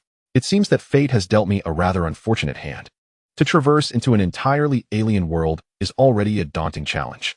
But to do so without the slightest remnant of the original owner's memories, deprived even of fundamental knowledge, is truly lamentable. I must be the most beleaguered time traveler of this era. In the fleeting moments, Lin Yi's thoughts raced, contemplating numerous possibilities, yet none offered a solution to his immediate predicament. With no alternative, Lin Yi braced himself and spoke. "Greetings, esteemed lady. What brings you here?" Upon hearing Lin Yi's address, the figure before him furrowed her brow. Nonetheless, she remained silent, directing her gaze toward Jiang Qingning, who stood aside, sword in hand. After a moment of observation, her brow knitted slightly once more, and her gaze swept over the others present. After surveying the group, her attention returned to Lin Yi, and she finally spoke, her voice melodious and refined, albeit tinged with a hint of aloofness. This piqued Lin Yi's interest, stirring within him an urge to retort. However, he restrained himself, recognizing that, for the time being, she bore no ill will towards him and his companions. Otherwise, she would have drawn her weapon instead of engaging in conversation, even if her response was somewhat disjointed. Suppressing the impulse to express his irritation, Lin Yi continued, esteemed lady. Yet before he could finish, he felt the weight of her disapproving gaze and promptly altered his words. Senior, may I inquire how we might assist you? If there is nothing further, we shall take our leave to avoid impeding your journey. As the mist surrounding her thickened, the once graceful figure became obscured, leaving only her sheathed long knife visible. After a prolonged scrutinizing glance at Lin Yi, she inquired, have you seen me before? Or do you know me? Upon hearing her question, Lin Yi felt a pang of discomfort, recognizing once more the absurdity of the situation. He silently mused that, were he capable of overcoming her, he would compel her to kneel and sing of her submission, all while cloaked in her misty demeanor. Yet, he maintained a polite demeanor, responding, I have neither seen nor recognized you. After his words, Lin Yi sensed her gaze lingering upon him for an extended moment before it finally shifted away. The figure, known as Li Xianying, the junior leader of the Heavenly Blade sect, a rather pedestrian and unremarkable name for a sect, in her opinion, reflected on her circumstances. Ever since she was deceived into joining this so-called Heavenly Blade sect at the tender age of 13, she had come to realize that it consisted of only 2 members. At that time, she had yearned to escape, but her tyrannical master had restrained her. The memory of her master sent a shiver down her spine, a madcap, unkempt woman with no semblance of a wise elder, a drunken figure that persisted in her mind. She recalled the day she was inducted into the Heavenly Blade sect. Master, how many members does our sect have? Where are they? A petite and endearing girl stood before a towering mountain, grasped by a robust woman who paid no heed to appearances. The woman, grinning broadly to reveal a set of gleaming white teeth, cheerfully replied to the girl, including you. There are 3 of us in our sect, and you have an older brother. In her early years, she embarked on myriad journeys, now lost to the vast expanse of the cosmos. Upon hearing there were only 3 individuals present, the girl's expression momentarily froze. Master, did you not proclaim that our Tiandao sect is the foremost sect of Wanshui Star? The mature woman pinched the girl's cheek, her exquisite visage breaking into a slightly mischievous grin. Indeed, how could I, your master, ever utter falsehoods? Our Tiandao sect is unequivocally the supreme sect of Wanshui Star. The girl hesitated, casting a doubtful glance towards the dilapidated courtyard and plaza before her. Eventually, she would come to realize that the Tiandao sect was the sole sect on Wanshui Star. Regrettably, by then, it was far too late for remorse. The young girl had already succumbed to the mature woman's allure and vowed to restore the Tiandao sect. As the years passed, the girl discerned her master's disheveled habits and untidiness. Perhaps her so-called elder brother had ventured into the world to escape their master's disarray. The girl observed her drunken master, half reclining on the grand hall's chair, attire askew, hair in disarray, with a multitude of wine bottles strewn across the floor. She sighed, resting her forehead in her palm. She could have escaped while her inebriated master was in a stupor. Alas, after years of companionship, a bond had formed. It would have been bearable if her master had treated her poorly, but instead, her master was exceedingly kind and attentive. Thus, amidst a myriad of discontent, the girl sought refuge in a trial, simultaneously evading her ever-adhesive drunken master. She pondered the whereabouts of her long-lost elder brother and the dilapidated mountain gate awaiting her revival. Suddenly, a frown marred her brow. Even through the surrounding veil of mist, Lin Yi sensed the emotional shift of the figure before her. Lin Yi's heart sank. Could this woman be contemplating an attack? Immediately, she signaled to her companions to remain vigilant. Chapter 51. Companions. Lin Yi observed the inexplicable fluctuations in the expression of the woman ahead, her heart brimming with unease. Previous inquiries had yielded nothing but nonsensical replies, heightening her awareness of the challenging demeanor of the ethereal woman before them. For now, this woman's attitude towards Lin Yi's group seemed indifferent at best. The subtle movements of her companions roused Li Xianying from her reverie. Gazing at the peers of her own age below, she felt a flicker of intrigue. Having grown up in the Tiandao sect, she had become the quintessential recluse, having spent over a decade in seclusion.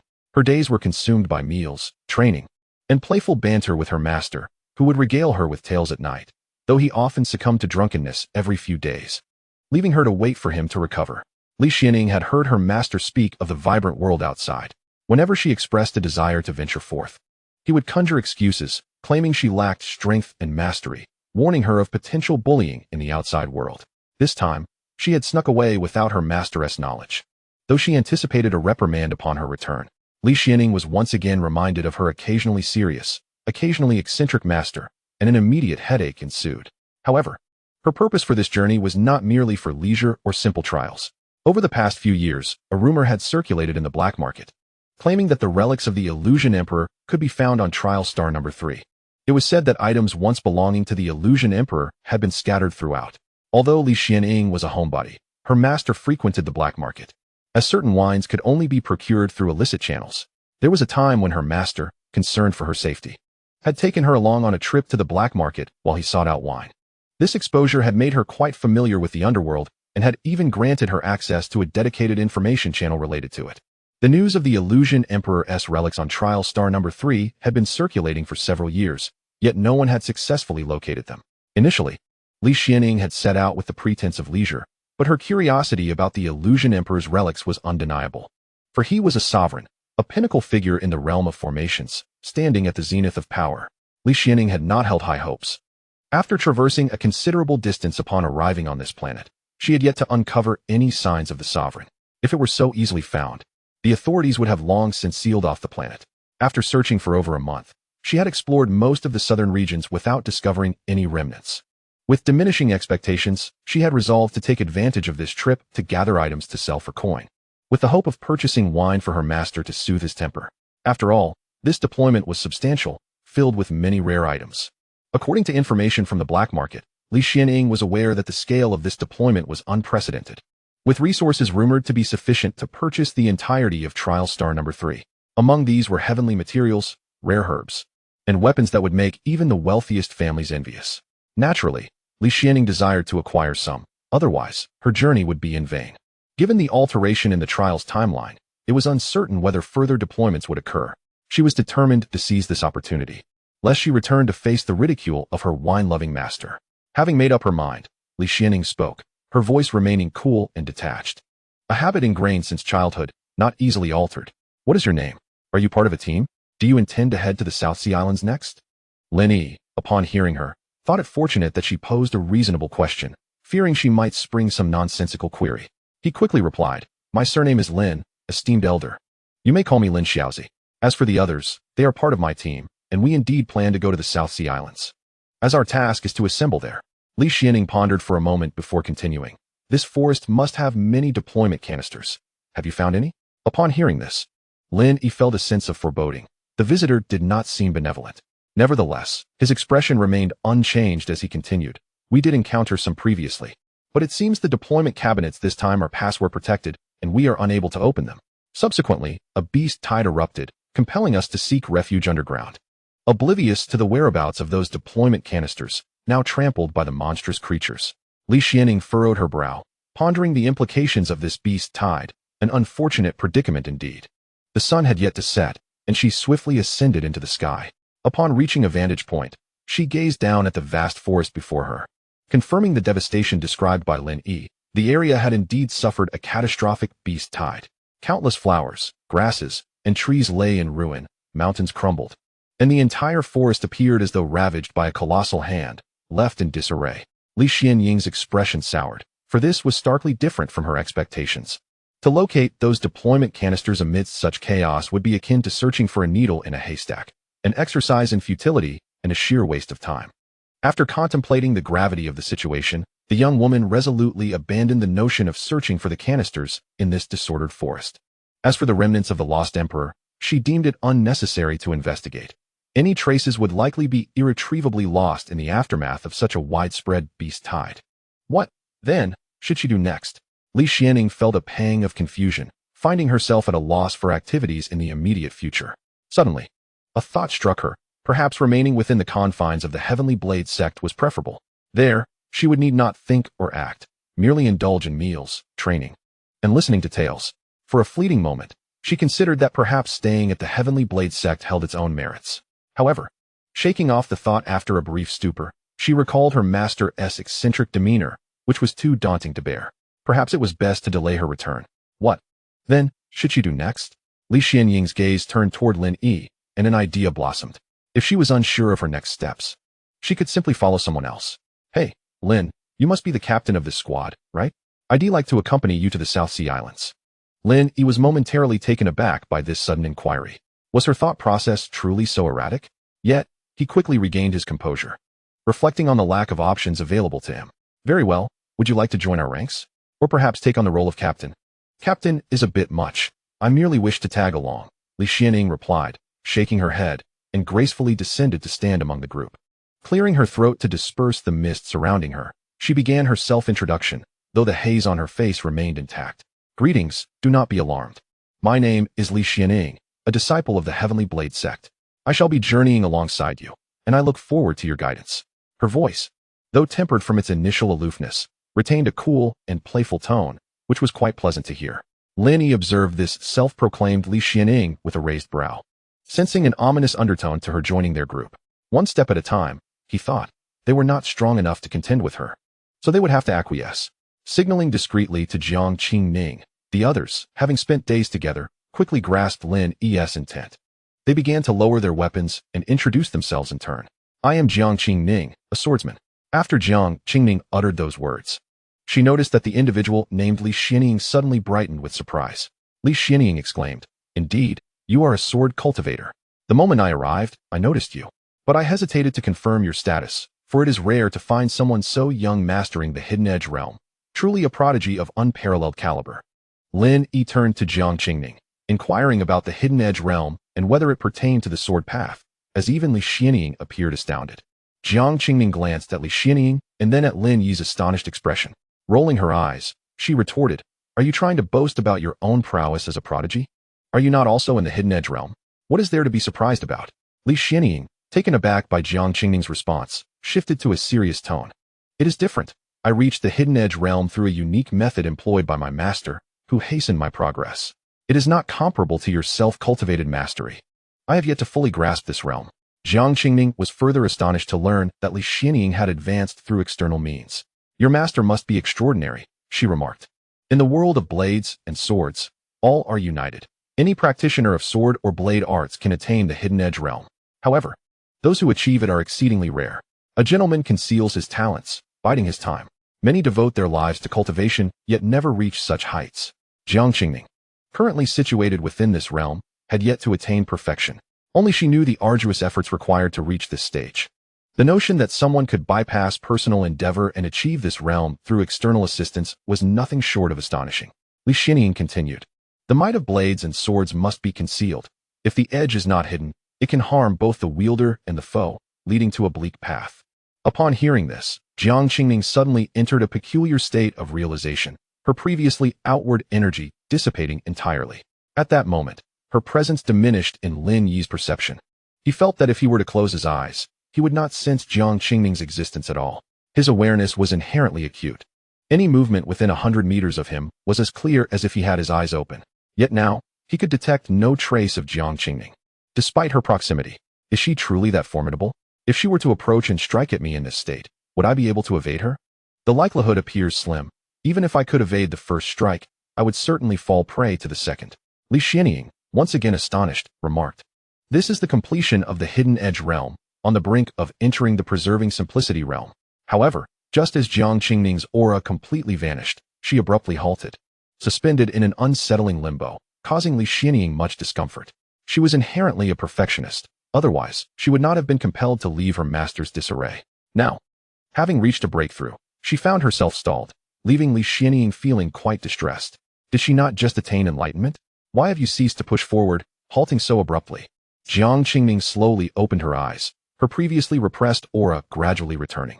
She glanced at the strangely expressive Li Xianing and thought to herself that the moment was not yet ripe. Forcing a breakthrough would yield counterproductive results. After a brief pause, she remarked, "Your master is indeed extraordinary. A mere word from them nearly propelled me to a breakthrough. I hope to visit your master one day." Li Xianing, currently in a foul mood, could not help but inwardly criticize her own mentor after hearing Jiang Qingning's words. How could a single utterance facilitate a breakthrough? Her own disheveled, drunken master had uttered countless similar phrases in her ear, yet she had seen no signs of progress whatsoever. It was utterly demoralizing. While others could effortlessly ascend from the Concealed Edge realm to the Preserved Simplicity realm, she had spent over a decade without a hint of advancement. Li Xianying's spirits plummeted further. She found herself torn between whether it was better for Jiang Qingning to break through or not. If she did not, the discomfort of stagnation would linger, yet if she did, it would only highlight Li Xianying's own inadequacy. Feeling particularly dejected, Li Xianing chose to remain silent, her surrounding mist thickening. Unbeknownst to her, Lin Yi, oblivious to the tension, seized the moment to introduce himself. I am Lin Yi. You may call me Lin the youngster. Seniorly, I specialize in boxing. His demeanor was that of an eager sycophant. Nearby, Hua Tianjiao could not suppress a smirk at his antics. He truly knew how to put on a show. Li Xianying remained mute. Hua Tianjiao then introduced herself. I am Hua Tianjiao, a martial artist. Li Xianying suddenly cast her gaze upon her, exclaiming, a female martial artist? How rare. But surely, you must also be a spear practitioner? Her tone carried an air of certainty. Hua Tianjiao offered a slight nod, as it was evident to all that she bore a large spear upon her back, making any denial implausible. Meanwhile, Yin Feifei chimed in cheerfully, hello, sister. I am Yin Feifei. She smiled broadly at Li Xianying, remaining silent thereafter. Your surname is Yun? Li Xianying inquired. Indeed, just as you imagined. I am your sister, Yin Feifei replied, still grinning at her. Li Xianying chose not to respond further and turned her attention to the last individual, Chen Ji, who had just come to realize the situation and began his introduction. I am Chen Ji, an ordinary person. Chen Ji stuttered as he spoke, seemingly affected by Li Xianying's gaze. You are an ordinary person?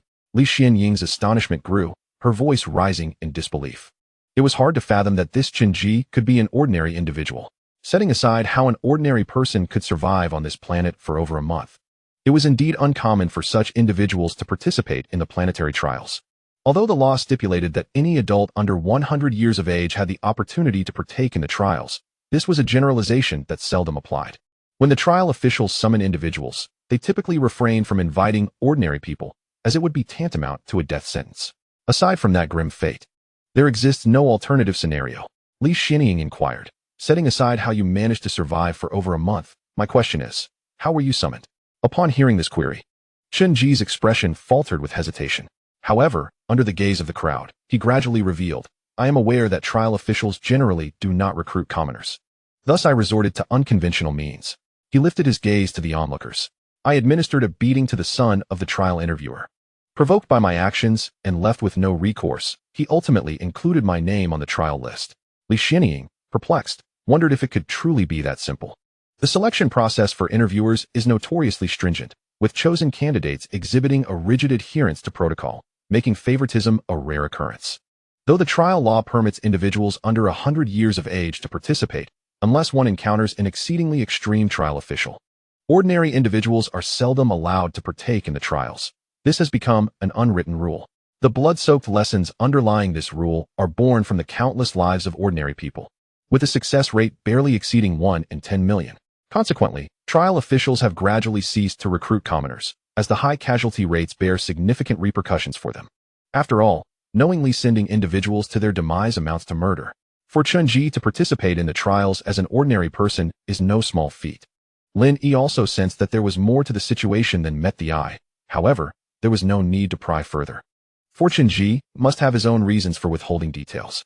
The group shared a collective understanding that the matter was not as simple as it appeared. Yet they opted not to delve deeper, as it was not a particularly shameful secret.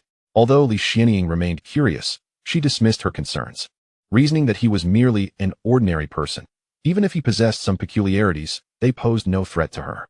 Noticing the group's lack of inquiry, Chen Ji let out a slow sigh of relief. Li Xianying, growing somewhat impatient, reflected on how, after just beginning to interact with her peers, she was already entangled in such vexing matters. It seemed that the Tian Dao was indeed troublesome. The young woman suddenly resolved that upon her return, she would remain within the confines of the Tian Dao sect. Now that we have completed our introductions, shall we set off? Lin Yi asked, taking advantage of the moment to inquire. If we had not encountered you, we intended to camp for the night in the marsh ahead. Now that you have joined us, do you have any thoughts on our plans? Li Xianying responded with a hint of impatience. You need not concern yourselves with me. Proceed with your plans as if I were non-existent. There is no need to consult me when making decisions.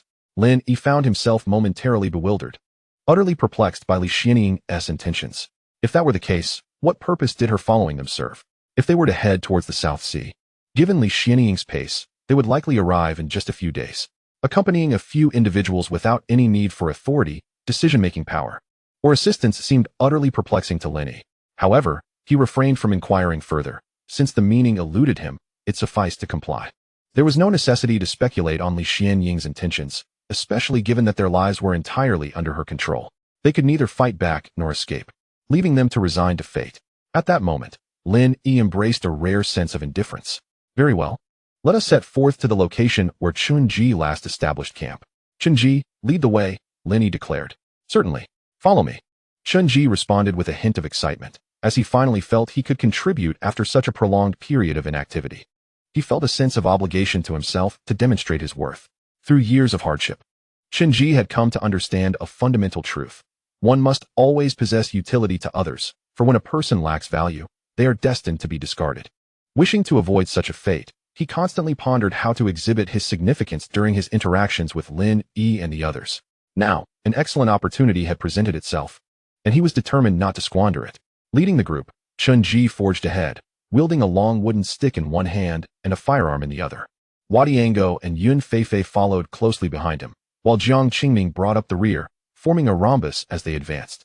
Lin at the back held his weapon in readiness while activating his spiritual sensing ability to observe all flora and fauna within a radius of 1,000 meters. Li Xianing floated gracefully nearby, quietly watching as the group progressed. Under Lin Yi's repeated guidance, Chunji skillfully avoided numerous formidable plants and creatures. Utilizing his abilities, he discerned several treacherous swamps, steering the group clear of danger. Although Lin Yi possessed the ability to perceive the nature of the ground beneath their feet, he was preoccupied with scanning the surroundings and lacked the bandwidth to scrutinize the terrain closely. There were several instances when Chunji identified a swamp ahead long before Lin Yi did. Swamps often appeared deceptively similar to ordinary ground, obscured beneath a layer of vegetation, making it challenging for the untrained eye to recognize the lurking hazards. A moment's inattention could lead one unwittingly into a quagmire. Fortunately, Chunji, displaying keen intellect, probed ahead with his stick, assessing the softness and moisture of the soil while parting the vegetation to unveil the truth beneath. To be honest, Lin Yi was unsure how Chunji discerned the swamps. There were times when Lin Yi deemed a spot free of marshland, only for Chunji to assert the contrary. And invariably, Chunji was correct. Ultimately, Lin Yi could not help but admire his companion's acumen. Li Xianing, hovering beside them, found the situation equally fascinating. Even she struggled to ascertain the reality of the swamps below, let alone identify their presence. Lin Yi's ability to perceive the nature of the ground was already astonishing to her. If she were not mistaken, it must have been a form of heightened perception or spiritual insight. However, the ability to endure for such an extended period without showing any signs of depletion must be a gift. Lin Yi possesses a talent for perceiving the swamp. Yet Chunji, an ordinary individual, what could possibly be his source of insight? Li Xianying's curiosity deepened, though she chose not to reveal it. After winding nearly 10 kilometers, they finally arrived at the location Chunji had mentioned. Chunji exclaimed excitedly, "Look, it should be just ahead. Right there in that grove of red trees." As he spoke, he dashed forward, prompting Lin Yi and the others to hastily follow. However, upon entering the grove, Lin Yi suddenly sensed that something was targeting their group. His original self possessed an innate ability to foresee danger, a realization he had come to upon traversing into this realm, though it had not been markedly apparent at that time. He had dismissed it as mere intuition. Yet, after breaking through to the extreme realm, this sensation had intensified. Lin Yi's gaze shifted to Li Xianing, who floated above, and he noticed her brow furrowing as she focused intently on the red grove ahead. Lin Yi understood that his instincts were indeed correct. There was something amiss with the grove, but why was it not discernible? Lin Yi had been actively engaging his spirit-seeking ability, keeping a vigilant watch over their surroundings, including the grove. Yet, in his eyes, there appeared to be no anomalies, not even a single exotic beast. No exotic beasts? Lin Yi scanned again, and indeed, there were none. How could this be? Although this was a swamp and the fauna was not as abundant as in a forest, they had encountered numerous creatures along their journey. Why was there a complete absence here? Something felt off. Lin Yi shouted, "Stop! Something is wrong here." The group immediately halted, instinctively on guard. After so many days of cooperation, they had developed a conditioned reflex. Although Chunji felt somewhat dissatisfied, his actions were swift. As everyone stood alert, the surroundings remained eerily silent, devoid of any imminent danger. Yet, the group remained patient. After spending so much time together, they understood that Lin Yi would not raise an alarm without cause. Li Xianing quietly observed Lin Yi. Though she too sensed that there was something amiss with the grove ahead, she had yet to pinpoint the issue. While Lin Yi felt an oddity with the grove and noted Li Xianying's reaction, confirming that there was indeed a problem, he could not identify its nature. Only an unsettling feeling lingered. Subsequently, Lin Yi focused intently on the red grove, activating his spirit-seeking ability in full. At that moment, the energy-devoid trees gradually faded from his sight, revealing only those imbued with energy. The phenomenon of flora possessing energy was not extraordinary, Previously, in the primal wilderness, Lin Yi had encountered numerous plants infused with energy. He had even believed those plants to be treasures of nature, collecting many to store in his pack. Thus, it did not surprise him that the red grove emanated energy. However, what astonished Lin Yi was that the further he gazed toward the outer edges of the grove, the more the energy diminished, while toward the center, the trees seemed to harbor an increasingly potent force within. In order to ascertain the reality of what he had witnessed, Lin Yi immediately summoned his sharpness, enveloping his entire being, and then he began to levitate. This scene caught the attention of Li Xianing, who was left utterly astonished. Her mouth agape in disbelief. This was the manifestation of sharpness, a phenomenon she had yet to awaken within herself, and today she was witnessing it firsthand. To soar through the air merely after breaking through the extreme realm, what heights of ambition must this individual possess? Furthermore, she had failed to recognize his sharpness until now, which perplexed her greatly. Typically, those endowed with sharpness exude a striking brilliance. Such individuals, at a young age, possess remarkable ambition, willpower, and formidable strength, making them the most conspicuous figures in any gathering. Yet, having spent considerable time with Lin Yi, she had not perceived his sharpness. This was astonishing, as she had only observed such a phenomenon in her master. Her master had mentioned that unless one has endured significant upheaval or traversed an extraordinarily long life, a practitioner of sharpness would never conceal their brilliance. The only circumstances under which a practitioner has sharpness may be subdued are either due to a blow to their spirit that causes them to lose their sharpness, often leaving them half-finished, or through an extreme mastery of control. Sharpness is inherently a force that arises at will. Thus, to control it, one must not only harness its power, but also govern their own ambition and will. This signifies absolute mastery over oneself, both mentally and physically, a trait that is exceedingly formidable. Li Xianing observed that Lin Yi did not seem to fit the first scenario. He was merely of a similar age to her. What significant upheavals could he have experienced in such a short span of years? Therefore, it must be the second scenario, which rendered him quite fearsome. Reflecting on the youth's previous demeanor towards her and his approach to conduct, her gaze towards Lin Yi shifted, now tinged with palpable trepidation. However, she was shrouded in a mist, leaving Lin Yi and his companions unable to discern her expression. As Lin Yi floated beside Li Xianing, he gazed upward at the crimson woods, realizing he could not see the entirety of the scene. He ascended another several dozen meters. Seizing the opportunity while those below were distracted, he cautiously wiped a few beads of sweat from his forehead. Just moments ago, as he approached Li Xianing, he was suddenly engulfed by an overwhelming chill, leading him to fear she might strike at him. In haste, he floated upward, relieved that the girl did not attack. This was no mere illusion. In that fleeting moment, Lin Yi genuinely believed Li Xianing intended to make a move against him, as that sensation had only struck him upon nearing her. The feeling stemmed from the innate talent of his previous life, which should not be mistaken. Lin Yi mused quietly to himself, realizing he could not approach this woman carelessly in the future. Should she choose to act, he would have no means of evading. Facing an ambiguous demise, he acknowledged his own weakness. After this internal lamentation, Lin Yi reached the altitude he desired and fully unleashed his spirit-seeking ability to scrutinize the crimson woods ahead. Indeed, the circumstances unfolded as Lin had anticipated. The closer he approached the heart of the mangrove, the more potent the energy emanating from the trees became, while the energy from the peripheral trees was notably sparse. Furthermore, Lin observed a continuous flow of energy from the outer trees toward the center. This scenario felt eerily familiar. Could it be akin to the act of feeding? Once this notion crossed his mind, it spiraled uncontrollably. After observing for a while, Lin increasingly felt that it resembled the process of consumption. This was alarming. Could this mangrove be alive? The thought was chilling. Chapter 53. Entering the mangrove. This mangrove is indeed alive. Lin was startled by his own conjecture. Surely, it couldn't be true. He found it hard to believe, yet it did explain the absence of animals in the mangrove. If they had all been consumed, where would the animals come from? However, that was not necessarily conclusive.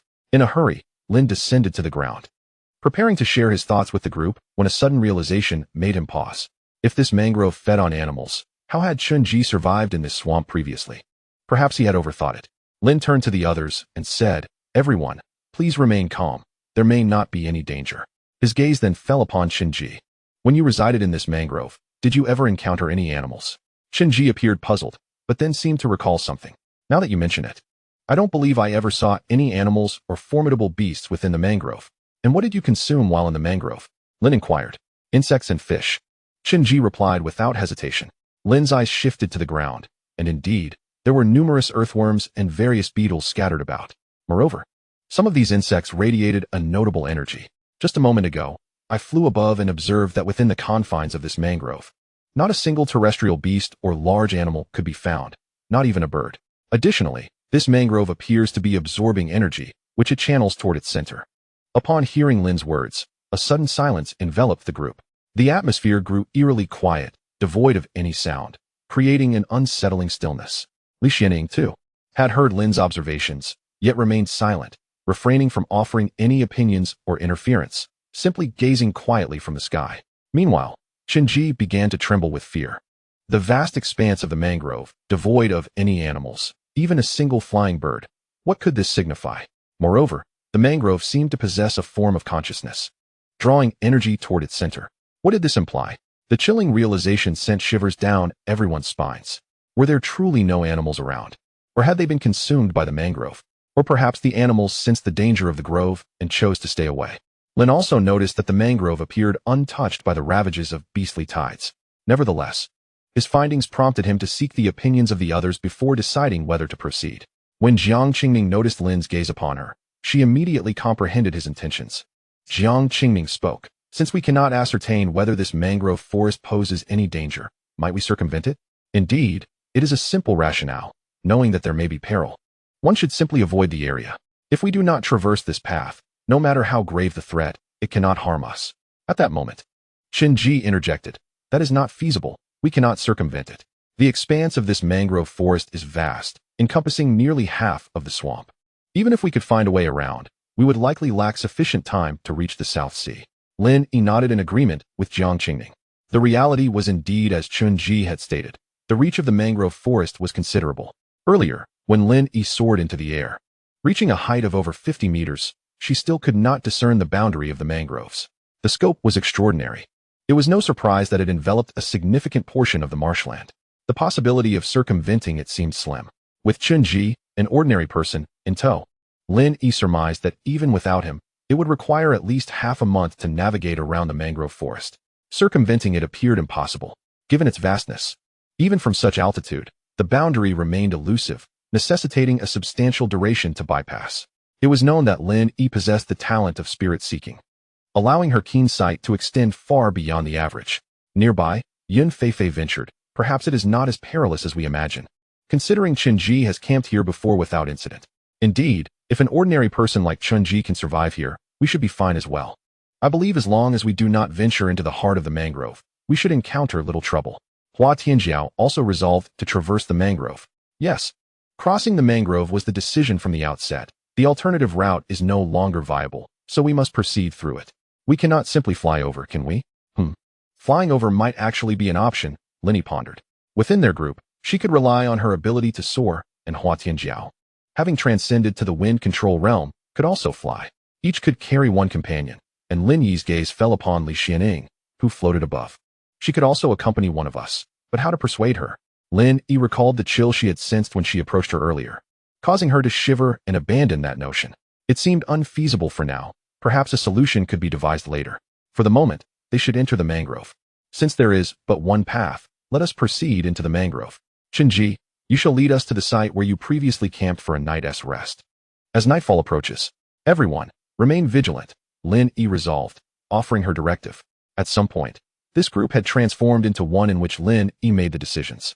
She felt perplexed, yet considering Jiang Qingming's aloof demeanor, Hua Tianjiao's singular focus on martial arts, the few words exchanged over several days, the inscrutable Yun Feifei, and the ordinary Qinji, it seemed inevitable.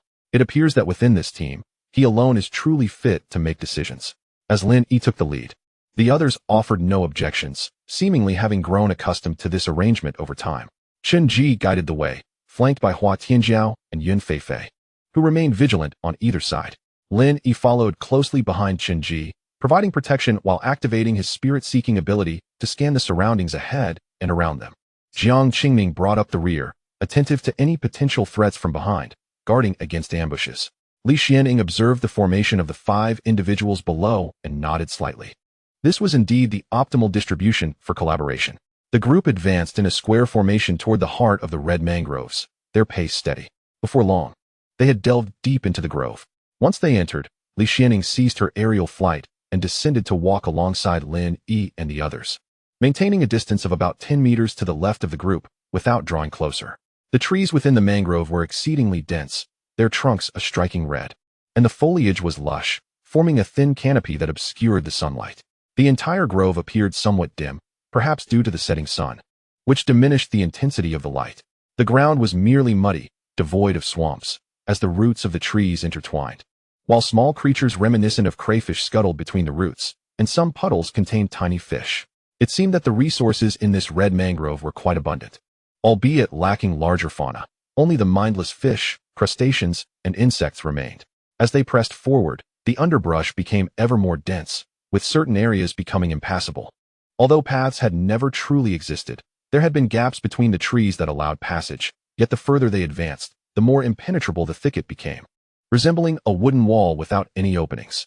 Chen Ji contemplated using his knife to clear a path through some of the trees, but Lin Yi intervened, cautioning against the unforeseen troubles that might arise from disrupting the mangrove. To avoid unnecessary complications, the group meandered for quite some time, and night had fully descended by the time they arrived at the destination Chen Ji had mentioned.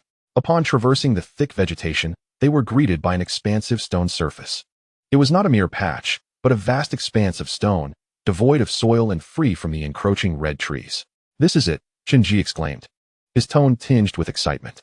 "I lived here for over half a month. I am unsure of the circumstances, but this massive stone is untouched by the mangrove." Lin Yi and the others noticed the remnants of several campfires nearby, and a sense of relief washed over them. Given that Chen Ji had survived here for so long without encountering danger, they felt assured that they too would remain safe, allowing them to rest peacefully for a night or two. Indeed, after their previous exertions, the group yearned for a brief respite before continuing their journey, and Lin Yi shared this sentiment. However, the underlying sense of urgency persisted. They could not linger here for long, and must depart within 2 days at most. The clearing formed by the rocky ground spans an expanse comparable to half a football field, taking on an irregular shape, with signs of erosion from the surrounding mangroves. However, the onlookers pay little heed, for they shall not linger in this place for long. Without the cover of the mangrove trees, they can readily gaze upon the stars, which shine with unparalleled brilliance tonight. The clouds are sparse, allowing Lin Yi to discern satellites traversing the sky. At this moment, Lin Yi feels a pang of melancholy. This otherworldly realm possesses everything desirable: fresh air and beautiful surroundings, save for the absence of mobile phones. He muses, I wonder if this world even has mobile phones. With this thought in mind, Lin Yi turns to Chen Ji, who is chopping wood nearby, and poses the question, Alas, Chen Ji, what means of communication do you use on the borderless star? Chen Ji, initially intending to ask Lin Yi for a lighter to start the fire, is momentarily taken aback by the inquiry. At a loss for words, he recalls that Jiang Qingning had mentioned Lin Yi hails from Star Street, implying a lack of knowledge about many common matters. How unfortunate, he thinks. Even in poverty, he is still a denizen of a planet, capable of leading a stable life and even attending school. Unlike the borderless star, which resembles a cosmic wasteland, rife with relentless conflict and harsh environmental conditions, as well as the threat of mutated creatures. Contemplating these disparities, Chen Ji's gaze toward Lin Yi is tinged with compassion. Indeed, it is compassion. Among the citizens of the Federation, there exists a hierarchy of disdain. Those residing within the planetary jurisdictions of the Federation look down upon those living in space stations, who in turn regard those on the borderless star and in bordering regions with similar scorn. Meanwhile, the inhabitants of these regions disdain those from the polar Star Street and Star Street, even as all these individuals aspire to dwell upon a planet. It is akin to the urbanites' disdain for rural folk, who nonetheless flock to the cities. In this moment, Chen Ji finds himself harboring such sentiments. Despite his own circumstances not being particularly favorable, perhaps even worse than Lin Yi's, he cannot help but feel a twinge of pity. Lin Yi gazes at Chen Ji, perplexed by the inexplicable look upon his face.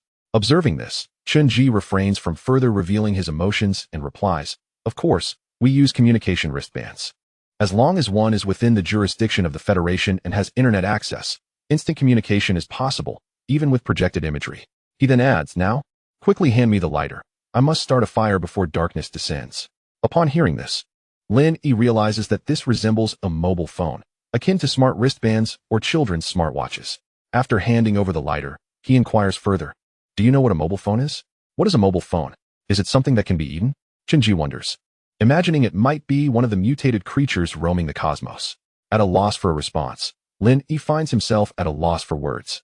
At this juncture, Yun Feifei, who has been eavesdropping on their conversation, interjects, "You actually know about mobile phones? Most people wouldn't even know such a thing exists.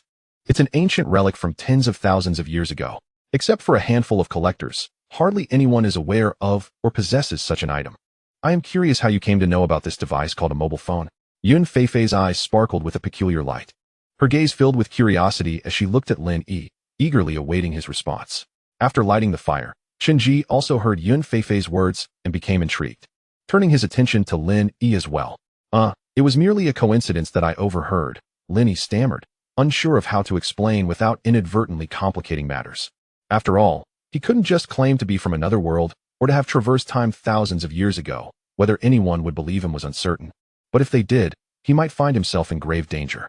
The technology of this era was quite advanced, and encountering a few scientific zealots could prove perilous. Yet, Yun Feifei was determined to dig deeper. "Where exactly did you happen to overhear this? Please tell me. If I find a mobile phone, I could strike it rich. This is a super antique with significant historical value. I could even offer you a storage ring as large as mine." Her terms were quite generous. Yet Lin Yi could only watch helplessly. He couldn't possibly fabricate a mobile phone from thin air, could he? While he had seen the schematics and various components for making one, he decided to play along for now. He had indeed coincidentally heard an old man mention it. That man was probably long gone, making it impossible to track him down. It was merely a term he had overheard. The girl looked skeptical but chose not to press further. The fire had begun to blaze, and everyone gathered around it. The bright yellow flames dispelled the chill of the night.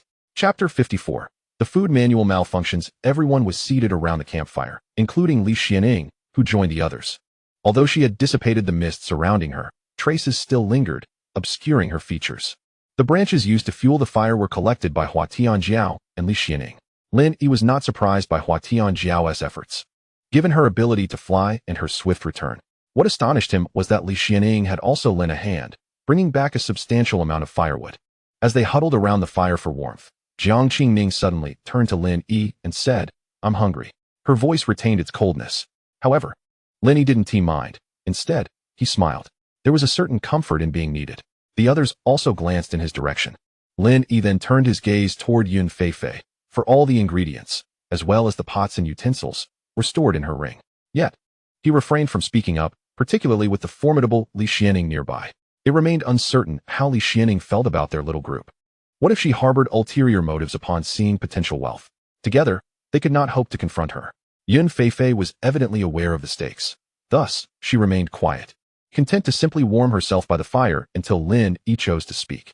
Lin Yi discreetly cast a glance at Li Xianing, whose expression was obscured, leaving no hint of her thoughts. Li Xianing noticed Lin Yi's gaze and promptly spoke, her voice ethereal. "Do not concern yourself with me. I am capable of fasting."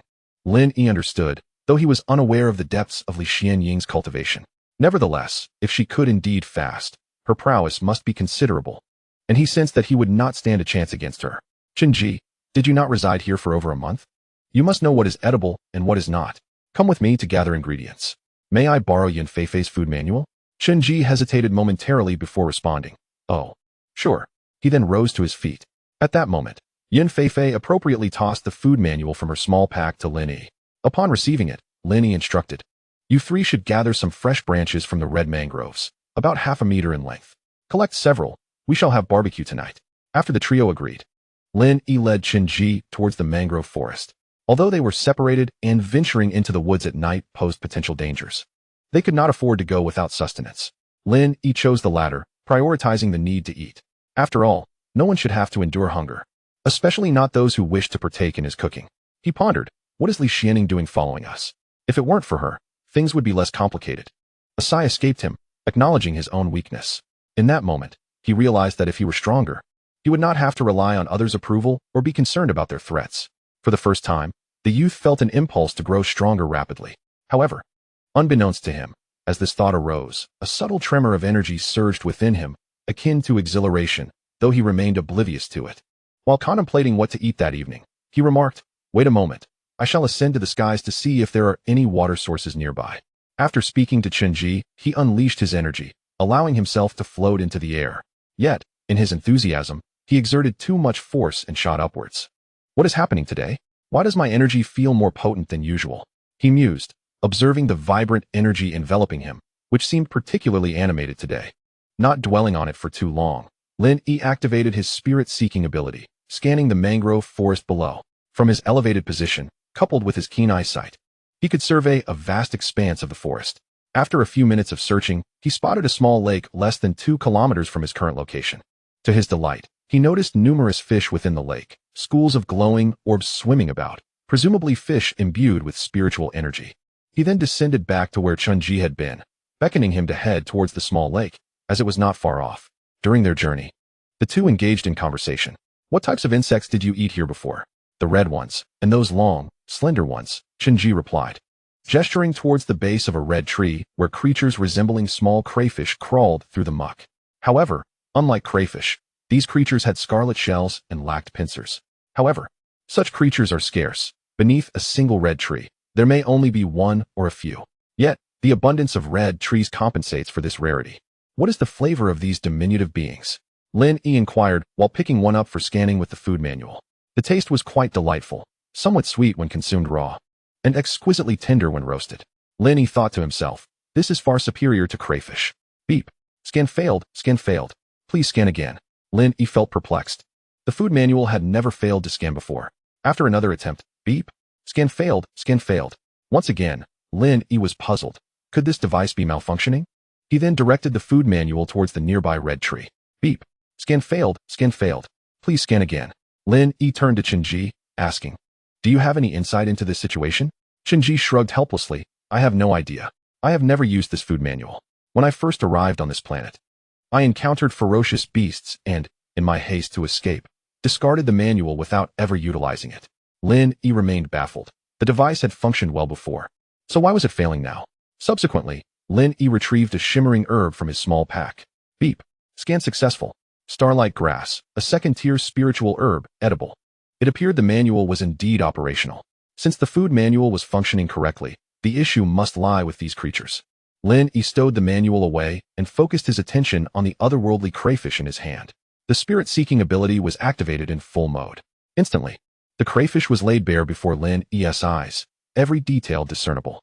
To conserve his internal spiritual energy, Lin Yi typically operated the spirit-seeking ability in a semi-active state, as prolonged full activation could harm his eyesight and drain energy at an exponential rate.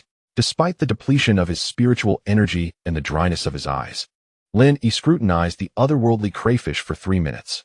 Yet, he could discern nothing extraordinary. It was merely an ordinary invertebrate, albeit with exceptionally tender flesh. Never mind. As long as it is edible, perhaps the food manual simply failed to document it. You can use this shell to contain such creatures. For now, we shall refer to it as crayfish. Simply place any you encounter into this shell. Oh, crayfish is it? All right, I'll gather some. Chunji replied. You collect them here. I will go catch a few fish from that hot pot ahead. It is getting late, and we must return swiftly. Lin Yi glanced around, noting the absence of danger, thus feeling secure, leaving Chunji behind. Moreover, they were not far from the small lake, allowing Lin Yi to return quickly should Chunji be in peril. All right, be swift. If I spot any other creatures I have previously encountered, I shall capture them as well. Chunji accepted the shell Lin Yi offered and replied. Lin Yi nodded and took to the skies. Chapter 55, Barbecue. The Temptation of Li Xianing. Today, for reasons unknown, Lin Yi's vigor flowed remarkably smoothly. In less than 2 kilometers, Lin Yi arrived over the small lake within 2 minutes. Gazing downward, he observed luminous orbs in the water, continuously shifting. Each orb was distinctly visible.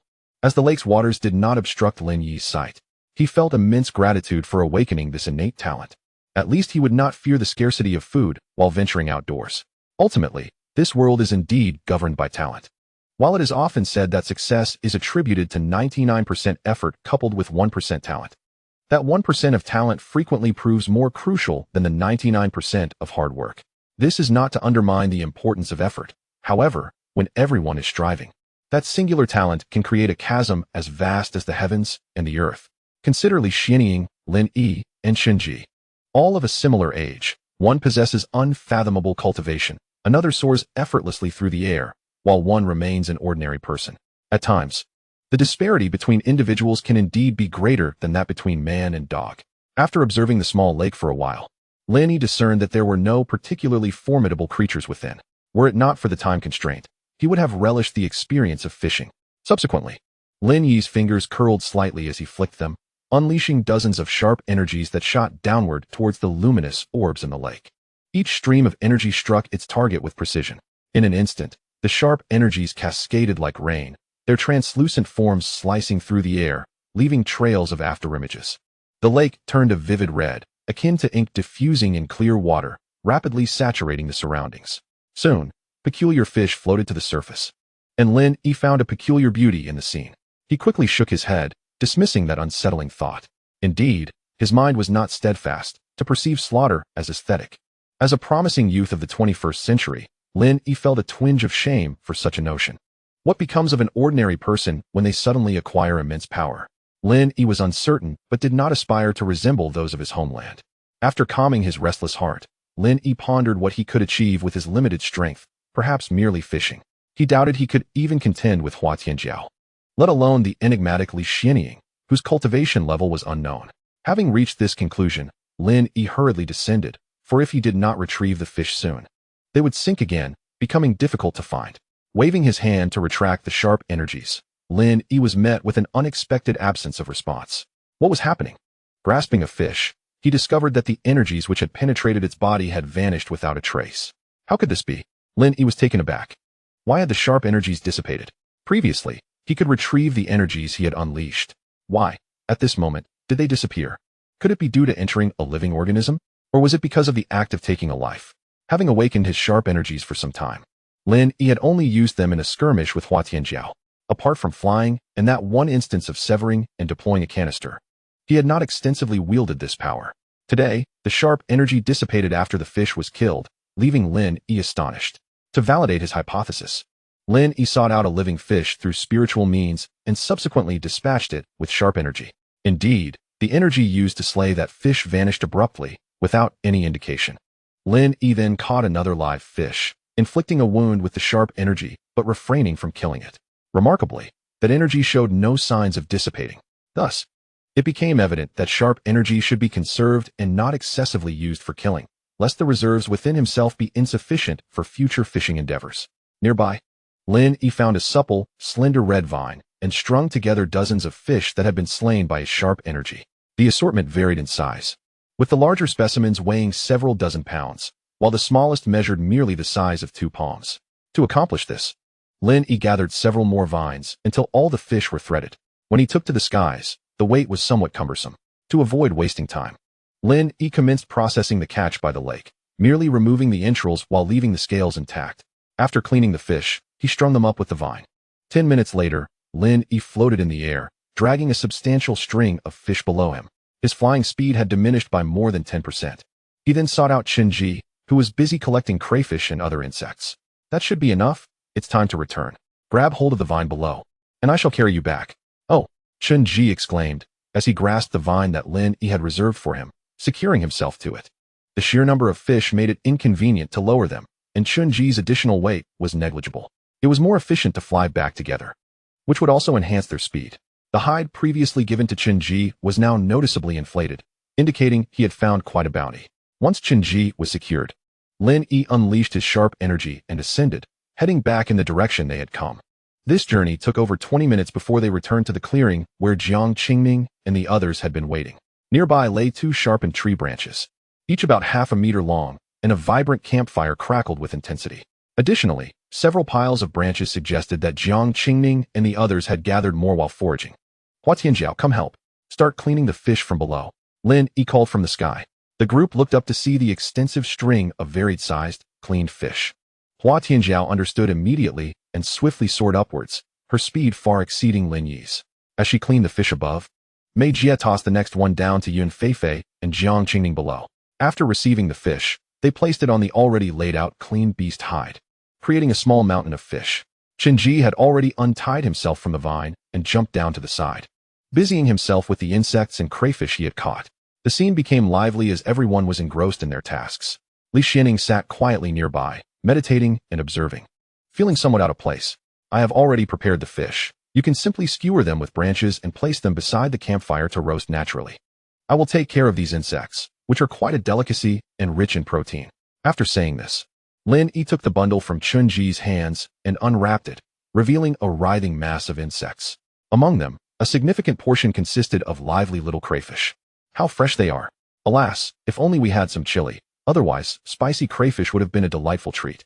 Lin Yi sighed and licked his lips, reminiscing about the past when he could savor crayfish at any time. He muttered to himself, unaware that Li Xianing, who was meditating nearby, had overheard him. The young girl chose not to inquire further, remaining silent and unresponsive. Lin Yi was about to ask Yun Feifei for some tools when he caught sight of Li Xianing sitting quietly in contemplation, prompting him to halt his words. With a slight pout, he realized he was still somewhat constrained. Although tools were unavailable, barbecuing did not necessarily require them. He removed the heads of the crayfish and extracted their intestines, skewering them with slender red twigs, managing to string 10 on each skewer, resulting in 8 skewers in total. It appeared there was quite a bounty. Lin Yi scanned the remaining insects with the food manual, but it yielded no new information. However, these were the same insects Chun-Ji had consumed before, so they should pose no issue. The insects were easy to handle. He spread some charcoal evenly and sprinkled the insects atop it. As the charcoal rolled, a delightful aroma wafted through the air. He activated his spirit-seeking ability to ensure the insects did not burn. Charcoal-grilled insects were a nostalgic treat for many. As the outer, chitinous layer of the insects crisped away, the golden flesh beneath was revealed, releasing a rich and tantalizing fragrance. After Jiang Qingming and the others finished skewering the fish, they gathered around. Even Li Xianing, who had been meditating, cast her gaze in their direction. Yet, they all remained silent, quietly observing Lin Yi skillfully maneuvering his wooden chopsticks. Each peculiar insect took on various shapes as he expertly grilled them. Jiang Qingming watched intently, her eyes sparkling with intrigue, while Li Xianing, still seated, swallowed hard, feeling a mix of emotions. The young girl's posture was slightly askew, her expression clouded, revealing no discernible feelings. Her throat occasionally moved as she swallowed another lump. As Lin Yi finished extracting the grilled insects and placed them onto a freshly carved stone plate, the aroma intensified. Chun-Ji was utterly captivated. His demeanor transformed from its usual nonchalance. He focused intently on every move Lin Yi made, determined not to be swayed by the enticing scent. For this was a precious opportunity to learn. Having tasted the bitterness of life and the frustration of wanting to learn without a path, he understood that gaining knowledge and experience was always beneficial. Lin Yi, not one to hoard his skills, generously demonstrated his techniques for Chun-Ji, deliberately slowing his pace to share the experience.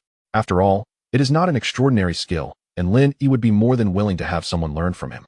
This thought brought to mind the elderly master who had taught him culinary arts, a man who spent his entire life searching for a successor. Lin Yi's thoughts drifted to the image of a white-haired elder in a long blue robe. His face stern as he addressed the young man, kneeling before him in a gesture of apprenticeship. "You shall be my disciple from this day forth. However, given your innate talent and understanding, culinary arts may not be your true calling. Achieving greatness in this field will prove to be quite a challenge." As the old man spoke, his expression grew somber. It is a pity that in this day and age, few are willing to learn a craft. The ancestral skills that have reached me will likely be lost. The elder sighed, appearing a touch more aged. The young man, hearing these words, felt an urge to retort but restrained himself, knowing the old man's stubborn nature would only invite rebuke. "I accept you as my disciple due to your persistent efforts in seeking me out. I do not have high expectations. I only wish for you to pass on what you learn here." With a resigned furrow of his brow, the elder continued, "From this day forth, you shall stay by my side to learn. How much you absorb depends on your own capabilities." The youth, wearing a playful grin, acknowledged him. 3 times? I must have visited at least 30 times. The elder, exasperated, reluctantly accepted him as a disciple. The young man was well aware of his own shortcomings. Hence he complied with the elder's wishes without argument. However, after 2 years of learning, the elder passed away.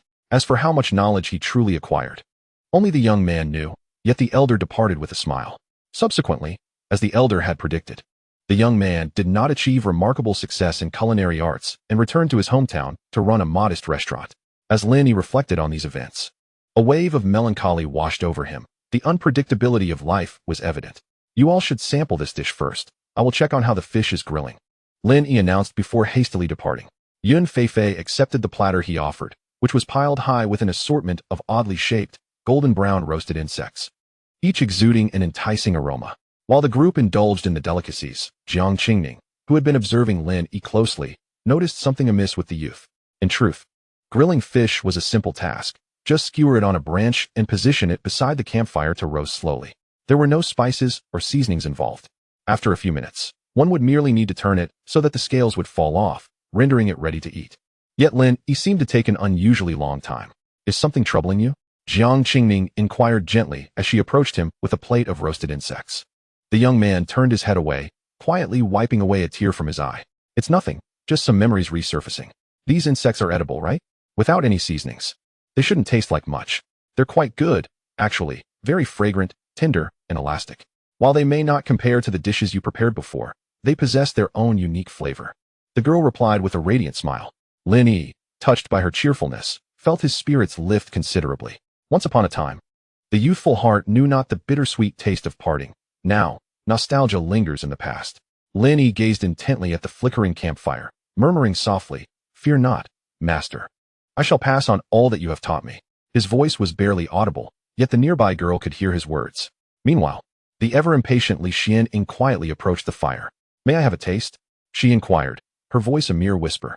Yet both Lin Yi and Jiang Qingming heard her distinctly. Upon hearing her, Lin Yi did not immediately turn, a subtle smile gracing his lips. "At long last, you have arrived." It is important to note that preparing this meal was no simple task. It required meticulous observation of numerous insects, assessing their roasting over the flames, and determining their level of doneness. The dexterity needed to manipulate these creatures with chopsticks demanded considerable focus. The very act of roasting those insects had already consumed a significant portion of Lin Yi's concentration, equivalent to the effort expended in a fierce battle. Typically, he would not devote such energy to cooking, although Lin Yi recognized that this world's culinary comprehension paled in comparison to that of his previous realm. Awakening the most primal appetite in a person who practiced fasting was no trivial endeavor, especially in an environment devoid of tools or seasonings. Thus, he poured his heart and soul into the task, employing a myriad of techniques, yet even that might not guarantee he could stir Li Xianying's most fundamental cravings. He used no fewer than 5 methods merely to turn the insects. Food is paramount, a saying not to be taken lightly. From birth to death, sustenance is an inescapable aspect of existence. The desire for food and beauty is intertwined. Eating is humanity's most primal and potent craving. After all, only by satisfying hunger can one survive, pursue their desires, and engage in various endeavors. Hence, satiation becomes the prerequisite for all undertakings. While it remained uncertain whether the appetite still existed for one who practiced fasting, it was clear that success had been achieved. Observing Lin Yi's silence, the girl clenched her teeth and spoke again. "I can lend you a hand." "Deal." Lin Yi readily acquiesced, eager to prevent Li Xianying from retracting her offer. He swiftly seized the plate from Jiang Qingming's hands and placed it into Li Xianying's grasp. Jiang Qingming, who had been joyfully indulging in her meal, found her plate suddenly vanished. After a moment of confusion, she shot a glare at Lin Yi. Humph. The girl's irritation did not escape Lin Yi's notice, and he found himself momentarily entranced by her adorable, indignant expression. Just then, a sharp pain shot through his foot, snapping him back to reality. "Ouch, that hurts," he exclaimed, bewildered by Jiang Qingming's retreating figure. "Huh, huh, huh." At that moment, Li Xianying burst into laughter, seemingly taken aback by Lin Yi's actions. Yet, she bore no disdain. Instead, she took the plate, delicately picking up an unidentified insect with her slender fingers and tossing it into her mouth, the sound of her crunching echoing in the air. Subsequently, Li Xianying walked away, leaving Lin Yi standing there in a daze, clutching his injured foot. After a moment of bewilderment, Lin Yi patted his head as if coming to a realization, and a smile graced his face. Just as Lin Yi was about to apologize to Jiang Qingming, an unexpected event transpired. Boom! A thunderous crash echoed, and a shockwave surged from the depths of the mangrove forest. Chapter 57. The battle in the mangrove forest. The tremendous noise stunned everyone. Li Xianying was the first to react. "Be cautious, there is a formidable presence, exceptionally strong." Her voice was laden with unprecedented gravity. "What is happening?" Lin Yi exclaimed in astonishment as he regained his composure. Accompanying the deafening sound was a tumultuous wave of air. The entire mangrove forest rustled ominously, leaves cascading to the ground, and several red trees were uprooted. The group, sensing imminent danger, dropped their food. Yun Feifei's stone plate fell, scattering the golden roasted insects across the ground. Meanwhile, the plate in Li Xianying's hand vanished without a trace. The abrupt cacophony had jolted them from their culinary enjoyment, leaving their minds momentarily blank. Qinji was even knocked to the ground by the gust of wind that swept in from afar. Li Xianying, disregarding the others, vanished from Lin Yi's sight in an instant. Seeing Li Xianying suddenly disappear, Hua Tianjiao attempted to follow, but Lin Yi halted her. Wait, do not rush into the fray. You felt that shockwave too. Approaching could be fatal. After Lin Yi's admonition, Hua Tianjiao regained her composure, abandoning her intention to investigate. To join the chaos, one must possess the requisite strength. Given the circumstances, she would merely be cannon fodder. The direction of the disturbance clearly indicated the center of the mangrove, where a confrontation between powerful beings was taking place. Perhaps there were treasures at stake. Rushing in now would be tantamount to courting death. Once Hua Tianjiao calmed down, she understood this logic. You stay here and protect them. I will take a look, Lin Yi suddenly declared. Hua Tianjiao's expression was one of confusion. Her gaze fixed on Lin Yi, as if to say, if I cannot go, why can you? Lin Yi, noticing the hint of disdain in her eyes, felt a twinge of annoyance. Yun Feifei nearby regarded him with a similar disapproving look, while Jiang Qingning appeared somewhat apprehensive. Please, do not look at me like that. I merely wish to see what is happening, and you are aware of my capabilities. I can observe from a distance, and I can fly, Lin Yi explained. If danger arises, I will return swiftly to alert you to flee. It is better to be informed than to remain in ignorance, lest we be caught in the crossfire. Fine, I understand. You may go, Hua Tianjiao replied, somewhat displeased, yet she refrained from further protest, recognizing his innate talent. Just keep an eye on those roasted fish. Don't let them burn, Lin Yi instructed before summoning his resolve, swiftly making his way back to the heart of the mangrove forest. Jiang Qingning, who had intended to say something more, bit her tongue in silence. At the center of the mangrove, a vast clearing awaited.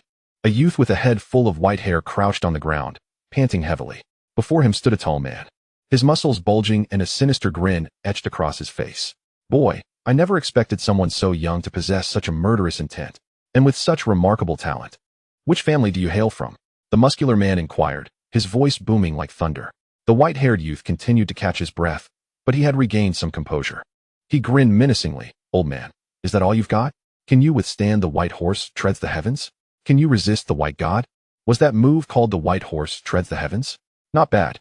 Quite swift, even I could not evade it. Unfortunately, your strength falls short, the man replied dismissively. Enough of your prattle, receive my white god, the white-haired youth declared. Suddenly, his previously modestly long hair inexplicably lengthened, shimmering with a silvery glow at the tips. His muscles surged, enveloped in a silver-white aura. Furthermore, his once fierce brown eyes transformed into a striking silver, the brutality replaced by an overwhelming tranquility and exquisite calmness. The muscular man, having shed his nonchalant demeanor, now wore a grave expression, sensing the looming threat posed by the transformed youth. Yet, the white-haired boy's metamorphosis was far from over. His silvery hair danced and swirled as if imbued with life. The man realized the urgency of the situation. He could not allow the boy to continue his transformation. He decided to strike first. With a sudden shift, the man's aura intensified, his muscles rippling with power, exuding a ferocious presence akin to a primordial beast, pressing down with overwhelming force. Boom! The ground where he had stood erupted, dirt scattering and dust rising. But the man had vanished. A resounding roar filled the air, the sound of unparalleled power colliding with the atmosphere. The man reappeared before the white-haired youth, raising his fist to unleash a devastating blow, the air crackling with intensity. Realizing the peril, the youth's silvery hair surged forth, meeting the man's fist head-on. A resounding clash echoed, metallic sounds rang out despite the absence of weapons. The shockwave from their collision swept outward. Undeterred by his initial failure, the man struck again. This time with his left fist, the force far greater than before, the air unable to tear apart in time. Moreover, his fist glimmered with golden light, indicating he had tapped into another source of power. As expected, the boy's hair failed to protect him this time, and he was sent flying from the impact. Coughing, he gasped, "Battle Chi? You possess battle chi?" Surprise flickered across the boy's face for the first time. What is so surprising about that? I, on the other hand, am curious about your identity, for you survived my battle chi dominance fist, the man taunted with a wicked grin. Those who are dead have no need to know my identity, the white-haired youth retorted, his voice taking on a menacing tone, while his long hair extended further, wrapping around his feet. The silver-haired youth suddenly vanished, reappearing before the man, lifting his right foot and stomping down fiercely. The clash of battle reverberated once more, sweeping into the distance. What is happening here? Lin Yifei soared to the top of a towering red tree and inquired of Li Xianying. Lin Yi had just arrived at this battlefield and subsequently tracked down Li Xianying's whereabouts through his spirit-sensing ability, which led him here. Evidently, Li Xianying had been present for some time, as the speed of the young girl was remarkably swift. Do you dare to come here? Are you not afraid of death? He asked. Isn't it because you are here? What is there to fear? I cannot guarantee your safety. Those two are monstrous. Moreover, they are no ordinary opponents. Li Xianying pointed toward the two engaged in combat ahead. One, youthful and of lower cultivation, yet possessing formidable strength, likely due to some bizarre bloodline. The other, of higher cultivation, was a practitioner of body refinement, a most troublesome type, with dense blood that is exceedingly difficult to confront. Furthermore, the man from earlier had likely trained in battle qi. Though it remained unclear how many stripes he possessed, Lin Yi, perplexed, could only discern that both individuals were exceptionally formidable. What are they fighting over? Is there some treasure here? Believe it or not, there truly is, Li Xianying replied, gesturing toward a nearby floating mass of flesh beside the enormous bare trunks of two red trees. Lin Yi peered closely and was astonished to find a pulsating meatball nestled between the trunks, exuding an eerie aura. What is that? It feels so strange, almost spine-chilling. Before Li Xianying could respond, another wave of energy surged forth, causing the entire tree to tremble violently. Chapter 58. Wood Demon Embryo. The red tree quaked violently, shedding its leaves. Lin Yi, momentarily losing his grip on the trunk, was on the verge of falling when Li Xianying caught him. Oh no, you nearly scared me to death. I almost plummeted. Lin Yi quickly clung to the trunk, hastily covering his mouth to avoid alerting the two combatants below. The previous violent tremor did not seem to affect the young girl, who remained steadfast atop the tree.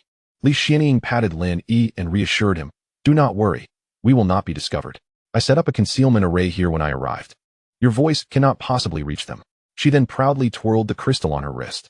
At that moment, Lin Yi noticed the crystal adorning Li Xianying's wrist. A bracelet made of a red cord threaded through an irregular crystal. The bracelet appeared rather diminutive and unassuming. Lin Yi infused his eyes with spiritual energy, maximizing his spirit sensing capability. Indeed, the irregular crystal bore a small hexagram formation, and the energy emitted from the crystal formed a circular protective barrier around the entire red tree. The energy was exceedingly sparse, tracing runes in the air that interlinked. Without careful observation, one might not even detect the gathering of spiritual energy or the presence of this array. Is this truly an array? It is indeed marvelous. Is it true that one cannot see inside or hear any sounds from within? Lin Yi inquired. The girl suddenly appeared somewhat embarrassed. Indeed, sounds could not be heard, nor could one sense any presence. However, if one were to gaze upon it, there should still be a glimpse to catch. After all, this formation was incomplete. Had it been whole, the interior would undoubtedly remain concealed from the outside world. Incomplete? Lin Yi glanced once more at the girl's bracelet, and indeed, the hexagram pattern on the crystal exhibited several areas of irregular motion, alongside a few minor damages. Li Xianying lamented, what a pity. This is a formation left behind by the Maze Emperor. Had it not been damaged, its value would undoubtedly have multiplied several times over. The Maze Emperor? Who is that? He was a pinnacle master of the 13th tier, one of the most formidable beings in existence. 13th tier? Lin Yi was immensely shocked. He barely qualified as a 3rd-tier practitioner himself, and felt quite formidable. One could even say he possessed the courage of 1,000 men. Just how powerful is the 13th tier? The thought was unfathomable, and Lin Yi found himself utterly astonished, suddenly struck by a sense of the long and arduous journey that lay ahead. Observing that Lin Yi was completely taken aback, Li Xianying couldn't help but chuckle. The girl mused whether she had also been this dazed upon first hearing of a 13th tier expert. No wonder her master had laughed so exaggeratedly back then. It was simply irresistible to laugh, and she found herself giggling once more. However, her laughter jolted Lin Yi from his stupor. As he regained his senses, he suddenly felt a warmth flush his cheeks, though it quickly dissipated. What is so funny about this? Isn't it quite normal to be shocked by such matters? Previously, Lin Yi had learned about the tier divisions from Jiang Qingning, yet she had not disclosed the latter tiers, and he suspected she was unaware herself. The first 5 realms were known as Spirit Convergence, Breaking Extremes, Wind Mastery, Eternal Sky, and Exploration. Lin Yi currently resided in the Breaking Extremes realm. However, with his sharpness, he could contend with Hua Tianjiao, who was presumably at the 3rd tier, namely the Wind Mastery realm. Contemplating this, Lin Yi glanced at the enigmatic woman before him. She was at least in the Eternal Sky realm, and it would not surprise him if she were in the Exploration realm. Although he had never witnessed Li Xianying in combat, his instincts told him that this woman was extraordinarily strong. By the way, where were we? Lin Yi sought to alleviate the awkwardness and hastily changed the subject. I was asking about that meatball, wasn't he? Li Xianying regarded him with a knowing look before responding. That meatball, if one were to call it a treasure, could indeed be considered one. However, it is of little use to me. This thing is called the wood demon embryo. The wood demon embryo, she continued, is literally an embryo. Yet, it possesses a certain malevolence. Logically, it should not be here. Its applications are numerous. The most significant being its use in cultivating an external avatar that is exceptionally gifted and inherently possesses wood attributes. If this were in the outer realms, or even beyond, it would be a coveted treasure that many would vie for. She paused momentarily, while Lin Yi silently observed her, awaiting her to elaborate further. Why should I say so much to you? In any case, you understand that this object is a treasure, rare and elusive. Yet it has not reached a level of maturity. Judging by the energy absorption of this mangrove, it will take at least several hundred to 1,000 years. So why are they so intent on seizing it? As you mentioned, this embryo is far from mature. What use is it to take it? Lin Yi has finally realized why this mangrove is transmitting energy towards the center. It's to nourish the embryo. How foolish. Of course, they intend to reclaim it for nurturing or to sell it to others. Such an embryo is most valuable before it reaches maturity. Once matured, what purpose would it serve? Li Xianing was speechless. Lin Yi smiled brightly and asked, so should we seize it? Lin Yi turned her gaze back to the battlefield, where the battle between the white-haired youth and the muscular man had come to a halt. The white-haired youth was battered and bruised, with one arm hanging limply, presumably broken. However, the man was not in much better shape, sporting a large gash across his chest and a distinctly visible footprint. Strangely, blood did not flow from the gaping wound. Upon closer inspection, Lin Yi realized that the man had used his muscles to block the blood vessels, preventing any blood from spilling. Muscles can be utilized in such a manner? Lin Yi was enlightened today. It seems that having great muscle mass offers such advantages. Suddenly, the man coughed up several mouthfuls of blood. Kid, do you still wish to continue fighting? While I may not be able to defeat you for the moment, if this drags on, you will certainly be no match for me. Moreover, the commotion we've created has certainly attracted attention. Perhaps there are others eager to take advantage of us. After speaking, the muscular man cast his gaze in Lin Yi's direction. The white-haired youth, now unusually calm, had shed the frenzy of their earlier battle. Yet, he did not speak and simply distanced himself from the muscular man, from her perch among the red trees. Lin Yi sensed the muscular man's gaze and was suddenly filled with foreboding. Do you think we might be discovered? They've stopped fighting. That's impossible, the girl replied firmly. This is the formation of the illusionary emperor. Though it is damaged, it is not something these brutes can penetrate. But I feel as though they have noticed us. Li Xianing admitted, uncertainty creeping into her voice, for she too had sensed the man's gaze. Should we take action? Let us wait a moment. At that moment, the muscular man spoke again, his voice booming like thunder, seemingly unaffected by the earlier skirmish. Friends, since you have arrived, why not reveal yourselves? Do you wish to reap the benefits without effort? Chapter 59. Who is the fisherman? The man's thunderous voice echoed across the battlefield. However, when the sound faded, the surroundings fell silent. No one responded, nor did anyone emerge. Lin Yi was drenched in cold sweat. It was evident they had been discovered. Should we step out? Li Xianing hesitated, her mind filled with doubt. This shouldn't be possible. How could these brutes possess the perceptive ability to detect the two of them? The illusionary emperor's techniques are not discernible to just anyone. Upon reflecting on this, Li Xianing seemed to recall something, becoming somewhat unsettled. How had Lin Yi managed to locate her? A sense of foreboding washed over her, as she realized that she had overlooked something significant, how Lin Yi had found her. Before she could voice her inquiry, on the other side of the battlefield, the burly man continued to shout, "Are you not coming out? Do you truly believe I am made of clay?" Subsequently, the muscular figure exuded an aura of predatory intent. His body shimmering with golden light, as a formidable battle spirit surged forth. Your perception is remarkable. What an imposing presence. I am Lu Yuan from the Lu family of Tianshuixing. It is a pleasure to meet you. Just as Lin Yi was about to step out, a refined voice echoed. Immediately, a mass of clear water gathered several hundred meters in front of the red tree, forming the silhouette of a robed figure. Lin Yi's first thought upon seeing this figure was, why is he not wearing a standard tight-fitting outfit? He had previously overlooked that the burly man also wore no such attire, instead donning a beast-skin coat, paired with fitted black trousers. The white-haired youth was dressed in a white outfit reminiscent of athletic wear. Suddenly, Lin Yi felt that his standard black ensemble appeared somewhat unrefined. The Lu family of Tianshuixing? I have not heard of it, but I presume it is a local power. Why resort to such covert tactics? The muscular man scoffed. Lu Yuan, however, did not display any anger, merely offering a slight smile. His demeanor exuded a gentle and cultured elegance, reminiscent of a refined gentleman from ancient times, standing in stark contrast to the burly man's ferocity, thereby establishing a clear hierarchy of presence. Tianshuixing is merely a small celestial body. It is no surprise that you are unaware of it. The mantis stalks the cicada, while the yellow bird lurks behind, the clam and the snipe vie. And the fisherman benefits. This is simply human nature. How can it be deemed a covert maneuver? Lu Yuan spoke with gentleness. Goodness, Lin, he exclaimed. Recognizing the audacity with which he spoke of ambushes and opportunism, all articulated with such candor and elegance. Indeed, he was a remarkable individual. Li Xianying narrowed her eyes slightly, sensing that this individual was no ordinary character. The white-haired youth, who had been recuperating nearby, also turned his gaze slightly upon hearing these words. What a sharp-tongued junior. Today has broadened my horizons, he remarked, his voice tinged with mild irritation. What is it? Do you wish to contest us for this demonic fetus? The burly man inquired. Matters between cultivators cannot be termed as a contest. Rather, they are treasures of the world, meant for the virtuous and the fated.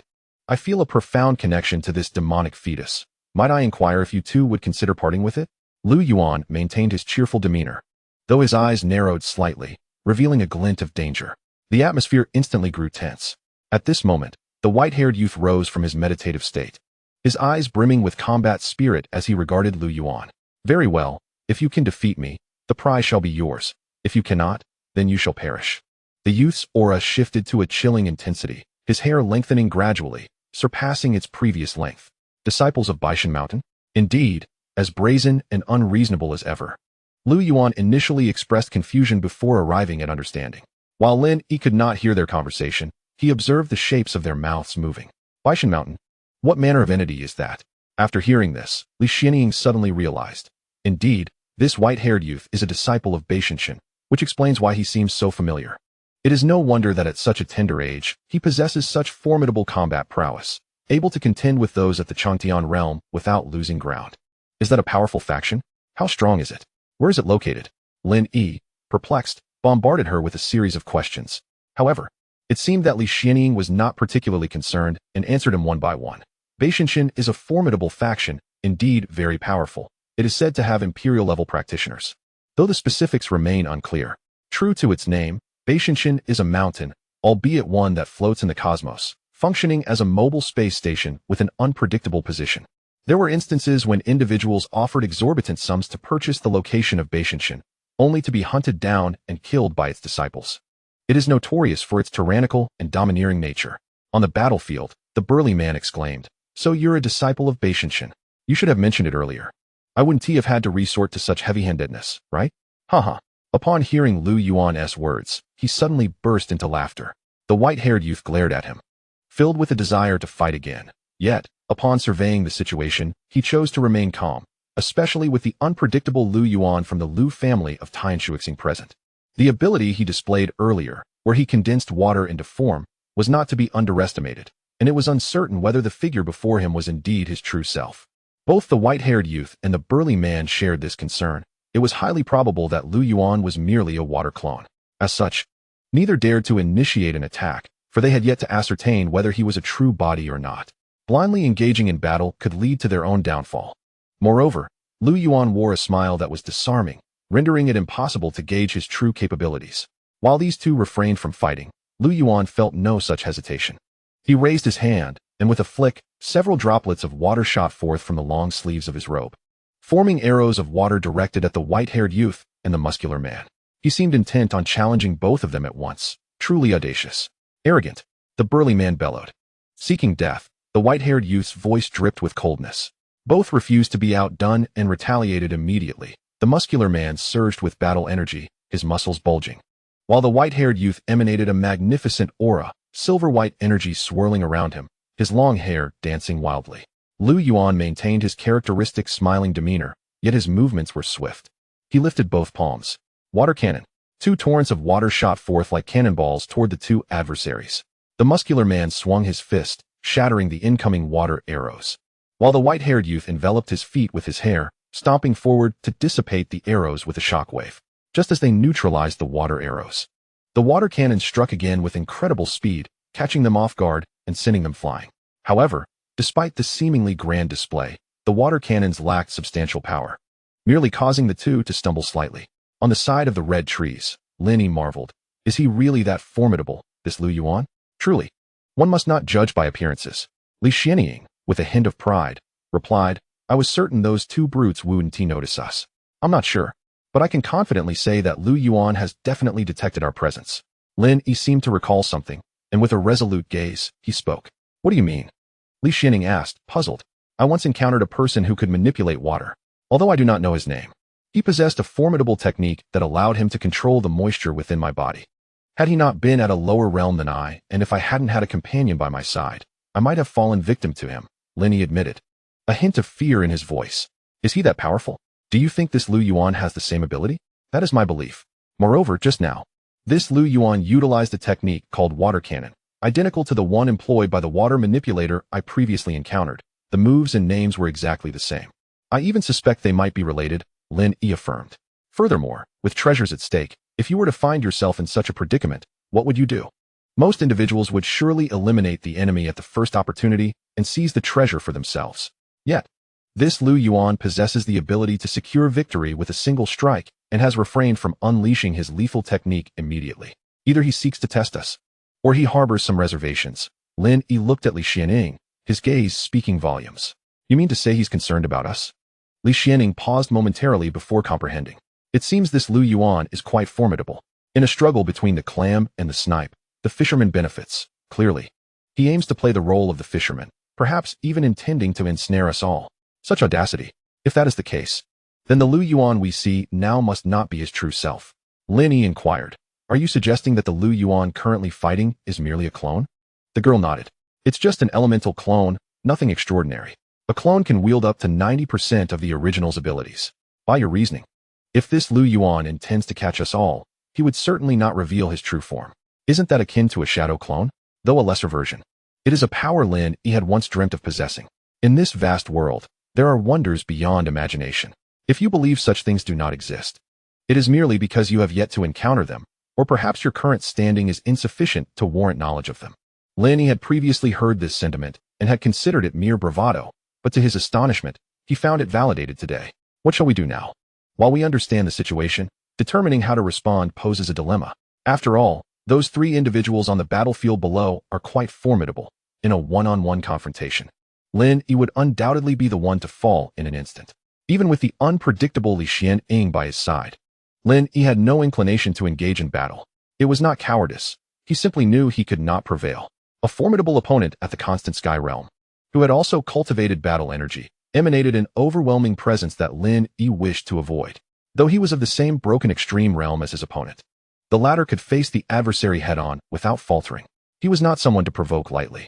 As for the last individual, despite appearing as a refined scholar, he had effortlessly challenged the two before him, and he bore the countenance of a cunning strategist, making him even more formidable. Forget any notions of a protagonist triumphing effortlessly. Do not presume that being transported to this realm automatically bestows the title of protagonist. Lin Yi has never considered himself as such. Do not be deceived by those protagonists in fantasy tales who possess the power to vanquish heavens, earth, and even the very air itself from the outset. Such portrayals are merely the whims of the author.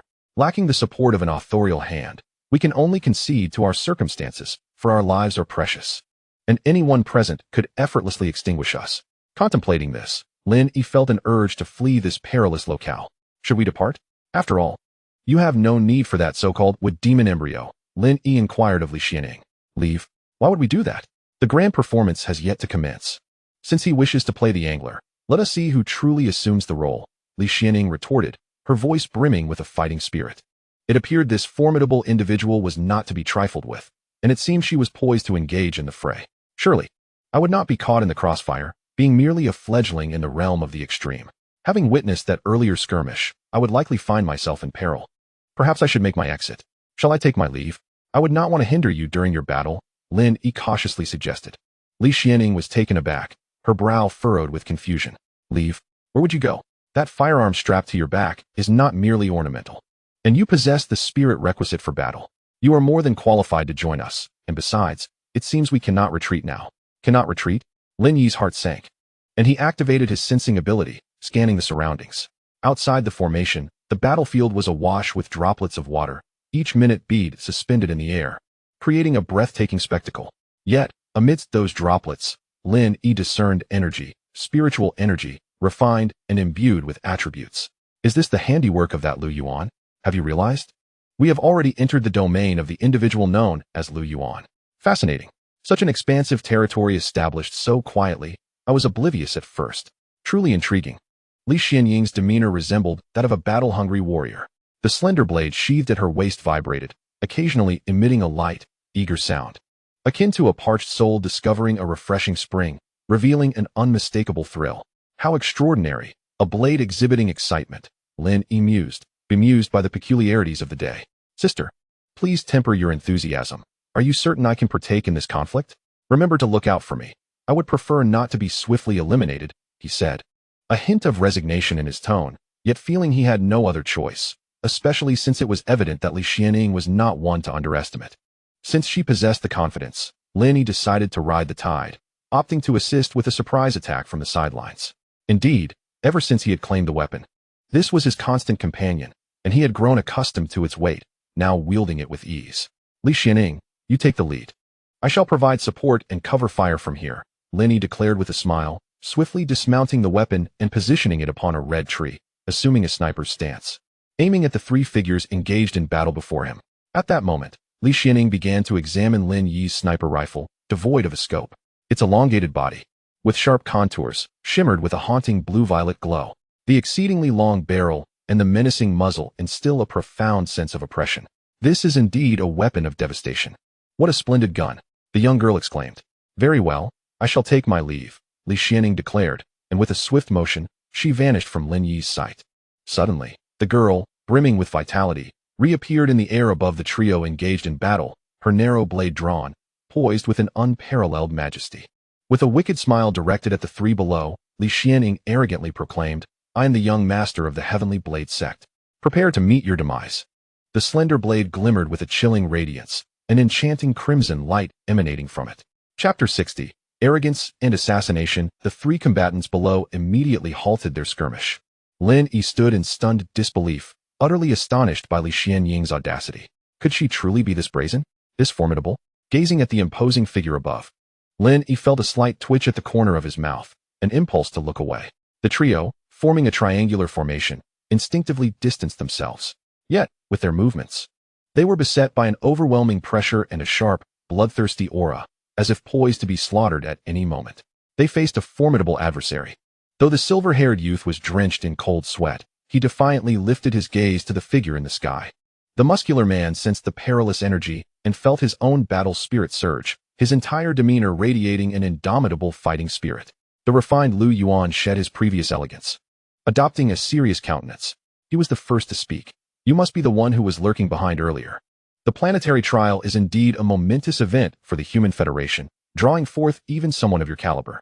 The muscular man interjected with fervor, enough of the chatter. Let us engage directly. The victor shall reign supreme. Should you triumph over me, I would have no qualms offering my life to you. The silver-haired youth remained silent. Yet the silver energy surrounding him intensified, becoming more abundant than before, while his hair continued to grow, now trailing over half a meter to the ground. Excellent. How exhilarating. Li Xianying laughed uproariously, her demeanor unrestrained and wild. Instead of hovering in the air, she plummeted to the ground with force. The impact sent dust swirling and shockwaves rolling forth, rivaling the turbulence generated during the clash between the muscular man and the silver-haired youth. The girl landed amidst the three, and without further ado, she prepared for battle, for that was her sole purpose for coming. With her narrow blade held horizontally before her waist, her slender figure twirled with grace. In that moment, her delicate waist and seemingly frail arms unleashed in unimaginable strength, fierce and relentless. With a spinning slash, the slender blade cut through the air, unleashing an overwhelmingly powerful arc of white energy.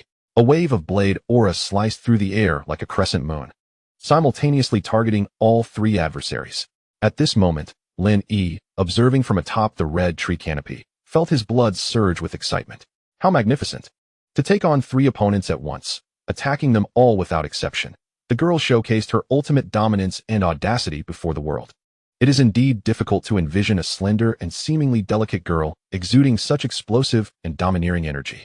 She is the queen of blades, a true sovereign. The slender, elongated dagger in her hand appears as a regal instrument of power, ruthless and unparalleled, capable of annihilating all that stands in her way. At this moment, Li Xianying embodies the essence of a monarch, ready to behead any who dare to defy her. Like the radiant crescent moon, her blade's aura simultaneously cleaves toward three adversaries. The silver-haired youth, engulfed in frustration, wonders why everyone feels the need to challenge him. One opponent emerges, wielding their realm to intimidate, followed by another who dares to face him 2-1, and now yet another who seeks to confront him 3-1. The youth has adopted the white god form, and one would expect his heart to remain as tranquil as a still pond. However, confronted by the simultaneous onslaught of blade energy directed at 3 individuals, an insurmountable fury ignites within him. This fury, akin to a spark poised to engulf a prairie, cannot be subdued even by the white god form.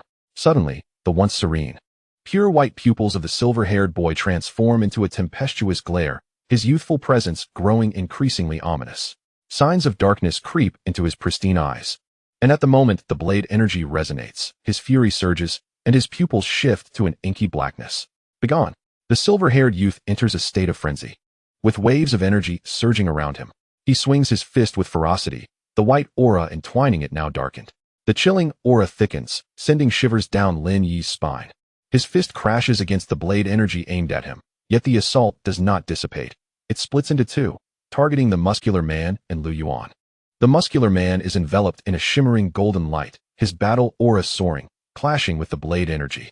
However, it proves futile, as the blade cuts through his protective aura, leaving a gaping wound that reveals bone beneath his chest. Meanwhile, Lu Yuan offers no resistance. He simply allows the blade energy to slice through him, his body dividing in 2. Yet, contrary to his expectations, he does not evade the blade. Instead, he is utterly shattered, life extinguished.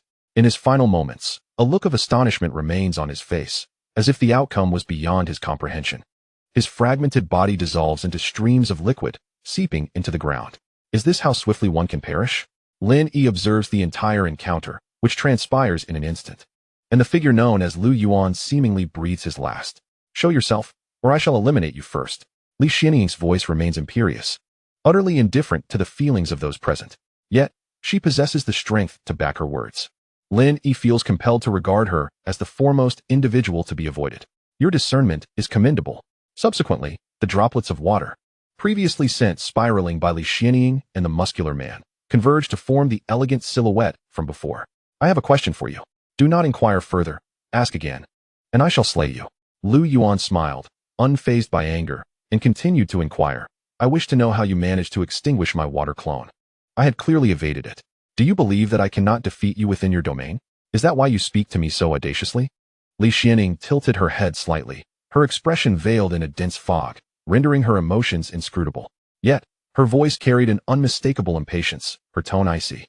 Lin Yi had never encountered such a demeanor from Li Xianying, for she had previously interacted with him devoid of any emotion. Nevertheless, he sensed an undeniable hint of anger emanating from her, akin to an ant obliviously jumping before a giant. In this scenario, Lu Yuan represented the ant, while Li Xianying embodied the giant, seemingly unaware of her own stature. Silence. The young woman's voice was extraordinarily commanding, abruptly interrupting Lu Yuan's words. Subsequently, Li Xianying raised the slender blade in her hand, her expression impassive. An intensely sharp and domineering will surge from both her and the blade, descending upon Lu Yuan. Just as Lu Yuan prepared to defend himself, the ever-genteel expression on his face morphed into one of profound astonishment and vivid change. Countless blades of light emerged from the void, slicing through every droplet of water suspended in the sky, as well as targeting Lu Yuan himself. The speed of the blades was blinding, leaving no time for reaction. From an aerial perspective, the vast realm formed by the water droplets appeared to shatter into countless fragments. As if mercilessly hacked at by a frenzy of blades, the expanse encompassing a large portion of the red forest collapsing with a resounding crash. Yet, Lu Yuan remained seemingly unscathed on the ground, though his once genteel expression had turned to one of disbelief, the light in his eyes gradually fading. He muttered, I concede. The blade's intent is formidable. Then, the elegantly robed figure of Lu Yuan suddenly collapsed, his gaze devoid of life. Upon closer inspection, it became apparent that he had succumbed to death. What a fool, wasting my fighting spirit. Does the blade's intent specifically sever mental will? The young woman then appeared disinterested. Meanwhile, Lin Yi, observing from the canopy of the red trees, displayed a look of astonishment, bewildered by the rapid unfolding of events. He had failed to comprehend the swift strike. One moment Li Xianying had unsheathed her blade, and the next, Lu Yuan had fallen. The water droplets in the sky vanishing. Lin Yi was left in a state of confusion. Thus, this exemplified the advantages of possessing a lesser realm. On the other hand, the muscular man, witnessing Lu Yuan's fall, began to tremble, contemplating retreat. The moment Li Xianing had drawn her blade, he had grasped the situation. It was a formidable force, far beyond his capabilities. Had his battle aura reached a higher level, he might have been able to contend. However, as it stood, any attempt would likely result in his demise. Though the muscular man was brash and combative, he was not devoid of intellect. If he lacked sense, he would never have achieved his current level of cultivation. To charge forth knowing death awaited him would not be valorous. It would be sheer folly. Beside him, the silver-haired youth remained oblivious, exuding an aura of ferocity, seemingly poised to launch an assault at any moment. Clearly, the boy was teetering on the brink of losing control. Rather than calming down in the wake of Lu Yuan's demise, he had become increasingly violent and bloodthirsty. His pupils had turned entirely pitch black, and the whites of his eyes were shifting in the same direction. The silvery tips of his long, white hair gradually faded, replaced by an inky darkness. The youth was on the verge of madness. Nearby, beneath the crown of a red tree, Lin Yi noticed the peculiar demeanor of the silver-haired boy, who appeared to be on the verge of losing his sanity. Was he succumbing to madness? Lin Yi contemplated whether to take action and deliver a shot. After all, since acquiring the weapon known as the Sky Striker, he hadn't truly fired a shot in earnest. Previously, opportunities had been scarce. Either firing would be wasteful or, as in encounters with individuals like Li Xianing, shooting would prove futile. Throughout the ordeal, Li Xianing had only made 2 strikes. Yet she had already neutralized one opponent. Lin Yi felt compelled to either fire and stealthily eliminate an adversary or risk appearing utterly ineffectual. If the spoils of battle were to be divided later, he would feel embarrassed to voice his claims. Although the wooden demon fetus held little value for Li Xianing and himself, it was still a valuable asset. Selling it would yield a handsome profit. As Lin Yi recalled the girl's previously arrogant demeanor, a sense of yearning stirred within him. Who wouldn't desire to wield power and dominance, if only for a moment? He decided to cast aside thoughts of past glories. Resolute, he steadied the Sky Striker, preparing to commence his sniping. In his inaugural practical use of the weapon, Lin Yi felt a twinge of nervousness, but as he relaxed, his hands found their place on the Sky Striker. The ergonomically designed grip and stock nestled comfortably against his palms and shoulder. The sensation was nothing short of sublime. His mind focused, awakening the latent awareness concealed within the weapon. In an instant, the entire gun felt as if it were an extension of his own arm, responsive to his every command. He became acutely aware of the weapon's condition while simultaneously attuned to the surrounding wind direction, temperature, and velocity. Despite lacking a scope, this did not hinder Lin Yi's aim. His vision surpassed that of a sniper's sight. To enhance his accuracy, he maximized his spiritual sensing ability. Whom should he target? Observing the 3 combatants on the battlefield, he noted that only the burly man remained inactive while the silver-haired youth exhibited signs of impending aggression.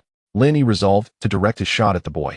Assuming a stable aiming posture, he focused his spiritual energy, penetrating the youth's core to identify the most concentrated point of energy. His own sharpness and spiritual force surged toward the Sky Striker, coalescing at the magazine. This energy amalgamated into a projectile, resembling a bullet, a fusion of spiritual energy and sharpness. With spiritual energy as the foundation and sharpness as the cutting edge, the bullet gleamed with latent brilliance, akin to a blade poised to be drawn from its sheath, radiating a fierce luminescence. The sharpness continued to accumulate, compounding without apparent limit, until half of the innate energy within him resided upon that bullet. Lin Yi felt an unsettling premonition. This bullet seemed akin to an abyss, persistently absorbing his internal vigor and spiritual energy. Could this indeed be the capability to slay formidable beings of the 11th realm? It was not entirely implausible. When energy converges to a certain extent, even the divine could be felled by a single shot. Such a terrifying weapon. Who could have conceived it? Truly, it was a source of dread. Lin Yi harbored a tinge of fear himself, yet fortunate was he to possess this weapon. How could such a remarkable apparatus be left unsold? Little did he know that a sniper rifle without a scope was little more than a heap of scrap metal. After all, not everyone possessed his exceptional talent for spiritual sight. Indeed, a sniper rifle was only useful if it could hit its target. If it missed, no matter how great its power, it was of no consequence. One could not expect a target to stand still, inviting them to fire. Moreover, the time required to gather energy for this firearm was considerable. During a confrontation, if he drew this weapon, he would likely be struck down before the bullet had fully coalesced. Having sensed the moment was ripe, Lin Yi ceased the flow of his innate energy and spiritual force. He raised the rifle, aligning it with precision. Instantly, he entered a state of heightened focus, holding his breath, his essence intensely concentrated upon the target, utterly motionless. As the barrel aimed at the silver-haired youth, the latter seemed to sense something amiss. Instinctively, his hair bristled and danced in the air. Now was the time. Lin Yi felt it. In that fleeting moment, his index finger squeezed the trigger. A spectral azure light shot forth from the muzzle with astonishing speed. The recoil propelled Lin Yi backward. A frown crossed his face. Why, in this era, did firearms still possess such recoil? The ethereal blue light, bearing unparalleled sharpness, sliced through the air, aiming directly at the silver-haired youth. Sensing the imminent threat of death, the youth instinctively stepped to the left, his eyes shifting from dark to white, regaining clarity in an instant. Yet, he could not evade the azure light's velocity. The spectral blue beam struck the youth with blinding speed. Although he had managed to shift slightly, avoiding a fatal blow, it still obliterated half of his body. A harrowing scream echoed through the heavens. Chapter 61. The black and white giant egg it struck. Despite being thrown from the red tree by the recoil of the rifle, Lin Yi's intuition affirmed that he had indeed hit his mark. Sure enough, before he even touched the ground, a heart-wrenching scream reached his ears. But wait, how could there be a cry? Shouldn't it have been a one-shot kill aimed at a vital point? Hastily, Lin Yi scrambled to his feet, maximizing his spiritual senses to gaze towards the battlefield. Astonishingly, he had missed, but it was of little consequence. The youth should have lost the ability to fight. Lin Yi observed the silver-haired youth's grievous state, feeling a pang of melancholy. The white-haired youth's body was grievously mangled, one side utterly shattered, with his arm hanging limply. Though the injury was not precisely at his vital point, it was perilously close, exposing half of his heart to the air, which continued to beat rhythmically. His other half was all but gone. Blood gushed forth like a torrent from a burst pipe, rendering the scene beyond mere tragedy. Moreover, a fierce energy surged from the wound, exacerbating the horror. Li Xianing gazed upon the gruesome sight of the white-haired boy, her brow furrowing slightly, though internally her heart was tempestuous. Had that bullet been aimed at her, she likely would have been unable to evade it. While it might not have claimed her life, it would certainly have diminished her combat prowess significantly. The firearm exhibited peculiarities. It was no ordinary weapon, capable of imbuing its bullets with penetrating energy, akin to an inherent armor-piercing ability. Had she not specialized in defense, a single shot would have breached her guard. As she observed the white-haired youth lying motionless on the ground, her gaze shifted towards the direction of the crimson trees, where a flicker of wariness appeared in her eyes for the first time. The muscular man beside her, witnessing the boy's tragic fate, shook off his earlier stupor, his resolve to retreat becoming increasingly pronounced. Anxiety gnawed at him. He was not particularly swift, and escaping was uncertain. In a confrontation, he would surely be outmatched. The girl had demonstrated ruthless ferocity, dispatching Lu Yuan in a mere stroke. Now, with a sharpshooter lurking behind him, possessing both tremendous power and astonishing speed, evasion seemed impossible. What should one do? Esteemed lady, I have been most disrespectful. This wooden demon spawn is yours. If you would allow me, I shall take my leave. The muscular man now resembled a docile lamb, utterly devoid of his previous bravado. He retreated cautiously, his eyes fixed intently on Li Xianying's movements, all the while on guard against any concealed shot from the surroundings, exuding a palpable tension. Did I permit your departure? Li Xianing tilted her head, casting a sidelong glance at the retreating figure of the muscular man, her tone devoid of warmth. In that moment, the spirited girl had dissipated, replaced by a disinterested demeanor. Yet her authority remained unyielding. It is hard to fathom how the term domineering could aptly describe a seemingly delicate maiden, yet she epitomized it in that moment, perhaps even exceeding expectations. Upon hearing her words, the muscular man froze momentarily, rendered immobile. A martial artist capable of reaching the common heaven realm ought not to exhibit such trepidation, especially one who had also cultivated battle energy at a commendable level. Yet this warrior, skilled in both disciplines, now displayed a fearful demeanor, a stark contrast to his prior bravado. Had other cultivators witnessed this scene, they would surely have been left astounded. It was not surprising, however. Who could have anticipated that a seemingly frail girl would emerge with such decisiveness and ruthlessness, effortlessly dispatching someone who could have stood toe-to-toe with both him and the white-haired youth? She executed her lethal strike with a singular, fluid motion, devoid of hesitation or excess. The girl's display of dominance and unyielding ferocity was nothing short of breathtaking. The muscular man felt an undeniable certainty that if he dared to make a single move, the young girl would not hesitate to dispatch him in an instant. Furthermore, the individual lurking behind, armed with a firearm, would likely take aim as well.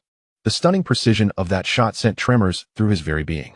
He had previously witnessed the white-haired figure's inability to evade or block such an attack, and he surmised that he too would be unable to escape. Ever since the Federation had fully embraced the practice of cultivation, encounters with firearms had become exceedingly rare. Such marksmen typically belonged to the military.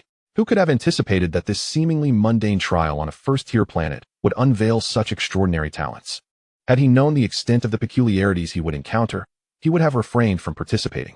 Regret gnawed at him, wishing he could traverse back in time to chastise himself for not dedicating his efforts to cultivation within the sect, or at the very least, enlisting in the military instead of subjecting himself to this trial. Alas, there is no remedy for regret in this world. The path he had chosen must be traversed, even if it leads to his demise. Yet, the thought of being inexplicably slain in a single stroke felt profoundly unjust. The muscular man glanced at Lu Yuan, who lay lifeless on the ground, unable to fathom how this individual had, mere moments ago, displayed such vigor in facing two opponents. Now he lay cold and still, having departed from this world. The more he pondered, the greater his fear and unease mounted, causing even the golden aura enveloping him to waver, indicating signs of imminent collapse.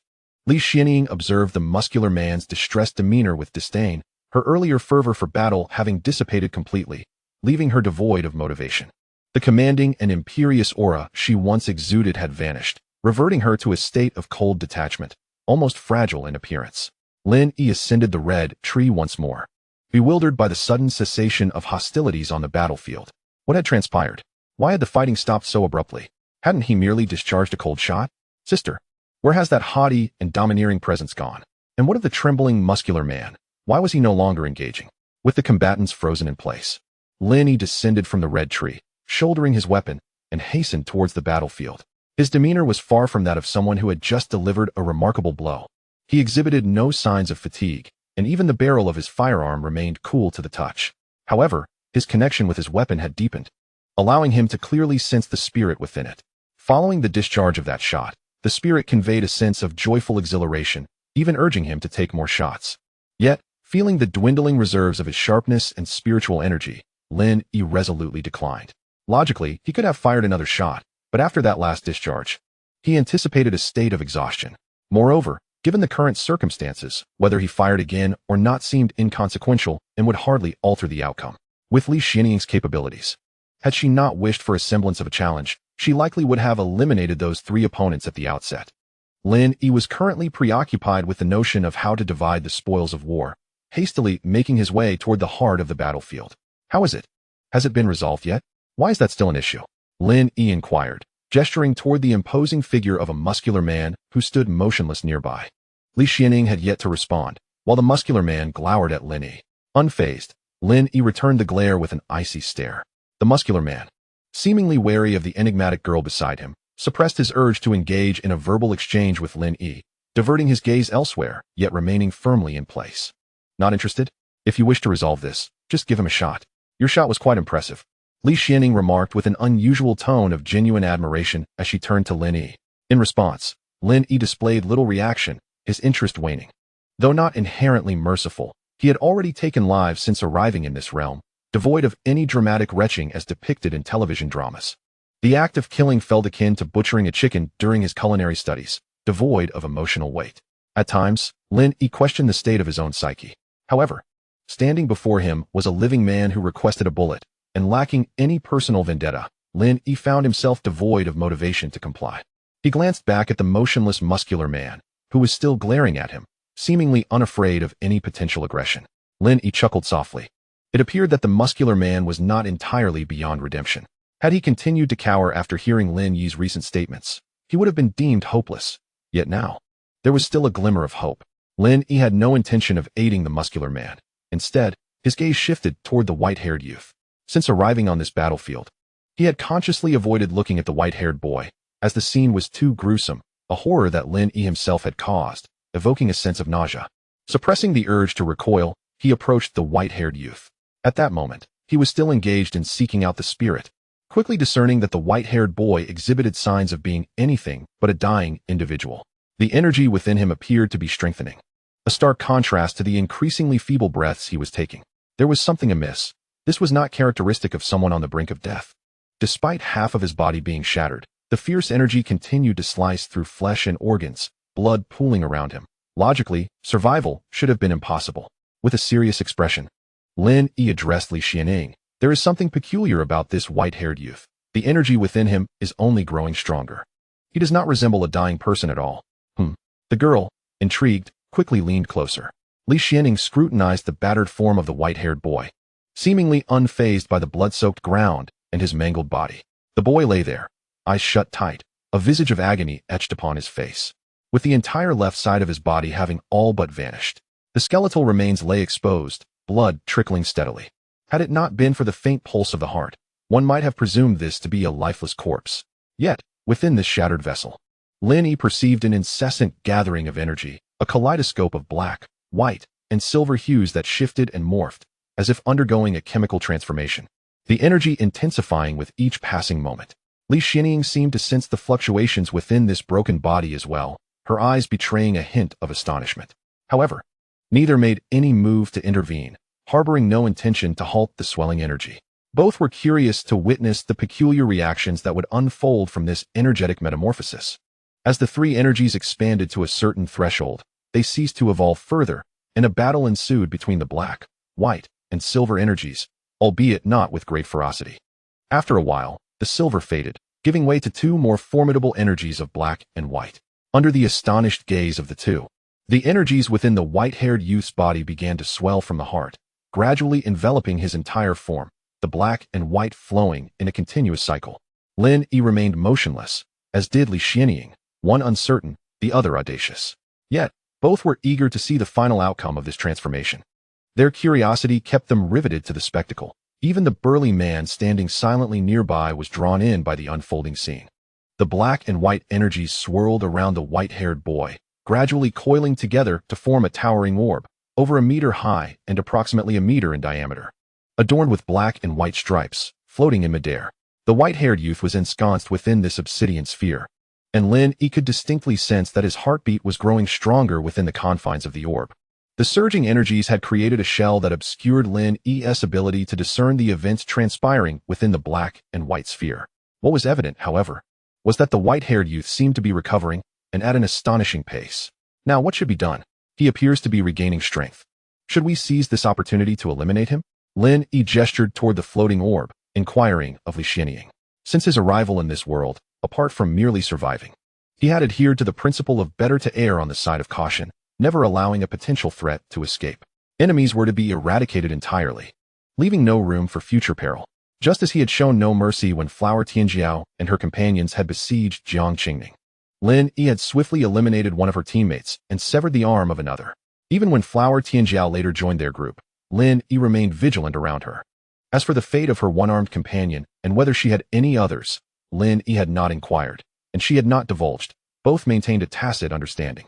Yet, one could surmise how long a one-armed individual might survive in the wilds.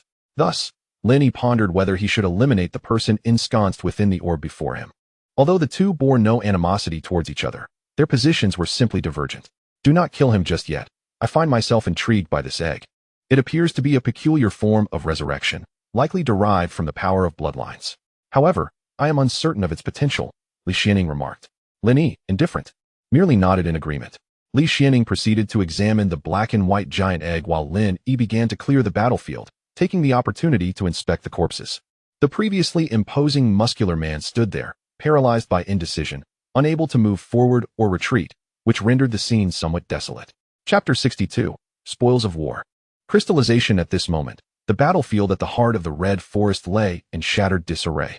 The ground was marred by mud, blood, and various gashes, punctuated by a massive pit created by a powerful strike. While Li Xianing focused on the black and white giant egg, Lin Yi busied himself with the task of clearing the area, knowing that the most significant treasure amidst the wreckage was the wooden demon fetus. However, this wooden entity appeared rather sinister and continued to pulsate unnaturally. Lin Yi noted the swirling red and green energies surrounding the wooden demon fetus, feeling averse to approaching it. As it seemed anything but benign, he resolved to ignore it for the time being. Next on his agenda was the inspection of the corpses. The prospect of this task excited Lin Yi, as it marked his first serious encounter with such an endeavor, and he could take his time without the immediate need to flee. Yet, he proceeded cautiously, for safety's sake. He activated his spirit-seeking ability to scrutinize the body of a man named Lu Yuan. Upon careful examination, he confirmed that Lu Yuan was indeed deceased. His heart no longer beat. and the blood within him had ceased to flow. However, it was peculiar that remnants of energy still lingered within his body. Lin Yi dismissed this as a normal occurrence, choosing not to dwell on it. The crucial moment had arrived, the search of the body. Without hesitation, Lin Yi recalled the adept techniques exhibited by Jiang Qingning. Applying her method with precision and efficiency, he began by inspecting the fingers, then the hair, followed by the clothing, moving on to the neck, and finally the limbs and torso. Although Lin Yi had not formally learned the art of corpse inspection from Jiang Qingning, he had absorbed the essence of her technique after a single observation. Indeed, Lin Yi was soon rewarded for his efforts. He discovered a beautifully crafted ring on Lu Yuan's finger, along with a jade thumb ring.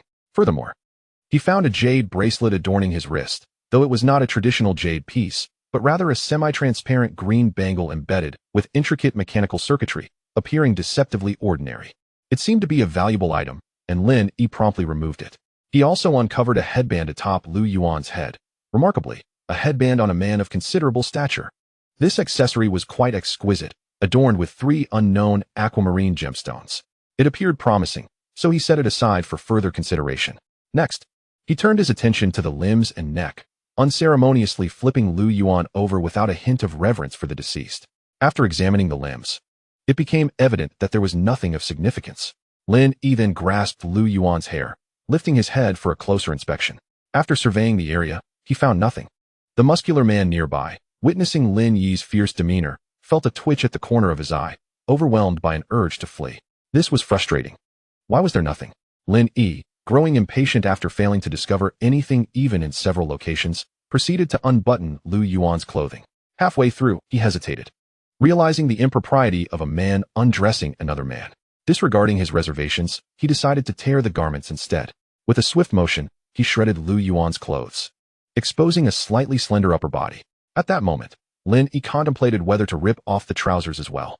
Had Lu Yuan been privy to Lin Yi's thoughts, he might have risen from the dead in outrage, wishing to retaliate for such indignity. After all, dying with dignity was one thing. Being stripped bare and left to decay in the wilderness was another. Ultimately, Lin Yi refrained from tearing off Lu Yuan's pants. He scrutinized Lu Yuan thoroughly, employing various techniques in a futile search for anything of value. This left him somewhat vexed. It was disheartening to encounter such meager findings during his inaugural examination of a corpse. Here was a figure of considerable status, yet all he found were a ring, a worn-out finger guard, a tattered bracelet, and a hairband. Frustrated, Lin Yi kicked Lu Yuan's lifeless body. The muscular man, witnessing this, was further horrified. Pondering what kind of perverse individual Lin Yi was, mutilating the corpse after the examination and stripping it bare was truly barbaric. Once his anger subsided, Lin Yi regained his composure. After all, what was the point of quarreling with a corpse? However, he did notice something peculiar. Why were there no wounds on this body? Flipping Lu Yuan's form over, he confirmed the absence of any injuries. The skin was pristine, devoid of even a single mark. How had he met his demise? Bewildered, Lin Yi questioned how Li Xianing had managed to eliminate Lu Yuan without leaving a trace of harm. His contemplation was abruptly interrupted by Li Xianing, who was meticulously observing a black and white giant egg. Unfazed, she replied, "It's simple. I used my blade intent to directly sever his spiritual will. His consciousness and soul were annihilated, resulting in his death." Lin Yi was taken aback by her words. To sever the spiritual will meant there was no defense. One could only endure. No wonder Lu Yuan bore not a single scar. He had perished without a trace. Blade intent, a concept seemingly confined to the realm of fantasy, truly existed. Was this scientific? Lin Yi pondered, uncertain, yet recognizing that the scientific advancements in this world were quite remarkable. As the saying goes, the pinnacle of science leads to theology. The emergence of such fantastical elements seemed hardly out of place. Regaining his focus, Lin Yi addressed Li Xianing once more. "Here, take a look. I discovered these 4 items." The individual appeared rather impoverished, possessing only a few shabby items. Lin Yi laid out several objects he had scavenged from Lu Yuan before Li Xianing, allowing her the liberty to choose. The young girl cast a glance at the 4 items on the ground before raising her gaze to Lin Yi, her brows arching in surprise. The haul was rather commendable, featuring 2 pieces of storage equipment, a protective artifact, and what seemed to be an item produced by the Academy of Sciences. As she spoke, Li Xianing picked up the jade bracelet for inspection, discovering an emblem unique to the Academy on its inner side. Upon hearing her words, Lin Yi's eyes widened in astonishment, his heart racing at the revelation that among the 4 items, 2 were indeed storage devices. Wasn't he that akin to the storage ring owned by Yin Feifei? Although Lin Yi felt a pang of longing, he maintained a facade of indifference, revealing no desire. Li Xianing, amused by Lin Yi's demeanor, concealed her laughter. In truth, she held little regard for these items. After all, she possessed storage equipment herself. And not just one. Her only interest lay with the bracelet produced by the Academy. Nevertheless, she understood the principle of reciprocity. Though she could easily part with these items for Lin Yi's benefit, she chose not to. Given that you vanquished that white-haired youth, you may select any one of these 3 items, the ring or the jade bracelet, or even the headband, which is a protective artifact, Li Xianing declared nonchalantly. Overjoyed by her words, Lin Yi could no longer contain his excitement, his face lighting up with eagerness. I want the jade bracelet, he exclaimed. Li Xianing tossed the bracelet to him with a casual flick of her wrist. To activate the storage device, simply extract a drop of Lu Yuan's blood. Or you may erase the mark using your mental energy, she instructed, showing no further interest in Lin Yi as she tucked away the remaining 3 items and resumed her examination of the black and white giant egg. Following her guidance, Lin Yi approached the still warm body on the ground and made an incision, collecting several drops of blood to apply to the jade bracelet. Focusing intently, he directed his mental energy towards the bracelet. As he drew near, Lin Yi felt the bracelet absorb a portion of his mental strength. And soon he beheld the scene within the jade object. It was a pitch-black space, yet he could distinctly see the items contained within. This shadowy realm was not large, nor was it regular in shape, roughly amounting to a volume of over 50 cubic units. 50 cubic units, about the size of a small sitting room, could accommodate a multitude of items, and the mere thought of it thrilled Lin Yi. However, the interior was far from empty. It was filled with an array of peculiar objects, predominantly books. Indeed, books, and many of them appeared quite ancient, their age unmistakable. These tomes were meticulously arranged upon a shelf, and a cursory glance revealed several hundred volumes densely packed together. Lin Yi glanced around and noticed that among these books were numerous travelogues, various publications, medical texts, pharmacopoeias, and a plethora of academic classics. Who, in their right mind, would place a bookshelf in their storage ring? Lin Yi found himself at a loss for words. Furthermore, the storage space contained an array of peculiar items, some of which were so bizarre that he could scarcely name them or fathom their purpose. It seemed these items must belong to Lu Yuan's personal collection. Surely, there were valuable treasures within. Even disregarding everything else, the mere presence of that bookshelf brimming with volumes would be worth a significant sum. From his previous conversations with Chen Ji, Lin Yi understood that physical books held considerable value in this era. Among them, antique books were even more precious. However, the worth of such books often depended on their content and the era to which they belonged. To knowledgeable collectors or enthusiasts, these volumes could be priceless, while to the uninitiated, they might be no more than blank sheets of paper. Nevertheless, Lin Yi had no intention of selling the books. Simply possessing them would grant him insights into this world, allowing him to glimpse its wonders. It had been a long time since he last read, and he found himself yearning for the written word, though he recognized that this was not the appropriate moment for such pursuits. Regaining his composure, Lin Yi exited the storage space. Upon gazing at the body he had so carelessly left, a wave of regret washed over him. Rest assured, I shall ensure your belongings are well taken care of, and I will not leave you to rot in the wilderness. At the very least, I will dig a grave for you and erect a marker, he vowed, bowing respectfully to the corpse, as if this act would absolve him of guilt for taking its possessions. Subsequently, Lin Yi began digging a pit.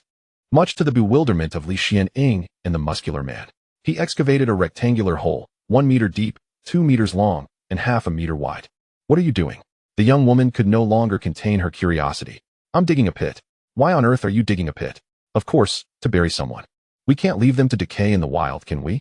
They deserve a proper resting place, a gesture of respect. The girl's lips twitched, but she refrained from commenting further. Lin Yi then arranged Lu Yuan's clothing and tossed it into the pit with a roughness that was hard to watch. He proceeded to cover the body with soil, piling it high until a prominent mound emerged. What are you doing now? Building a grave. Do you understand burial customs? The higher the mound, the greater the respect for the deceased. If there were stones around, I would have constructed a stone tomb, but it wouldn't take much effort regardless. The girl could only stare in disbelief. Lin Yi then busied himself with another task, felling a tall red tree and carving a gravestone from its trunk. He used his dagger to inscribe the epitaph, the benevolent Lu Yuan's tomb. After completing this endeavor, Lin Yi felt a surge of satisfaction and even a hint of pride. His actions left the girl and the muscular man utterly astonished. A truly benevolent person, indeed, a paragon of kindness, one who would traverse 1,000 miles to assist another. This object is known as a tombstone. Are you familiar with what a tombstone signifies? It represents the burial customs of my hometown, observed after one's passing. By the way, how are the remains of the deceased handled in contemporary society? As Lin Yi's spirits lifted, he began to utter trivialities. Nevertheless, Li Xianying responded, tombstones. I have encountered them in ancient texts, yet they are typically crafted from stone. Why, then, is yours made of wood? Are the people from your hometown so reckless with land resources? In modern times, corpses are generally subject to a process of crystallization. Crystallization? Lin Yi was intrigued by this novel term. What does crystallization entail? Since the girl had little else to occupy her time, and the enigmatic black and white giant egg yielded no revelations, she decided to elucidate this common knowledge to Lin Yi. Crystallization is a technique for the perfect preservation of the deceased. Some scholars argue that death in the present era is not true death, but rather a form of pseudo-death. They posit that with advancements in technology, revival may be possible in the future. Hence, this crystallization technology was conceived. This technique does not merely preserve the body.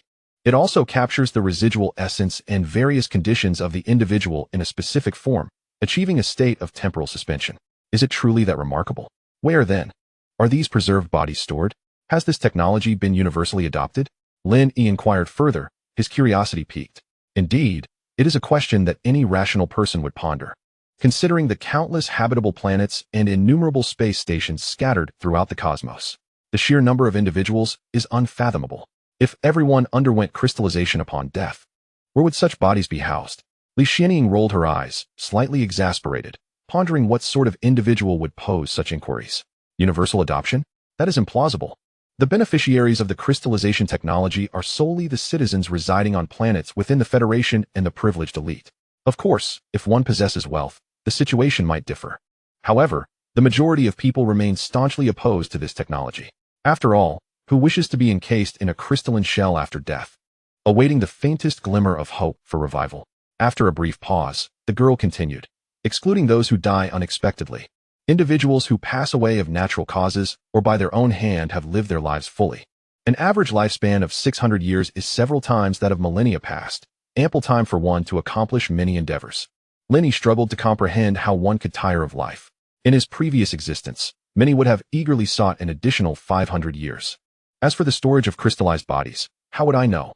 Who would take the time to inquire about where the deceased are placed? There are essentially two scenarios. 1. The crystallized body is returned to the family. Or 2. It is stored centrally by the Federation, which has no shortage of abandoned mineral planets, comparable to habitable ones. Lin Yi nodded, refraining from further questioning, and then shifted the topic. What discoveries have you made regarding that black and white giant egg?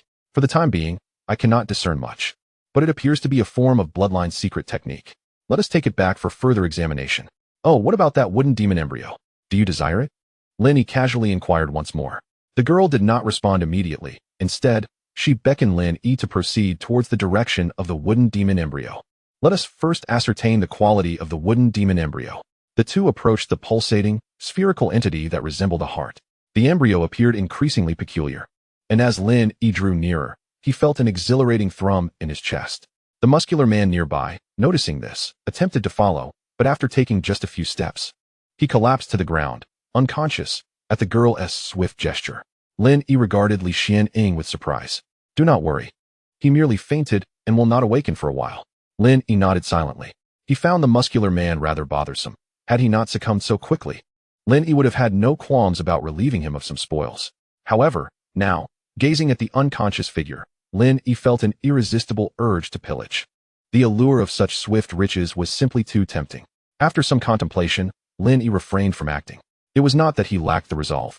Had he chosen to plunder the man's belongings, he would have felt no guilt. Nevertheless, with Li Xianying observing, it felt somewhat inappropriate to search the unconscious man. After all, one must sometimes uphold a semblance of decorum. The two stood before the wooden demon embryo, now less than a meter away from the enigmatic entity. At this moment, the energy currents and various phenomena surrounding the wooden demon embryo were vividly manifested before Lin Yi's eyes. The surface of the embryo was smooth, adorned with tree-like patterns, and exhibited a deep green hue, with a subtle red glow emanating from within. The wooden demon embryo floated between two stark, towering trees, with numerous root-like tendrils cascading from its top and bottom. These tendrils, semi-transparent and exceedingly delicate, conveyed energy siphoned from the expansive red forest. Remarkably, the tremendous shockwaves from the recent battle had not affected the embryo or its tendrils in the slightest. The semi-transparent roots continued to channel energy towards the embryo. However, Lin Yi found it perplexing. Given the vastness of the red forest, the energy absorption should have been monumental, yet upon inspection, the energy within the wooden demon embryo seemed quite meager, at most, the equivalent of a few hundred ordinary energy crystals. This was unexpected. The red forest must have existed for an extensive period. The age of those red trees appeared to be at least 100 years, if not 1,000. With such a lengthy duration for energy accumulation, how could there be such a paltry amount? Why was the energy within this embryo so scarce? Lin Yi pondered. Indeed, it was scarce. Although the energy stored within the wooden demon embryo was substantial, it was trivial in comparison to the energy of the entire red forest. Clearly, the energy had been transformed into physical form. The preciousness of the wooden demon embryo lay precisely in this transformation. Transforming energy into matter is a technology that the entire human federation has yet to master. This venture delves into the realm of rule-level power. The outer incarnation forged from this substance possesses not only innate wood attributes, but also the ability to perpetually transition between energy and material forms. Upon hearing this, Lin Yi's eyes sparkled with intrigue. Such prowess could render one impervious to physical assaults. However, Li Xianing bore an expression of indifference, lamenting that this capability held no utility for her and could not be taken from this planet. Lin Yi, perplexed, questioned how it could be deemed useless. While he acknowledged her strength, he reasoned that an additional incarnation was akin to having an extra life. Why, then, was it considered of no value? Noticing the boy's confusion, Li Xianing began to clarify. Creating an outer incarnation necessitates splitting one's soul, essentially crafting another persona within oneself. This feat requires at least the attainment of the 9th realm of cultivation. By the time I reach that level, I would be capable of defeating even those in the 10th realm. Thus, this outer incarnation is but a trivial existence to me, unappetizing yet regrettably wasteful, much like a mere side dish. Moreover, it cannot be taken off this planet. If attempted, it would undoubtedly be confiscated by those in the space station. If you desire it, then take it. The girl seemed to perceive Lin Yi's intentions. Despite his thick skin, Lin Yi felt a twinge of embarrassment at being seen through. Rubbing his nose, he continued, "Why then do they risk their lives to seize this object?" He gestured towards the nearby mound of graves, the enormous egg floating beside it, and the muscular man lying unconscious on the ground. "Uft," Li Xianing scoffed, continuing, "It is already remarkable that they can recognize this as a wood demon embryo. Do you think such an item is commonplace?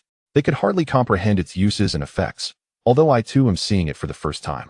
The last time I heard of it was when my master muttered in his sleep. Logically, this should not exist within this star domain." The girl lowered her head, deep in thought, while Lin Yi chose to observe the wood demon embryo further. If all went according to plan, this object should rightfully belong to him, though he remained uncertain about how to handle it. One could speculate that the absence of animals in this redwood forest was the result of this embryo's presence. Though it appeared somewhat sinister, nothing particularly extraordinary stood out. Yet, how was one to extract it? Lin Yi extended his hand to touch the surface of the embryo, finding it akin to ordinary wood, lacking the smoothness it appeared to possess. It felt somewhat soft. Pressing down revealed that it yielded easily, as though filled with liquid. Due to the accumulation of energy, Lin Yi could not clearly discern the contents of the embryo. Pulling at the translucent roots that floated beneath, he discovered them to be remarkably resilient, utterly unyielding. Curiously, he pondered how this embryo remained suspended in midair, for it lacked any apparent anchoring points. Intrigued, Lin Yi gently shook the floating embryo, observing that it swayed like a balloon, yet remained within the confines of the two towering, barren trees. The root was indeed remarkably resilient. How could it be extracted? Subsequently, Lin embraced the embryo with both hands and exerted a forceful pull. Contrary to his expectations, no resistance emerged, and he effortlessly uprooted the embryo along with the roots from the ground. Staring at the spherical, tree-textured embryo in his hands, Lin was astounded. How could this be so simple?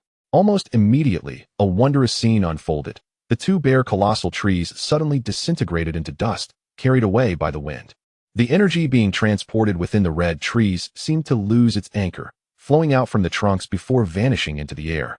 While some was absorbed by the red trees themselves, those trees that absorbed the energy surged wildly, instantly soaring to heights of dozens of meters, with some growing exceedingly thick. This abrupt turn of events left Lin and Li Xianing in a state of bewilderment. In the blink of an eye, the surrounding environment transformed dramatically, ancient trees towered, casting shadows that obscured the sun, while the battlefield where they had just fought sprouted patches of red grass. The scene was one of vibrant flourishing. "What have you done?" Li Xianing inquired, astonished by the sudden, extensive change in the environment, which also startled her. I merely extracted this wood demon embryo," Lin replied, hurriedly regaining his composure.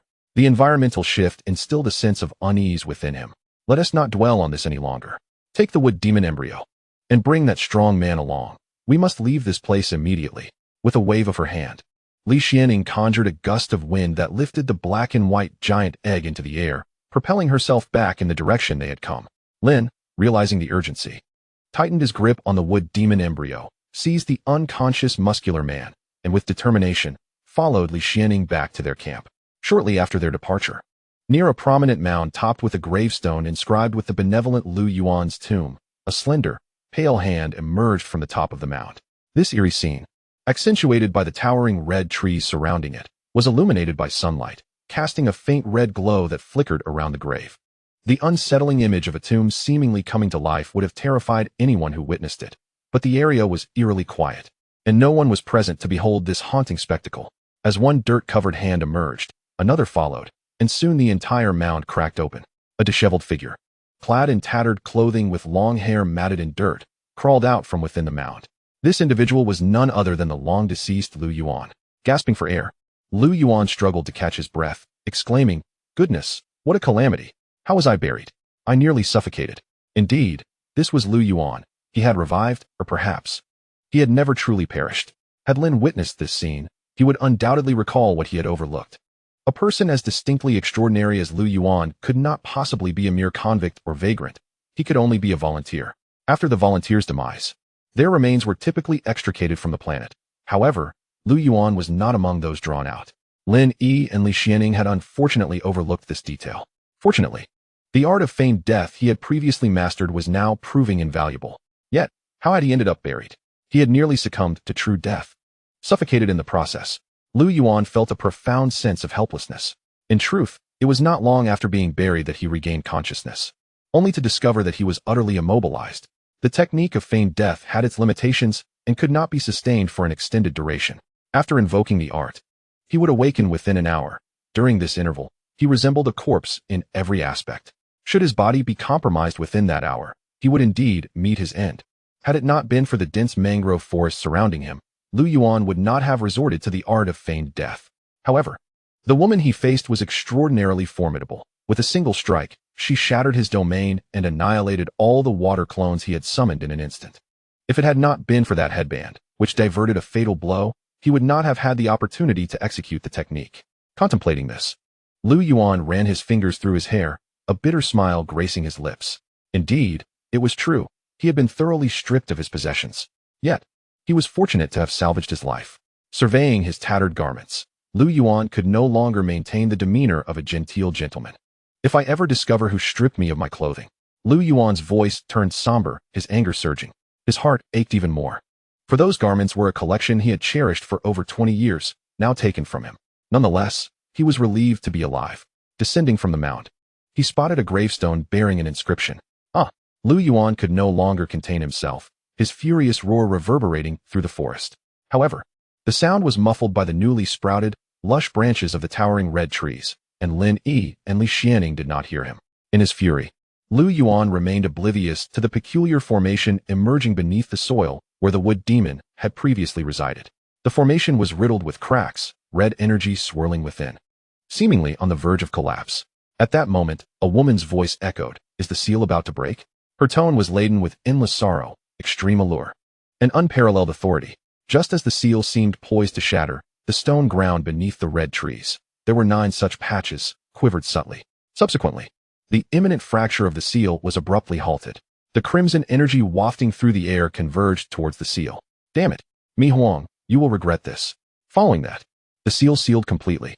Yet, before its closure, an imperceptible red light escaped from the fissure of the seal, entering Lu Yuan's agitated body without his awareness. Chapter 64, Sisters. Competitive spirit in the mangrove forest. At the stone platform encampment, Yun Fei Fei reclined at an angle on a thick branch of a grand red tree, her black hood obscuring her face completely, betraying no emotion. The sparse sunlight filtered through the crimson leaves, casting a radiant glow upon the young maiden, accentuating her enchanting figure with exquisite contours. The girl was feigning slumber when, suddenly, the red tree beneath her trembled, its leaves rustling in a cacophony. Inexplicably, the tree began to grow at an astonishing pace, jolting Yun Feifei, who had been reclining upon its branches, awake. What on earth? This is absurd. How can this be?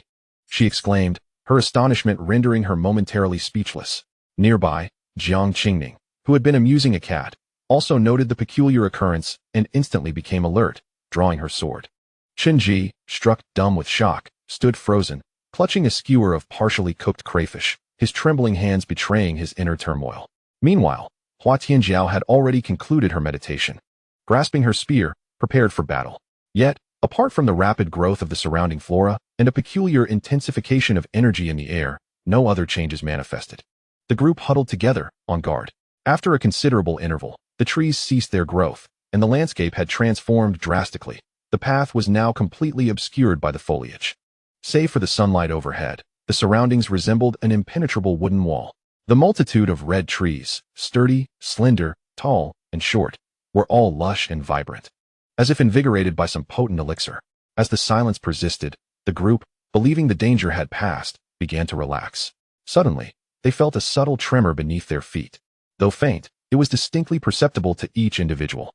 Instantly, their vigilance returned, and even Chun-Ji's skewer of half-cooked crayfish clattered to the ground. However, it turned out to be a false alarm, as nothing further transpired after a prolonged pause. This place feels off. We must be ready to flee at a moment's notice, Jiang Qingning stated coldly. The others nodded in agreement. Apart from Chen-Ji, the remaining members of the group were strong-willed and decisive, attributes that had ensured their survival thus far. Of course, Chen-Ji was no less capable. He was quite adept at avoiding danger. At that moment, he refrained from uttering any superfluous words or offering impractical commentary. He understood all too well that should a significant threat arise, the others would not hesitate to abandon him. If he proved to be a liability, he would undoubtedly be the first to be discarded. This realization was crystal clear to him. After all, they shared no direct ties or vested interests with him. Thus, he maintained an air of calm, or at least appeared to do so. First and foremost, he needed to establish his worth. While Yun Feifei, Jiang Qingning, and Hua Tianjiao remained vigilant, he gently picked up the little kitten. The kitten offered no resistance, although it had been brought by Jiang Qingning. It had become familiar with Chen-Ji over time, and thus it did not struggle as he held it. Jiang Qingning cast a glance at Chen-Ji, but remained silent, allowing him to cradle the small kitten. Hua Tianjiao spoke up. Yun Feifei, please gather all the edible creatures, such as the small crayfish Chen-Ji has collected.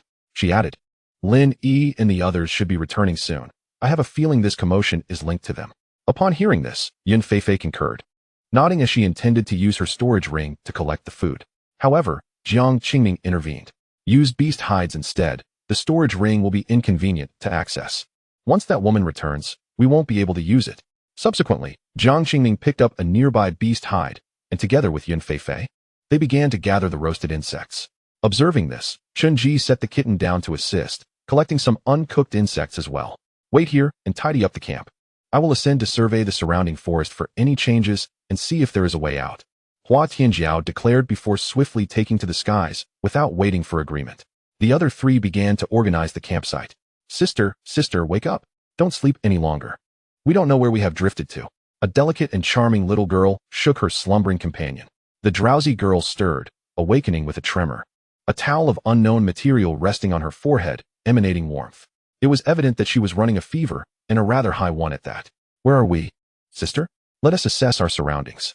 The ailing girl stubbornly mustered her strength to look around. To the right stretched an endless expanse of ocean. The sight filled her with despair. From above, two little girls clad in unfamiliar beast hides floated on a piece of drifting ice, which had nearly melted away, leaving them with less than 20 square meters of space. The surrounding waters were a vast ocean. The moment the two girls received their notification, they had prepared to embark towards the southern sea islands. However, coming from the snowy mountains in the north, the journey to the southern archipelago was exceedingly far. A month's time would be insufficient for merely walking. Thus, they planned to take the risk of traveling part of the distance by sea, though they did not harbor hopes of drifting all the way to the southern sea, not to mention the correctness of their chosen route. The food they had prepared was insufficient for a 2-week stay at sea. Nevertheless, they were not without their advantages. Both were endowed with innate talents. The elder sister possessed the gift of beast taming. Simple, yet formidable, highly practical. Regrettably, their weaknesses were pronounced, as they had initially landed in the desolate northern snowy mountains, a place sparsely populated with wildlife. Therefore, this talent was of little use to them at that time. Had their starting point been in the primitive wilderness, the scenario would have been vastly different. The younger sister's talent was equally powerful. She was blessed with luck, a gift that defied reason. This is also one of the reasons why the two of them were able to survive from the extreme northern snowy mountains. The younger sister always seems to have her wishes fulfilled, transforming misfortune into fortune. For instance, when they go fishing, the first catch is invariably the younger sister's. There are times when the elder sister has fished for hours without a single bite, while the younger sister, upon her arrival, quickly reels in several fish. Despite the fact that they are right there in the water, in essence, it is an utterly unreasonable talent. Initially, their journey on the floating ice was remarkably smooth. Now, with the elder sister having attracted several large fish to assist in propelling the ice forward, their progress was anything but sluggish. Regrettably, the rapid transition from the cold north to the warmth of the south caused the elder sister to suffer from severe acclimatization issues, leading to a high fever that rendered her unconscious. Thus, the two of them drifted on the sea for an indeterminate amount of time. Sister, can you sense which direction we should paddle? Let me think, perhaps to the left? I feel something on that side calling to me. All right. You keep an eye out for any food while I see if I can summon some fish to help us along. The ailing little girl closed her eyes and raised her hand, emanating a peculiar wave that rippled through the sea. In a short while, a large school of fish was drawn to her, including several fierce sharks. However, these fish appeared dazed, as if under some form of enchantment, displaying an extraordinary docility. The once ferocious deep-sea sharks now resembled gentle kittens, responding to the little girl's touch, their tails splashing against the water's surface, creating waves. Many fish that were natural enemies swam peacefully together. In that moment, the little girl resembled a sovereign among these fish, exuding an air of authority that seemed unassailable. This was the essence of beast mastery, an overwhelming and compulsory gift. Yay, we have fish to eat. You're amazing, sister. The other little girl clapped her hands in delight, her face lighting up with an innocent and joyous smile. The elder sister also smiled, her heart swelling with affection for her younger sibling, who seemed to be her entire world. All right, enough jumping around. The ice is about to break. Quickly, grab some branches to spear a few fish. Tonight, we feast on grilled fish. Hooray! The little girl cheered, bounding toward the edge of the ice to catch the fish. Once the girl had caught 3 or 4 fish, the elder sister released a significant portion of the school, retaining only a dozen large sharks and various other sizable fish to propel the ice towards the left. The girl had no choice but to relinquish a substantial number of fish. Controlling so many lives simultaneously required immense mental energy. The strength of dozens of large fish was more than sufficient to push the ice along, making their efforts less taxing. The elder sister gazed out at the boundless ocean, the waves continually churning, and then at her younger sister, who was grinning at the fish. She remained uncertain whether their arrival on this trial planet was right or wrong. Nevertheless, she reassured her sister, "Do not worry, dear sister. I will always protect you, ensuring you suffer no harm or injustice, and you shall never go hungry." The elder sister looked at her sibling, her face adorned with a tender smile. The drifting ice glided slowly toward the land. Hey, Li Xianying, slow down. I can barely keep up." Lin Yi soared through the air with remarkable speed, while ahead of him, Li Xianying moved even faster. Despite Lin Yi's own rapid pace, he found himself panting, resembling a warrior fatigued after a fierce battle, his once sharp vigor now wavering. Ever since he had fired that shot on the battlefield, the energy within him had dwindled significantly. After enduring a prolonged flight, he found himself struggling to maintain pace, especially since he was burdened with another person and cradling a wooden demon embryo nearly as tall as himself. Upon hearing his plea, the girl slowed her pace. After a while, noticing Lin Yi had yet to catch up, she decided to stop and wait. "Are you all right? Do you need to rest?" Li Xianying inquired. Upon hearing her words, a surge of anger welled up within Lin Yi. "Am I all right? Can I endure this? I cannot tolerate it." With a fierce breath, he summoned his remaining energy, sharpening his vigor even further, some of which emanated from his body, enveloping him in an intense aura. He then surged past Li Xianying, who was waiting for him. The girl was taken aback as Lin Yi sped by, her mind filled with questions.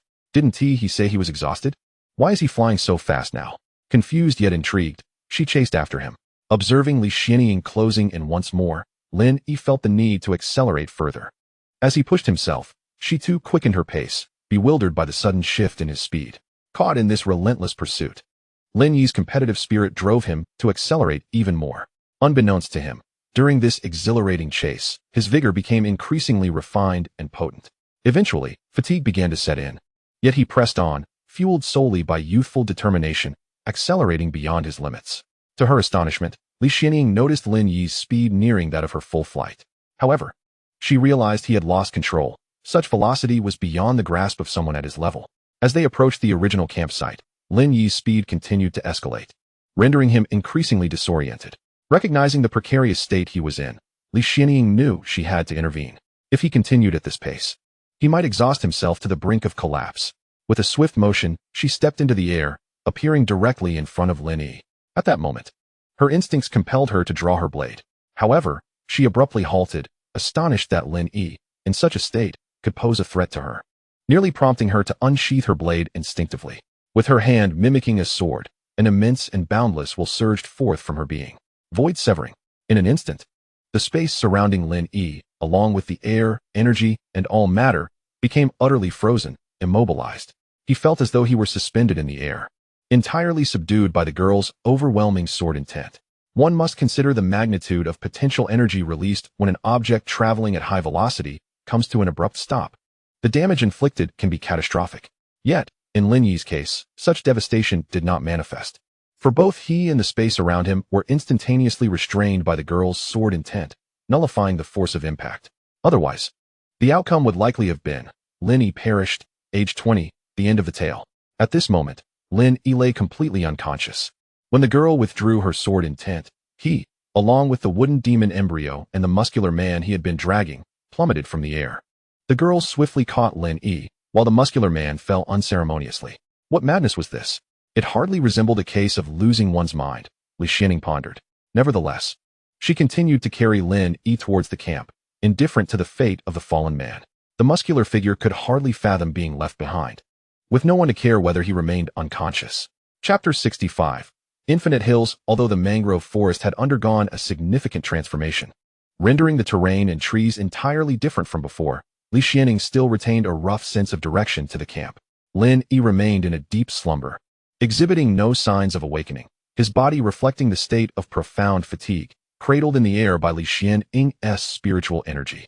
Initially, she suspected something was amiss with Lin Yi's health. However, upon investigation, she discovered that he was merely suffering from excessive mental strain, a protective state induced by extreme exhaustion.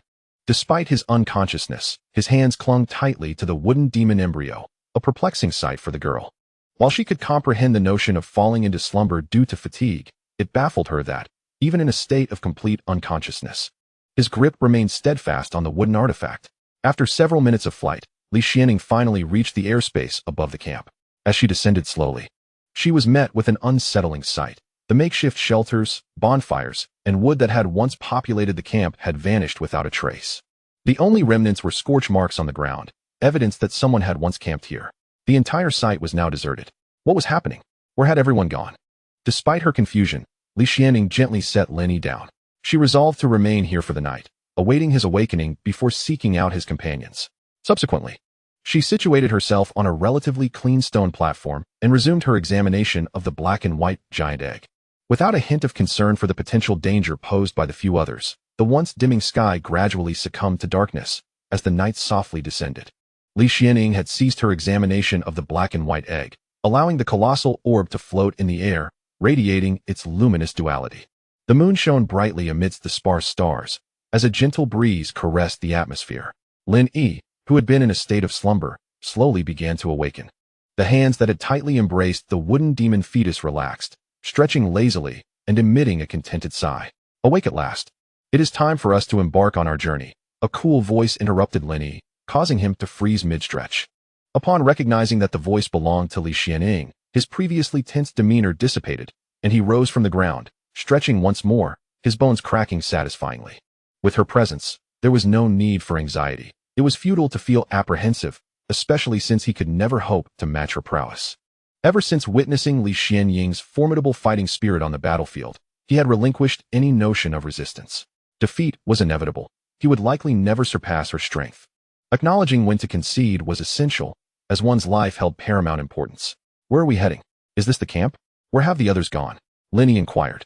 I have no idea. When I arrived, there was not a soul in sight. Perhaps the earlier disturbances frightened them away, she replied. Unlikely. Lin Yi immediately dismissed the notion.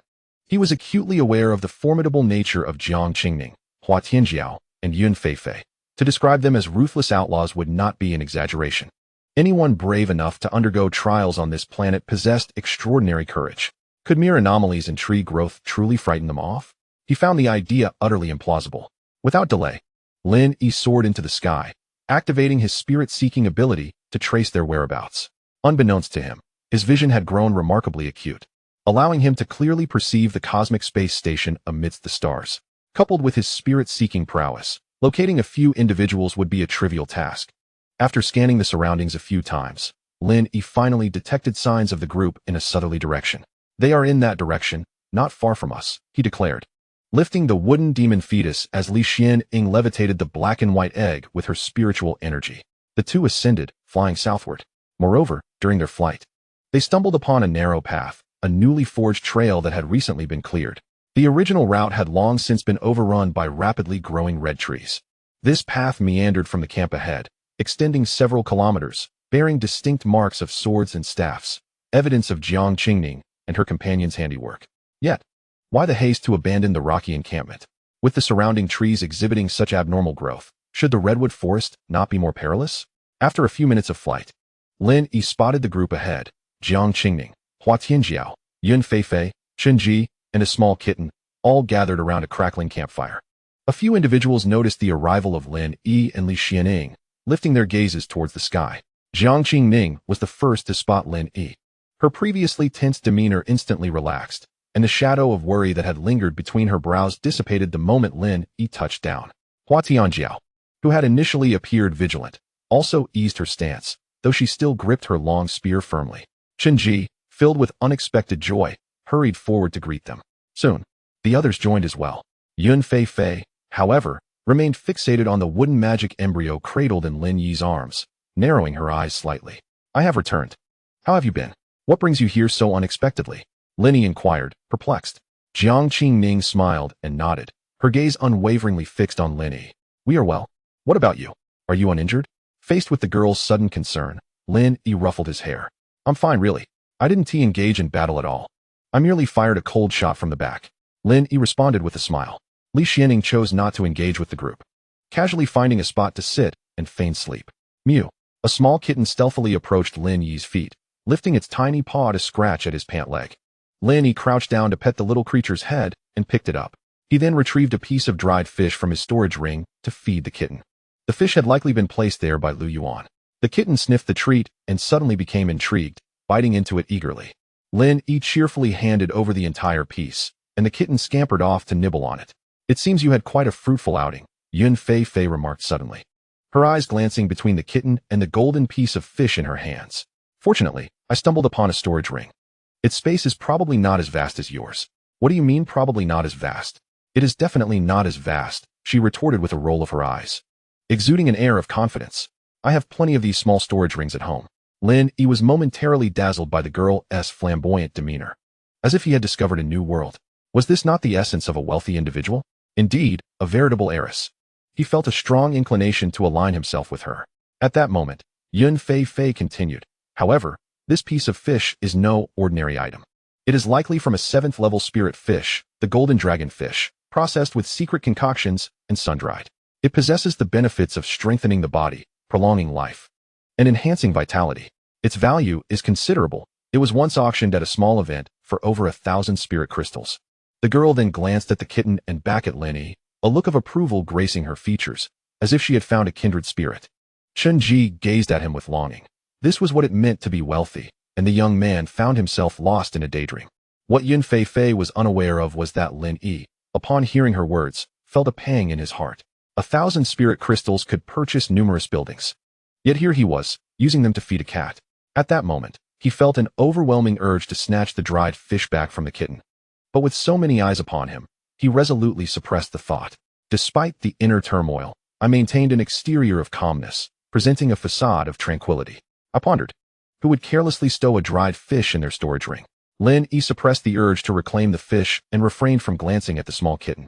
What brings you here so suddenly? Why aren't you at the camp? He swiftly diverted the conversation. Upon Lin Yi's return, Hua Tianjiao acknowledged him with a nod before resuming her task of polishing her long spear by the campfire. It was Jiang Qingning who took over the dialogue. At that moment, the trees in the mangrove suddenly surged, and we thought we were in danger.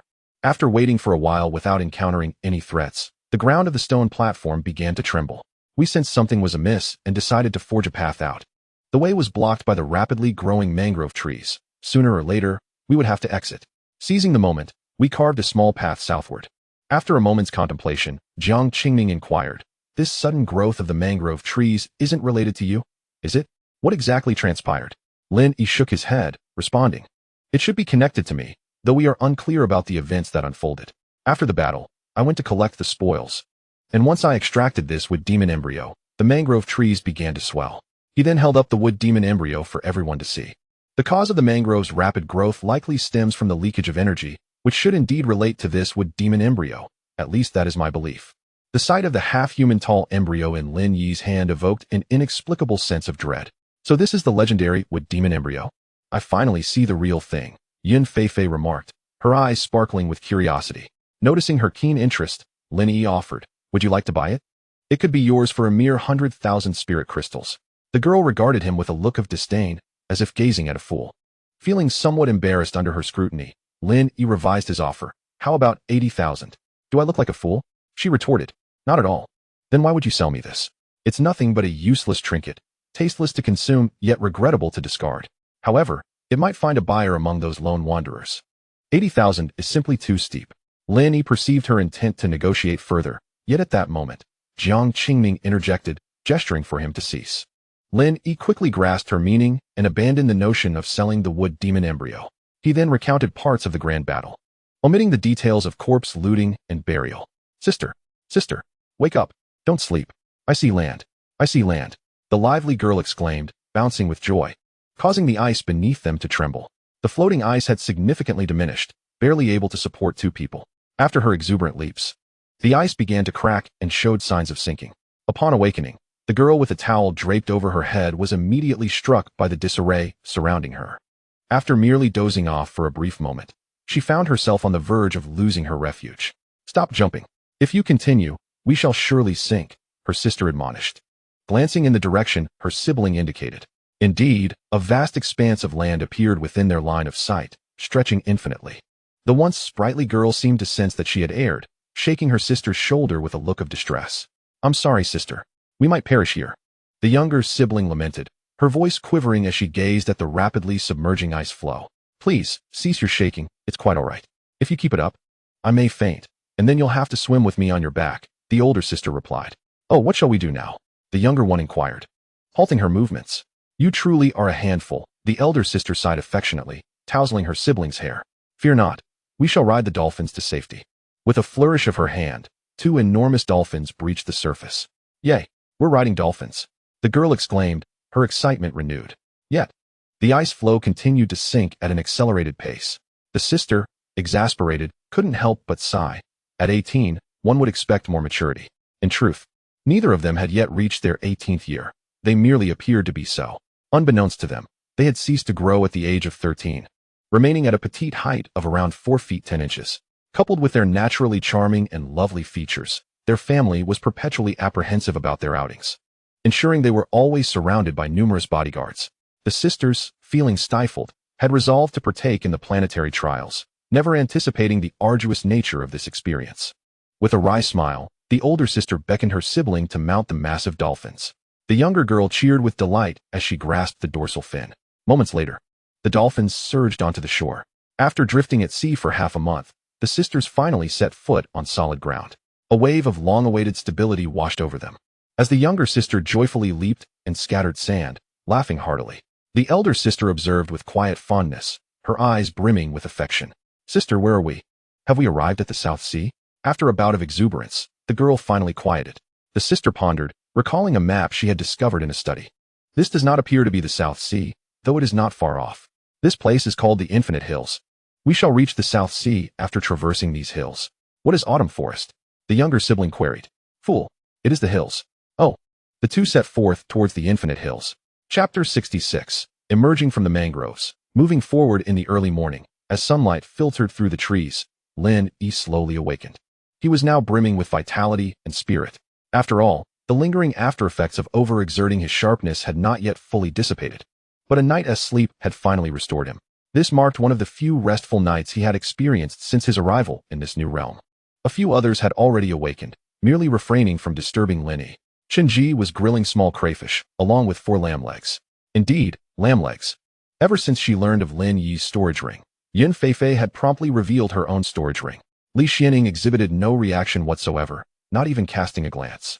The tension among the group dissipated as they began to openly utilize their storage rings, presenting the animals they had previously captured for a feast. They no longer had to endure the tasteless fish and insects.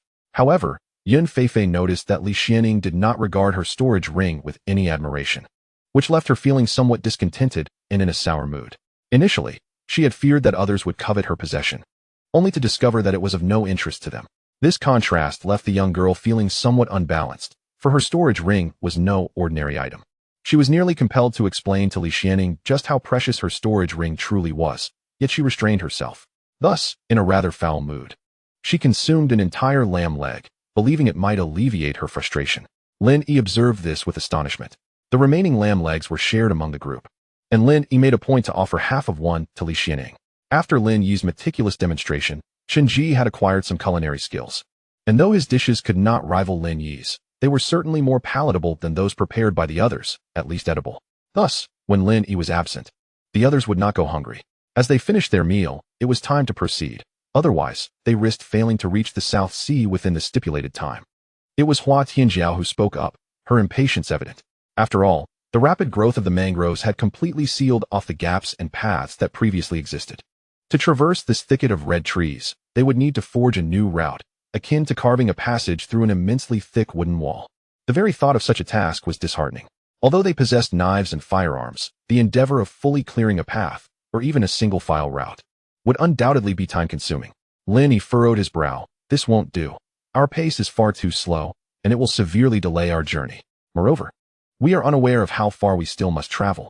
If we are unable to reach our destination in time, it would be troublesome. Do you have any good ideas? Hua Tianjiao asked, casting a sidelong glance at Lin Yi.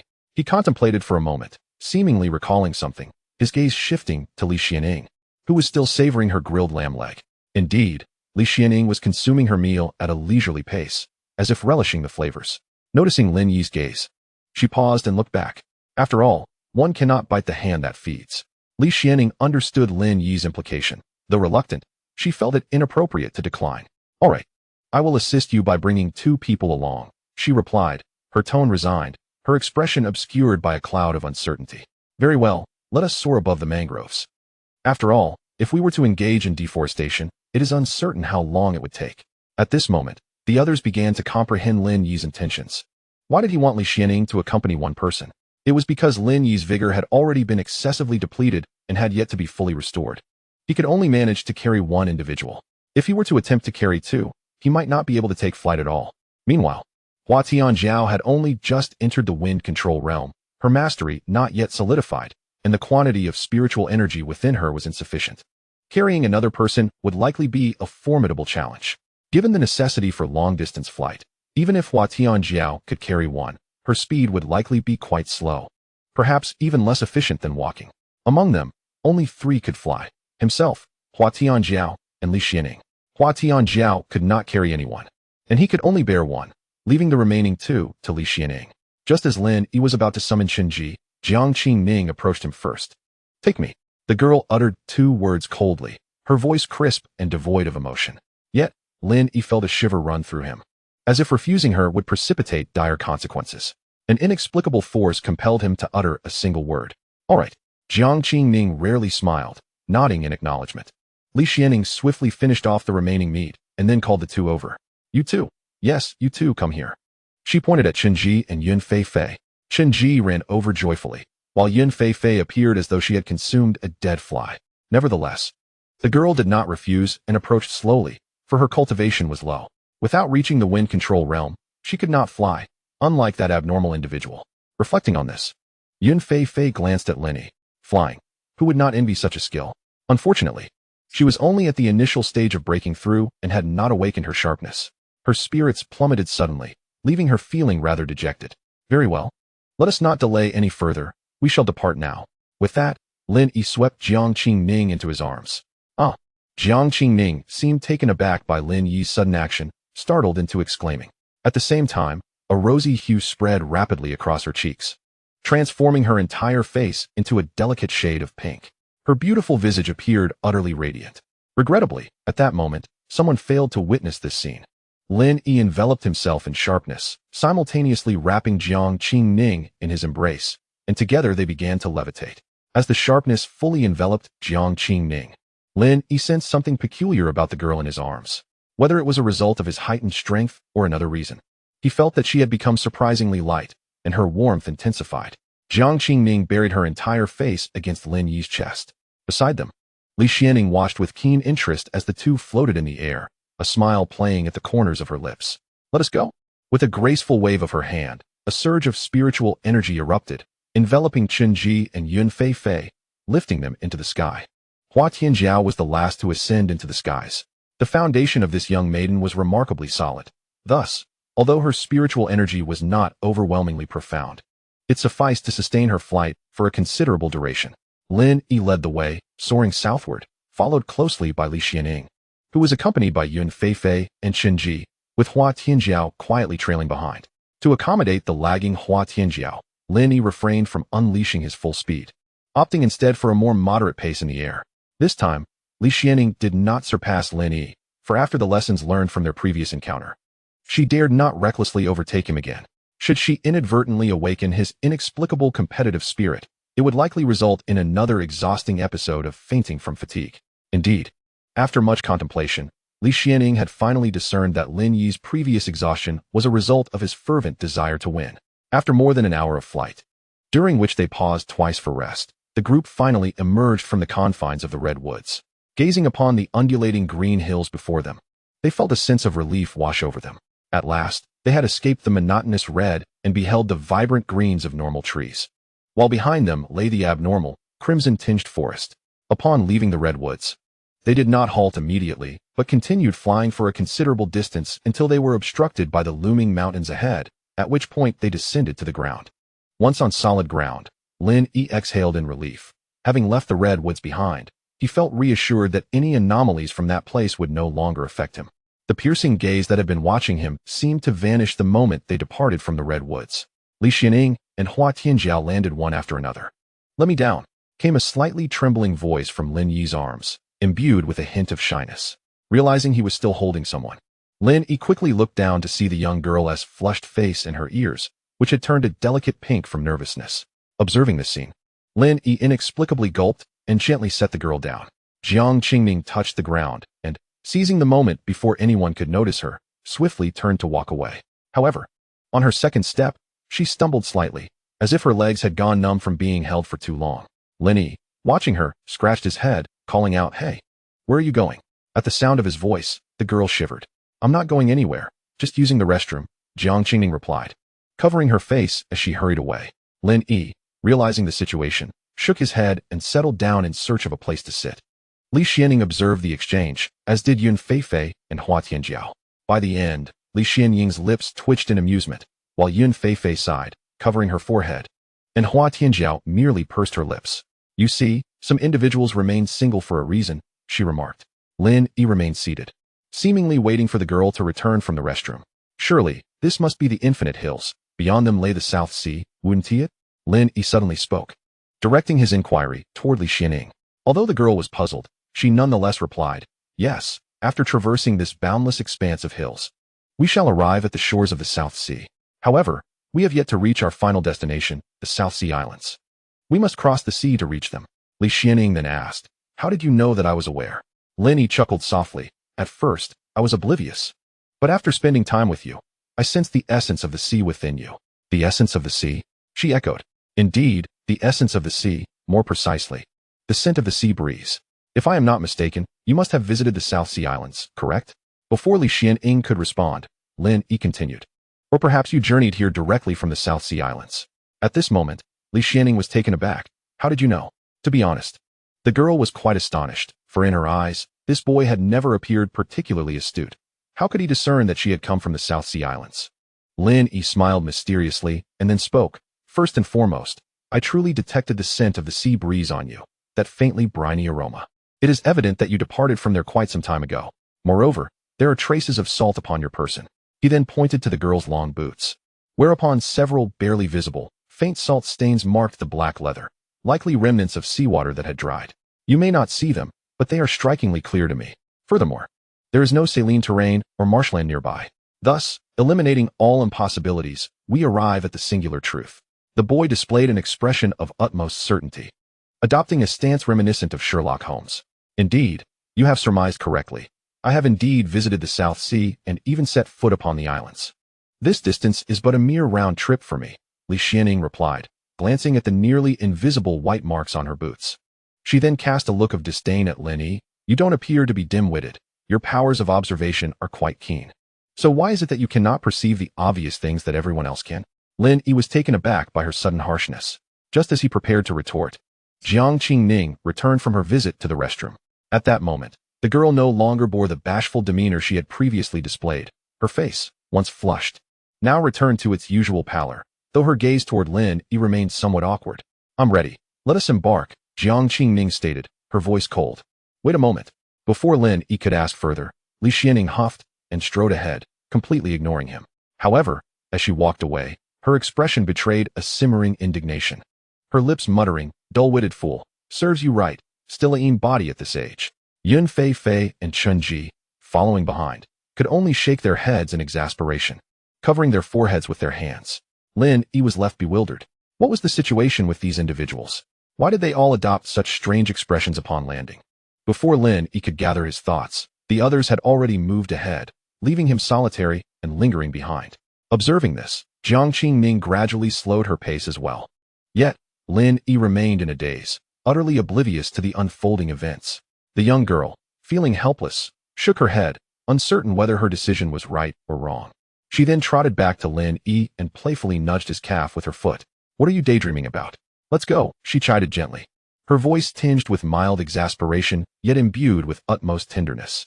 Upon hearing her words, an inexplicable warmth surged within the boy's heart, prompting him to respond instinctively with a simple, "Oh." He felt foolish, akin to a child. "Oh." The two of them ambled side by side, facing the rising sun, making their way slowly forward. Chapter 67.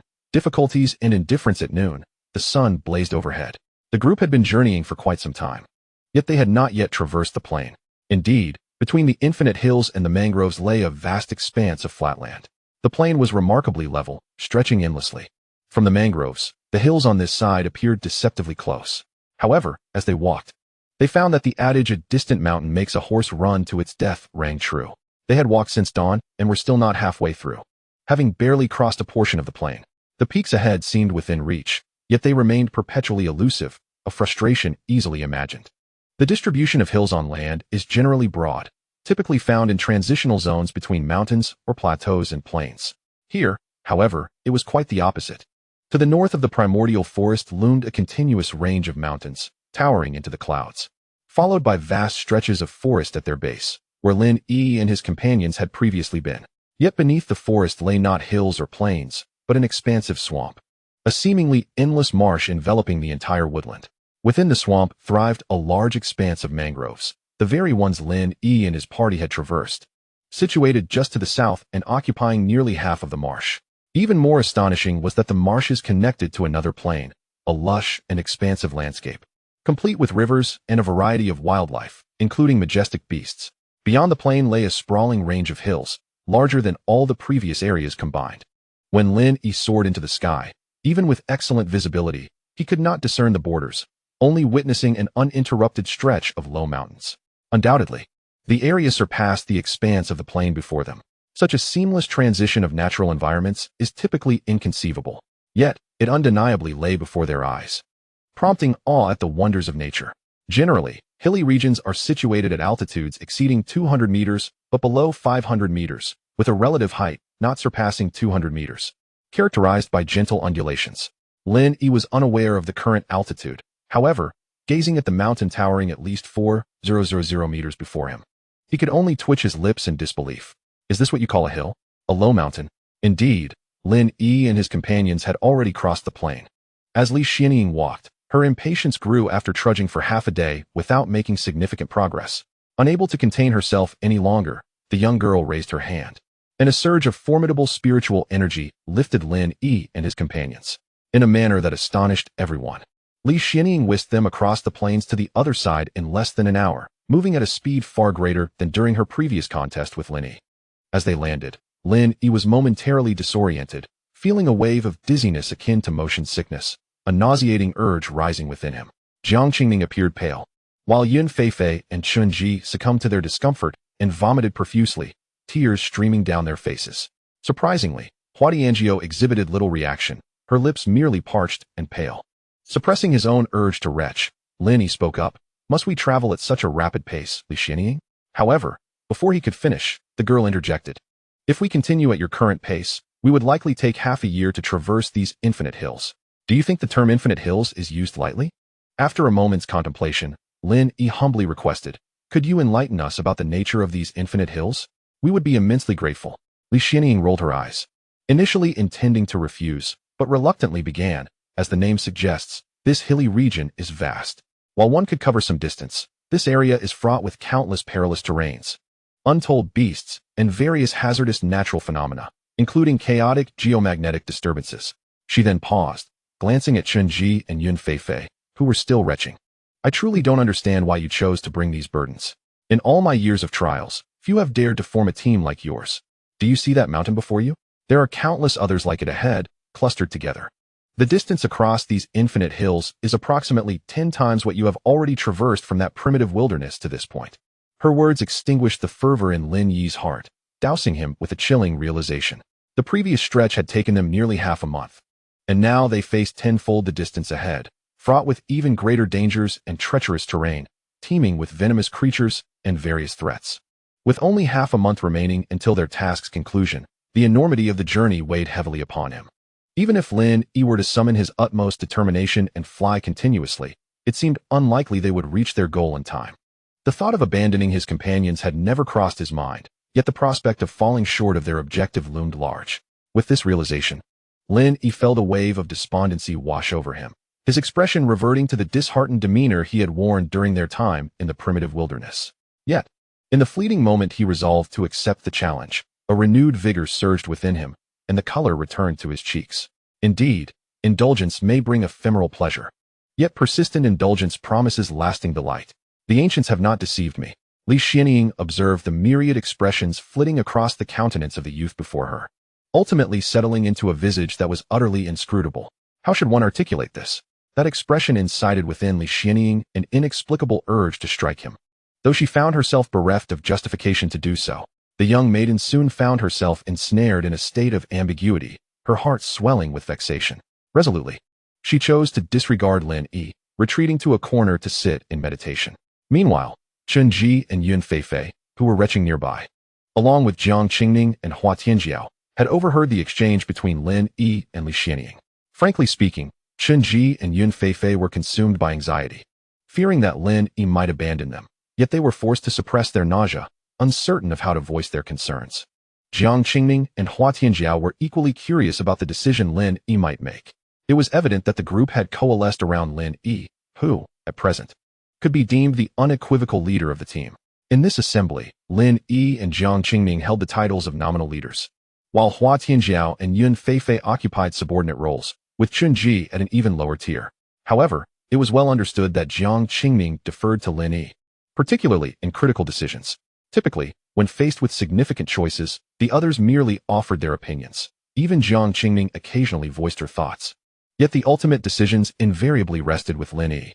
This dynamic led to the current situation, a precarious balance of advantages and disadvantages. Nevertheless, the concerns of the others were largely unfounded, for Lin Yi was presently singularly focused on indulgence. The harsh reality dictated that unless Li Xianying personally guided them through the endless hills, they would remain at a standstill. Would Li Xianying indeed escort them through the boundless terrain? The answer to that query had been conveyed to them from the outset. Li Xianying's actions had consistently demonstrated her unwavering stance. She remained a mere spectator throughout, with her sporadic assistance prompted solely by Lin Yi's persuasion or her own impatience. As for why Lin Yi refrained from soliciting Li Xianying's aid in traversing the infinite hills, he had already surmised the outcome. The answer was a resounding no. The fundamental reason for this predicament lay in the stark disparity of power between the two parties. To make an overly presumptuous request for assistance might provoke Li Xianying's ire, resulting in a far greater loss. In the eyes of Lin Yi and his companions, Li Xianying's personal image remained shrouded in mystery. Not only was she exceedingly formidable, but she had also become an entity deemed untouchable by Lin Yi. To seek Li Xianying's assistance would require a formal request. Otherwise, the group would inevitably face elimination. Yet, they could not afford to be reckless in their approach, not at this juncture. They could only proceed with caution. Presently, Lin Yi even harbored doubts regarding the purpose of this month's assessment task, suspecting it was designed primarily to eliminate a substantial number of participants. After all, why else would it be specifically set in the South Sea? Had the deployment point initially been in the South China Sea, it would have rendered movement unnecessary from the outset. Conversely, a deployment point in the Arctic or some more distant location would result in a significant disadvantage from the beginning. This is a notion that even the most discerning individuals can readily comprehend.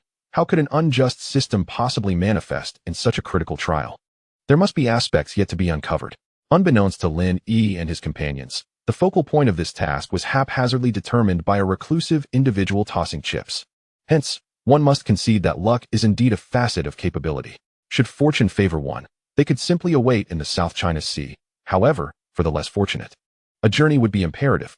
In truth, the world is devoid of absolute fairness. What exists is merely a semblance of equity.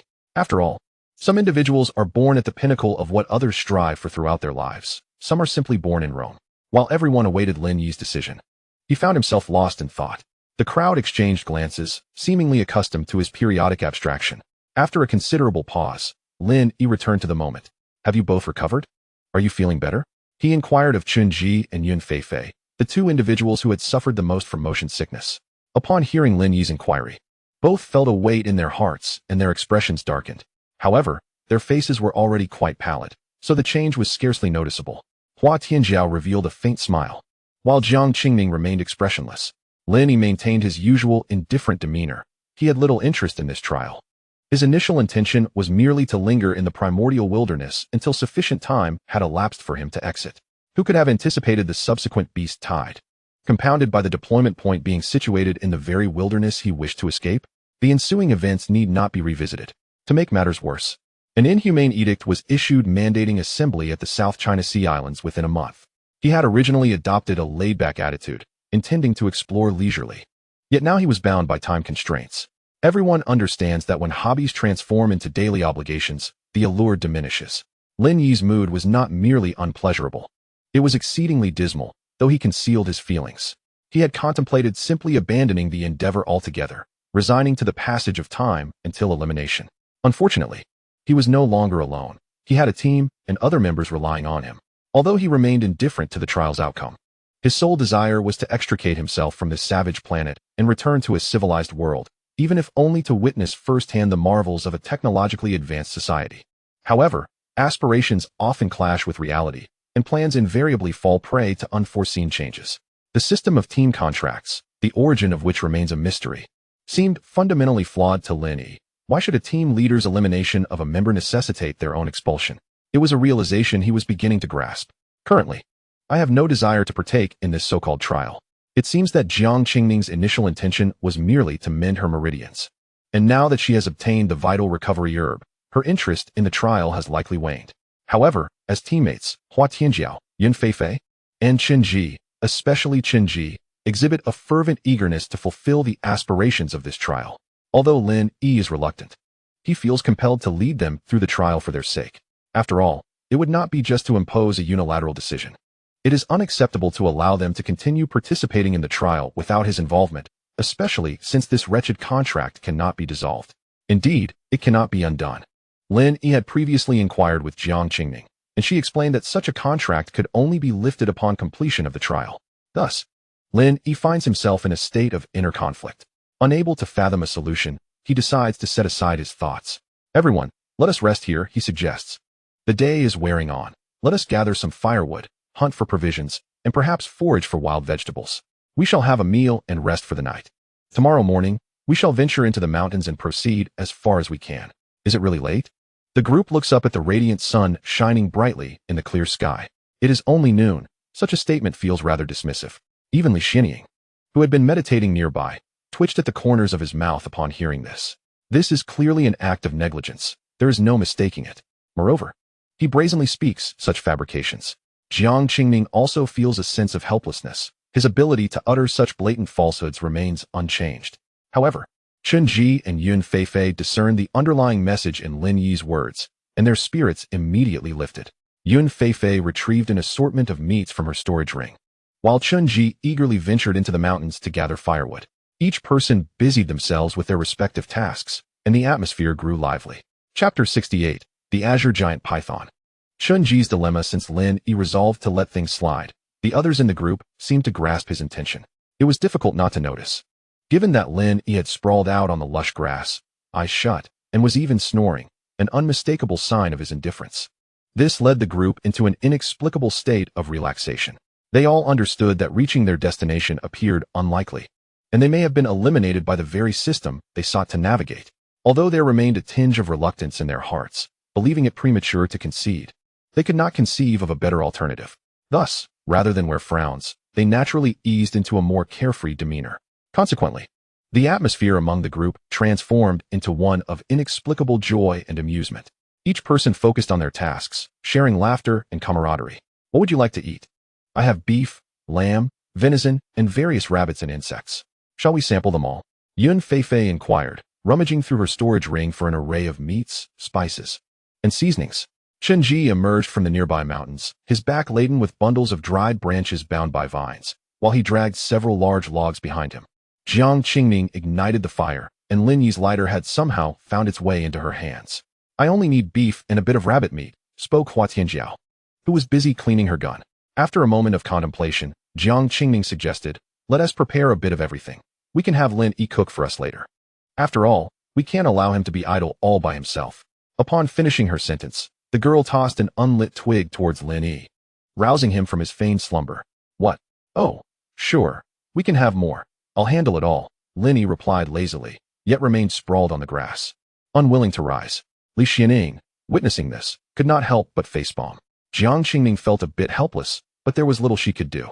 Meanwhile, Hua Tianjiao wore a frown, pondering how such a person could ever awaken their latent potential, her frustration bubbling beneath the surface. Yun Feifei, however, paid no mind to such thoughts, continuously retrieving meat from her storage ring. She only ceased when her haul had formed a small mountain over a meter high. Chen Ji set down the firewood he had gathered and dragged out a massive python from the pile. The creature, having met its end at the hands of a laser shot through its head, was lifeless. The python measured approximately 4 meters in length, with its thickest part as large as a football, an impressive specimen indeed. The group gazed in astonishment, struggling to believe that an ordinary mortal like Chen Ji could vanquish such a colossal beast and bring it back, while he had employed a laser gun. It was still no small feat. Upon noticing the python, Lin Yi sprang to his feet, his eyes gleaming as he fixated on the green-scaled serpent, which lay with its head pierced. The python's body shimmered in a vibrant green hue, its scales reflecting a soft glow. Most peculiar were the tiny horns located just above its eyes, barely the size of a thumb and inconspicuous against its several decimeter-long head. Yet, Lin Yi's attention was drawn to those two protrusions. Seeing an unfamiliar creature invigorated him, and he approached, seizing the large green python. It felt remarkably heavy, indeed, far heavier than typical meat. Lifting the creature revealed 2 sets of prominent, claw-like protrusions at its tail end, each with 2 forks. Remarkable. This must be a lesser dragon, he mused. However, it was unfortunate that its size was rather diminutive.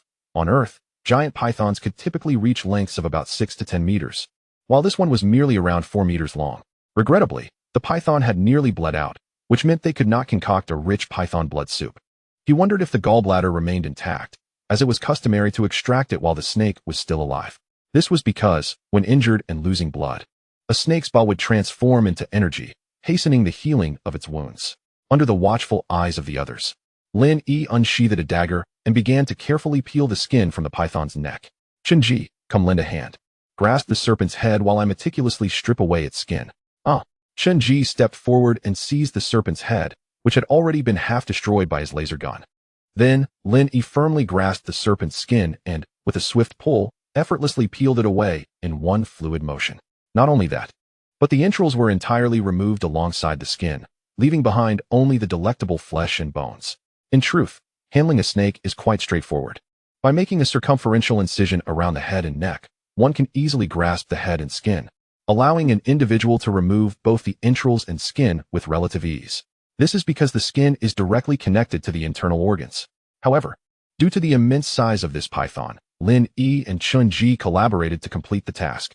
Before his journey to this world, Lin Yi often dealt with snake meat. After all, snake meat is considered a delicacy, rich in nutrition. When prepared correctly, its flavor is exquisitely delightful, attracting numerous gourmets who sought his expertise in crafting snake dishes, particularly the renowned chrysanthemum water snake soup and the dragon and phoenix soup. Of course, these were all from farmed snakes, as hunting wild ones is illegal and poses health risks due to parasites and bacteria. The python is regarded as one of the finest among snakes, yet Lin Yi had never tasted it before his journey. Farming pythons is also against the law, let alone consuming them. This large serpent is indeed a treasure trove. Pythons are rich in protein, fat, carbohydrates, calcium, phosphorus, iron, various vitamins, and amino acids. Processed snake skin can be fashioned into various musical instruments and is a preferred leather in the tanning industry. Moreover, the bile of the snake is considered beneficial. Snake bile is cool in nature, with a bitter and slightly sweet taste, known for its ability to dispel wind, eliminate dampness, enhance vision, and detoxify. Additionally, it can nourish the nervous, endocrine, and immune systems, and importantly, slow the aging process. However, this applies to the bile of venomous snakes. While it is well known that pythons are non-venomous, as the largest of snake species, pythons primarily rely on their muscular strength for hunting and are among the most representative of non-venomous snakes. Python bile, also known as anaconda bile, differs from that of ordinary venomous snakes, offering effects such as heat clearing, detoxification, vision enhancement, and anti-aging benefits. It is indeed toxic, albeit mildly so, despite the python being non-venomous. Nevertheless, it retains the ability to enhance vision. However, consuming it raw is not advisable due to the presence of numerous parasites, the most notorious of which is the sparganum. Indeed, Lin Yi discovered a dark green gallbladder amidst the pile of entrails, enveloped in fat and emitting a shimmering emerald glow. Through his spiritual perception, he noticed a peculiar energy flowing within the gallbladder, reminiscent of something he had encountered before, prompting Lin Yi to plunge into deep contemplation. Suddenly, he retrieved a red energy crystal and a green energy crystal from his pocket. The crimson energy crystal was initially acquired by Lin Yi from a beast crystal extracted from a blood red-eyed leopard, while the green one was seized. He had previously experimented with the absorption of the green energy crystal, which enhanced his speed, and upon absorbing the red energy crystal, he would gain a postnatal talent known as blood control. However, at that time, no one else could absorb it. It was solely his undertaking, albeit with a sluggish efficiency. After absorbing that crystal, he lost track of time, and due to various circumstances, Lin Yi ceased his absorption of beast crystals. The internal flow chart lacked a method for further cultivation, leaving him unable to progress beyond the head and neck region, thus stalling his advancement and preventing him from absorbing other spiritual energy crystals. It seemed that for an extended period, Lin Yi had not engaged in serious cultivation. Yet his power was steadily increasing, and his techniques were multiplying. He even obtained the formidable weapon Sky Strike. Transitioning from a melee warrior to a marksman assassin was inevitable, as Sky Strike proved to be extraordinarily effective. Through his spirit seeking, Lin Yi discovered that the energy circulation within the serpent's gallbladder resembled that of the beast crystals. The only apparent differences were the energy attributes and the modes of energy circulation. Moreover, unlike the beast crystals encased in a solid crystalline shell, the serpent's gallbladder lacked such a barrier. Did this imply that the gallbladder could be absorbed directly, thus granting a postnatal talent or innate ability? If so, the gallbladder's value would be immense, capable of transforming an ordinary person into an extraordinary being. Contemplating this, Lin Yi promptly removed the gallbladder, cradling it in his hand. The gallbladder resembled a shelled egg, still encased in a membrane. Yet unlike the former, this unshucked egg was a deep green, emanating a verdant glow, appearing exceptionally beautiful under the sunlight. "Hey, Chenji, come here for a moment. I have good news to share with you." Chenji, though puzzled, did not inquire further and approached Lin Yi, setting down the serpent skin in his hands. "I have a piece of good news and a piece of bad news. Which would you prefer to hear first?" Upon hearing Lin Yi's words, everyone paused their activities, casting curious glances in his direction. What scheme was he concocting this time?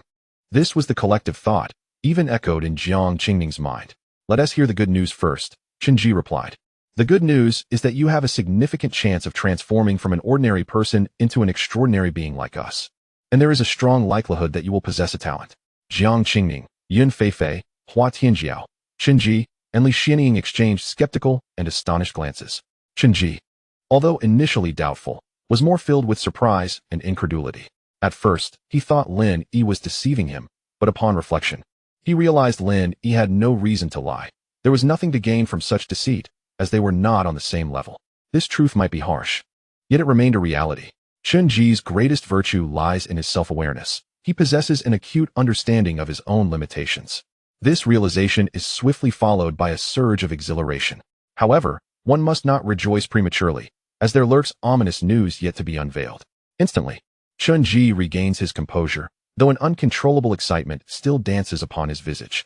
What, then, is the nature of this bad news? The crowd, captivated by Lin Yi's words, has set aside their prior engagements to gather around him. After clearing his throat, Lin Yi divulges that there exists a significant possibility of failure, the repercussions of which remain uncertain. It could result in catastrophic consequences or even a debilitating condition.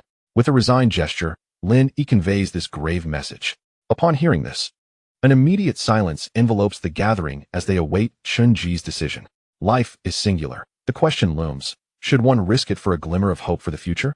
A few among them have previously scrutinized Qinji's innate potential, deeming it exceedingly poor, devoid of any discernible aptitude for cultivation or the likelihood of awakening. This explains why, despite their long association, none have imparted any teachings to Qinji. It's not a matter of unwillingness, but rather the futility of imparting knowledge that would remain ungrasped. Now, however, an extraordinary opportunity to alter one's fate presents itself. What choice will Qinji make? This notion is merely Lin Yi's speculation, yet it holds substantial potential for realization. Even should it fail, with Lin Yi's current capabilities, he could dissipate the energy, allowing it to diffuse harmlessly within Qinji's body, thereby promoting health and vitality, albeit at the cost of the unique energy and method of operation, ultimately resulting in nothing more than the waste of a snake gallbladder. Lin Yi has exaggerated the gravity of the consequences primarily to test Qinji's resolve. With no pressing goals and feeling somewhat aimless, he seeks to amuse himself at the expense of others. After all, if Qinji can casually procure a python, such creatures must abound in these hills. Moreover, the python he has captured is still in its juvenile state, and the energy contained within the gallbladder is minimal, suitable for Qinji's current condition. The decision now rests solely upon him. To Lin Yi and the others' surprise, Qinji does not hesitate. He boldly declares his acceptance, willing to shoulder the consequences alone.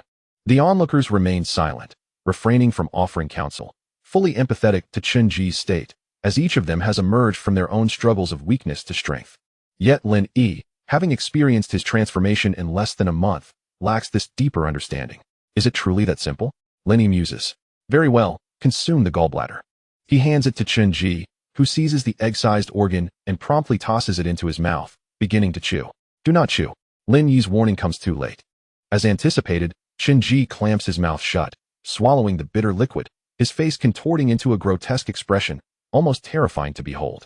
The crowd collectively gulps, pondering the harshness of his choice.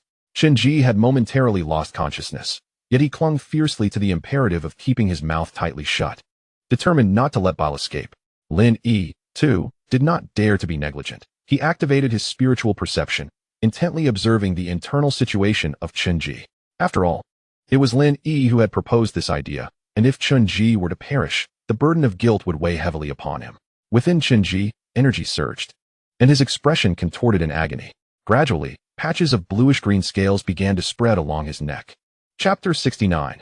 Brother will surely return. These azure scales crept from Qinji's neck, extending relentlessly until they enveloped half of his visage. Through Lin Yi's keen perception, he discerned that Qinji's body was undergoing transformation, the change radiating from his neck and abdomen, as his muscles adopted a structure reminiscent of spiral springs. Qinji emitted tortured groans, his voice echoing the cries of a distressed creature. Lin Yi, fixated on the metamorphosis occurring within Qinji, felt an increasing sense of peculiarity alongside an insatiable curiosity. It was impossible not to be intrigued. The complete alteration of muscle form, transitioning from fibrous to spiral, indicated a direct denaturation of protein muscle. How was this achieved? Was it due to the serpent's gallbladder? If so, the gallbladder could be likened to a lower-tier genetic serum. Moreover, Lin Yi observed that Chunji's teeth had sharpened, and his tongue appeared to fork. His eyes had transformed into green ellipses, particularly his pupils, which bore a striking resemblance to those of a serpent. What could be the cause of this phenomenon? Serpents are typically nearsighted, yet the gallbladder is known for enhancing vision. If Chunji's eyes had indeed become serpentine after consuming the gallbladder, did this imply an improvement in his eyesight? While Lin Yi was profoundly curious, it was not the opportune moment for inquiries. Chunji's transformation was far from complete. His raspy voice had faded, and he curled into a ball. The bluish-green scales continued to spread across his body, fundamentally reshaping his muscular structure. The agony he experienced was palpable. Chunji's groans gradually diminished. Yet his face remained etched with torment, his mouth agape, as if to scream, though no sound emerged. The onlookers observed with grave expressions, yet none dared to intervene. After all, this was their first encounter with such a phenomenon, and they were utterly at a loss as to how to assist. Even if they could help, they likely would not extend their hands. Pain was an inevitable aspect of existence. To defy destiny and ascend to greatness was no simple endeavor. Every action bears a cost. If Chunji could endure this trial, he would gain power. If not, he might transform into a mere monstrosity, or worse, perish. Lin Yi remained vigilant, attentively monitoring the peculiar energy coursing through Chunji, an enigmatic force reshaping his very being. This transformation brought forth excruciating suffering, both physically and mentally. Should Chunji falter, he risked losing consciousness and descending into savagery. Nonetheless, Lin Yi could disperse that energy at any moment, for he was able to perceive it. Chunji persevered. Yet the moment he exhibited any signs of faltering, Lin Yi would act immediately. Within Chunji's mental realm, a haze enveloped him. Where am I? How did I end up here? Wasn't I supposed to be on the trial star? Moreover, I should be undergoing the transformation of my internal energy. Indeed, from the instant he consumed the serpent's gall, he could feel a force circulating within him, invigorating his body's vital energy and incessantly reshaping it. The excruciating pain allowed him to vividly perceive every inch of his skin and every cell. However, he could only endure for less than 20 seconds before losing consciousness. Lin Yi, oblivious to Chunji's state, continued to observe his silent agony. Chunji lay curled on the ground, his body convulsing, mouth agape. Yet he was already unconscious. As Chunji gazed into the indistinct grayness surrounding him, he felt utterly bewildered. What is this place? Is anyone there? Chunji screamed into the void, yet only echoes returned, amplifying the profound silence. The entire gray mental expanse suddenly turned frigid.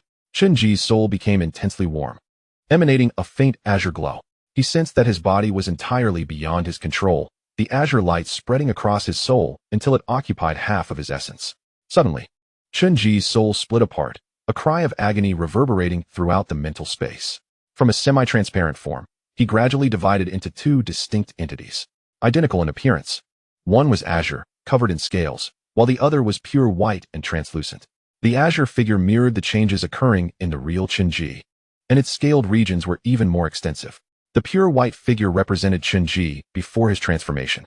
As the pain subsided, Chunji regained his composure, gazing at this figure that was nearly identical to himself, save for its color. The azure and pure white forms locked eyes, and in that moment, Chunji understood. It seemed that his spiritual essence had manifested another facet, one representing his original consciousness and the other embodying the altered consciousness. The two entities would contend, with the victor seizing control of the body and the vanquished being consumed. The battle of consciousness was imminent. However, before Chunji could prepare himself, the pure white soul was completely overpowered by the azure soul, which left no opportunity for retaliation. Observing this azure soul, which bore an uncanny resemblance to his own, Chunji felt a strange inclination. Perhaps allowing this entity to take his place was not such a dire fate after all. After all, it was stronger and possessed extraordinary abilities. At the very least, it could lead a better life, offering more assistance to others and taking better care of his grandmother and sister. The struggle of consciousness unfolded in an instant. In the blink of an eye, the pure white soul was entirely subdued by the azure soul, which relentlessly devoured it. The energy and memories of the soul were incessantly consumed. However, as memories were incessantly consumed, Chunji found himself engulfed in reminiscence. On a street that could hardly be deemed bustling, an elderly woman struggled under the weight of a massive burden, laboriously making her way down the thoroughfare. Surrounding her were numerous passers-by, including robots, yet none offered assistance. As if such indifference had become a commonplace occurrence, a boy, clad in a noticeably ill-fitting school uniform, dashed across from the opposite side of the street, calling out something. Upon catching sight of the boy, a gentle smile illuminated the elderly woman's face. "Grandma, haven't I told you? Leave the collection of energy blocks to me. How can you venture into such places as the garbage dump? I hope you haven't encountered any of those despicable individuals today," the boy inquired with a hint of concern. The old woman chuckled softly, ruffling the boy's hair. "Do not worry about me, my dear. Just focus on your studies. I still receive my pension and am not yet too frail to move. Collecting energy blocks is still within my capabilities. Look at how much I've gathered today." As she spoke, the elderly woman proudly showcased her haul to the boy, who gazed down at the burden she carried. The load was substantial, each side measuring over 1 meter in width and length, filled to the brim with discarded raw ore. Despite the apparent abundance of ore, the yield of energy blocks after refinement would likely be minimal. Nevertheless, it would suffice for a family of 3 for a day. A rare smile crossed the boy's face before he adopted a serious demeanor once more. "Let me carry that for you, Grandma. We agreed you wouldn't go next time. It's far too dangerous." Without waiting for her consent, he seized the burden from her shoulders. Although the boy was much taller than the elderly woman, he still bent slightly under the weight of the load. Observing her frail grandson, the old woman felt a surge of guilt, though she maintained her cheerful demeanor. All right. I want to go next time," she assured him. The boy chose to believe her words, yet she knew she would still venture out. Together, the grandmother and grandson made their way along the street towards their warm abode. In the dimly lit, gray mental space, the pure white soul, firmly pressed beneath the azure spirit, began to fade into transparency. The pure white soul murmured softly, "Grandma," as its energy and memories continued to be devoured. Shinji's consciousness slipped into another memory. "Brother, I'm hungry," a delicate, soft voice emerged from a somewhat dim room. The boy, engrossed in his writing, abruptly turned his head, the flickering overhead light indicating that energy was nearly depleted. A frail girl, curled up on the bed, peeked out, revealing her pale, emaciated face. She embodied the modern aesthetic of a slender young girl, yet her appearance signified severe malnutrition. Likely around 7 or 8 years old, she bore an utterly pitiful expression. It seemed that her hunger had driven her to disturb the boy, and she now huddled timidly beneath the covers. "Sister, don't worry. I will find you something to eat." In truth, the family had run out of provisions for several days, and the elderly woman had been absent for numerous days. The young boy, filled with anxiety, found himself devoid of options, resorting to pen and paper to divert his restless spirit. Yet, his young sister could no longer endure the pangs of hunger. Aware of the pressing necessity to devise a solution, he offered a reassuring smile to his sister, curled up on the bed, before seemingly arriving at a resolute decision. He opened the bookshelf, retrieved the solitary dagger from their modest home, tucked it into his pocket, and exited the dimly lit room. A scholar of little practical use, he felt utterly powerless. His hand, clutching the dagger within his pocket, tightened with determination. After years of study, he found himself ill-equipped to confront their current plight, having squandered much of their meager resources on education. For the first time, uncertainty clouded the boy's mind. The rain fell softly that day, and the streets were sparsely populated, with only a few souls wandering beneath umbrellas. The boy, donning a hat, trudged through the rain toward a singular destination, the forsaken mining dump. Within this desolate place roamed desperate individuals who survived through robbery and extortion, thriving in a perilous landscape that the authorities had long abandoned to their fate. On this day, an unexpected visitor entered the mining dump, brazenly infiltrating the lairs of several outlaws to steal from them, only to be discovered in the act. A throng of desperate men pursued him from the mining dump to the slums, where law enforcement ultimately intervened, halting the assailants. The intruder narrowly escaped with his life, though he sustained an injury to his lumbar region. This intruder was none other than the young boy, who, despite his injury, managed to pilfer a considerable stash of energy tablets and nutritional supplements. Since that fateful encounter, the boy had been unable to fully straighten his back. Coupled with his frail physique, his smile now bore an air of desperation. After that initial experience, he frequently returned to the mining dump, ensuring that he, his sister, and their grandmother would not succumb to starvation. The boy abandoned his studies, attending classes only to contemplate methods of thievery and ways to earn money. For only wealth could elevate the quality of life for him and his family. As the boy sustained more injuries, he grew increasingly shrewd and callous in his dealings. His education in nefarious practices expanded, and the once scholarly demeanor that characterized him began to fade into something more disreputable. Then, one day, his sister's voice trembled with concern. "Brother, please don't go. It's too dangerous there." Clinging to his leg, her eyes brimmed with tears, her pallor deepening, as if by releasing her grip, he would vanish from her life. "Do not worry, dear sister. I shall return swiftly. Promise me you will listen to grandmother and refrain from wandering the streets. In a year at most, I will be back, and I will treat you to delightful feasts and ensure you attend school, he assured her, gently stroking her head. His words a tender promise. Yet, she remained unconvinced, her large eyes glistening with tears, fearing the moment he would leave her behind.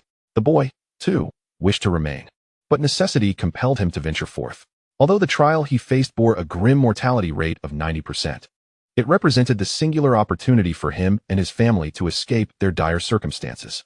Moreover, in his effort to bribe the interviewer, he devoted considerable thought and even compromised his own conscience, unwilling to let all his previous efforts go to waste. At the very least, he wished to ensure that his sister and grandmother could live their later years without worry. The youth gazed steadfastly at his sister. Their eyes, one pair large and the other small, interlocking in a silent exchange. He seemed to be transported back to that fateful night when the little girl cried out in hunger. And with unwavering determination, he assured her, "Do not fret, sister, I will surely return." Tears streamed down the girl's cheeks, yet she gradually loosened her grip, as if she had come to understand something profound. Turning away, the boy's stooped silhouette faded into the night, his demeanor reverting to a more disreputable form. Within the dim expanse, the almost translucent figure of pure white seemed on the verge of vanishing, while the azure form grew increasingly robust, its hue deepening and its scales becoming more lush. As the blue figure incessantly absorbed soul energy and devoured memories, its eyes grew ever more animated and ferocious. A chilling, bloodthirsty aura became increasingly palpable, suggesting that it was far from being a normal soul, if one could even categorize it as such.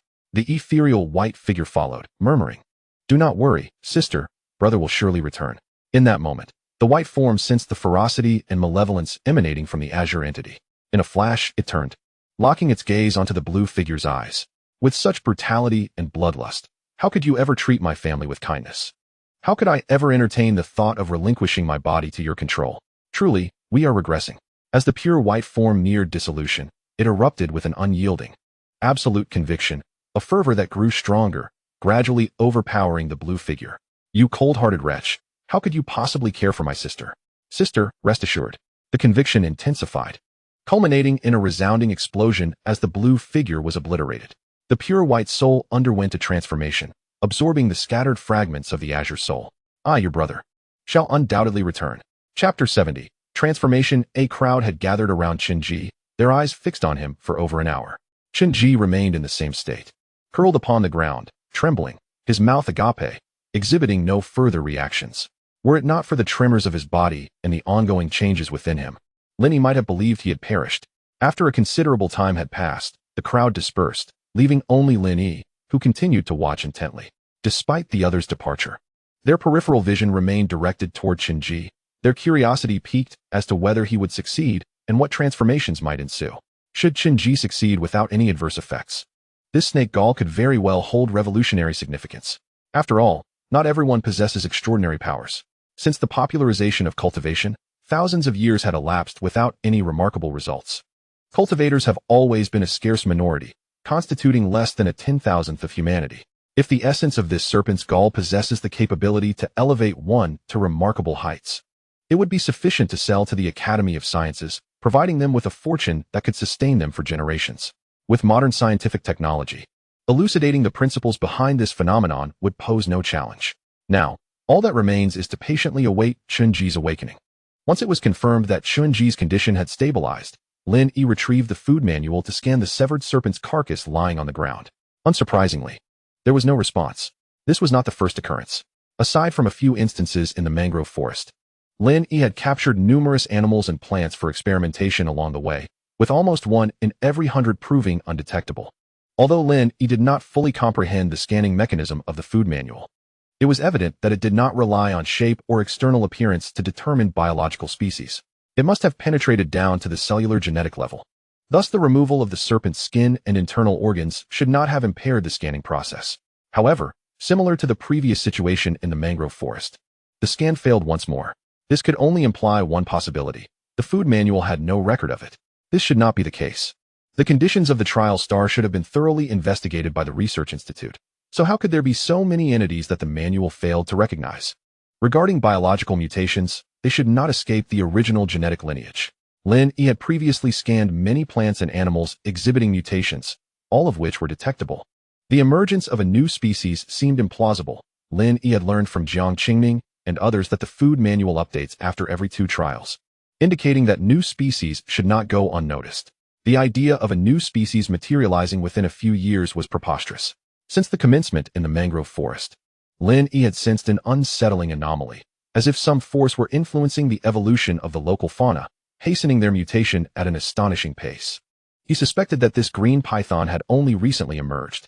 Had it existed before, the Scientific Research Institute would certainly have discovered it, especially since trials were conducted here every few years, making it improbable that no one else had identified the serpent's gall's efficacy.